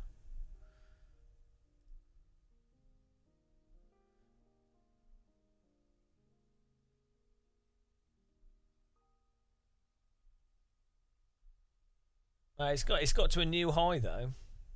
So there was a peak in November 21 was the highest it was prior to 24. It's the highest it's ever been.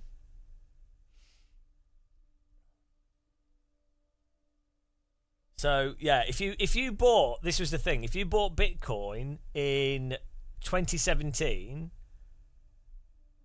or let's say you bought Bitcoin in 2016, it's gone up 18,000. It's gone up 18,000%. Jesus Christ. So if you add £1, £1 is 18,000. No.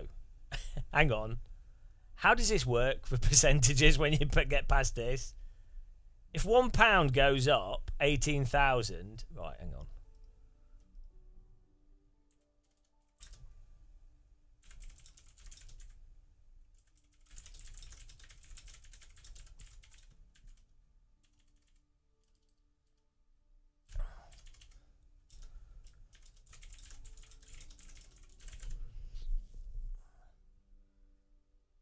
Oh, okay. No. Jeez, how do you do positive percentages on stuff?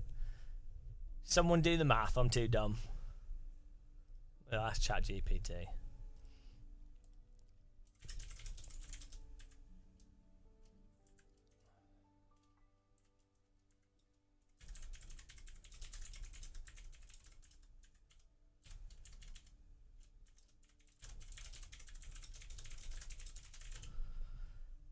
Right, here we go. 180 times. So you have £180. So it's actually, yeah, 180 times the value.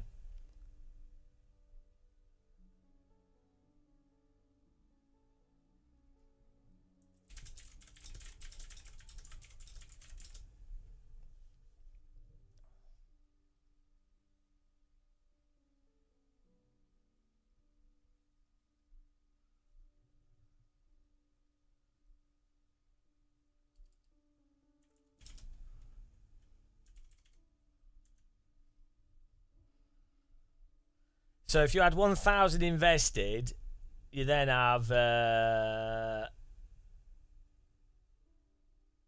know this is getting the maths wrong on this. This is like just ChatGPT is really weird with maths.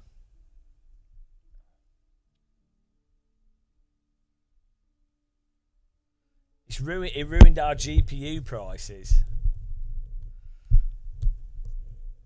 Yeah, I don't know how much of that was to do with obviously Bitcoin mining, but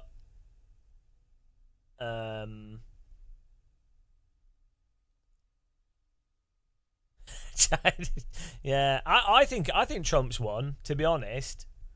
If you look at the polling,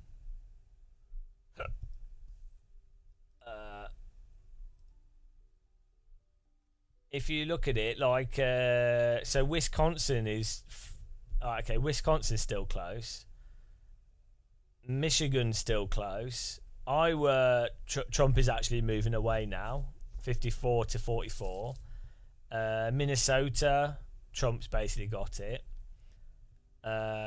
Georgia, so I think people like, and they say the markets look like people think that Trump is gonna win, and Georgia is, which is as we've determined, Georgia is the linchpin. Georgia's the state. They're 88% counted, and it's 51-48. So I think Trump's won. Give him a muscle math class. No, Georgia. I'm telling you, if Trump wins Georgia, that's it. It's over. It's all about Georgia. Georgia's the look. GA stands for general election. So whoever wins the general election wins. I worked it out. Don't question my. We're on the limit.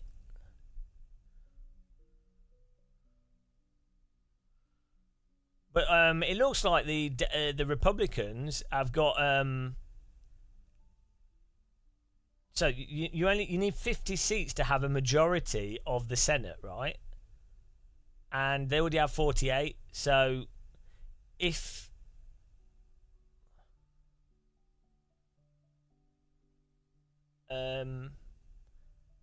yeah, I'm not quite sure how it works. Exactly, be prepared to, yeah, that's it. So Ukraine gets taken over by Russia, then Russia starts putting pressure to invade Poland.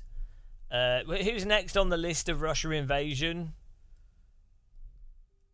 Then Britain goes to war with Russia directly with troops on the ground, but a proxy war in a specific country.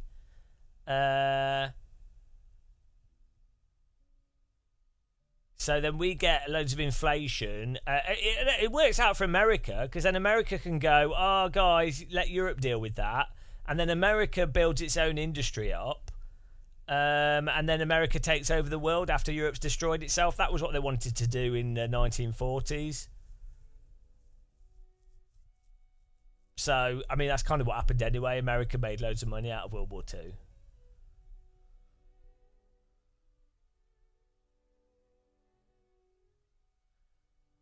Oh yeah, you get loads of, like, if Ukraine falls entirely to Russia, there'll be loads of immigration from Ukraine across Europe, which will then probably produce an increase in like fascist parties in Europe, because they'll be like, oh, why are we taking all these immigrants in? So fascists will leverage that to justify for them to get voted. So then you'll end up with more fascism in Europe. So it's all positive. It's all great. It's all good. It's all fine. Nothing to worry about at all.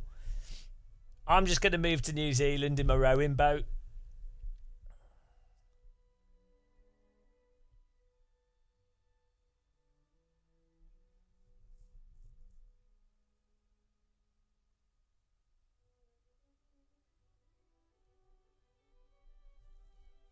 Threads, yeah, but at least in Threads it was Sheffield getting blown up, which is not, it's only Sheffield. There's worse places to get nuked. I mean, I guess maybe, yeah. Well, we could live without Sheffield. It's fine.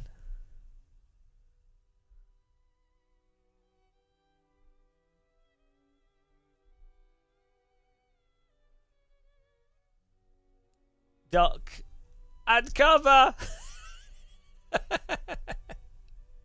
It's not going well. Well, it's great to experience the 1930s in person rather than just reading about it in the histories. First days. Now Trump elected. But Flight Sim 24, that's gonna be good. I don't think a set of Corsa Evo's bad. I don't know. You've created this narrative. I'm looking forwards to Evo. How do I feel about the immigration problem? I don't know to what extent there are problems. Like, so this is another narrative talking point. Isn't America built on immigration? Isn't that like the fundamental history of America? Same with Britain in many ways. But it's been turned into as if it's like a fundamentally negative thing. It seems to me the problem of immigration is more governments not distributing wealth for immigrants to actually be able to contribute properly to a country. So you actually need more people. You need younger people. You need more labour. There's work to be done. The problem is a lack of creativity and a lack of investment.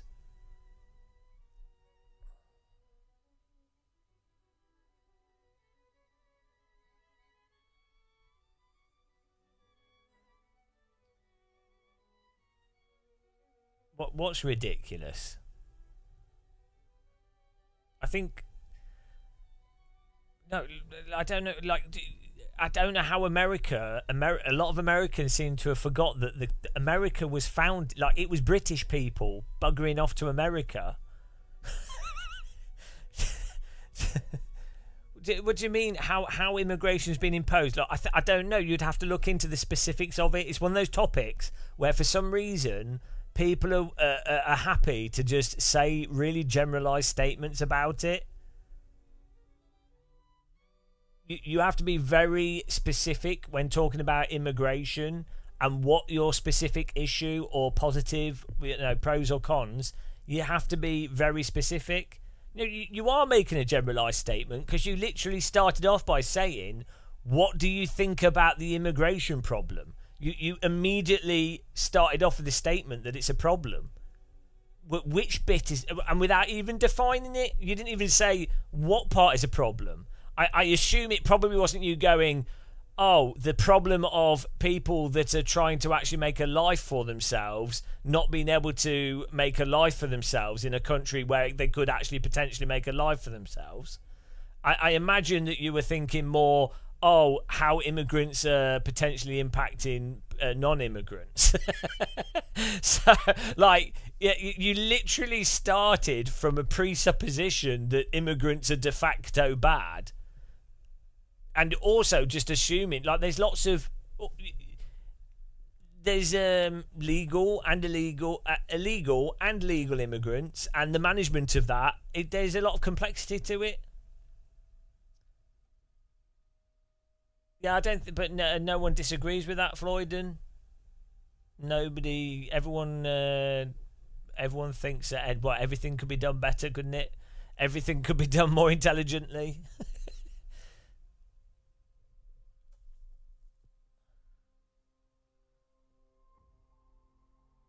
Again, that immigration has been turned into a politicised issue rather than an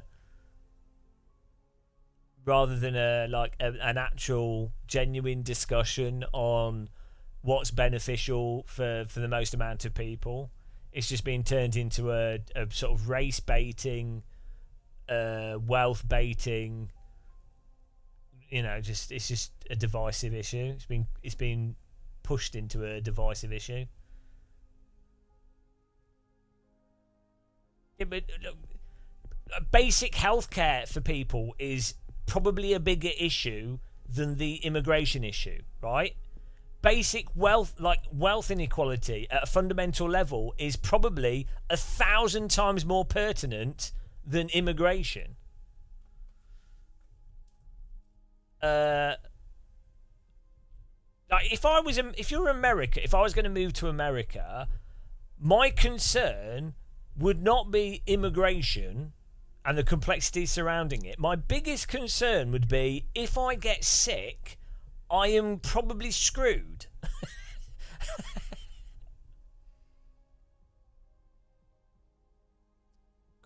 Nobody's calling anyone racist. I'm saying that it's been turned into an issue as a form of race baiting. It's being used to leverage racism politically.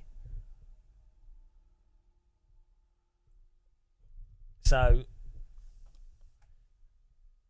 but yeah, like, I don't know. Maybe this isn't the case. Maybe we've got Americans in chat. But wouldn't you be more as an American, unless you work for a company that has a really good healthcare plan? Wouldn't you be concerned about healthcare? Like that it's a concern for me in the UK, even with a national healthcare service. I worry that in older age, if I don't die young, but who knows, I'd be concerned that you're not going to have the basic elderly care or the basic healthcare. So even with stuff now with like dental or whatever, I'm already looking at like you look at private services, and then you have to factor that into your personal finances when really you shouldn't have to, because you're already being taxed and you're already supposedly got a healthcare system. And so the stealth tax that occurs through having to use privatised forms of healthcare in combination with a national health service, that costs way more than other taxes. So it's a top concern. Like, who bloody cares about, I have to pay a bit more fuel, or these prices of food have gone up this much, or this has gone up this much, or there's, who cares about those little, I have to spend £1,000 or £2,000 more a year, rightly or wrongly, for whatever reasons. That doesn't matter if when you get sick you potentially have to spend £50,000. It's like it's like a priority of what's important. Yeah, from my understanding, American healthcare only works if you happen to work for a large company that has a really good cooperative healthcare plan, which ironically is rather socialist and communist, but limited to the context of a singular business. Why not go, hang on a minute, it works for a single business because what you're doing is you're diluting responsibility across a wider number of people. Hang on a minute, surely if that works with a business, wouldn't that work on a national level? Couldn't we then cut costs of drugs and whole processes and streamline everything, because we would not have to go through all these individual private companies and play this game of marketing and all this other bollocks that goes on? We could just have streamlined processes for everything. Wow.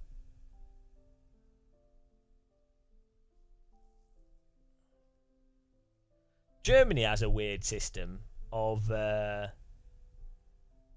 going to move to the bedroom, the election seems over. Is it over? Well, look, I mean, Trump has it looks like Trump has Georgia. It's pulling away. That's it, guys. The Game of Muscle Georgia study.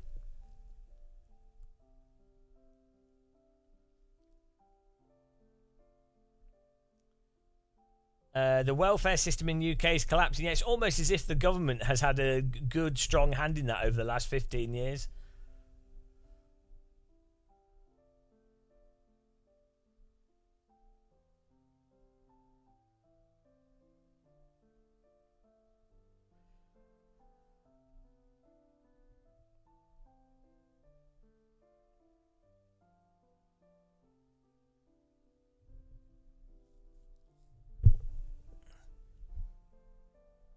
Let's have a look at other states here. Let's see.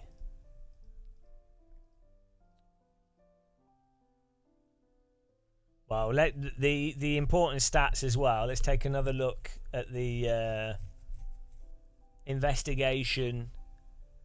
Trump. We got 54 to 45% of Game of Muscle viewers think Trump will win. So I mean, our viewers know these things.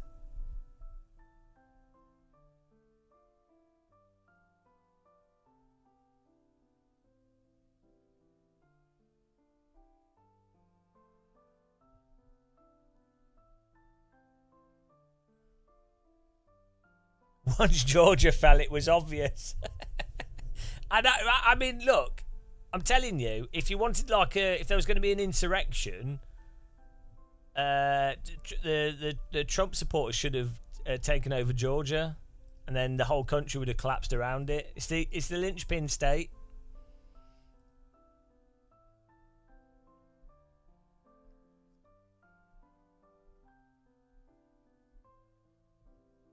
I mean, it looks like Arizona's 49 point. I know Arizona's too close to call. Well, actually, I know. So it's Pennsylvania, Michigan, and Wisconsin.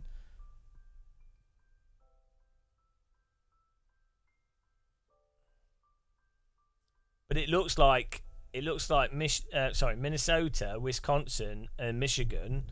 They look like, unless they count their postal votes at a later date, but like Minnesota is 60% Republican. So, whereas last election it was 52 Biden, 45 Trump. So, I mean,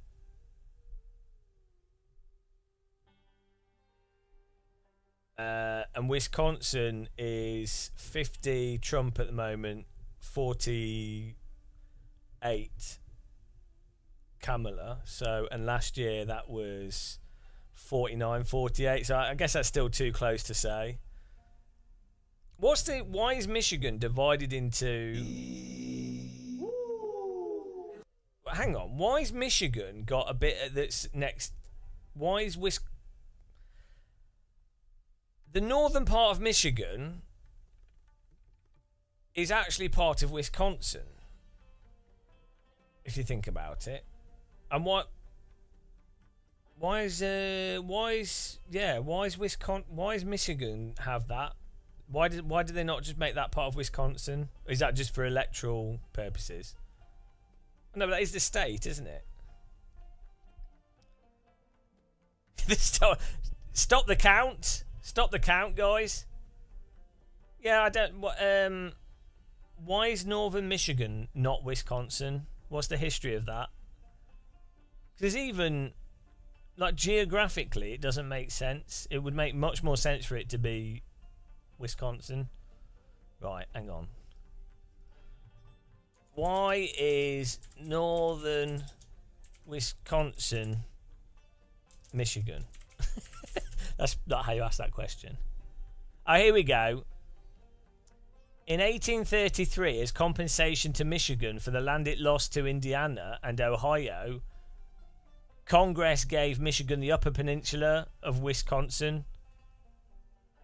Hang on. Oh, here we go. There you go. 1833. See, I knew there was some weird political thing around this. Remembered in history as the Toledo War,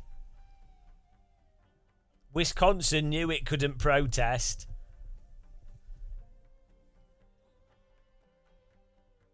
Is there anybody promising free candy? Hang on.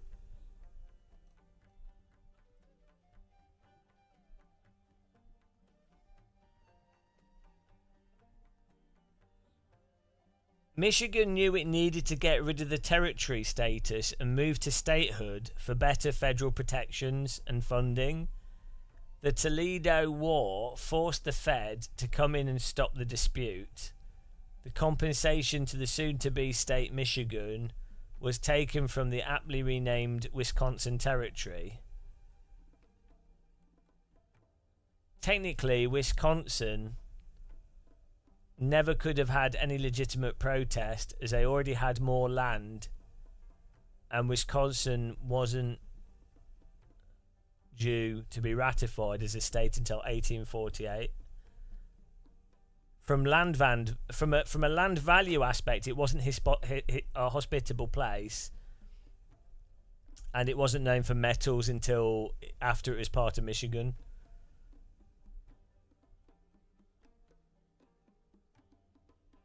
Here we go. Most Wisconsinites feel Upper Michigan people are more Wisconsinite than Michiganders. You're a Michigander. Michiganders. Bora Rasta, Bitcoin to the moons, no rocket sites. Do you think people are getting out of the dollar? Hang on. Let's look at the dollar to pound. Oh, it's rocketing. This is already, there's economic madness going on, guys.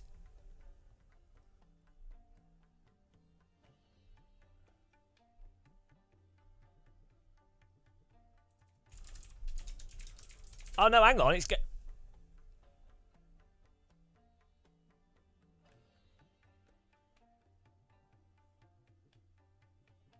yeah, there was a big spike and now it's dropped there. There's going to be a lot of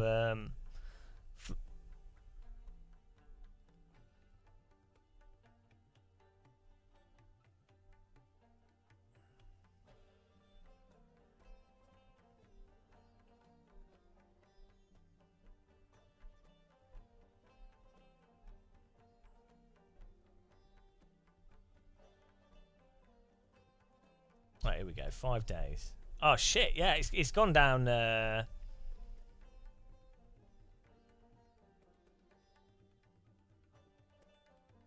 So it was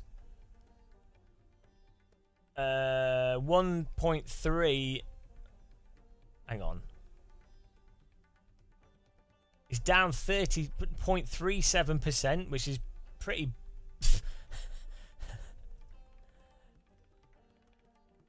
Oh, yeah, it's a pretty large drop, to be fair. Like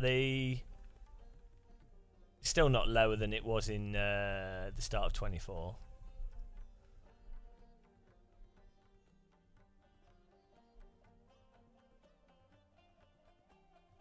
Forex traders going mad. Lesson for tonight: America will never elect a woman for president. Yeah, that does seem like a weird... this is what I don't get with Democrats, right? Why would you risk it? If you know... Right, first of all, you know there's a lot of racism and you know there's a lot of sexism. Why would you risk... Why risk doing it? Like it shouldn't matter. Don't get me wrong. Like, the sex and skin colour of a candidate... I don't know why it's an issue. It shouldn't be an issue at all. But given you would know that your country's a bit sexist and a bit racist, right? you would surely you'd work that out. Like you'd be like, if I was like let's say it was some other country that, let's say it was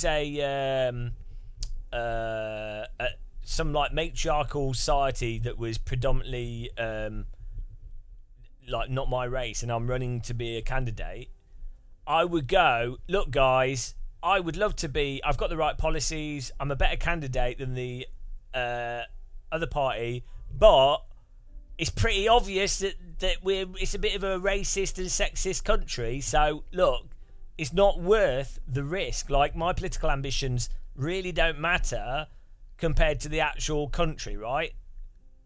So you...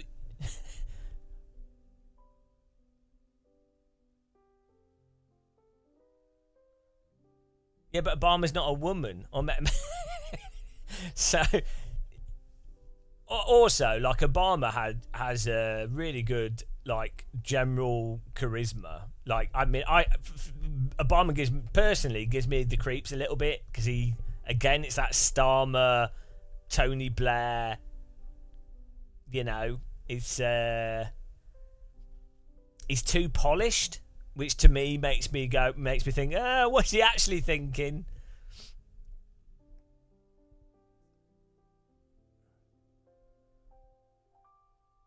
But yeah, I could totally see that America is more sexist than it is racist. That's possible. You know, if you were to tally up the entire population. I'm sure a lot of Americans are not racist and sexist, but... Yeah, well, Obama's Hoover streams that would have convinced me. I just think when a politician is very polished, which Obama is, as Harris is as well, like, when they're very polished, it just makes me, like, feel on edge.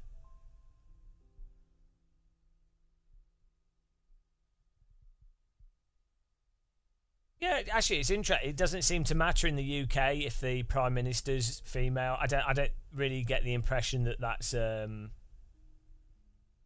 when it comes to voting. I don't think people particularly care in the UK if it was a female. I don't think they. I don't think. I guess there probably were a lot of people that wouldn't have voted for Rishi Sunak based off his skin colour, but I don't. I think the UK's got much less of a racism issue than the States, and less sexism. It still has them as issues, don't get me wrong, but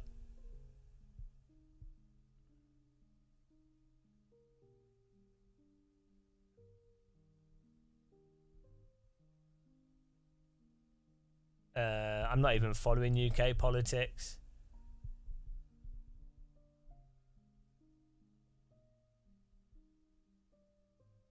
If you don't vote for them, you're a racist. Well, that's what you always get, that accusation, don't you? People automatically go, "Oh, you're a sexist or a racist if you don't vote for them." If you that's the reason why you didn't vote for them. But that's why I mean, you just look at policies, don't you? Like, if you didn't want to be accused of being a racist, you just, all you do is you like go, well, what are the policies? And you can point them out. Didn't Tories mess up though in the UK? Because they had who was it? And they messed up the thing so they couldn't get into. Hang on, Tories leadership vote. Who was it? Oh, Cleverly, wasn't it? It was supposed to be Cleverly that was in charge. Yeah, James Cleverly was meant to be the leader, and then they messed up the voting because they thought they had enough people to make sure he would stay in as the leader. And they cocked it up, so then he could no longer be the leader, and so they ended up with two other candidates that weren't expected to be the leader.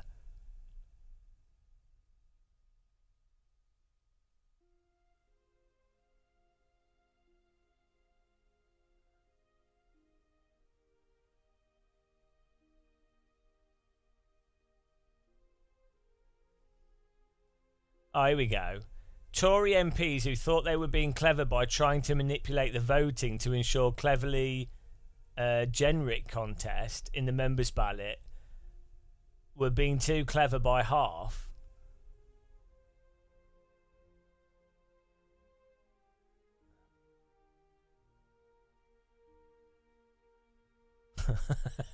That's how incompetent they are. The Tories can't even rig their own stupid internal election. I mean, they're so dumb. They're so bad. They're so dumb that they can't even rig their own internal election. That's how much of a shambles they are. I mean, to be fair, it's the kind of thing that Labour would do as well. But you have to laugh, don't you? I mean, it's so stupid.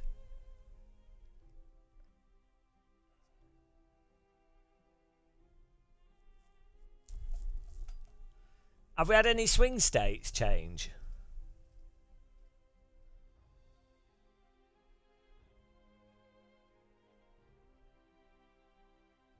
Oh yeah, so Pennsylvania, as you say, British Dragon last year, last election, Biden, it was 50-48, and at the moment it's 70% reported, 51-48. So yeah, it looks like Trump might get Pennsylvania. Wait, have a look at the swingers. Virginia looks. Oh, Virginia's close as well. That's still too close to call. Michigan looks like it's gone to Trump though, so I'm pretty sure Trump's won because it looks like Michigan, unless they count the postal votes late. Michigan, Wisconsin, and Minnesota all look like they're going to Trump. So, hang on.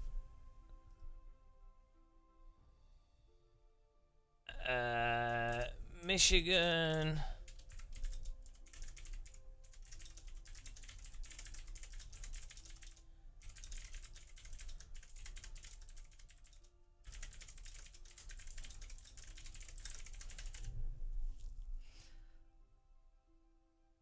Here we go. Michigan and Wisconsin ballots are processed after in-person votes. So, if those states are close, which they're relatively close, but they're not that close. I don't know how many postal vote. What percentage of votes? Okay, hang on. In Wisconsin.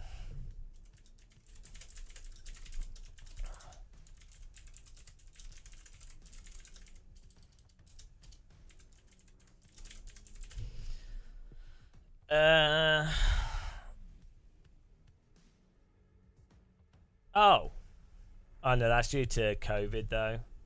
10 and 20%.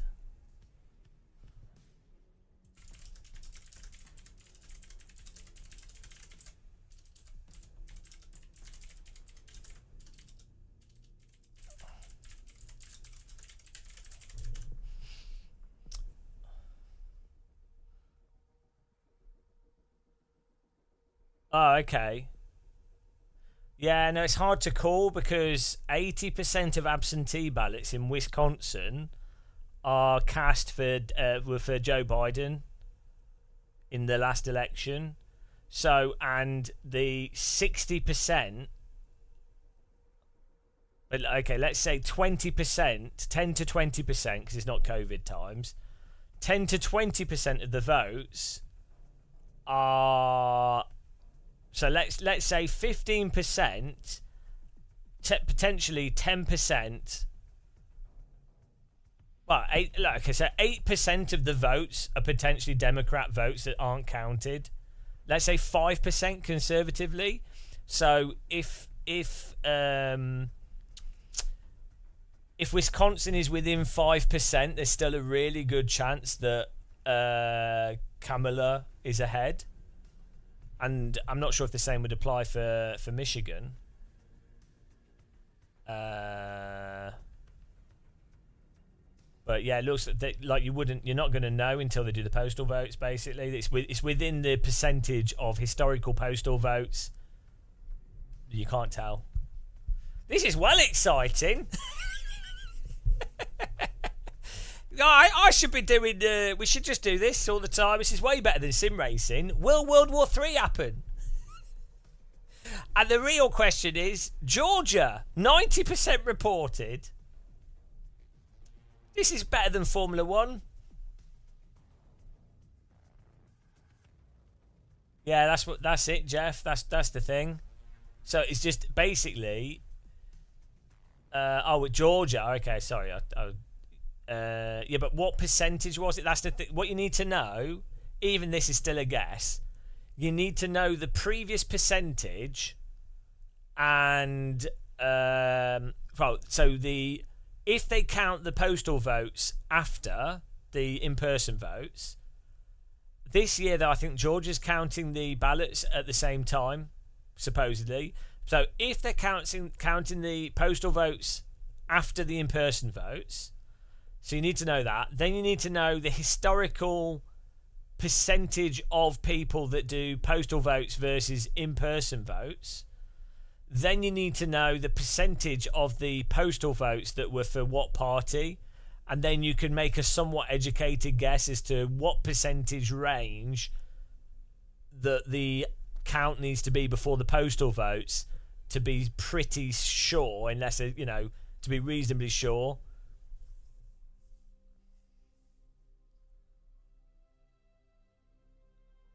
People in the Harris HQ are very calm and quiet. Yeah, well, Trump has to act like they've won it. If they want to dispute it, right? If it's a close loss like last time, they have to act like they've won it to then be able to claim to their supporters that it was a rigged election, like what happened last year, last election. I keep saying last year. 4 years, it was last year. That's how time works when you're old.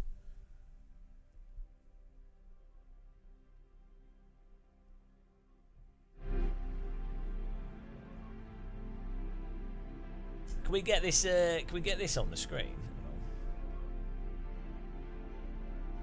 Yeah, this is what I'm watching. I'll put it on here.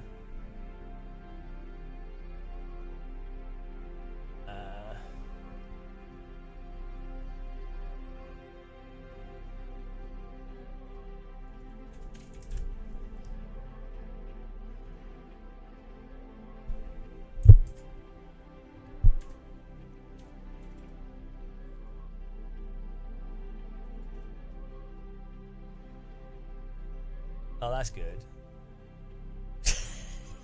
Yeah, great, fantastic. That's exactly how I wanted it.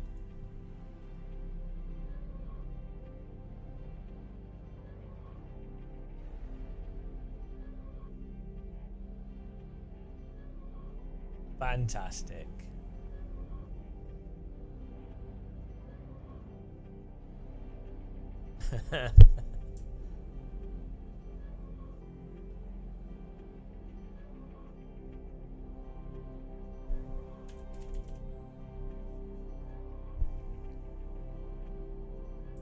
Yeah, transparent.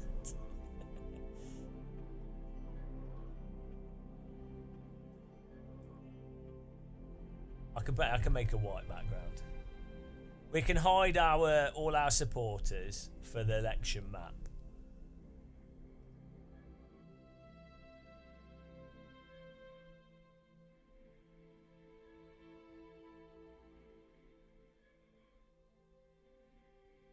Should have had it on this for the whole stream. There we go.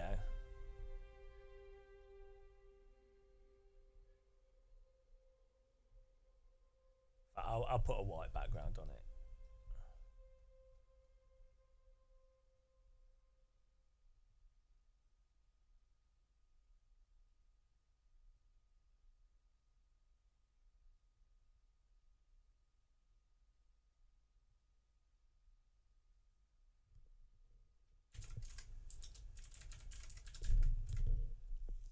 Yeah, we probably should have done that from the beginning, but I'm a bit dense. That would have required me to not be a dum dum, so that didn't happen.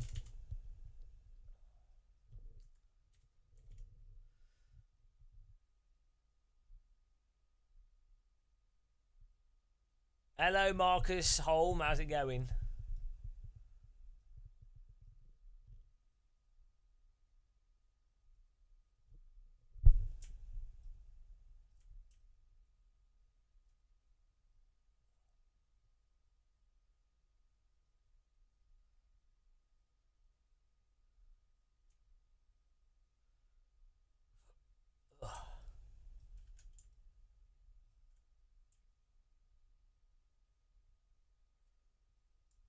There we go.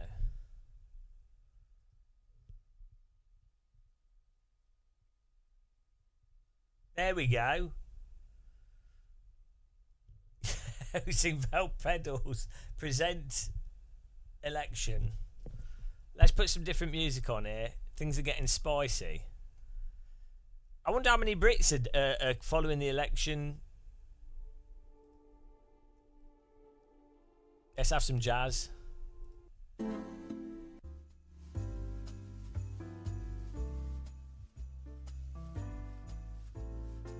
You think California? Oh yeah, 50.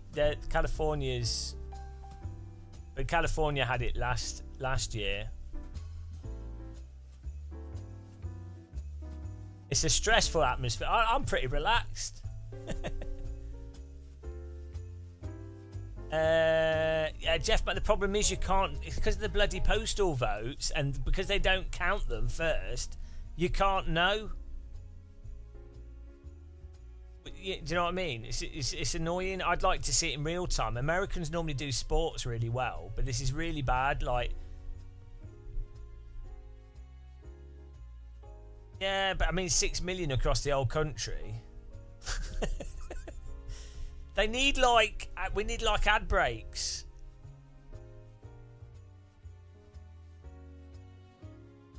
I need a cup of tea actually.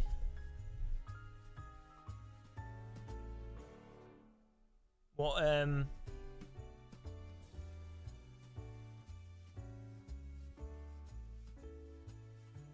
This is different because of Russia. Yeah, well, it's also different because Trump is a much more dramatic politician than either the Bush or like as far as he's a much more extreme politician compared to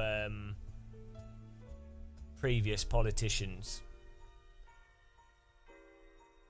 Well, not just polarizing, but in terms of policy, Trump is like probably has the most aggressive policies than. So historically, the Democrats and the Republicans would basically do the same thing. I mean, to be fair, the current Democrats would probably do a lot more than previous Democrats in terms of addressing wealth inequality. I don't think they would do enough. I think they're still neoliberal, but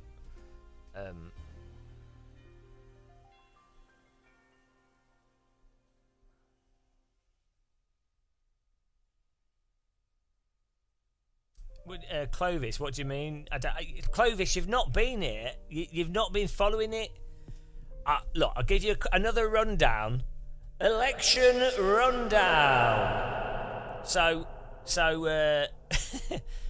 right. I can't. You can't see it on the map on the stream here. I mean, I could point, but then my hands go behind it. We could use transparency. Right, there you go. So like, yeah, I'm like a weather presenter. So the linchpin of America, here you go, is Georgia. That's the linchpin of the American states. Georgia, what I'm pointing at here, Georgia, not Florida, Georgia, right? Georgia is the decider, I'm telling you. Whoever wins Georgia wins the election.